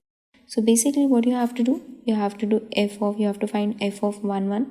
How will we find f of 1, 1? So it's nothing but represented 1 in this form. Then again, how many bits differ? No bit, right? So it will give us 0. Now what about f of 1, 3? So this is 1, right? And 3 is this. So there is just one position at which both numbers differ. So therefore it will give us 1. What about 1 and 5? So I have 1 and 5 is there. So there is again just one bit position at which they differ. So again it will give me 1. Now I have to find for 1 and 5 and 5 and 1 separately, right? That means they are counted different. Okay. And also I have to find for 1 and 1, 5 and 5, 3 and 3, so I'm talking about this particular array. So basically if I have some I and j, then I have to calculate for both I, j and ji. They are considered separate, as well as I have to calculate for I and I as well, right? So now let's see what we can do about this problem, right? Let's see what we can do about this problem. So the brute force approach says that we can pair up every element and find number of different pair of bits, right? So basically I can pair up every element, right? So I can have 1 1. So what are the pairs? So these are pairs are already written: 1 1 1 3 1 5 3 1 3 3. So I'll take them separately and then I'll go over their bits, and then I'll find that okay, they differ at these many positions, and I'll return. So if I'm pairing up every other element with every other element, so I'll get the time complexity of order of n square. But let's see if we can do better than this. So let's talk about the optimized version. For that, let's build some intuition. So basically, we are saying that we want to count the number of ones, right? So basically, we want to count the number of bits that differ, right, at every place. So I have, let's say, I places. So I have 0, 1, 2, 3. These many places are there in some number. So I have right now my array is, let's say, so let me erase all of this. Let's say my array is 135 only right now. And so here I have 0 0 1, here I have 0 1 1, and here I have 1 0 5. So that 1 0 1. So basically what I have to do, I have to check key okay for every pair. I have to check key every at what ith positions the bit differ. So I want to check that if at some position bits differ or not. Now how can I check that? So basically if I find the XOR and if I get 0, I know that means the bits are same, right? So bits are same, but that is not of my use, right? So I want to find where bits are different. So basically bits will be different, 0 1 or 1 0, when my XOR will be 1, right? When my XOR will be 1. So I'll be trying to XOR the bits and I'll look that how many ones are there, right? So if I would have given, let's say, 0 and 1 only. So if this is only my number and the binary representation of them will be this only, right? So now I'll simply XOR it and I'll get 1 and I'll simply return 1. But now let's say I have 0. So I have only single 0, but now I have, let's say, 3 ones. Okay, I have 3 ones. So 3 ones are there. So I'll do what now? So I know that one pair of 0 and 1 will give me 1 bit. It'll tell me that if there is one pair which is 0 and 1, it'll contribute to 1 bit, right? That it differs by 1 bit. So now it was included for one pair. So here I have 1 0 and let's say 3 ones. So what I'll do now? So I'll associate the 0 with 1. So now I know I want to find the different bits. So I'll be pairing up a different bits, right? I'll be pairing up 0 1, right? 0 and 0 and 1 won't be of use to me. So I'll be pairing the 0 with this one, then the 0 with this one, then the 0 with this one. Essentially, what am I doing? I am trying to find the number of zeros, how many number of zeros are there, and I'll simply multiply it with the number of ones that are there, right? So I'll simply multiply it with the number of ones that are there, right? So basically if I have 3 zeros and 2 ones, so what I'll be doing, I'll be associating every 3 zeros, I'll be associating all the 3 zeros with all the ones, right? I'll be doing this, isn't it? So I'll be associating all of them. So essentially I'm multiplying. So 3 into 2, that means 6. 6 times they'll be associated, and that means 6 number of ones will be there, right? So essentially now what can we do? Instead of forming the pairs, I was given 1 3 5. Instead of forming the separate pairs, right? What I can do is I can simply represent them in binary form. So what I'll get for 1 I'll get 0 0 1. For 3 I'll get 0 1 1. Then for 5 I'll get 1 0 1, right? So what I can do is I can simply go to every bit position, and I can count the number of ones and number of zeros. Then I can simply multiply them up, because each of those pair will be contributing one, right? They'll be contributing 1 to the answer. So I have this ith bit as 0 1 2. So let's see with the example. Okay, let's see with the example. So basically let's consider the bit position 1. Okay, let's consider this part. Let me change the color. So let's consider this part, right? So I have 0, 1 and 0. So if I were taking them separately, so let's say if I were considering 1 and 3, so ith bit of 1, so 1th bit of 1 and 3 is nothing but it's a 0 and 3 is 1, right? So now it will give me the XOR of 1. That means these bits differ, right? And if I'll be taking for let's say 1 and 5, so here I have 0 and in 5 I have 0, so they give me 0 because they don't differ.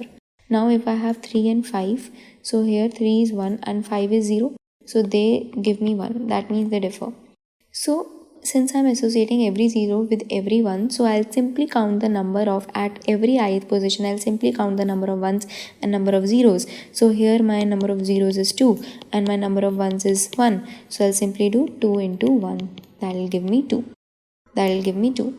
Now I also have to multiply it by 2, because since I'm considering just not 1 and 3, but I'll be considering 3 and 1 also, right? So therefore they'll give me same result, right? So I'll simply multiply it by 2. So I'll be calculating for this bit position, whatever be my answer, then I'll be adding it to this bit position, whatever be my answer, then I'll be adding to this bit position. So essentially I'll be adding all the answers bitwise. I'll be checking all the answers bitwise. So let's see the pseudocode for this. So pseudocode goes something like this. So basically I have defined my mod because I have to do mod the answer with this at the end. So I'm given an array A, right? That will have the numbers that I have to find the Hamming distance for. So initially my answer is at 0. Now I have kept a count for counting the number of zeros and number of ones, right? So here I have a count variable. So I will traverse to all the bit positions. So I am considering here that my integer is of 32 bit, right? So I will be iterating to all the 32 bits, right? So it will start from the 0th position and it will be moving to most significant bit position, right? So from 0 to 31 I'll be going.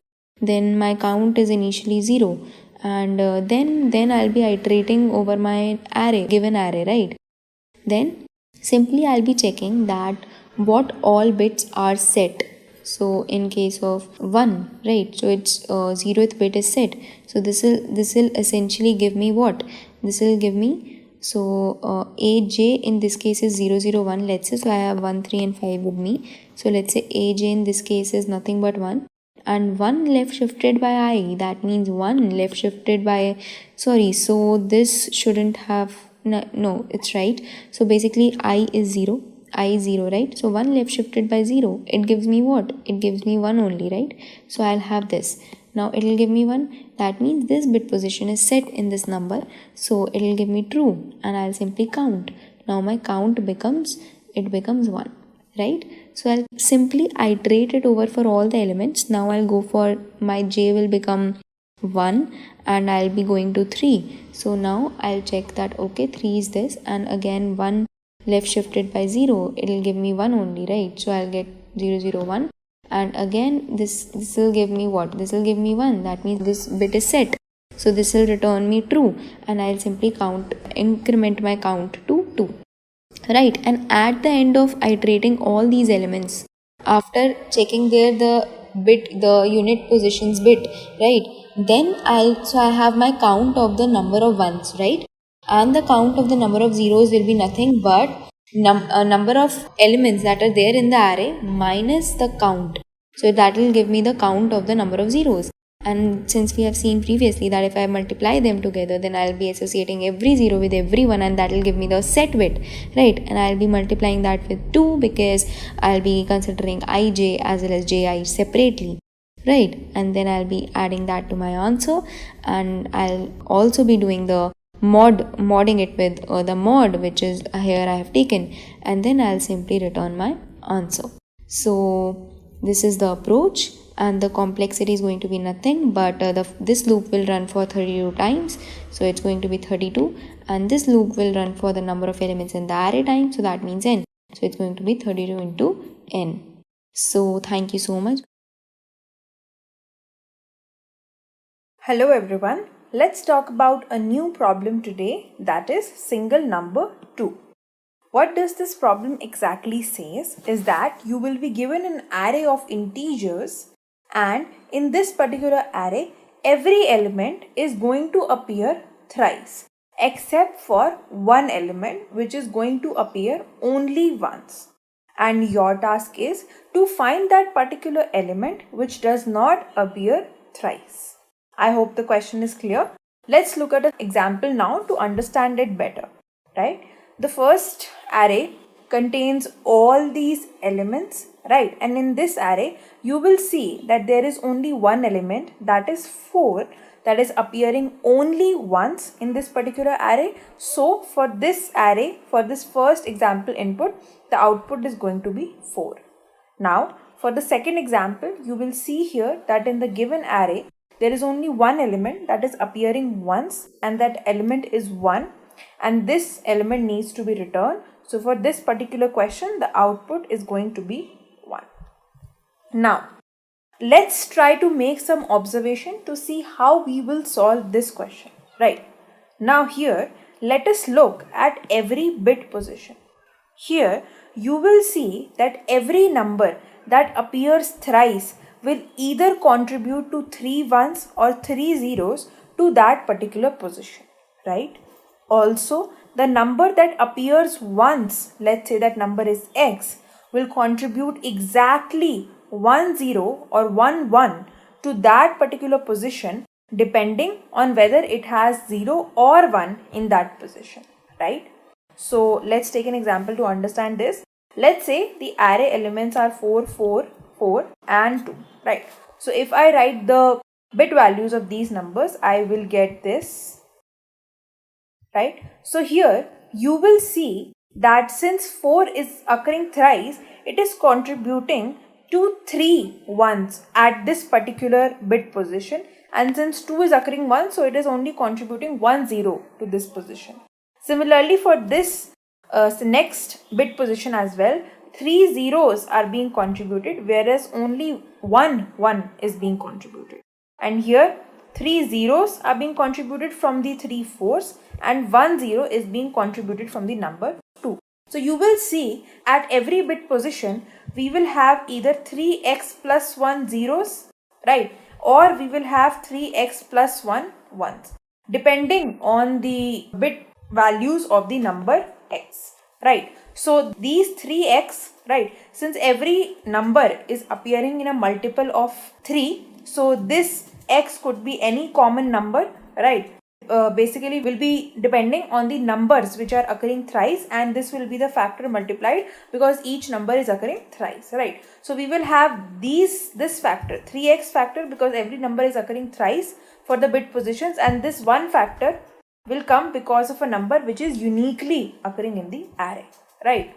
So using this observation, we will solve our question, right? So let's take this example only and continue forward, right? The elements are 4, 4 and 2, right? So when I write these again, right, what I can just simply do is I can take the sum of the bit values at every position, right? I can just take the sum of the bit values at every position. When I do this here, I get 3 as my sum, right? I get 3 as my sum, and when I take its mod by 3 only, I will reduce, or I will say get away from all the elements which are occurring thrice, right? I will get away from all these bits values. So when I take the mod with 3 of 3, I get a 0 here, right?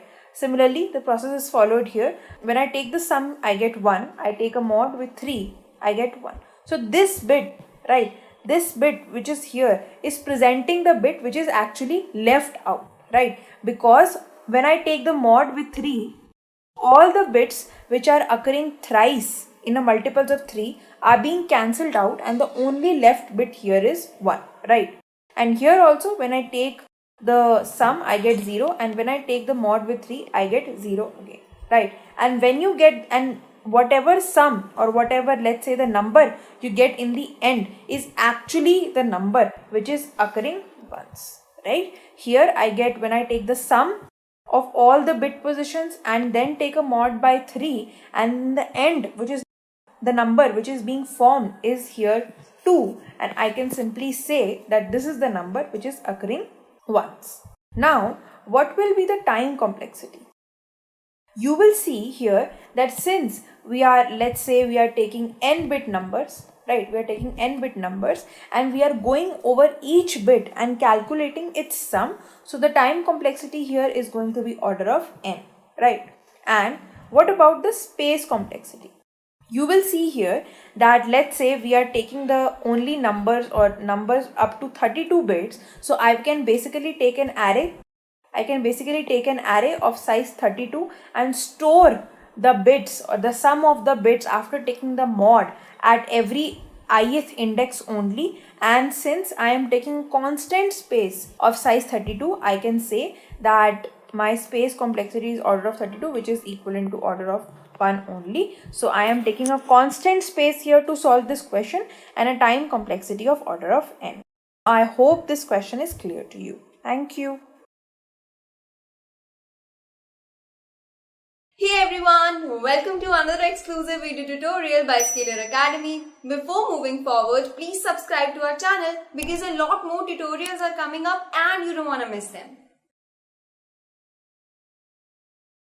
Hi guys, in this video let's talk about the problem longest substring without repeating characters.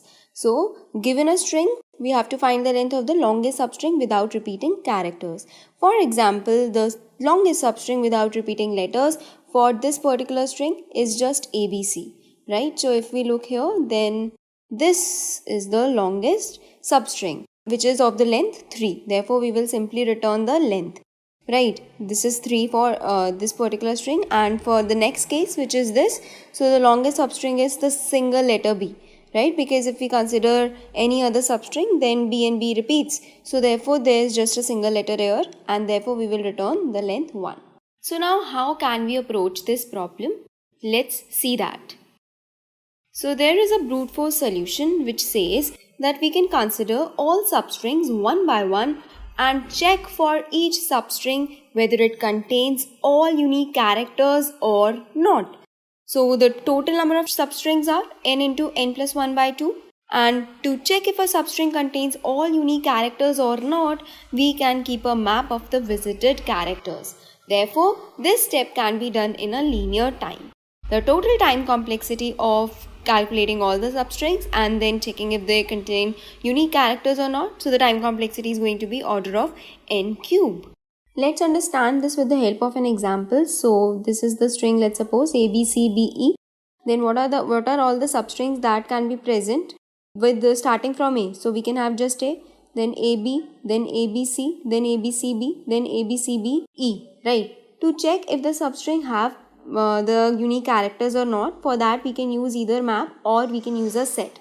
If we use a map, then we can have a mapping from character to integer, which will store the character in a present substring and the frequency of that character, and in the set we can simply store the character only to check its occurrence.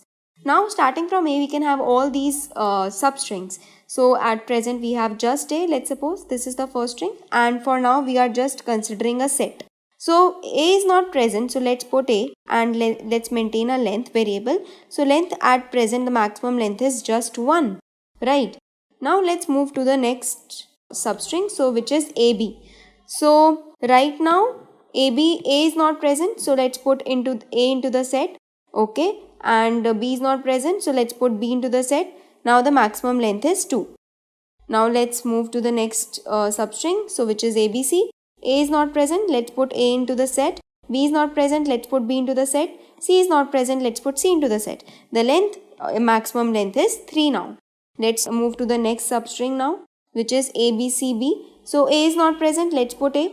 B is not present, let's put B. C is not present, let's put C. Now B is present already, right? B is present. So now even if we move further, even if we check for the next string, then we can say that if this string cannot contain the unique characters, that means string starting from this current I cannot consist of the unique characters. So that means let's check for next substrings. So let's check substring starting from B. So let's initialize it. So starting from B, we have just B, then BC, then BCB and BCBE, right? So for just B, we can check that okay, B is not present, so let's put it, but the maximum length is going to be 3 only. Let's check for the next substring, which is BC. So B is not present, let's put B. C is not present, let's put C. Still the maximum length is going to be 3. Now let's check for the next substring. So B is not present, let's put B over here. C is not present, let's put C over here. B, now this B is present, right? B is present. So what should we do? If we move even further, that will tell us that okay, it won't help us because the B is repeating. So we can move simply to the next substring starting from C. So C, CB, CBE. Likewise, we will keep on checking and we will keep on iterating till we have completely iterated this string. Right, the complexity for this is going to be order of n cube, which is pretty huge. So can we optimize it? Well, yes, let's see. So this can be further optimized if we check whether the substring consists of unique characters or not while moving the second pointer only. So what can we do? So the substring is ABCBE. Right now I is at here, right? And J is also starting from here. So A is not present, let's put A into the set. So let's put A into the set. Now let's move J. Length right now is 1. So B is also not present, let's put B into the set. And now length is 2. Let's move J. C is not present, let's put C into the set. Now length is 3 and let's move J. Now B is present. So what should we do? Now we will be moving our I. So I will come over here and J will also start from here now. So B is not present, let's put B. And length will still be 3 only because that's the maximum. Right, now let's move J. C is not present, let's put C. Right, length will be same. J is not, so B, when J is incremented, it comes to B. And B is already present. That means we can simply increment our I now. So I will come to this location and J will also come to this location. Right, and we will keep on iterating and keep on checking this way. So C is not present, let's put C. Right, and length will still be 3 only because that's the maximum.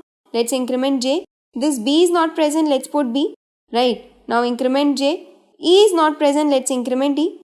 Right, and the length is here is 3 and our present maximum length is also 3. So we need not update it. Now let's increment J. So now we have completely iterated over our string and therefore we can stop.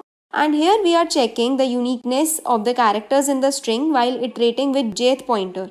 So that will take the time complexity of order of n square, right?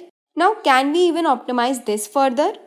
Well, yes, we can do this function, we can do this in linear time as well. Well, let's see how. So we have A, B, C, B, E, right? Our I is starting from here. Let's maintain a set. So we have A over here. So length, current maximum length is just 1. Now let's increment J. So B is not present, let's put B and let's increment our length. Let's increment J. C is not there, let's put C and let's increment the length. Now let's increment J. B is already present now. Since B is already present, instead of just incrementing I to one position and moving J back to ith location and restarting and checking all the substrings, can we not move J any further? Can we just do something else? Well, we have to actually make sure that B does not exist, right?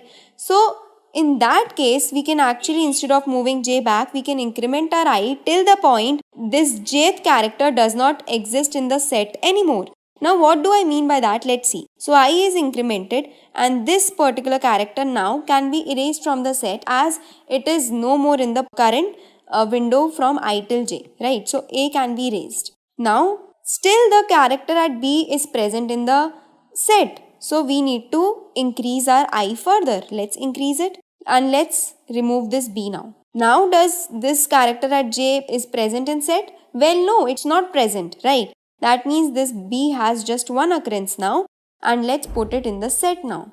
So we have put the B and the present length is 2, which is less than the maximum length. So we will keep this same. Let's increment J now. So J will come to this position and E is also not present. So we can put E into the set and present maximum length is 3 and the current maximum length is also 3. So we need not update it, right? And let's move our J now. So J has reached to the end of the string and that means we have completely traversed our string, right? And that's how we know that when to stop. So instead of moving J back, we have actually incremented our I till the jth character does not exist in the set anymore, and that's how we are doing it in linear time. We are iterating over each character at most 2 times. So the complexity is 2 into n, and in bigger terms it's just order of n, right? And the space complexity is also order of n, where n is the length of the string. So thank you so much. Hi guys, in this video let's talk about a problem finding the square root of integer. So given an integer n, you have to compute and return the square root of n. If n is not a perfect square, so return the floor of square root of n. And do it without using the square root function from the standard library. So the range of n is 1 from 1 to 10 to the power 9. Let's say the input is 11, so the output is 3. How? Because the square root of 11 is 3.316. Therefore, we'll take the floor of it. So we'll get 3 as the answer. Let's see how this problem can be approached. So one possible way is, we know that the range of our answer is going to lie from 1 to n, right? So we can simply iterate from 1 to n, and we can check that if x square becomes equal to n, then we can simply return the value of x.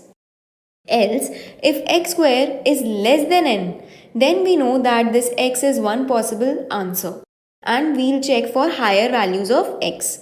So let's say some x plus 1, so the value just greater than x becomes greater than n, the square of it becomes greater than n. So we know the previous value did satisfy, so we will simply return the stored answer, because any x greater than this will not satisfy the condition, right? Will not be the answer. So let's see how can we optimize this problem, because this will give a time complexity of order of n, linear time complexity. Then now let's make some observation. Let's say I have some value of x. We know that it's going to range from 1 to n. Now this value could be x square could be equal to n. In that case, we'll simply return x. But if it's less than n, then we know that the value lesser than x cannot be the answer, right? Cannot be the answer.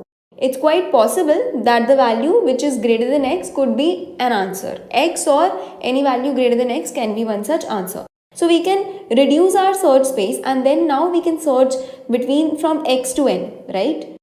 Now the third condition is when x square is greater than n. If this is the case, then we know that any value which is greater than x cannot be the answer. That means we should look to our left. And we should also ignore this x, because x square was greater than n. So from here comes the intuition to apply binary search, because we have a search space and we have a conditions because of which we can reduce the space into half.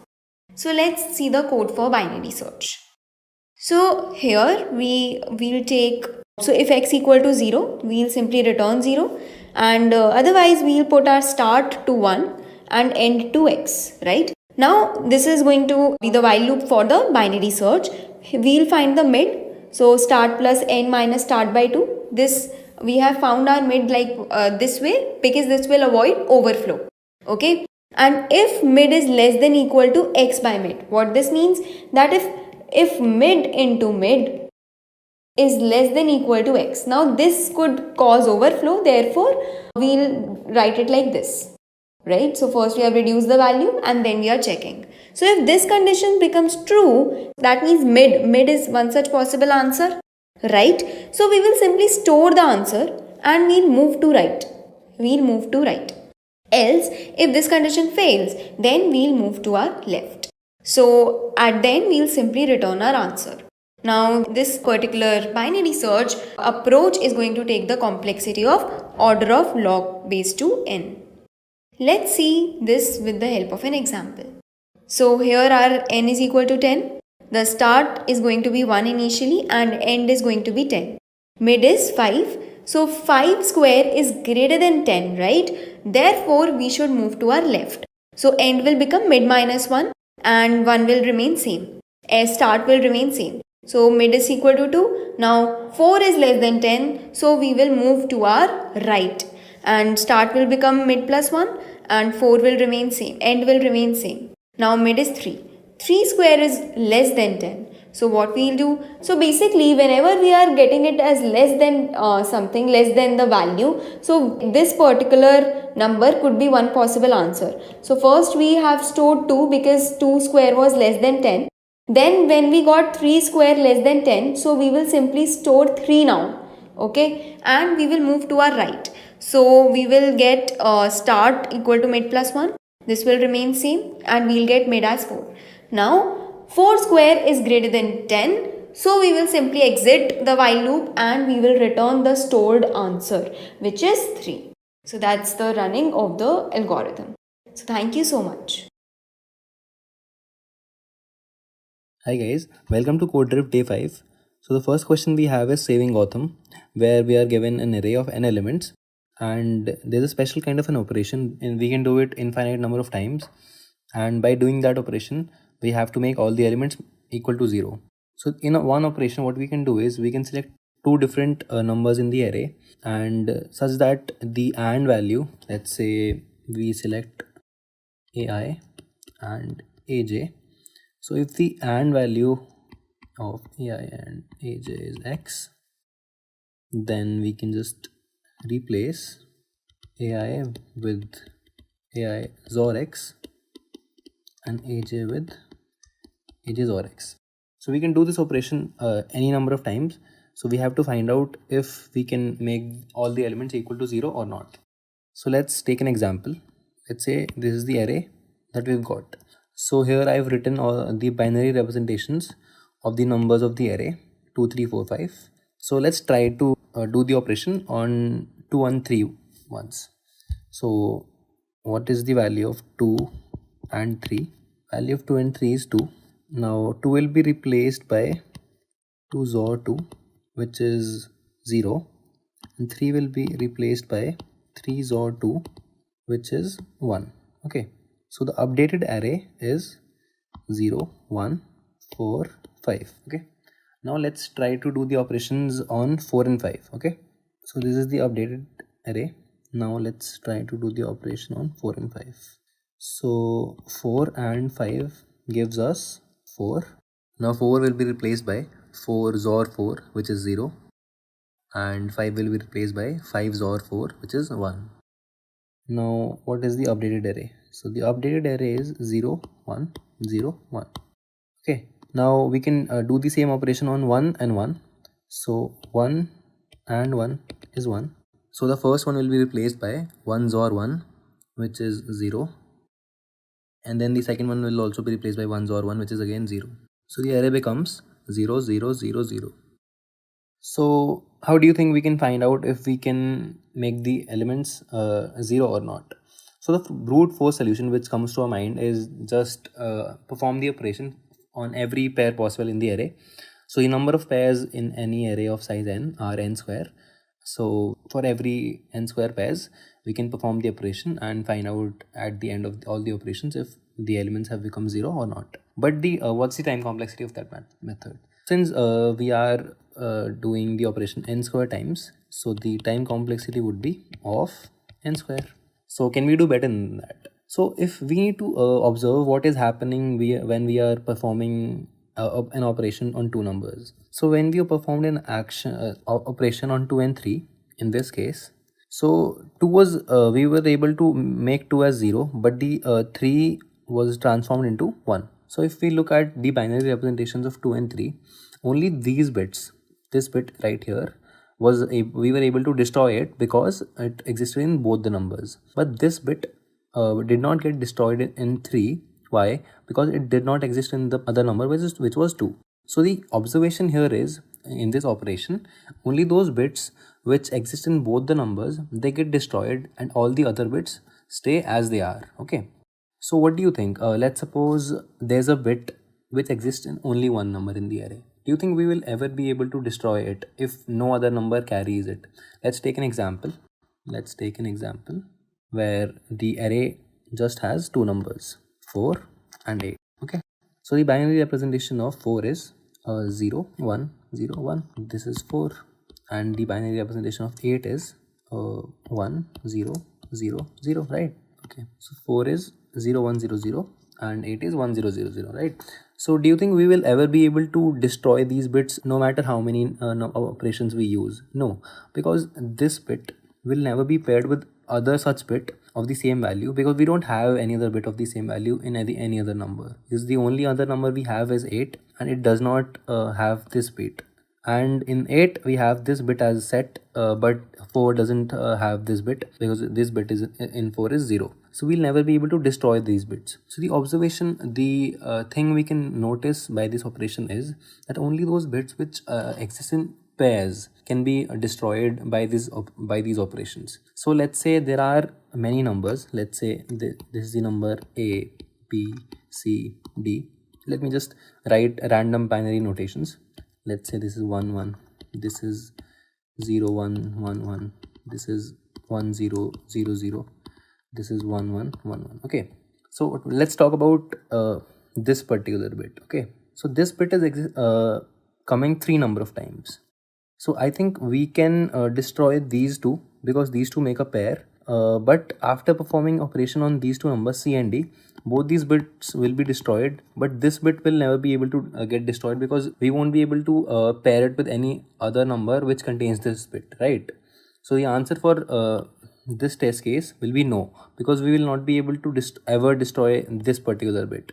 So we can notice that for every bit, the count of that bit should be even, so that we can divide those bits in pairs of 2 and we can destroy them, right? But if the count of any bit is odd, then we won't be able to destroy that particular bit, and all the numbers will not be able to be reduced to 0 at the end, right? So how can we implement this? So let's see. We can just take an integer array, bits of size 32, and just set it to 0 in the beginning. And then let's say we are given an array A. Okay, so for all the elements for each x in A, let's say the given array is called A. Okay, so for every number we will check from I is equals to 0 to 32 if x right shift I and 1, we will increment bits of I by 1. Okay, so what is this piece of code doing?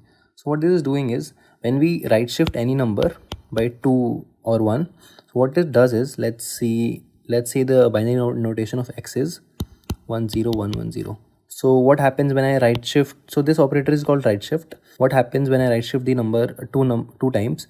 So the extreme right 2 bits will get dumped, and all the bits on the left side will just get shifted to the right. So the updated notation will be 0 0 1 0 1. So why do we use right shift? So let's say we have to access the third bit of the number from the right. So we'll just right shift the number 2 times, so that the third bit will come to the extreme end, right? And then we'll just take the AND of the number with 1. That will just tell me whether that particular bit is set or not. Okay, so I need to check for all the bits from 0 to 32, since the numbers are not going to be more than 2 raised to power 32, which is 10 raised to the power 9 in this case. So this is enough. So I'll just, with this for loop, I can just count the number of bits in every number. So after this, I have the count of all the bits. Now in the bits array for int 0 to 32, if bits of I, int I is equals to 0 to 32, if bits I percentage 2 equal to 1, right? That means the count is odd. We will just return false, right? And after the array, if no count was found to be odd, at the end we'll just return true. Okay, so what is the time complexity of this method? Let's see. Okay, so since we are only iterating over the array once, that will make the time complexity of on, plus then after that we are just iterating over the array of size 32, that is a constant time, that will make up on, And the space complexity, since we are just using extra space of size 32, we can consider it constant space, open space. So this is the time and space complexity of the method. So I hope this cleared you out. Let's move to the second question.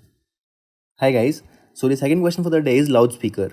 We are given a graph which has A cities and few roads which are represented by the array B. Array B contains all the edges, right? Telling us which node is connected to which node. And then we have an array which tells us that some cities have loudspeakers. So all the cities which have loudspeakers are in the array C. Okay, and then we have a source city and a destination city. So let's take an example. Let's say this is a graph. Okay, so let's say we have two cities which have speakers, and then let's say this is the source city and this is the destination city. Okay, so what happens is in the beginning this speaker is all turned on, the sound starts traveling. Let's say, okay, so the speaker has an intensity of, let's say the intensity is x, so the sound will only travel up to a distance of x. Let's say x is 2, so its sound will travel to distance in this path, to direction in this path, right? And then it will stop here. But when the sound hits another speaker, that speaker also gets turned on. So what will happen is this will also start emitting sound, and since x is equal to 2, this will also cover a path of 2, and that means the sound will reach E. So the answer will be yes. For intensity 2, this sound will reach from this source to this destination, right? So we have to find the minimum intensity for which this can happen. So the minimum intensity for a speaker can be 0. The maximum intensity we can be n. It cannot, we will never need intensity more than n, right? If we cannot do it in n intensity, then we cannot do it at all, because the shortest distance from any node to any other node cannot be more than n, because we have n number of nodes, right? So this is the range for our answer. So one way is to iterate from 0 to n, and the first value for which it can be done, it will be the answer, right?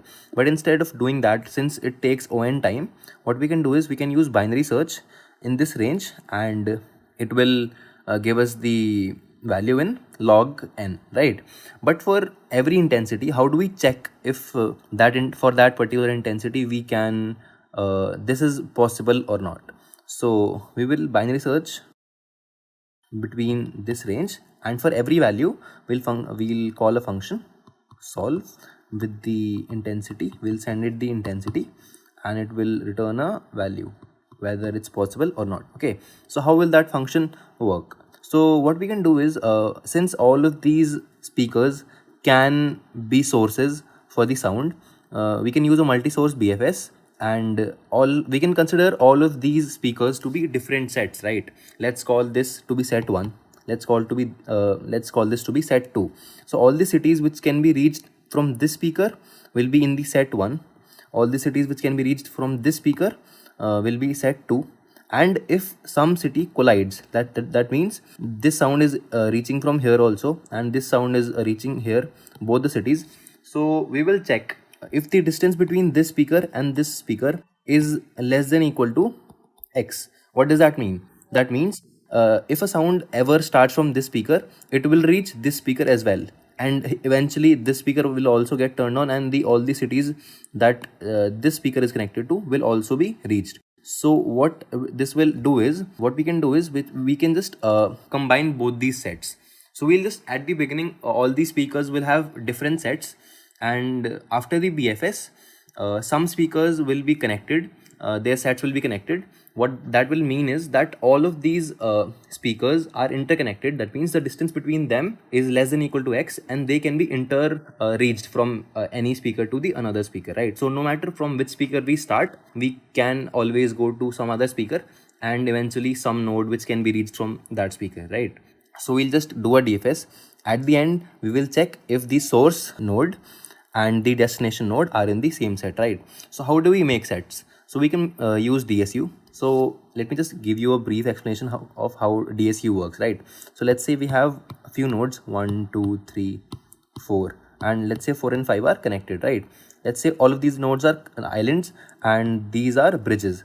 So if I say 3 and I'm making a bridge between 3 and 5, So automatically 3 is connected to all the elements which are connected to 5, right? Because if I can travel from island 3 to 5, I can also travel from 3 to 4.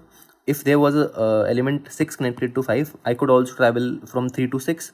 So what we do in DSU is, if any element of one set gets connected to any element of another set, that means both these sets are now connected, and now we have gotten a new set, right? So for knowing how we can do these unions and how we can check if the two elements are in the same set or not, you can read more about DSU, right? So now we will look at the code, how we can implement this. Okay, so this is the function solve. Okay, it takes the vector c, which is the edges, right? This is the vector c, which is the all the nodes which have loudspeakers. This is the source and this is the destination, right? So what we do is we make a graph and then just make the graph using the edges, right?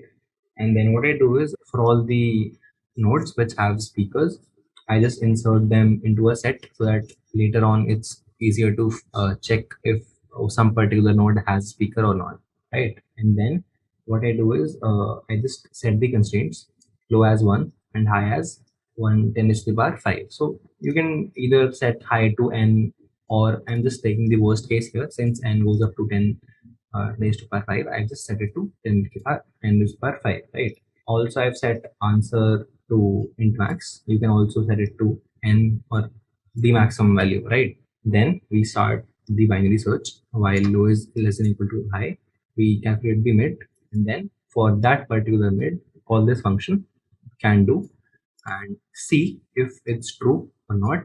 If it is true, we set answer as mid. That means this mid value is our potential. This can be our potential answer if we don't find some value lesser than this, right? So we just put this in our answer and then put high as mid minus 1. That means we are trying to find a better value than this, right?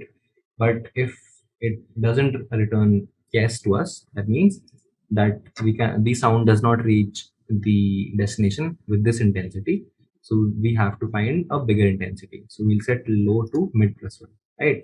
And then in the end, I just return the answer. If the answer is still equal to int max, that means we never got a value which returned true. That means we have to return minus 1.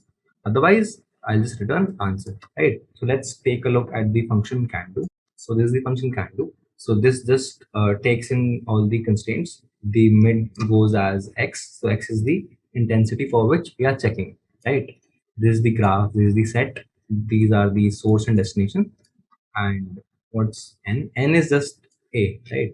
The number of nodes, right? So then this parent size, these are just the arrays that we need to make for DSU. So these are the functions is equal and union. These are the functions which we use to this union. Basically, we need this function to make two elements, unite two elements, bring them into a same set, right? We just make this loop to reach the root node of A. We use this loop to reach the root node of B. C, if they are equal, that means they're already in the same set. We don't need to do anything. If they are not, we just combine them, right? You can read more about this, why we are doing this. This is just to make the tree balanced so that the search happens in log n, right? And this tells us if the two elements are in the same set or not. So we just travel to root of B. If they are equal, they're in the same set. Otherwise, they're not, right? Okay.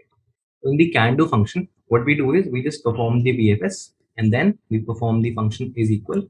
Set D, set E are the sets in which D and E lie. And this is the we are passing the parent array to check if they are in the same set or not.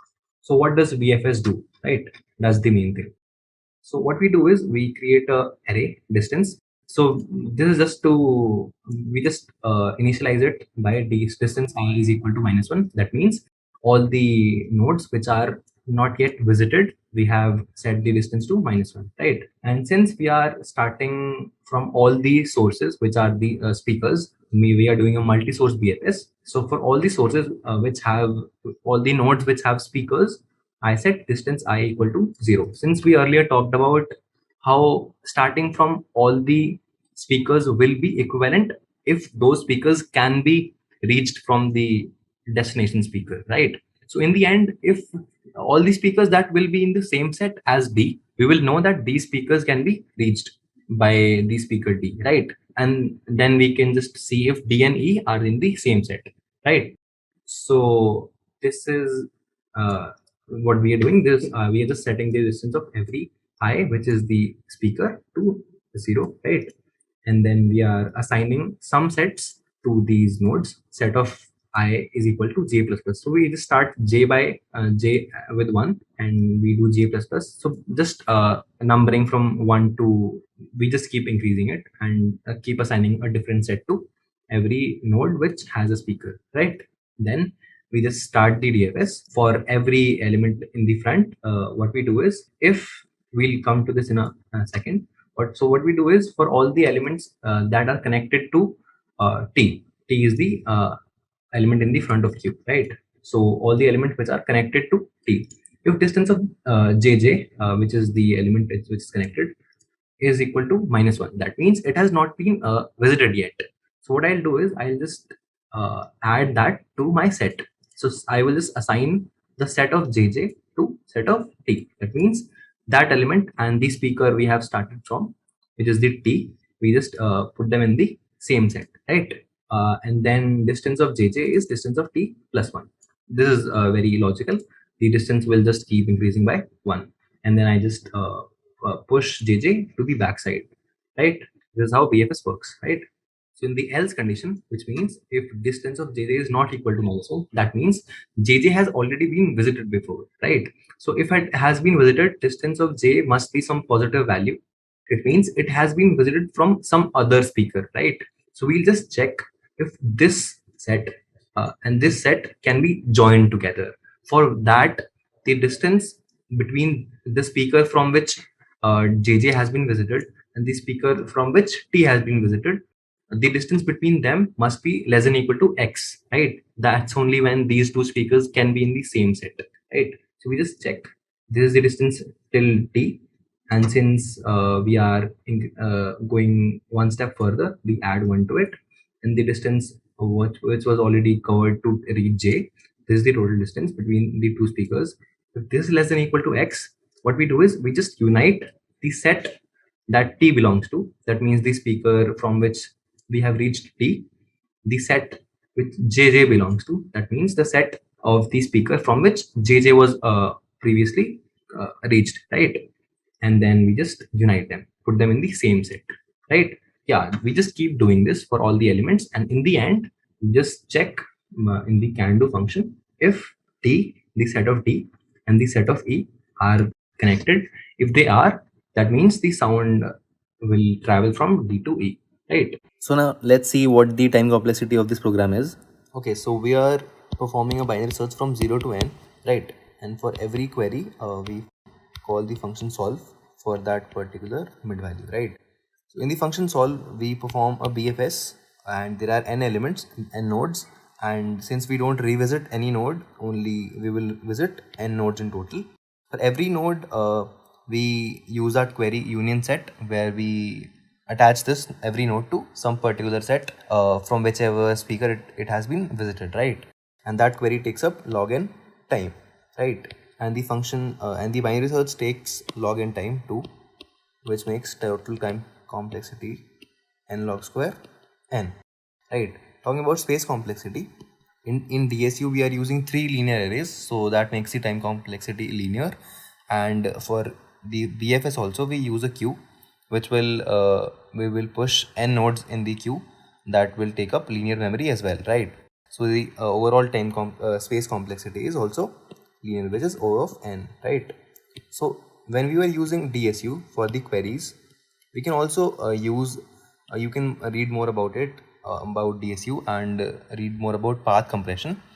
We could have used path compression and made this login factor as O1, but we don't need it for this question. But if you want, you can read more about it and try to optimize the solution from n log square n to n log n, right? So I hope this solution was clear do like the video, share the video, and consider subscribing to the channel for more content like this. Hi guys, welcome to Code Drift Day 7. So the first question for the day is multiple sum set. We are given an integer array of size n, and we need to find the number of subsets of A whose set multiplication value is distinct and it's equal to sum of any subset of array A. So in layman terms, let's say there's a value x, okay. We should be able to find a subset whose sum value is equal to that x, and we should be able to find a subset whose multiplication value is equal to that x, right? So how many distinct x values can we find? That's the answer. So let's take an example. Let's see, this is the number, okay. So how many subsets does this array have? It would be 2 raised to the power 3, which is 8, right? So the one would be the empty subset. So let's just skip that. And I have listed all the 7 subsets and their multiplication values and the sum values, right? So let's try to find how many different x values can we find here, for which both a subset whose multiplication is equal to that and a subset whose sum is equal to that.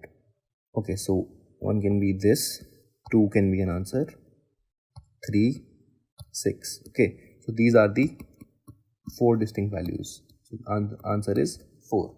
So what could be the brute force approach? It can be to find all the possible subsets and their multiplication values and their sum values, and then see how many distinct values are true, right? But what is the time complexity? The number of subsets for any array of size n are 2 raised to the power n, and when n goes to the power value 100, it will be 2 raised to the power 100, which is exponential time complexity. So can we do something better than that? Okay. So if we look at the constraints, n goes up to 100 and ai goes up to 100, right? So what we can do is, let's take another example. Let's take 3, 1, 3, right? So when we talked about the constraints, n goes up to 100, right? And ai goes up to 100. So the worst case could be when n is 100 and every number is 100. Even then, the total sum would be 10,000, not more than that. Okay, we'll come to it why we are discussing this. We'll come to it in a minute. Okay, so what is the total sum for this array? It's 7, right? Although we know that the subset multiplication of some subsets can be bigger than 7. Like if we take the whole array, it's also a subset. The product is going to be 9. Similarly, in the these constraints also, we know that product of some subsets will be bigger than 10,000, but the sum can never be bigger than 10,000. So are we really interested in numbers which will be bigger than the total sum? No, because although we can find subsets whose multiplication value will be bigger than total sum, but can we really find subsets whose sum will be bigger than total sum? No, because this is the maximum sum. So we are only interested in the values from 0 to total sum. This is the range where the distinct values of x will lie, right? Because we want both subsets, one sum subset and one multiplication subset, right?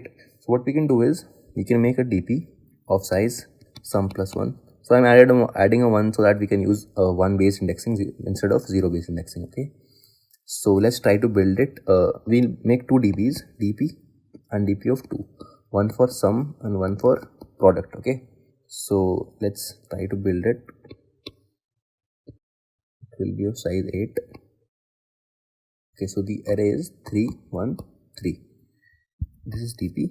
This is DP of 2. These are the indexes. Okay, so in the beginning, DP of 1 is going to be true. Why? Because the empty subset has a product 1. And all the other values, we cannot have 0 as a product of an empty subset. We cannot have 2. All the values will be false. We can only have 1 as the product of a empty subset. Similarly, the sum of an empty subset is always going to be 0. That's why dp2 of 0 is true. That means we can have a subset with sum 0, which is the empty subset, right? And the other values are 0. Okay, for the first iteration, let's just do the dry run for the first iteration, which is the number 3. So we will do the iteration right to left, not left to right. Why? Because let's say we iterate from left to right. Okay, we know that dp of 1 is true, and if I can multiply it by 3, I can make dp of 3 to be true. But then when I iterate from left to right, I reach 3, then dp of 3 is also true. Then I will try to multiply that by 3 again. I'll make dp of 9 true. Okay, this will exceed, but let's try to imagine of an example where the product will still be in the range. Okay, so I'll make two multiplications for the same number. So when I reach any point, I won't be able to know when it's true if this was made true in this current iteration or it is true from the previous iteration. So that's why what I'll do is I'll iterate from right to left. What I'll do is I'll check, can I multiply, is the product 7 possible already from previous iteration? It's not, so there's no point. So I'll keep moving right to left, right to left, right. So when I reach GP of 1, I know that the product 1 is already possible because DP of 1 is true. I'll multiply it by 3 and make DP of 3 true. And then I move to the left side. So there will be no duplicates, right? So when I was in DP1, I multiplied it by 3 and made DP3 to be true, right? When I was at DP0, it's 0, so I cannot really multiply anything by it. Similarly, for the sum DP, I'll iterate from right to left. So the first true value I'll find is DP of 0. I know the 0 is true, that's why I'll try to add the current number, which is 3. I'll make DP of 3 to be true, right? And then similarly, I will iterate right to left for the second number and for the third number as well. And then at the end, we will have the both DP grids. So let's try to look at the codes to understand it better, how we can implement it, okay? Okay, so this is the function. It takes in the array and it returns an integer. Okay, so first of all, we calculate this total sum, which is going to be the size of our DP. We initialize both the DP arrays, one for multiplication, one for sum.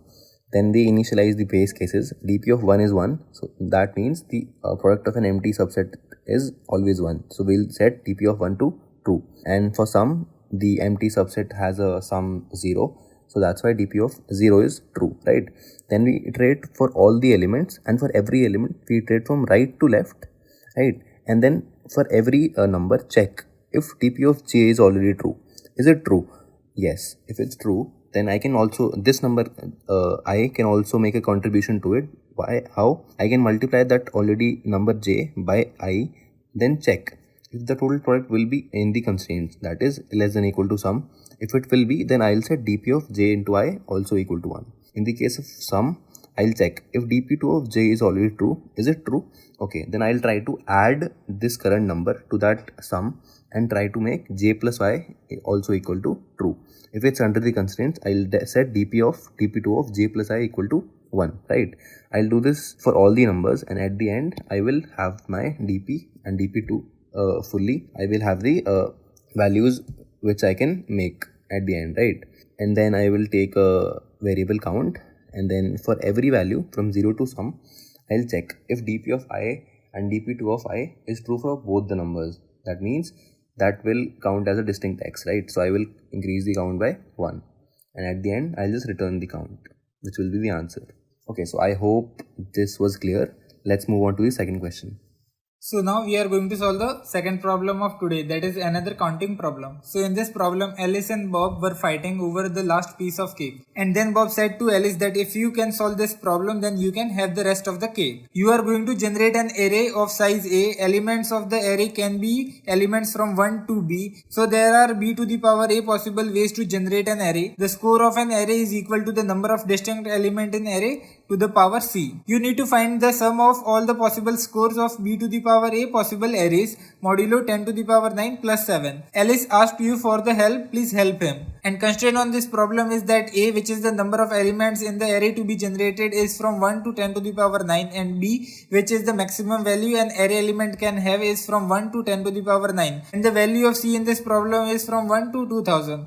Now let's take an example to understand this problem. So now let's take example of A equal to 3 and B equal to 2 and C equal to 2. So it means that we want to generate arrays of size 3 and all the values element can have is 1 and 2. So now let's generate all the arrays. So one array is 1, 1, 1, then 1, 1 and 2, then 1, 2 and 1, and last is 2, 1, 1, and symmetrically there are going to be 2, 2, 2, then 2, 2, 1, then 2, 1 and 2, and 1, 2, 2. Now let's calculate number of unique element in each array. So in this array there is only one unique element. In this array there are two unique elements. In this array there are two unique elements. In this array there are two unique elements. and in this array there is only one unique element, and in this array there are two unique element, and in this array there are two unique element, and in this array there are two unique element, and we have to raise every number by the power of c. So we will raise all the number by the power of 2.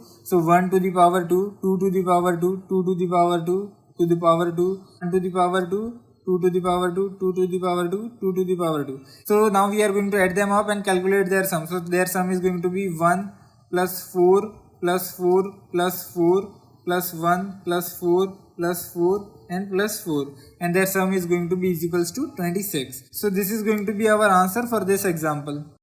Now one way to approach this problem is using dynamic programming. So we will create a dynamic programming of dimension dp I j, where I can take values from 0 till a and j can take values from 0 till b, and dp of ij denotes in how many ways we can create prefix of I elements such that out of them there are j unique elements. So dp of I j is going to be equal to dp of I minus 1 j multiplied by with j plus b minus j minus 1 times dp of I minus 1 j minus 1.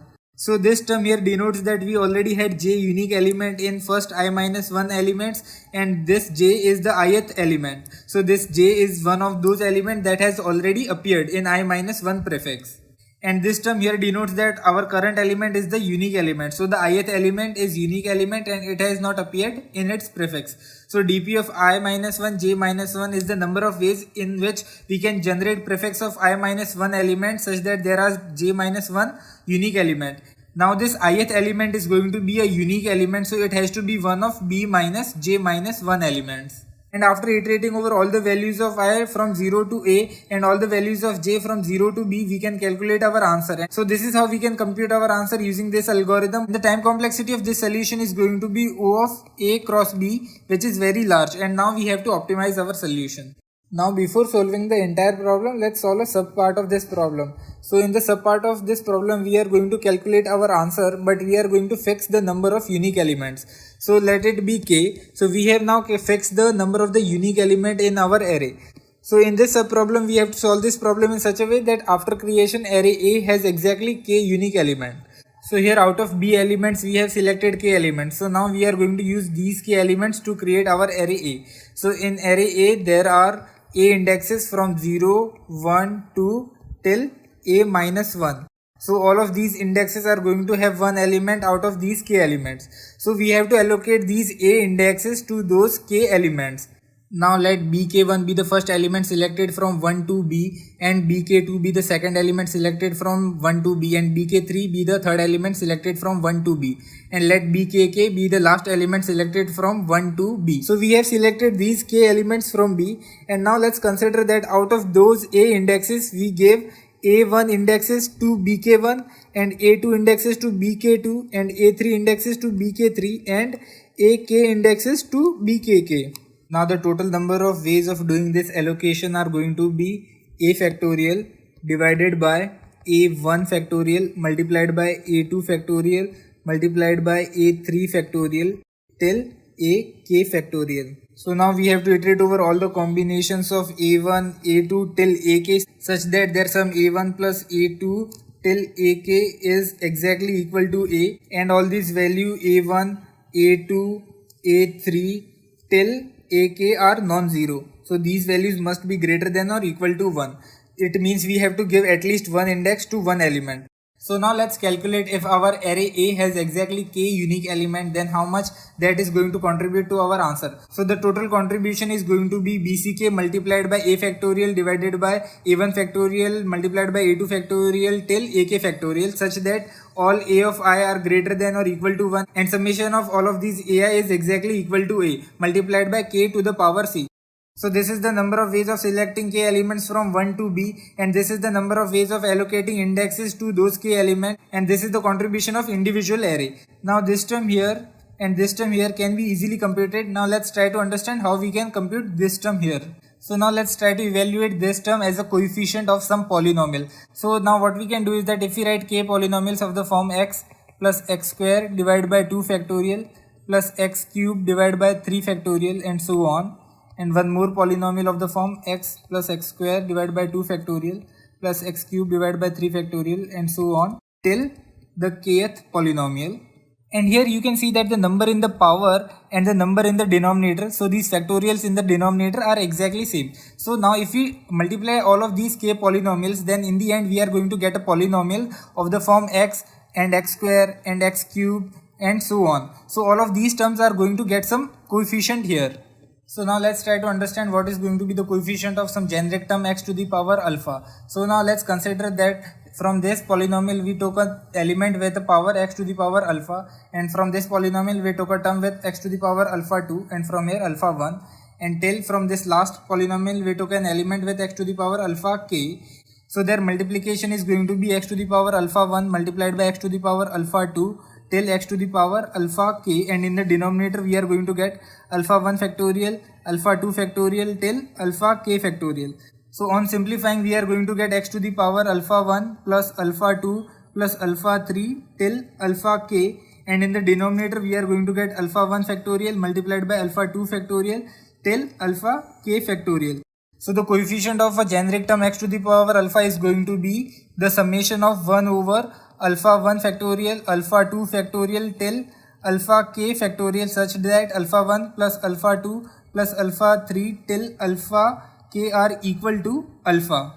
And these alphas will never be zeros, because here in this polynomial we are always taking all the powers that are greater than or equal to 1. So these alphas will always be greater than or equal to 1.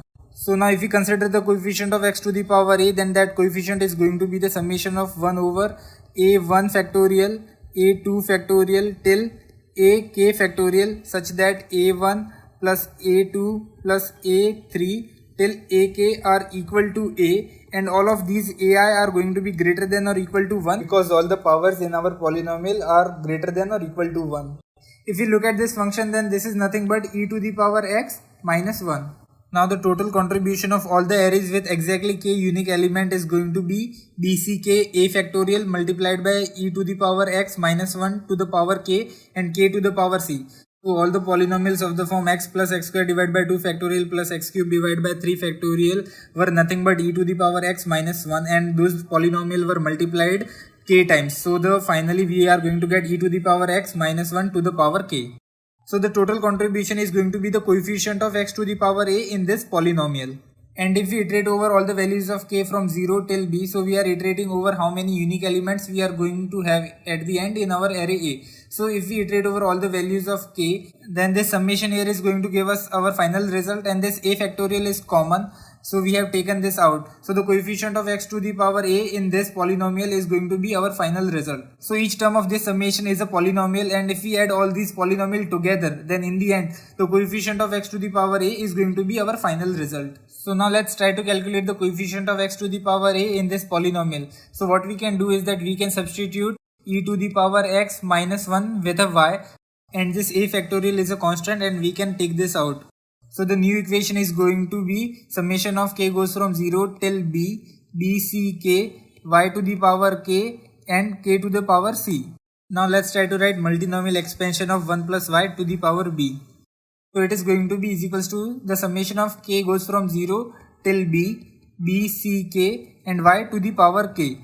And if we differentiate both the side by y, then we are going to get b 1 plus y to the power b minus 1 is going to be equal to summation of k goes from 0 till b, bck, y to the power k minus 1, and we are going to get k here. And now let's multiply both the side by y. So we are going to get b times y times 1 plus y to the power b minus 1 is equal to summation of bck, y to the power k and k here. So we have multiplied both the side by y, and now we are going to again differentiate this. So we are going to get b y 1 plus y to the power b minus 2, and we are going to get b minus 1 here, plus b 1 plus y to the power b minus 1, and we are going to get a 1 here, and it is going to be equal to summation of bck, y to the power k minus 1 and k square. So now again we are going to multiply both the side by y. So we are going to get b into b minus 1 y square 1 plus y to the power b minus 2 plus b times 1 plus y to the power b minus 1 multiplied by y, and on this side we are going to get summation of b c k y to the power k and k square. And here we can see that we differentiated this function twice and we got here 2 in the power of k. So if we differentiate this function c times, then in the end we are going to get k to the power c here and y to the power k and summation of b c k, and this is something we want to evaluate. So after differentiating both the sides c times, we can calculate the coefficient of x to the power a on the right side. After differentiating both the side c times and multiplying both the side by y c times, all the terms on the left side are going to be of the form y to the power a multiplied by 1 plus y to the power b and some coefficient here. And using dynamic programming, we can maintain these coefficient, and after differentiating both the sides c times, we can resubstitute y equal to e to the power x minus 1 and calculate the coefficient of x to the power a on the left side. One thing to notice here is that this a and this b are always add up to a capital B. Now let's look at the solution code. In our solution code, we have created two functions. One is expo and the second function is a compute. So here what we are doing is that in this expo function, we are performing an exponentiation function here. So we are going to compute base to the power exponent modulo a mod. So here base to the power exponent can be very large, and this helper function is going to help us to compute the value under a modulo. So here we are doing that, and this compute function here is going to help us in computing all the binomial coefficient that we need in our solution. So to compute the binomial function, what we are doing is that we are using the property of Pascal triangle, that is Cij is nothing but C of I minus 1 j and C of I minus 1 j minus 1 modulo mod. Now let's look at the actual solution code of this problem. So before solution code, here what we have done is that we have created global DP matrix, a G array and a PW array. In the solution code here, we are getting the variable n, m and k. So these n, m and k are nothing but capital A, capital B and capital C, as we understood in our solution approach. So here we are doing our pre-computation, and here we are storing the value minus 1 in our DP matrix. And in this statement here, for all the values of I from 0 to k plus 1, what we are doing is that we are computing PW of I. So PW of I is nothing but b minus 1 to the power a. And in this segment of the code, we are computing g of I. And for calculating g of I, this is the formula. So for every value of I here, we are iterating over all the values of j from 0 till I, and we are computing this function. So in this statement here and here, we are doing that computation. And as values can be very large, we have to do all the computations under a modulo. And here we are calling the function fill of k0. So this function, what this function is going to do is that it is going to compute the value of dp of k0. And it is going to return it, and in the end we are going to return that value, because that is going to be our final answer. Now let's understand what this fill function is doing. So it is taking 3 argument diffs a and this tot. So this tot is always constant, and its value is nothing but a capital B, as in our solution approach. And here after that, if dp of diffs a is calculated, then simply return it. And then we are creating a variable b, which is nothing but tot total minus a, which is nothing but capital B minus small a. And after that, if diffs is 0, then this is a base case. In that case, value of dp of diffs a is nothing but g of a, and we are going to return that. Or else we are going to calculate the value of dp of diffs a, and this is the formula for calculating dp of ij. So dp of ij is nothing but j times dp of I minus 1 j plus b minus j dp of I minus 1 j plus first. And here by multiplying 1 ll, we are making sure that we are doing all the calculations in long and we are not running into an overflow. And here in the end, we are taking a modulo. And in any case, if a is 0 or b, this small b is 0, in that case we are evaluating this thing to a 0 long. After computing the value of dp of diffs a, it is going to return it. So that was the solution code for this problem. We are creating a DP matrix of size C square, array G of size C, and array PW of size C. So the time complexity of this solution is going to be O of C square, because we are creating a matrix of size C square and we are then computing it. And the space complexity of this solution is going to be O of C square, because we are creating a matrix DP of size C square. So the time complexity as well as the space complexity are going to be of the order of C square. Thank you for watching. Please like, subscribe and share it with your friends. Hey everyone, welcome to another exclusive video tutorial by Scalar Academy. Before moving forward, please subscribe to our channel because a lot more tutorials are coming up and you don't want to miss them. In this video, let's talk about the problem trailing zeros in factorial of n. As per the problem description, we are given an integer n and we have to return the number of trailing zeros in factorial of n. So please note that your solution should be in logarithmic time complexity. As per the problem constraints, n lies between 1 to int max, and in the example input we are given n as 5. The example output is 1 because the factorial of 5 is 120. Here there is only one trailing zero. So therefore we will simply return 1. Now what is a trailing zero? So if you look at here and if you say there are 3 trailing zeros, then you are wrong. Why? Because a trailing zero is the one which is at the rightmost end and that has no non-zero number to the right of it. So here there are only 2 trailing zeros. This will not be counted as a trailing zero. Let's see how can we approach this problem. So the brute force solution to this approach is that first we can calculate the factorial of n and then count trailing zeros in the result. So we can find the trailing zeros by repeatedly dividing the factorial by 10 till the remainder is 0. So what do we mean by that? So let's say the factorial, the n is equal to 10 and we'll do 1 into 2 into 3 into 4 into 5 into 6 into 7 into 8 into 9 and into 10. This will give us the number as 3628800. Now to find the trailing zeros, we will simply mod it with 10 to get the last digit. So we will get 0. Now since this is 0, we will simply increment our count. Next, we will divide the number by 10 to check the next number, the next digit, that means this number. So after dividing it, we will get nothing but 362880. So that means this digit has been removed, the last digit. Now we have got this. Now in the next iteration, we will simply do the mod of it to get the last digit. We got it as 0. So again, we will increment the count. Next, we will divide it by 10. Right, so here we have divided it by 10. Again find the mod of it and we get a non-zero number. That means here we have to stop because we have found out all the trailing zeros. And since we have got a non-zero numbers, that means we do not care what is there at the left of it, right? So we will simply stop and return the count. And this is what written in this snippet, that we have got the factorial as 120 of 5 when n is 5. So we will run our loop till this factorial is greater than 0. So if f mod 10 is equal to 0, we will simply count it up and we will divide f by 10.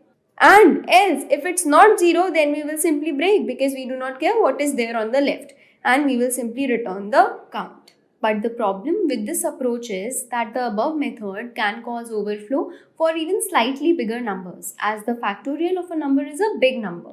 So even if the number is as small as, let's say, 22, then it's going to cause overflow because the factorial of even a small number is so big that it is certain to cause overflow, right? Therefore, this method is not the appropriate one. So what should we do now?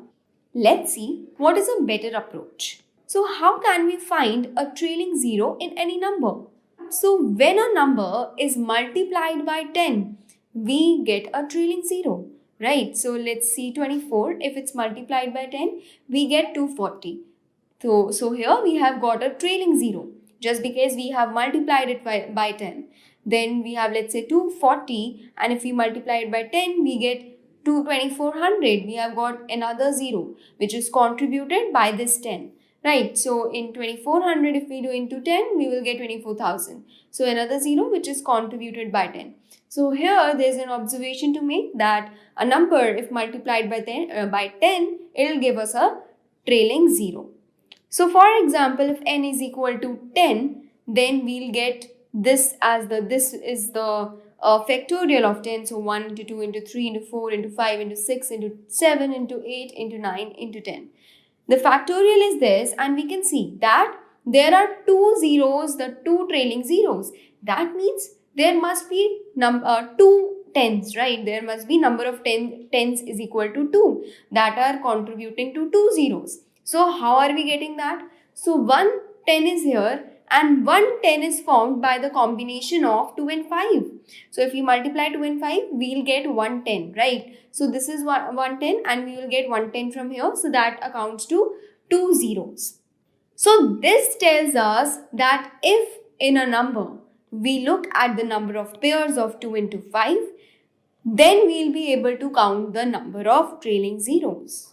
So if in a number we look at that how many number of 2's are there and how many number of 5's are there, then we take the smaller number, we take the smaller power of a number. Let's say 2 is x and 5 is y. So let's say y is smaller than x, then we will take this, the number of 5's, and that is going to be the answer.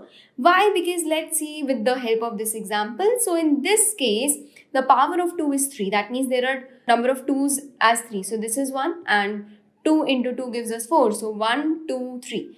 So there are 2 3's and 5 is just 1, right? So 5 will pair up with a single 2 to form 10. Therefore, we will look at a lesser power from between 2 and 5, right? Now, do we really need to find the power of 2? Do we really need to find a power of 2?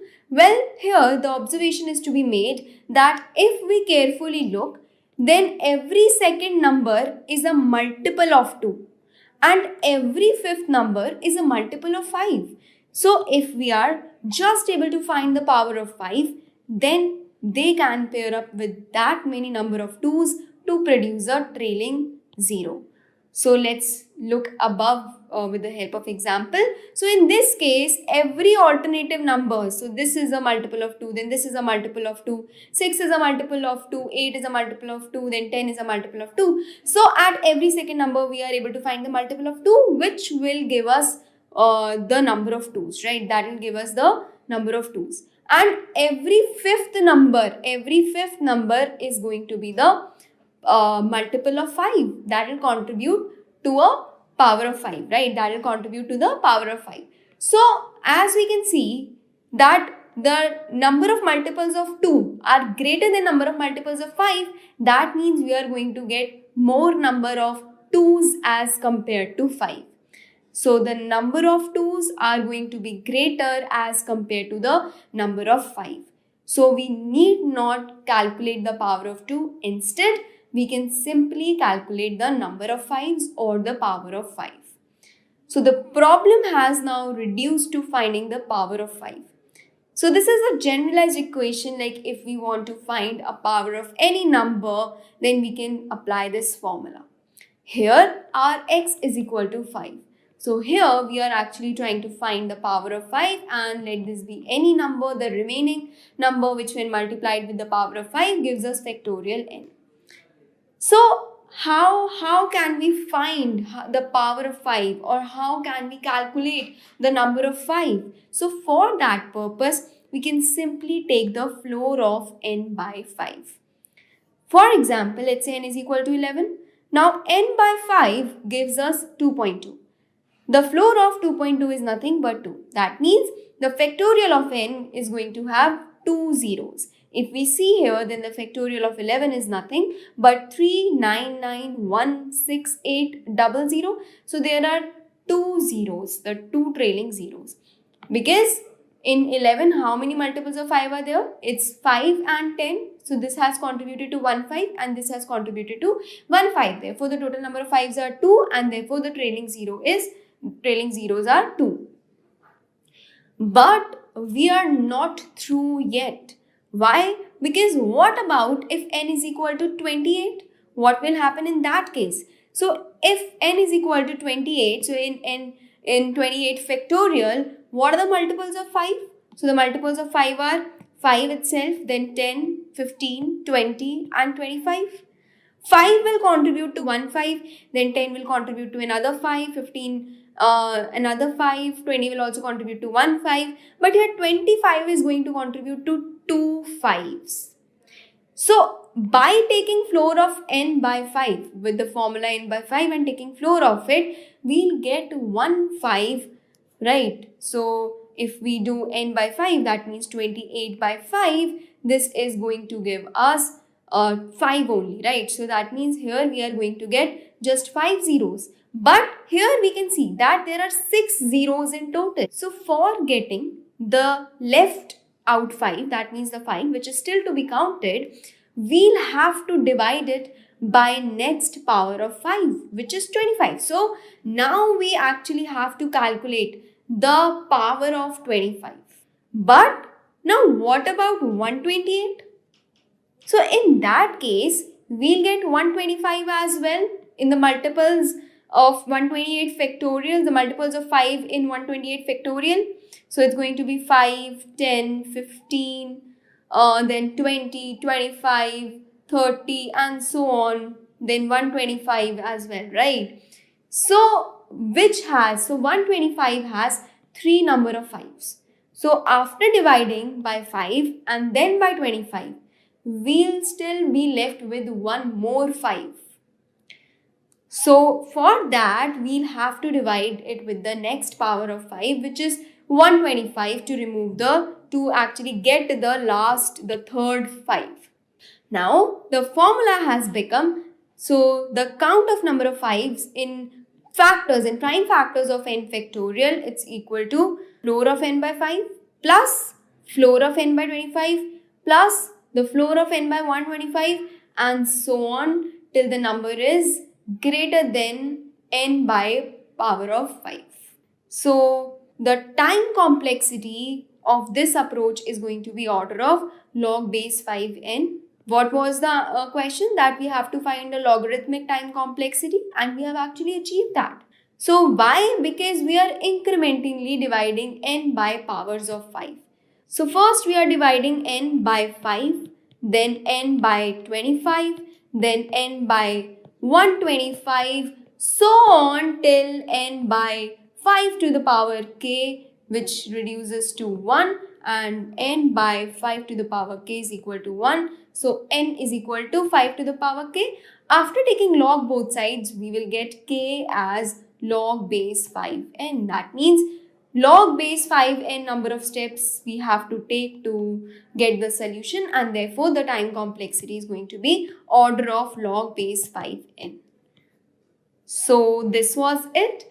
Let's talk about the problem anagrams. So given an array of strings, you have to return all groups of strings that are anagrams. Represent a group by a list of integers representing the index in the original list.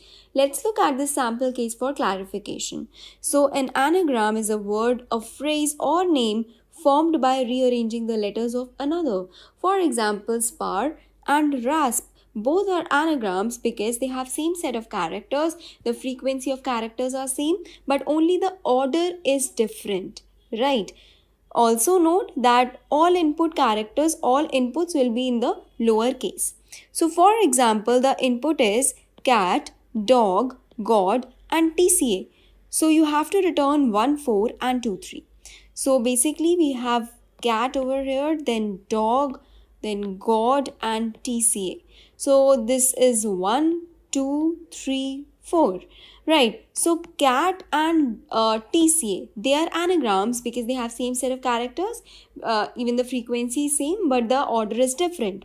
Right. So we have taken them together. That means 1 and 4 are together.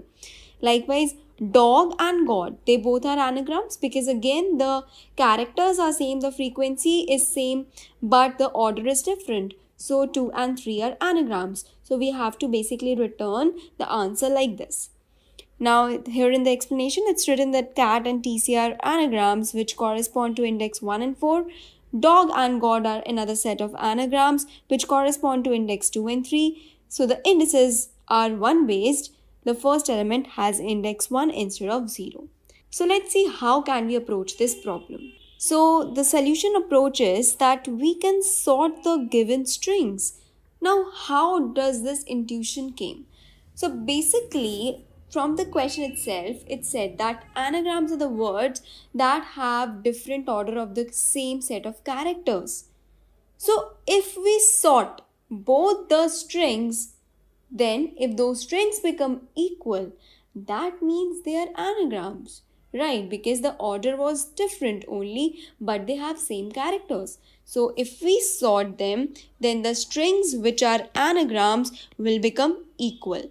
And after that, we can simply group them together, right? So here we have got the input as act, DGO, DGO and act. So we have actually got them by sorting the individual strings given in the input. So ACT represents cat, DGO represents dog, and DGO again represents God, and ACT represents TCA, right? So we have basically sorted them. Now we know that a group of anagrams can be represented by a key, which is nothing but the string we get after sorting characters present in those strings, right? So here both cat and TCA are anagrams and they can be represented by a string which is ACT. So this we have got after sorting the characters present in them. So now to group the strings basically, we can perform hashing. So how can we do that? So a key can be the string, right? This unique string. Here the group of anagram is cat and TCA, right? So we can have a unique string for them which is ACT. Likewise for dog and God we can have a unique string as DGO. So we can have a string and then we can have value as vector of int because we have to basically keep track of the indices of the anagrams, right? So now we will simply iterate over this array, the sorted array. So first we are at act, then act is not present in our map. So let's put the string and the index present is 1. So let's put it in the vector, right? Now we are at DGO, right? So DGO is also not present in the map. So let's put it in the map and the frequency and the index present is 2. So let's put it in the vector. Now let's move ahead. So DGO is already present in the map. Now let's include the index, right? So we have included 3. Now we are at the 4th position and act is already present in the map. So let's simply include the index. So here we have the set of anagrams represented by their indices. Now the only task is which is left, that is to iterate over them and store it in the vector, right? So here we have vector 1 and 4 and we have a vector 2 and 3. So we will push them into a vector and we will simply return this in our answer, right? Also we will only put the vector in this resultant vector which have a size of greater than 1, right? If a string has size of if the vector has size of just 1, then that means there is no anagram present for that particular string. So we can simply ignore that, right? So now for the time complexity, let's look at how we are going to sort the strings. So for sorting the string, basically we can perform counting sort. We are able to perform counting sort because here the range of characters is fixed, right, which is 26.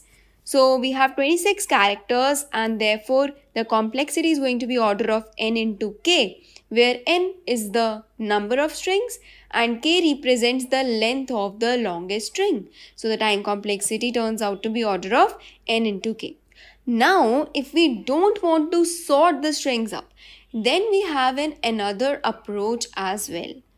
So we can actually maintain a frequency array, right? Now what is a frequency array? So let's suppose we have this as a string. To form a frequency array of this, we will have a character set. We will have an array of 26 characters which have a range from 0 to 225. So why 26? Because we are in the input we are given that only lowercase alphabets will be there, right? So we maintain a frequency array of size 26. Now basically we will be mapping small a to index 0, then small b to index 1 and so on, and we will be representing small z by index 25. So basically here we will be storing the frequency of all the characters. So frequency of 0 denotes that it is the frequency of character a and so on. Here the frequency of a is nothing but 1. So we will put 1 over here. Then frequency, so basically we will be iterating over the string. So let's do that. So here b is there and frequency of b is nothing but 1. So at index 1 we will put 1. Now B is nothing but only 1. So let's put 1 at index 3, right? Then A is there, so let's put 1 at index 0. Then C is there, so let's put 1 at index 2. And E is there, so let's put 1 at index 4. Initially, all will be initialized to 0. So here's how we have built this frequency array, and likewise we can do for this string as well.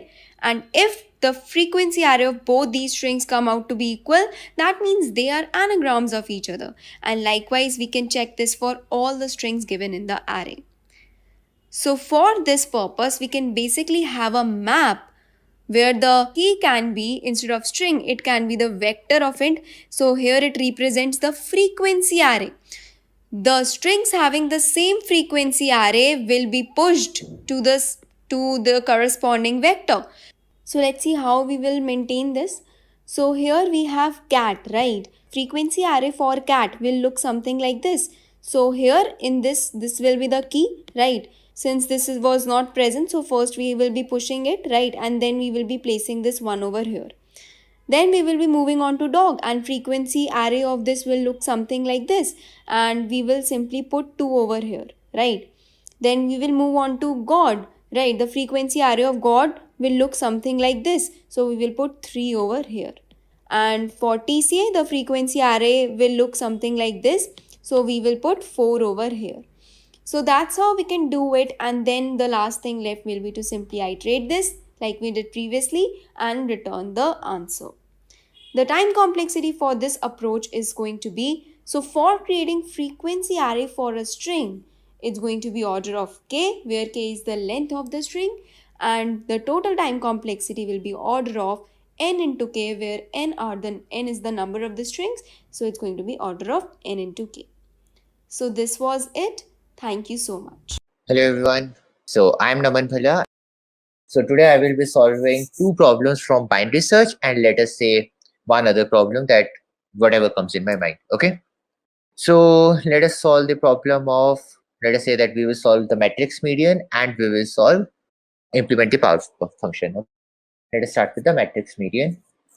The problem says that we are given a matrix of integers A, the name of the matrix is A, and the dimensions of the matrix are n cross m, okay, in which each row is sorted.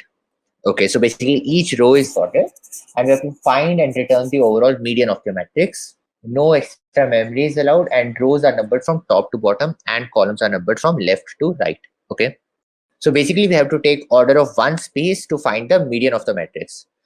Median of matrix is nothing but the the middle element of the whole matrix. Okay, and if the total number of elements in the matrix are even, then it is the it is the mean of the two middle elements of the matrix. Okay, we're only given the matrix A. Is it given that the total number of numbers will be odd? No, right? That is not given. So okay, n into m is odd. It is given that. Okay, so it is always going to be the middle element of the whole matrix. Basically, the element, I mean, like in equal number of elements are less than that element, and equal number of elements are greater than that element. Okay, so that element will be the answer. Okay, so this is an extension of a very simple binary search question, which is known as find median of an array. But this has some optimizations. Okay, first of all, let us see how we solve the find median of an array question. Suppose we have to first find the smallest and the largest number of the matrix. The largest number of the matrix will be any of these three, right? It can be 5, it can be 9, or it can be 9. Why? Because all the rows are sorted. Similarly, the smallest number can be any of these three. Okay, because it is not given that elements are individually sorted, but only the rows are sorted. Okay, columns are not sorted. So it could have also been a 1. So first we find the smallest and the largest element. How we can do that? Let us say minimum element is initially int max, and maximum element is initially int min. Okay, so we do for int, let's first calculate the dimensions of this. N is equal to a dot size, and m is equal to a0 dot size. Okay, now we've tried to find the minimum and the maximum element of the whole matrix. So I say for int I equals to 0, I less than n plus plus I, minimum is equal to min of the present minimum, comma ai 0, Okay. Similarly, maximum is going to be the max of present maximum and AI m minus 1, right? Great. So now we know the minimum and the maximum element. So once we know the minimum and the maximum element, what can we do? Once we know the minimum and the maximum element, now we can binary search to find, which can be the answer. What can be our answer, right? So let us say initially the answer will be a number in the range of minimum to maximum, right? So because all the numbers are within that range. So let us say L is equal to minimum and R is equal to maximum. Okay. Initially, we don't know the answer, so we set the answer variable by -1. Okay. Now we try to do the binary search. Okay. By the way, in binary search, I always try to maintain one template, the exact template that I'm writing now, because this avoids all the what we say as overflow issues and infinite loops as well. So this template works perfectly fine. Okay. So now we need to check if there are less than or equal to n into m by 2 elements for mid, right? If there are less than or equal to n into m by 2 elements, then this mid. How can we do that? Then one way to do that is we have to iterate over the whole arrays, over all the rows and all the columns, and we try to find how many numbers in the matrix are less than or equal to mid. Correct? That is one way. The other way is because all the rows are sorted, rather than traversing, we can actually binary search over each of the row and find how many numbers are less than or equal to the mid, right? We can find that in order of log n. So how can we do that? Let us say that one of the rows is currently, let us say 1, 3, 5. Okay. So let us say the row is 1, 3, 5. And suppose our mid is 4. Now, how many numbers in this row are less than equal to 4? 2, right? There are 2 numbers in this row that are less than or equal to 4. What we can do is we can bind search upon this matrix and we can find the first index greater than mid in the row. Okay. So basically first index in this case will be 2. Okay. And basically whatever will be the first index that will be greater than mid, that is our answer. Correct? Okay. Now what are the edge cases? The edge cases that index 0. Let us say suppose our mid was 0. In that case, 0 would have been the answer. So that is perfectly fine for us. But there is also an edge case, no element is greater than mid, right? In that case, we should assume, answer is equal to n. What I mean by n is basically the number of elements in the row. Okay. So for example, it can be 0, it can be 1, it can be 2. And let us say, had there been a 3 here, probably that would have been the largest element. So we can say that this 3 is the answer. Okay. So now we have to binary search upon each row and find in the whole matrix how many elements are less than or equal to mid. Okay. So let us say less equal count is initially 0. Okay. Then I will do on each row, I will try to do the binary search. Okay. In this row also, I will have to find L, which is, let us say 0, and R will be equal to m minus 1. And answer can be considered to be, it's a normal binary search, so answer can be considered to be initially m, right? Because if none of the elements are less than equal to mid, m is the answer, right? This is actually m, not n. Okay. So how will we do the binary search? I will again do the same. While L is less than equal to R, int mid is equal to L plus R minus L by 2. Okay. Now what are the cases? The very first case is if array I mid is less than, or I have to make this mid 2, right? If array I mid 2 is less than equal to mid, that means either answer is equal to mid 2, or in that case, this will actually find me the last element that is less than equal to mid, right? And L is equal to mid plus 1. Okay. Else R is equal to mid minus 1. Okay. But I have to find the very first element that is greater than mid. Okay. How can I do that? Let us actually change it a bit. Let us say that if array I mid 2 is greater than mid, In that case, I set answer is equal to mid 2 and R is equal to mid minus 1. Else L is equal to mid plus 1. Why am I doing this change? Because I need to find the very first index that is greater than mid. So suppose the element at this particular index is greater than mid. Now either this can be the answer or the answer is somewhere to the left, right? So if I do it this way, then I will satisfy the property, and then I can say less equal count plus equals to answer. Okay. So now at the end, I will know how many elements are less than or equal to the current mid, right? This should be R is equal to mid 2 minus 1, and this should be equal to L is equal to mid 2 plus 1. Now I have to check if less equal count is what? If the less equal to count. So let us say that I'm like for a matrix, what should be the answer? Suppose our matrix is this 1, 2, 3, 4, 5. So if the elements that are less than or equal to this are, in this case, n is equal to going to be 5. If the elements that are less than equal to mid are what we say, what is going to be 5 by 2? 5 by 2 is going to be 2, right? 5 by 2 is going to be 2.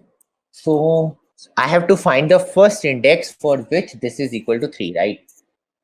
Okay, so I can say if less than equal to count is greater than mid plus 1, greater than, I mean like n by 2 plus 1, then this can be the answer or answer can be somewhere to the left. Okay, so I can say if less than equal to count is greater than or equal to n into m by 2 plus 1, in that case my answer can be mid or it can be somewhere on the left, right?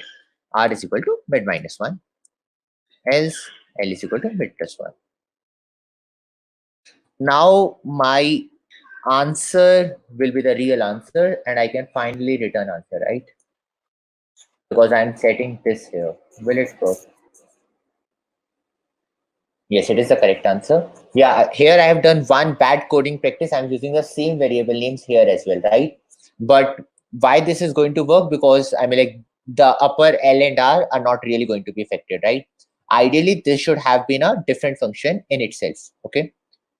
A function, I mean like this thing actually should have been something like a function that has two parameters. I mean like that can be integer less equal count, to which you pass the array A and you pass the mid, and this returns count of numbers less than or equal to mid. So ideally this thing should have been abstracted into a function, but I haven't done that. Why? I mean like just to be a bit fast, okay? But as you see that the answer is correct, and I think even in submit it should be fine. Correct, we got 218 points. In binary search, I mean like just an advice, always try to, I mean like use this template because this is always going to work perfectly fine. And I mean like you have to only remember one template in your mind. So that actually helps you a lot. So what we are doing here is, we are in this particular case, right? In this particular case, we are trying to find for each row, I mean like this for loop is running for each row. For each row, I am trying to find count of elements that are less than equal to mid, right? Why can I do that? Because each row is independently sorted, right? As each row is independently sorted, I can do a binary search over each row and find the count of numbers that are less than or equal to mid. Okay, so how it helps me is that now in how much time can I find the count of numbers that are less than or equal to mid? I can find this in order of n log m, right? Otherwise, I mean like had I not done a binary search, it would have taken me order of n into m time. Okay.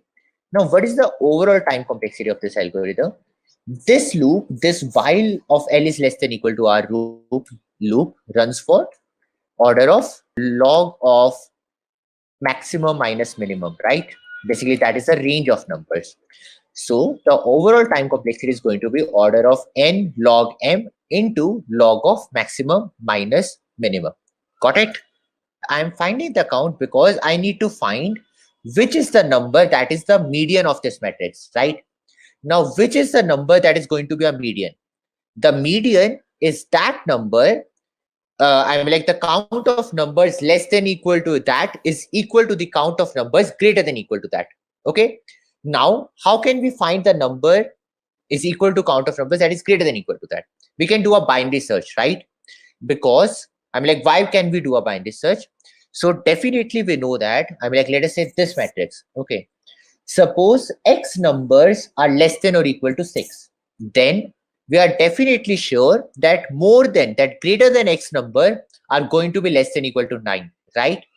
So as this property is a monotonous function, that means we can use binary search to find the index. Okay. I mean, like, I'm not sure if you have seen this question, find median of an array, find median of an array, median of a constant array. Okay. If the array was not constant, you could just sort it and then find the middle element, right? But suppose you were not allowed to modify the array, then what you can do is you can use binary search over the answer range. Okay, cool. Okay, what this does is, so the very first thing is we are given that each row is individually sorted, right? 135 is sorted, 269 is sorted, and 369 is sorted. Okay, but it is not that 5, I mean, like, the element at this place is less than equal to element at this place. Okay, only the rows are sorted. Okay, now you are asked to find which number in this matrix is going to be the median. I mean, like, suppose you would have converted this matrix to an array. What is going to be the median? The median is the element that is the middle element of a whole array, right? Okay, so basically median is the element. Suppose an array of size n is sorted. Okay, so let us say that the array was 1 2 3 4 5. Okay, middle is going to be, I mean, like, for this case n is equal to 5, right? Middle is going to be nothing but the element at the index n plus 1 by 2. Clear? Okay, so that is what the median is going to be, right? Median is going to be the element at this particular index, which in this case is 3. Okay, awesome. Actually, the third element or the element at index n by 2. Index is going to be n by 2. N by 2 in this case will be 2, and 2 is this particular index, right? Okay, so that is the median element that is going to be. But how can we search for this element? Now, suppose I try to do a binary search.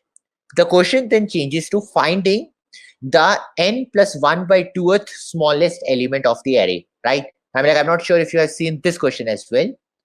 All these questions follow the same property. Find kth smallest element of the array. Okay.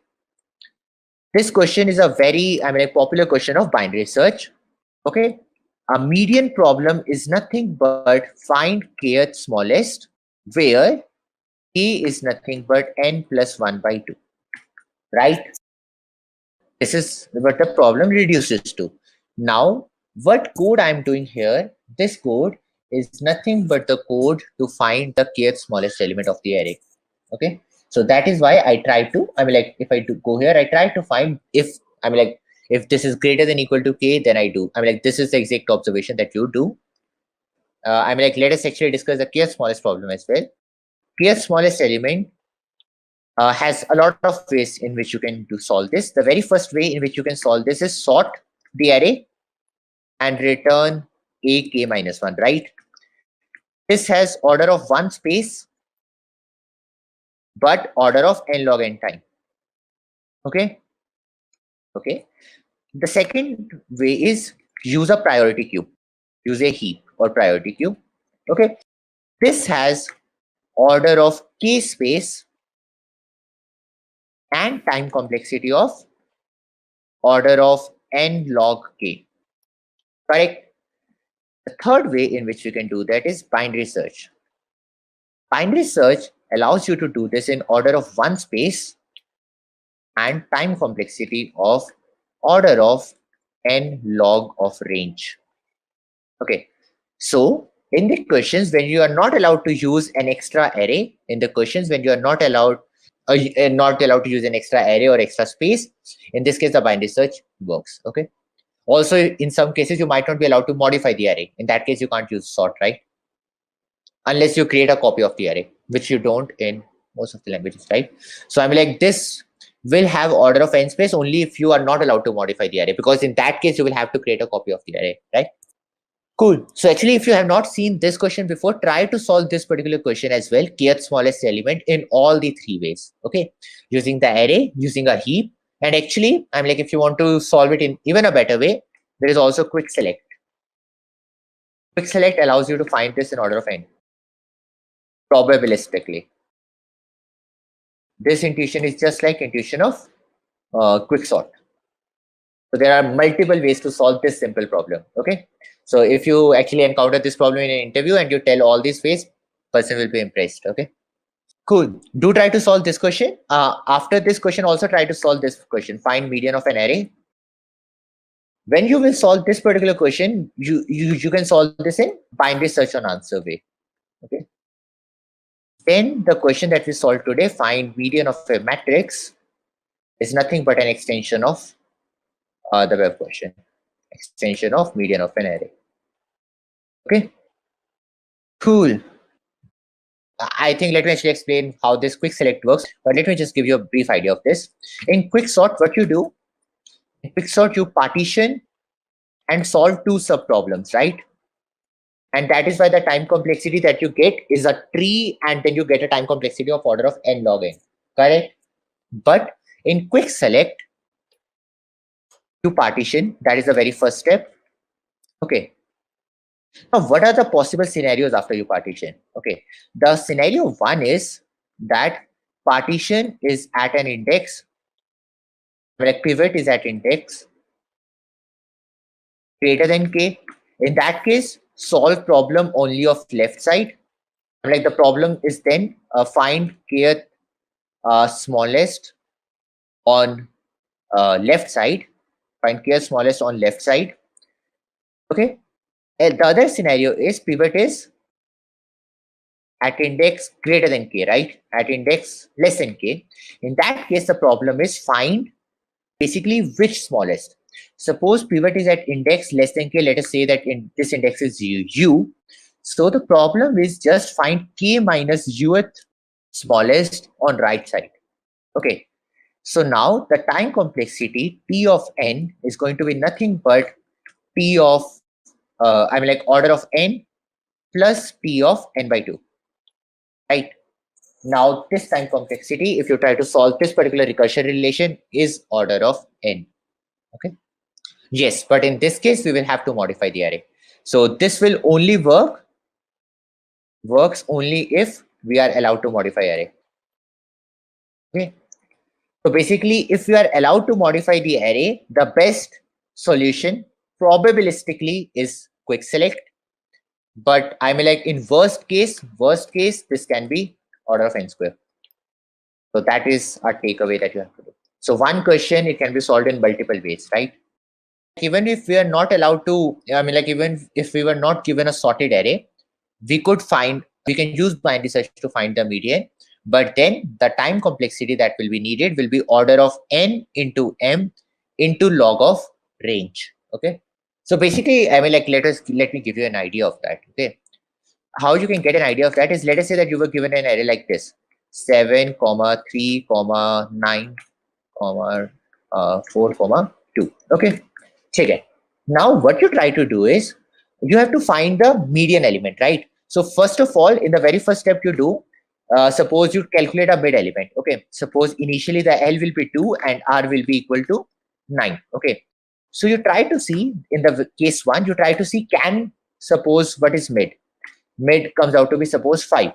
Now you find how many elements are less than equal to 5. How many elements are less than equal to 5? In this particular array, only 2 elements are less than equal to 5. ठीक है, लेकिन अगर 5 को median होना था, I mean, like if 5 had to be a median, how many elements should have been less than equal to 5?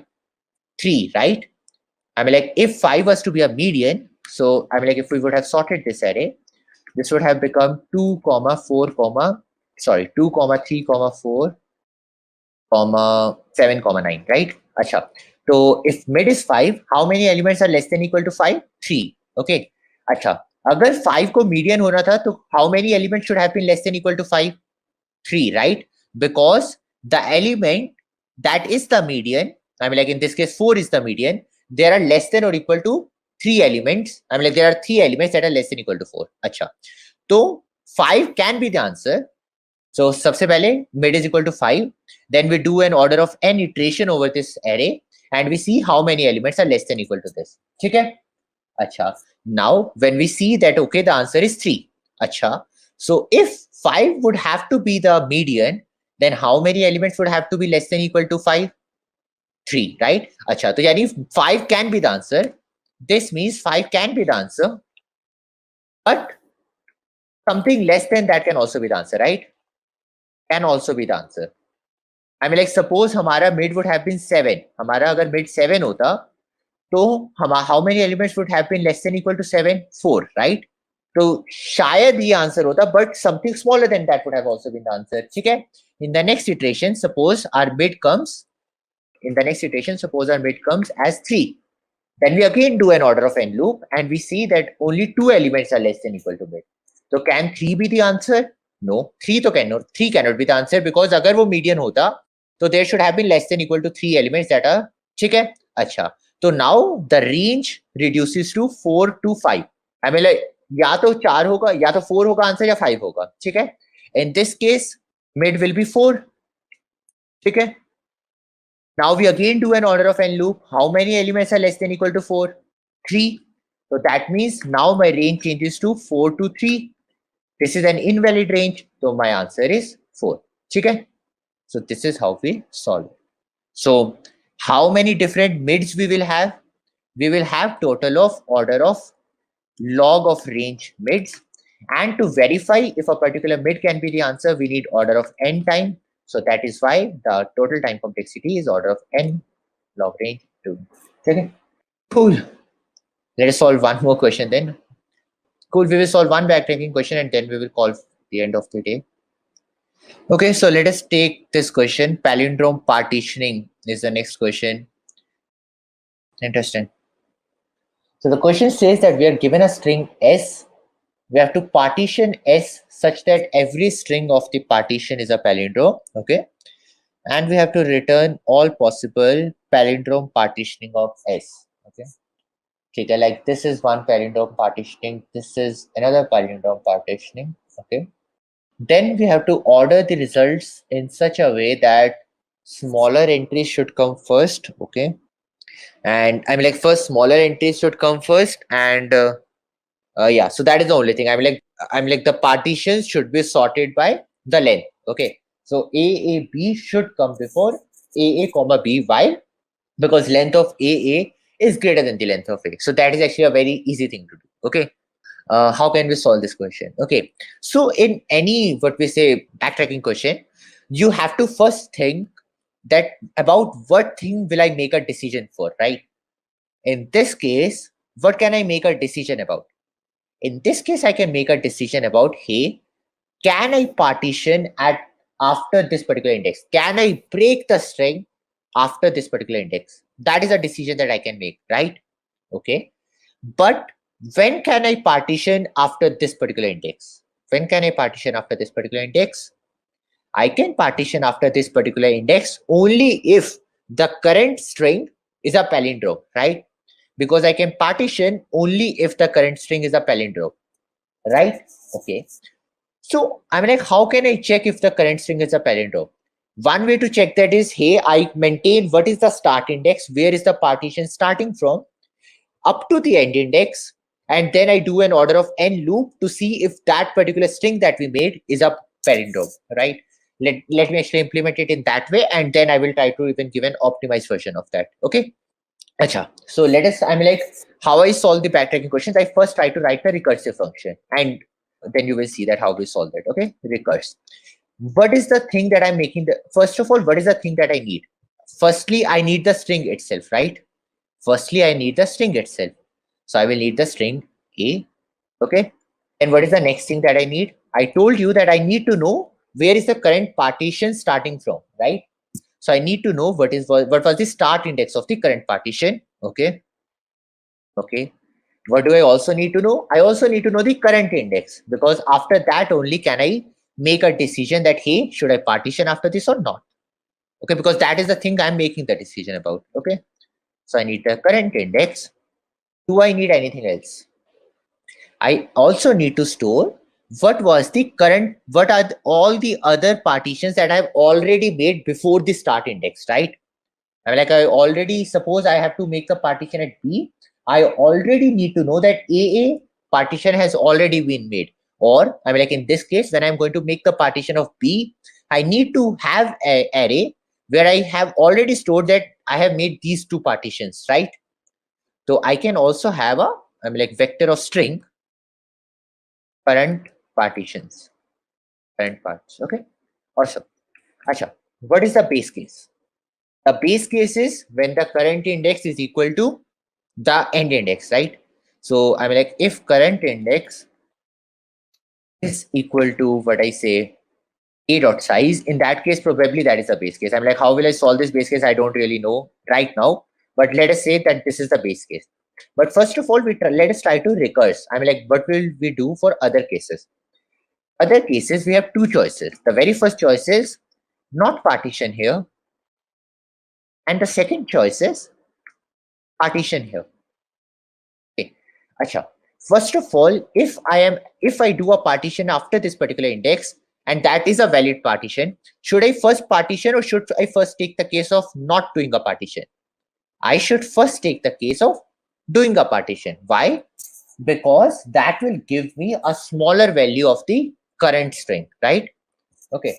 So I mean, like smaller length palindromes should come first. I mean, like A should come before AA. So that is the thing that we have. That is the only order that we need to maintain. Okay. So that is why we should first take the case of partition here, and then we should take the case of not partition here. Why? Because this will lead to a larger sized current partition, right? And we'll need a larger size current partition at the end. Okay, later. Okay, cool. So first of all, let us say when can we partition? To partition, we need to ensure that the string from start index to current index is a palindrome, right? So how can we do that? So we say int L is equal to start index, int R is equal to current index, while L is less than R, and if AL is not equal to AR, in that case, is palindrome is equal to false, and I can break. Okay. Otherwise, I do a plus plus L and I do a minus minus R. That is a normal function of how you check if a string is a palindrome. Awesome. Asha. If it is a palindrome, in that case, I can do a recursion of recurse A. Start index will now change to current index plus 1, right? Because I have made the string till here a partition. So the next string will start from the current index plus 1, right? Acha. Then what is the current index? Current index is also going to increase by 1. So that is current index plus 1. What is current parts going to be now? Now I can do current parts dot push back the substring of A dot substring from the index start index of size current index minus start index plus 1, right? So I do this to current parts. So my current parts will now change to this. Awesome. In backtracking, once you come out of recursion, what do? You undo the effects of recursion, right? So what can you do here? You can do current parts or pop back. Amazing. And what is the case of no partition here? The case is simple. We just recurse A. Start index doesn't change this time. Current index changes to current index plus 1, and the current parts remains as it is. Okay. Acha. Now we have to take care of the base case. What will be the base case? I have to push this to the answer if current index is equal to A dot size and start index is also equal to the current index. Why? Because I mean, like in this case, I will do answer dot pushback of current parts. Why will I do that? I'm like, if start index is equal to current index, that means there was a partition that ended till the last index, right? I mean, like, otherwise there is the last part of this string that is not yet partitioned into a palindrome. Okay, what is the difference between start index and current index? Start index in this particular scenario is the index where the current partition is going to start from. Okay, I mean, like, let us say for this case, I mean, like, suppose our string was something like this: A B A double B A. Okay, so once we are at A, suppose start index was A. This means we are considering this part of the string. क्या ये palindrome हो सकता है? So we need to know somehow that where is the current partition going to start from. Okay, where did the last partition end basically? Okay, and current index is the particular index that we are trying to make last index of another part. That is the difference basically. Okay. Okay, so now I will need to have an answer as well. So this will be a vector of string. Answer. Okay, so if I have a global answer, I will need to clear it. Okay, and then the question is simple. I recurse from 0 to what we say, recurse 0. Start index is initially 0 because the first partition is going to start from 0. Current index will also initially be 0. And then what will be the initial current parts? Initial current parts will be an empty array, right? Because initially there is no part. So we can say that current parts is empty, and we can pass this current parts to the variable. Okay, great. And then we can finally return answer. Let's try to test it.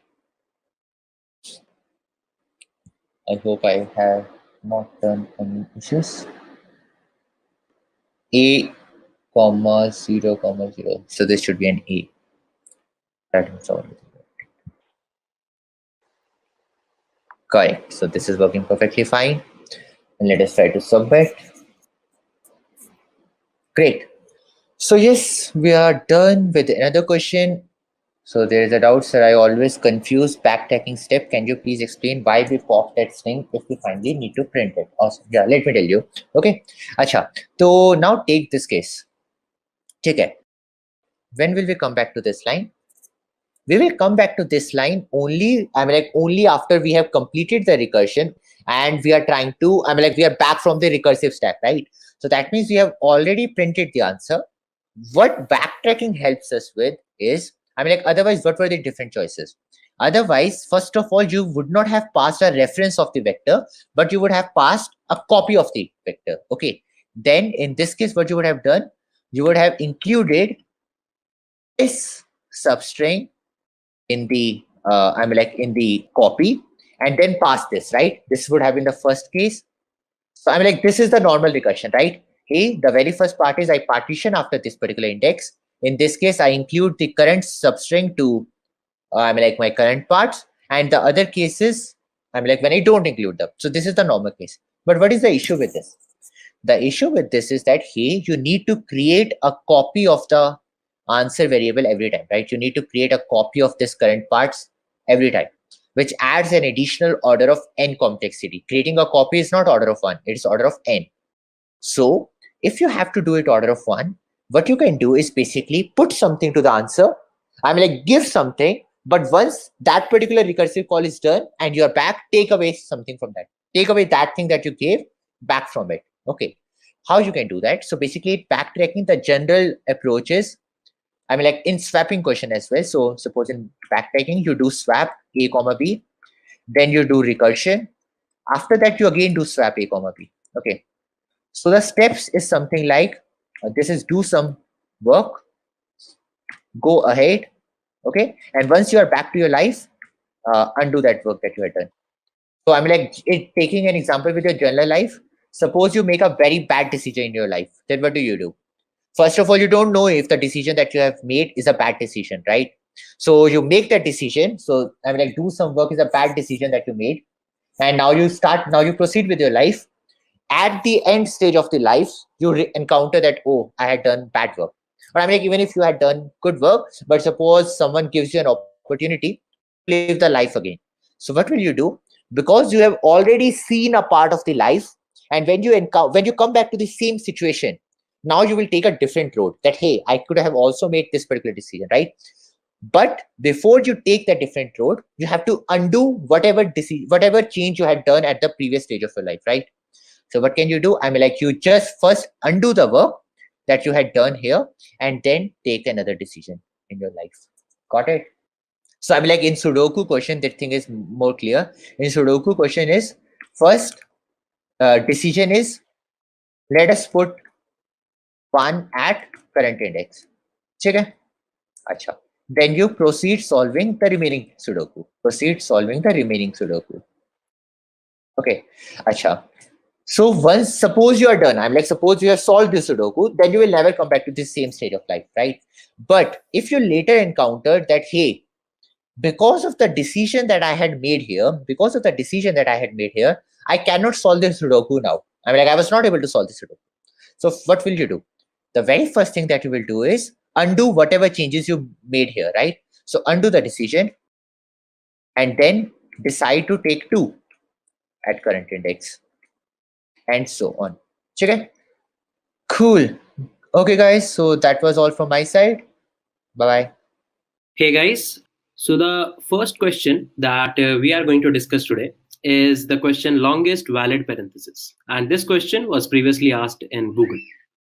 So what the problem says is that given a string A containing just the characters opening parenthesis and closing parenthesis, find the length of the longest valid well-found parenthesis substring, right? So what will the input format? The input format will be just only one single string. What will the output format? We need to return the length of the longest valid parenthesis substring, right? And here you can see that the string can be of at max 75 into 10 raised to the power 4, right? So let's say this is the given example. So for this given example, the output will be equals to 2. Why? Because the longest valid parenthesis is equals to this section. Whereas in the input 2, the output will be 4 for the longest valid parenthesis as the pair of the first 2 parentheses and the second 2 parentheses. It's one of the very important questions, and this has been marked as 700 on interview bit. So let's just see that how we are going to solve the problem. Okay. So here you can see that the problem says that you need to find the longest valid parenthesis, right? Okay. So what we can surely say is a pair of parentheses will be said valid when we have the opening parenthesis balancing the closing parenthesis. So this is a valid parenthesis. Maybe we can say this is also a valid parenthesis. We can say this also has a valid parenthesis. Maybe this one is also a valid parenthesis, because here you can see that all the opening parentheses are balancing the closing parenthesis. So what observation can we make? So the first observation that we can make for sure that for any index, if the character at that index is equals to an opening parenthesis, right, then obviously the longest valid parenthesis ending at this position will be equals to 0. Why? Because this is an opening parenthesis and we need to have a closing parenthesis corresponding to it to have it balanced. Yes or no? Okay. Apart from that, let's say that if the character at any index is equals to closing parenthesis, right? If the character is equals to closing parenthesis, then there can be few cases. Let's just see what they can be. Let's say that the character of previous index, let's say the current index was I, so the previous index will be I minus 1. So if the character at the previous index is equals to an opening parenthesis, right, then here you can see that the I minus 1th index and ith index will be making a balanced valid parenthesis pair. Yes or no? So what we can say is whatever our answer for this particular index will be, this will depend on the fact that, let's say there were some characters still here, then at I minus 1th index we had an opening parenthesis, and at the ith index we had a closing parenthesis. So what we can say, the answer at I will be depending on the fact that what was your answer till the index I minus 2. Answer at I minus 2 plus 2. Why we are adding 2? We are adding 2 for this pair of valid parentheses, right? So whatever your longest valid parenthesis pair or longest valid parenthesis substring was till the index I minus 2, we will just add +2 into that, yes or no? So this will be the case when the previous index parenthesis is equals to a closing parenthesis. Now there can be a case that the character of previous index is equals to a closing parenthesis, right? So now what you can suggest here, that if this is not an opening parenthesis, instead it is a closing parenthesis, then what we can say is this will be looking like something this one. We need to find the answer for this index I, and at I minus 1 we are having a closing parenthesis. So what we can say is we need to find the counterpart of this ith index closing parenthesis somewhere to the left side. So what we can say is whatever our longest valid parenthesis will be for this I minus 1th index, the length of the longest valid parenthesis substring for this I minus 1th index is, let's say, something like this one. So what we can do is we will just add 2 to the answer of this one. Why? Because if we are able to find, let's say that if we are able to find one more opening parenthesis to the just left side of this, so what we can say is this is on and whole are making valid parenthesis, right? So to sum my statement up, what I'm saying is if you are having a closing parenthesis and just previous index element is also a closing parenthesis, then you need to find the longest valid parenthesis for this I minus 1th index element. So let's say it was looking something to this one. Now, if the just previous index, so let's say this index was X. If the just previous index element, that is X minus 1th element, is also an opening parenthesis, then can we say that this on and whole are going to make continuous substring of valid parenthesis? Yes or no? So what we need to do, we need to just check that if the previous index element, the previous index closing parenthesis is having whatever substring there it is having, just before the starting index of that substring, if I am having an opening parenthesis, then obviously I can make a balanced pair of parentheses here. So we will just add this to our answer. So what we can say is, in this case, answer at I will be equals to, we will first need to check also, that if I minus, let's say answer at I minus 1 minus 1. So this will give me the X minus 1th index. If this is greater than equal to 0, that is it exists in the string. And what I can say is S dot, or we can say str dot char at I minus answer at I minus 1 minus 1, if this is equals to an opening parenthesis. So in this case, this will be satisfied. So what we will say, answer at I is going to be equal to answer at I minus 1 plus 2 for what? 1 for this opening parenthesis, 1 for this closing parenthesis, and this will be stored in answer at I minus 1 plus whatever the answer was till this index, right? Till this index, whatever our answer was, we will add this particular subsequence, or we can say with this particular substring to that particular answer. So how we will extract that answer? We can just have that as, we can have answer at I minus, answer at I minus 1 minus 2. Why I'm doing a minus 2 here? Because doing minus 1, we were getting this index. By doing minus 2, we will be getting X minus 2th index, right? So this is how we will be able to extract the answer when we are having a closing parenthesis, and just before that we are having a closing parenthesis, right? So let's just try to code this solution and see that if this logic is working or not. So let's just first extract the length of the string, right? So I'm going to code the solution in Java. So we can have int n is equals to s dot length, right? So this answer, the answer array that I was making here, this is equivalent to the DP array that we need to make, right? But before that, we need to have a check here that if n is less than equal to 1, right? That is, if the length of the string is 0 or the length of the string is 1, then our answer is always going to be 0. So no need to compute anything. Apart from that, what we can do, we can make a DP array equals to new int of size n, right? Because at any particular index, we will be storing the longest substring of valid parenthesis till this index I, right?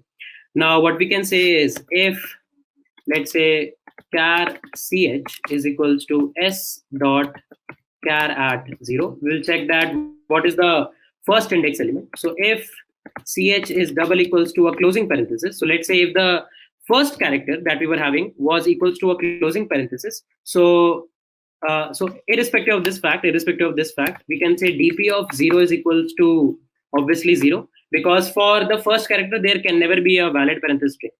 Now we need to check for the first index character. So if the ch was equals to a closing parenthesis, right? So this ch is representing what? The 0th character index. So what we can say is, let's just instead extract this one, right? If this is a closing the closing parenthesis, and s dot char at 0 is an opening parenthesis, right? So if the first index character, so I've changed this to first index. So if the first index character is equals to a closing parenthesis and the 0th index character is equals to a opening parenthesis, what we will do, we will store dp at 1 equals to 2, because the substring length will be equals to 2, right? Otherwise dp at 1 will be equals to 0, right? So the base cases for our dynamic programming array is set up.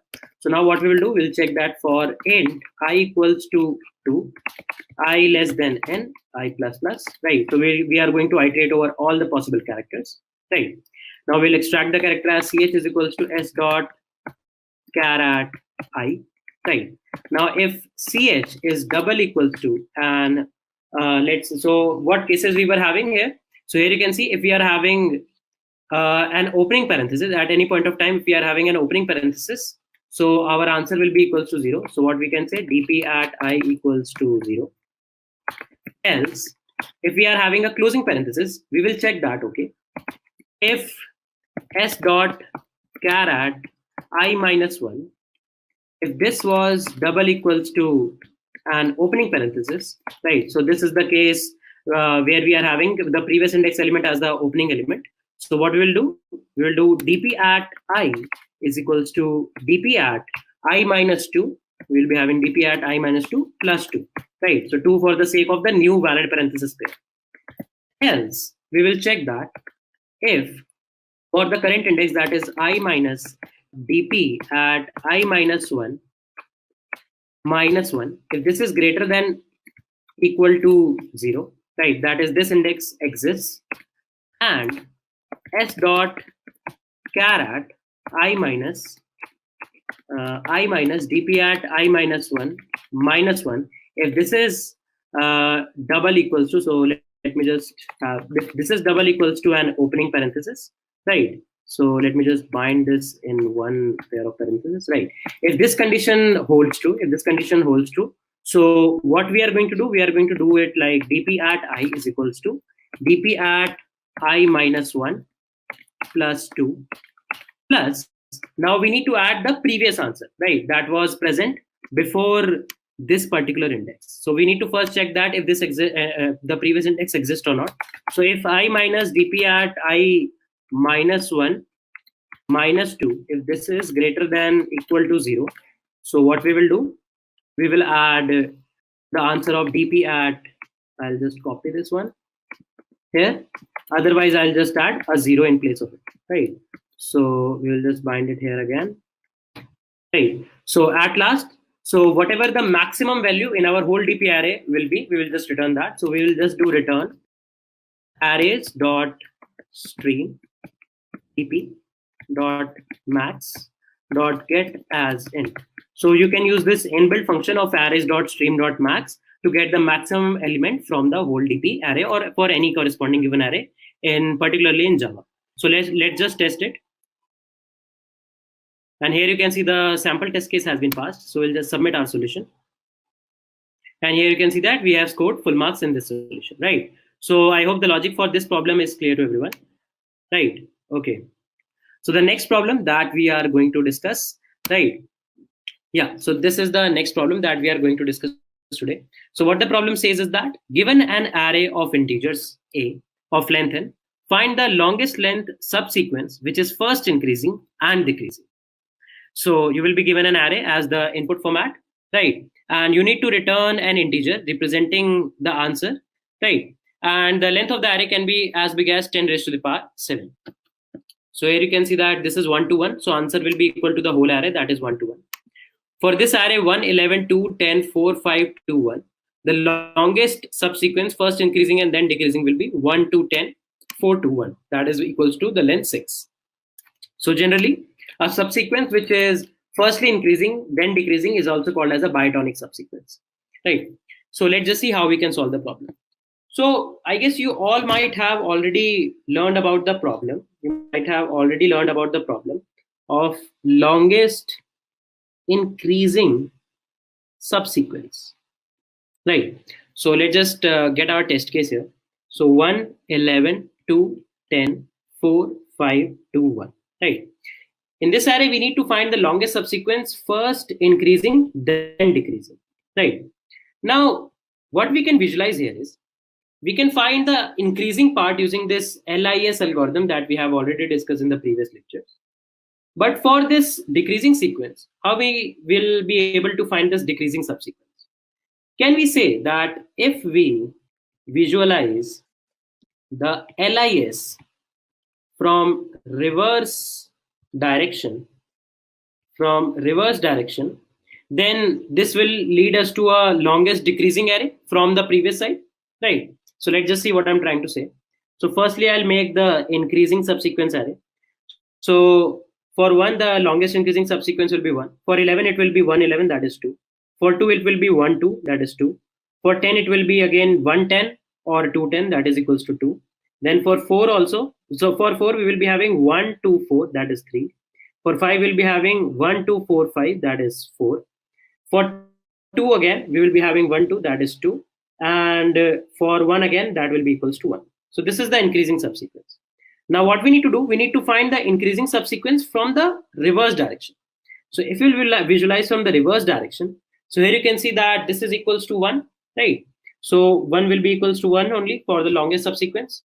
Now if we will just see 2, so what we will check that 2, 1 is going to make the longest decreasing subsequence, or if we can just visualize from the reverse side, it is what? 1, 2. So for 2, we will be having the answer as 2 only. Yes or no? Okay.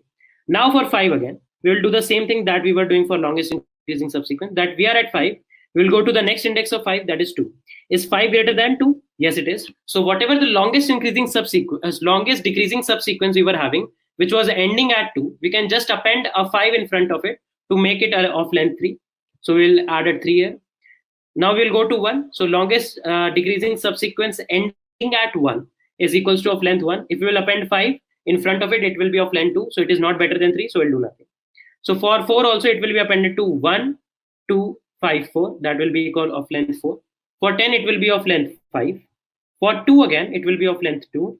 For 11, it will be 1, 2, 5, 4, 10, 11. That will be of length 6. Right. Small mistake. So this was 1 to 5. Now for 4, we will be having 1 to 4, not 1 to 5, 4. Now for 10, we will be having either 1 to 4, 10 or 1 to 5, 10. Irrespective of the fact, whatever subsequence we are having, it will be of length 4. Now for 2 again, it will be of length 2. For 11, we will be having 1, 2, 5, 10, 11 or 1, 2, 4, 10, 11. So it will be of length 5. And for 1, it will be of length 1. So this is the decreasing subsequence array, where at each index I, we are having the longest decreasing subsequence. Right. Now how we will be able to find the longest increasing decreasing subsequence? Here you can see that. If you will just sum up the values of both the arrays, so what we'll get? We will get a 2 here, then we'll get a 7 here, we'll get a 4 here, then we'll be having a 6 here, then we'll be having again a 6 here, then we'll be having a 7 here, then we'll be having 4 here, and then we'll be having a 2. Now, what these values are representing? Let's just consider this 6. So this 6 is representing the fact that there was a subsequence of length 3 that was increasing, and then of length 3 that was decreasing. So let's just see what was that. So we were having 1, 2, 4 as the increasing, then 4, 2, 1 as the decreasing. That's why the length here is 6. But can you see that you have considered 4 twice here? And for any valid subsequence, we need to consider all the elements once only. So we'll just subtract 1 from each index here. So this will be 1, this will be 6, this will be 3, this will be 5, this will be 5, this will be 6, this will be 3, and this will be 1. Now let's just see what these represent. So let's just take this 6. So this 6 represents that we are having a subsequence like 1, then 11, and then we are having 10, 4, 2, 1, or 1, 11, 10, 5, 2, 1. In both the cases, the length of the subsequence is equals to 3. So what we need to do in this problem is you first need to calculate the longest increasing subsequence. Then you need to calculate the longest decreasing subsequence ending at each index. Just sum the elements of all the indexes and just subtract -1 to avoid the repetition of elements. Right. So let's just try to code our solution and see that if we are able to do so or not. So we will have first the length of the array, that is a dot size. Right. Okay. Now what we will do, we'll first make increasing DP array. Let's just mark it as DP only. So DP is equals to new int of size n. Right. Then DP of 0 will be equals to 1 always. So what we'll do, we'll start from I is equals to 1, I less than n, I plus plus. For int j is equals to 0, j is less than I, j plus plus. This is exactly equal to the code of longest increasing subsequence. Right. Now what we'll do, if now we need to check the values, right? So if a dot get I is greater than a dot get at j, right? If this value is greater than the value present at j, the current value is greater than the value present at j, what we'll do it like dp at I is equals to math dot max of dp at I, whatever solution we are having till now. Apart from that, dp at j plus 1, right? This can be a good candidate. Now we can do similar thing for a new array, right? So we'll be having a dp2 array for the longest decreasing subsequence, right? The n minus 1th index will be having a value of 1. We'll start from n minus 2. We will go to greater than equal to 0 and we'll just decrement the ith pointer. Apart from that, we will start from I plus 1th index. We will go to I less than n for jth iteration and so on. Now again, if a dot get at I, if this value is again greater than a dot get at j, so what we'll do, dp2 at I is equals to math dot max of dp2 at I or dp2 at j plus 1, right? So this will be the corresponding solution. Now what we will do, we'll just add both the indexes and just subtract 1 from it. So for int I is equals to 0, I less than n, I plus plus, we'll just add in the increasing array itself. So dp at I plus equal to dp2 at I minus 1, right? So this will be dp, and at last we will just return the maximum value. So we just saw that how we can just easily return in single line. So arrays dot stream dp dot max dot get as in, right? So let's just see that if the solution is working or not, or if you are not having any runtime or something solutions like that. Okay, so we need to handle one more case, that if the array is empty, what we need to do. So if n is double equal to 0, we need to handle this. So we will just return 0, right? Okay, so there is some bug. So your function returned the following and the expected output is the following. Okay, so let's just debug once that if you are having any error or not. So we just had n is equals to 0, then we return 0. So one thing that also we need to do is we can do it like arrays dot fill. We can just fill all the indexes with 1. Why? Because for any index, what we can assume is initially when we have not computed any longest increasing or decreasing subsequence, the maximum length increasing subsequence or decreasing subsequence ending at that point is equals to 1 only. So we'll just fill this all the values with 1. We can do similar thing here as well, right? This is dp2. Okay, now starting from ith index till nth index, then from 0th index to ith index, we compared I and check if it is greater or not, and this is good. Now we will go to int dp2 and then we will just fill this up, right? Then we'll start from n minus 2th index, go to the 0th index and decrement I. Then from I plus 1th index, go till n and increment the jth variable. Then a dot get I is greater than a dot get j. So what we are going to do, we are having this as dp2. Cool. So dp2 at I is equals to mat.max of dp2 at I or dp2 at j plus 1. Cool. This is working perfectly fine. Right. Now we can do this like dp at I plus dp2 at I minus 1. Okay, cool. I guess we should test it again. The sample is passing now. Okay, so we are having one issue here. So function is returning 4 and the expected return value is 5. So let's just debug it, that what's going on with this one. So firstly we'll add 5, then first number is there, and then okay. So 1, 2, 3, 4, 5. Let's just test it, that what's the exact issue here. Okay, yeah, so makes sense. So let's just debug it, that what should be going on in this particular test case, right? So at 1, so firstly, if our increasing subsequence will be starting from the 1th index, right? And at the last index, it will be storing what? 5, right? And okay, in this dp2, okay, so I got the case most probably. This is dp2 at n minus 1, that is going to be equals to 1, right? And apart from that, let me check that if I'm not manipulating dp1 somewhere. Okay,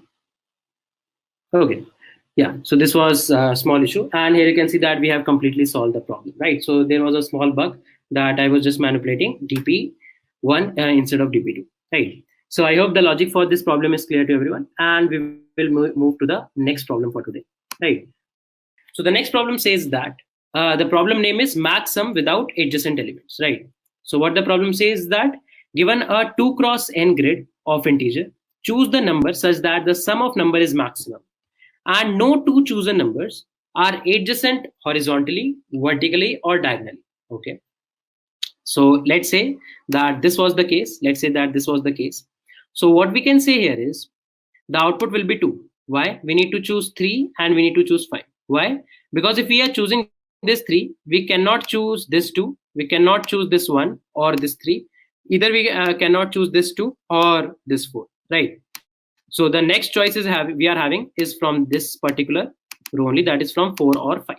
So at any particular point, if we are taking any element, we cannot take the vertical element or the diagonal elements or the horizontal elements, right? So let's just see how we can solve the problem. So the test case given to us is, let's just discuss using this test case only, that is 1, 2, 3, 4, and we are having 2, 3, 4, 5. 2, 3, 4, 5. Okay.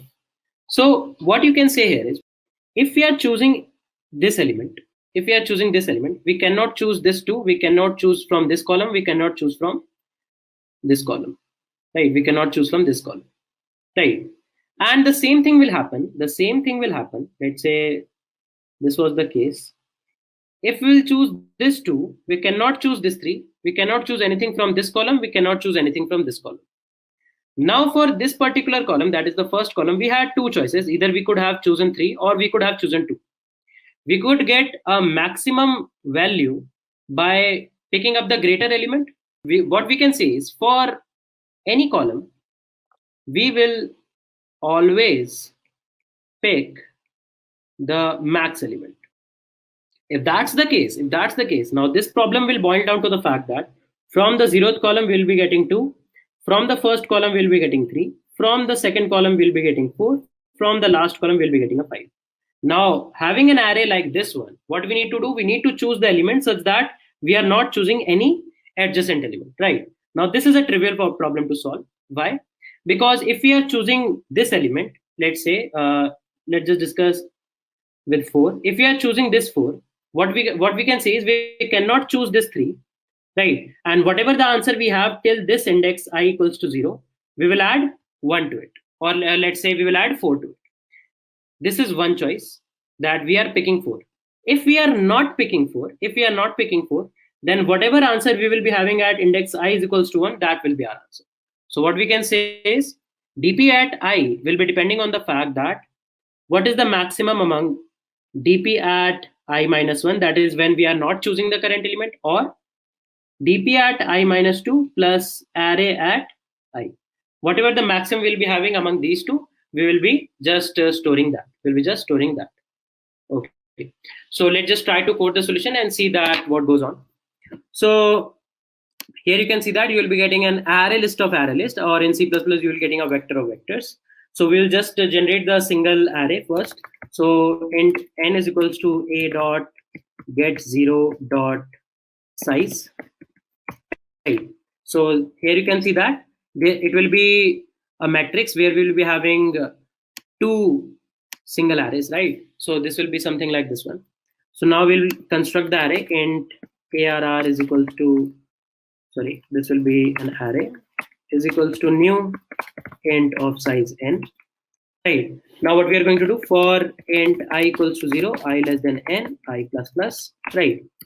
ARR at I will be equals to math dot max of a dot get 0 dot get I, comma a dot get 0 dot get, this will be get 1 dot get I. Why I am doing this? Because there are only two rows, that is the 0th index row and the first index row, and then we will be having the element. So first we will extract the 0th index row, then we will extract the ith index element, then we will extract the first index row, and then extract the ith index element from that. So using this we will be having our array prepared. Now we will be preparing a DP array is equals to new int of size n, right? So inside our DP array, the 0th index will be equals to what? ARR at 0, right? If n is less than equal, if n is double equal to 1, we will just return this DP at 0, right? If that's not the case, so we will keep a case here that if n is equals to 0, we will return a 0.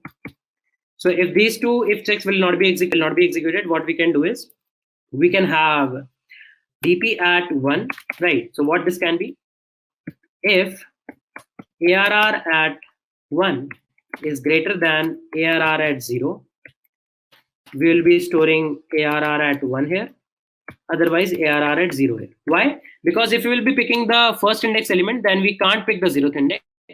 If we'll pick the 0th index, we can't pick the first index. So whatever the maximum we'll be having, we'll just store that in our DP at 1.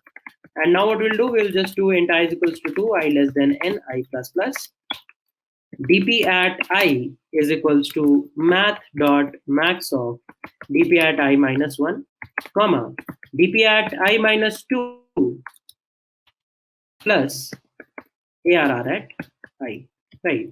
And on the last index, we'll be having our answer. So we'll just return DP at n minus 1.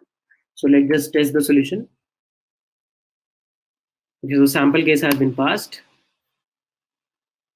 Okay, so here you can see that we have successfully solved this particular question as well, right?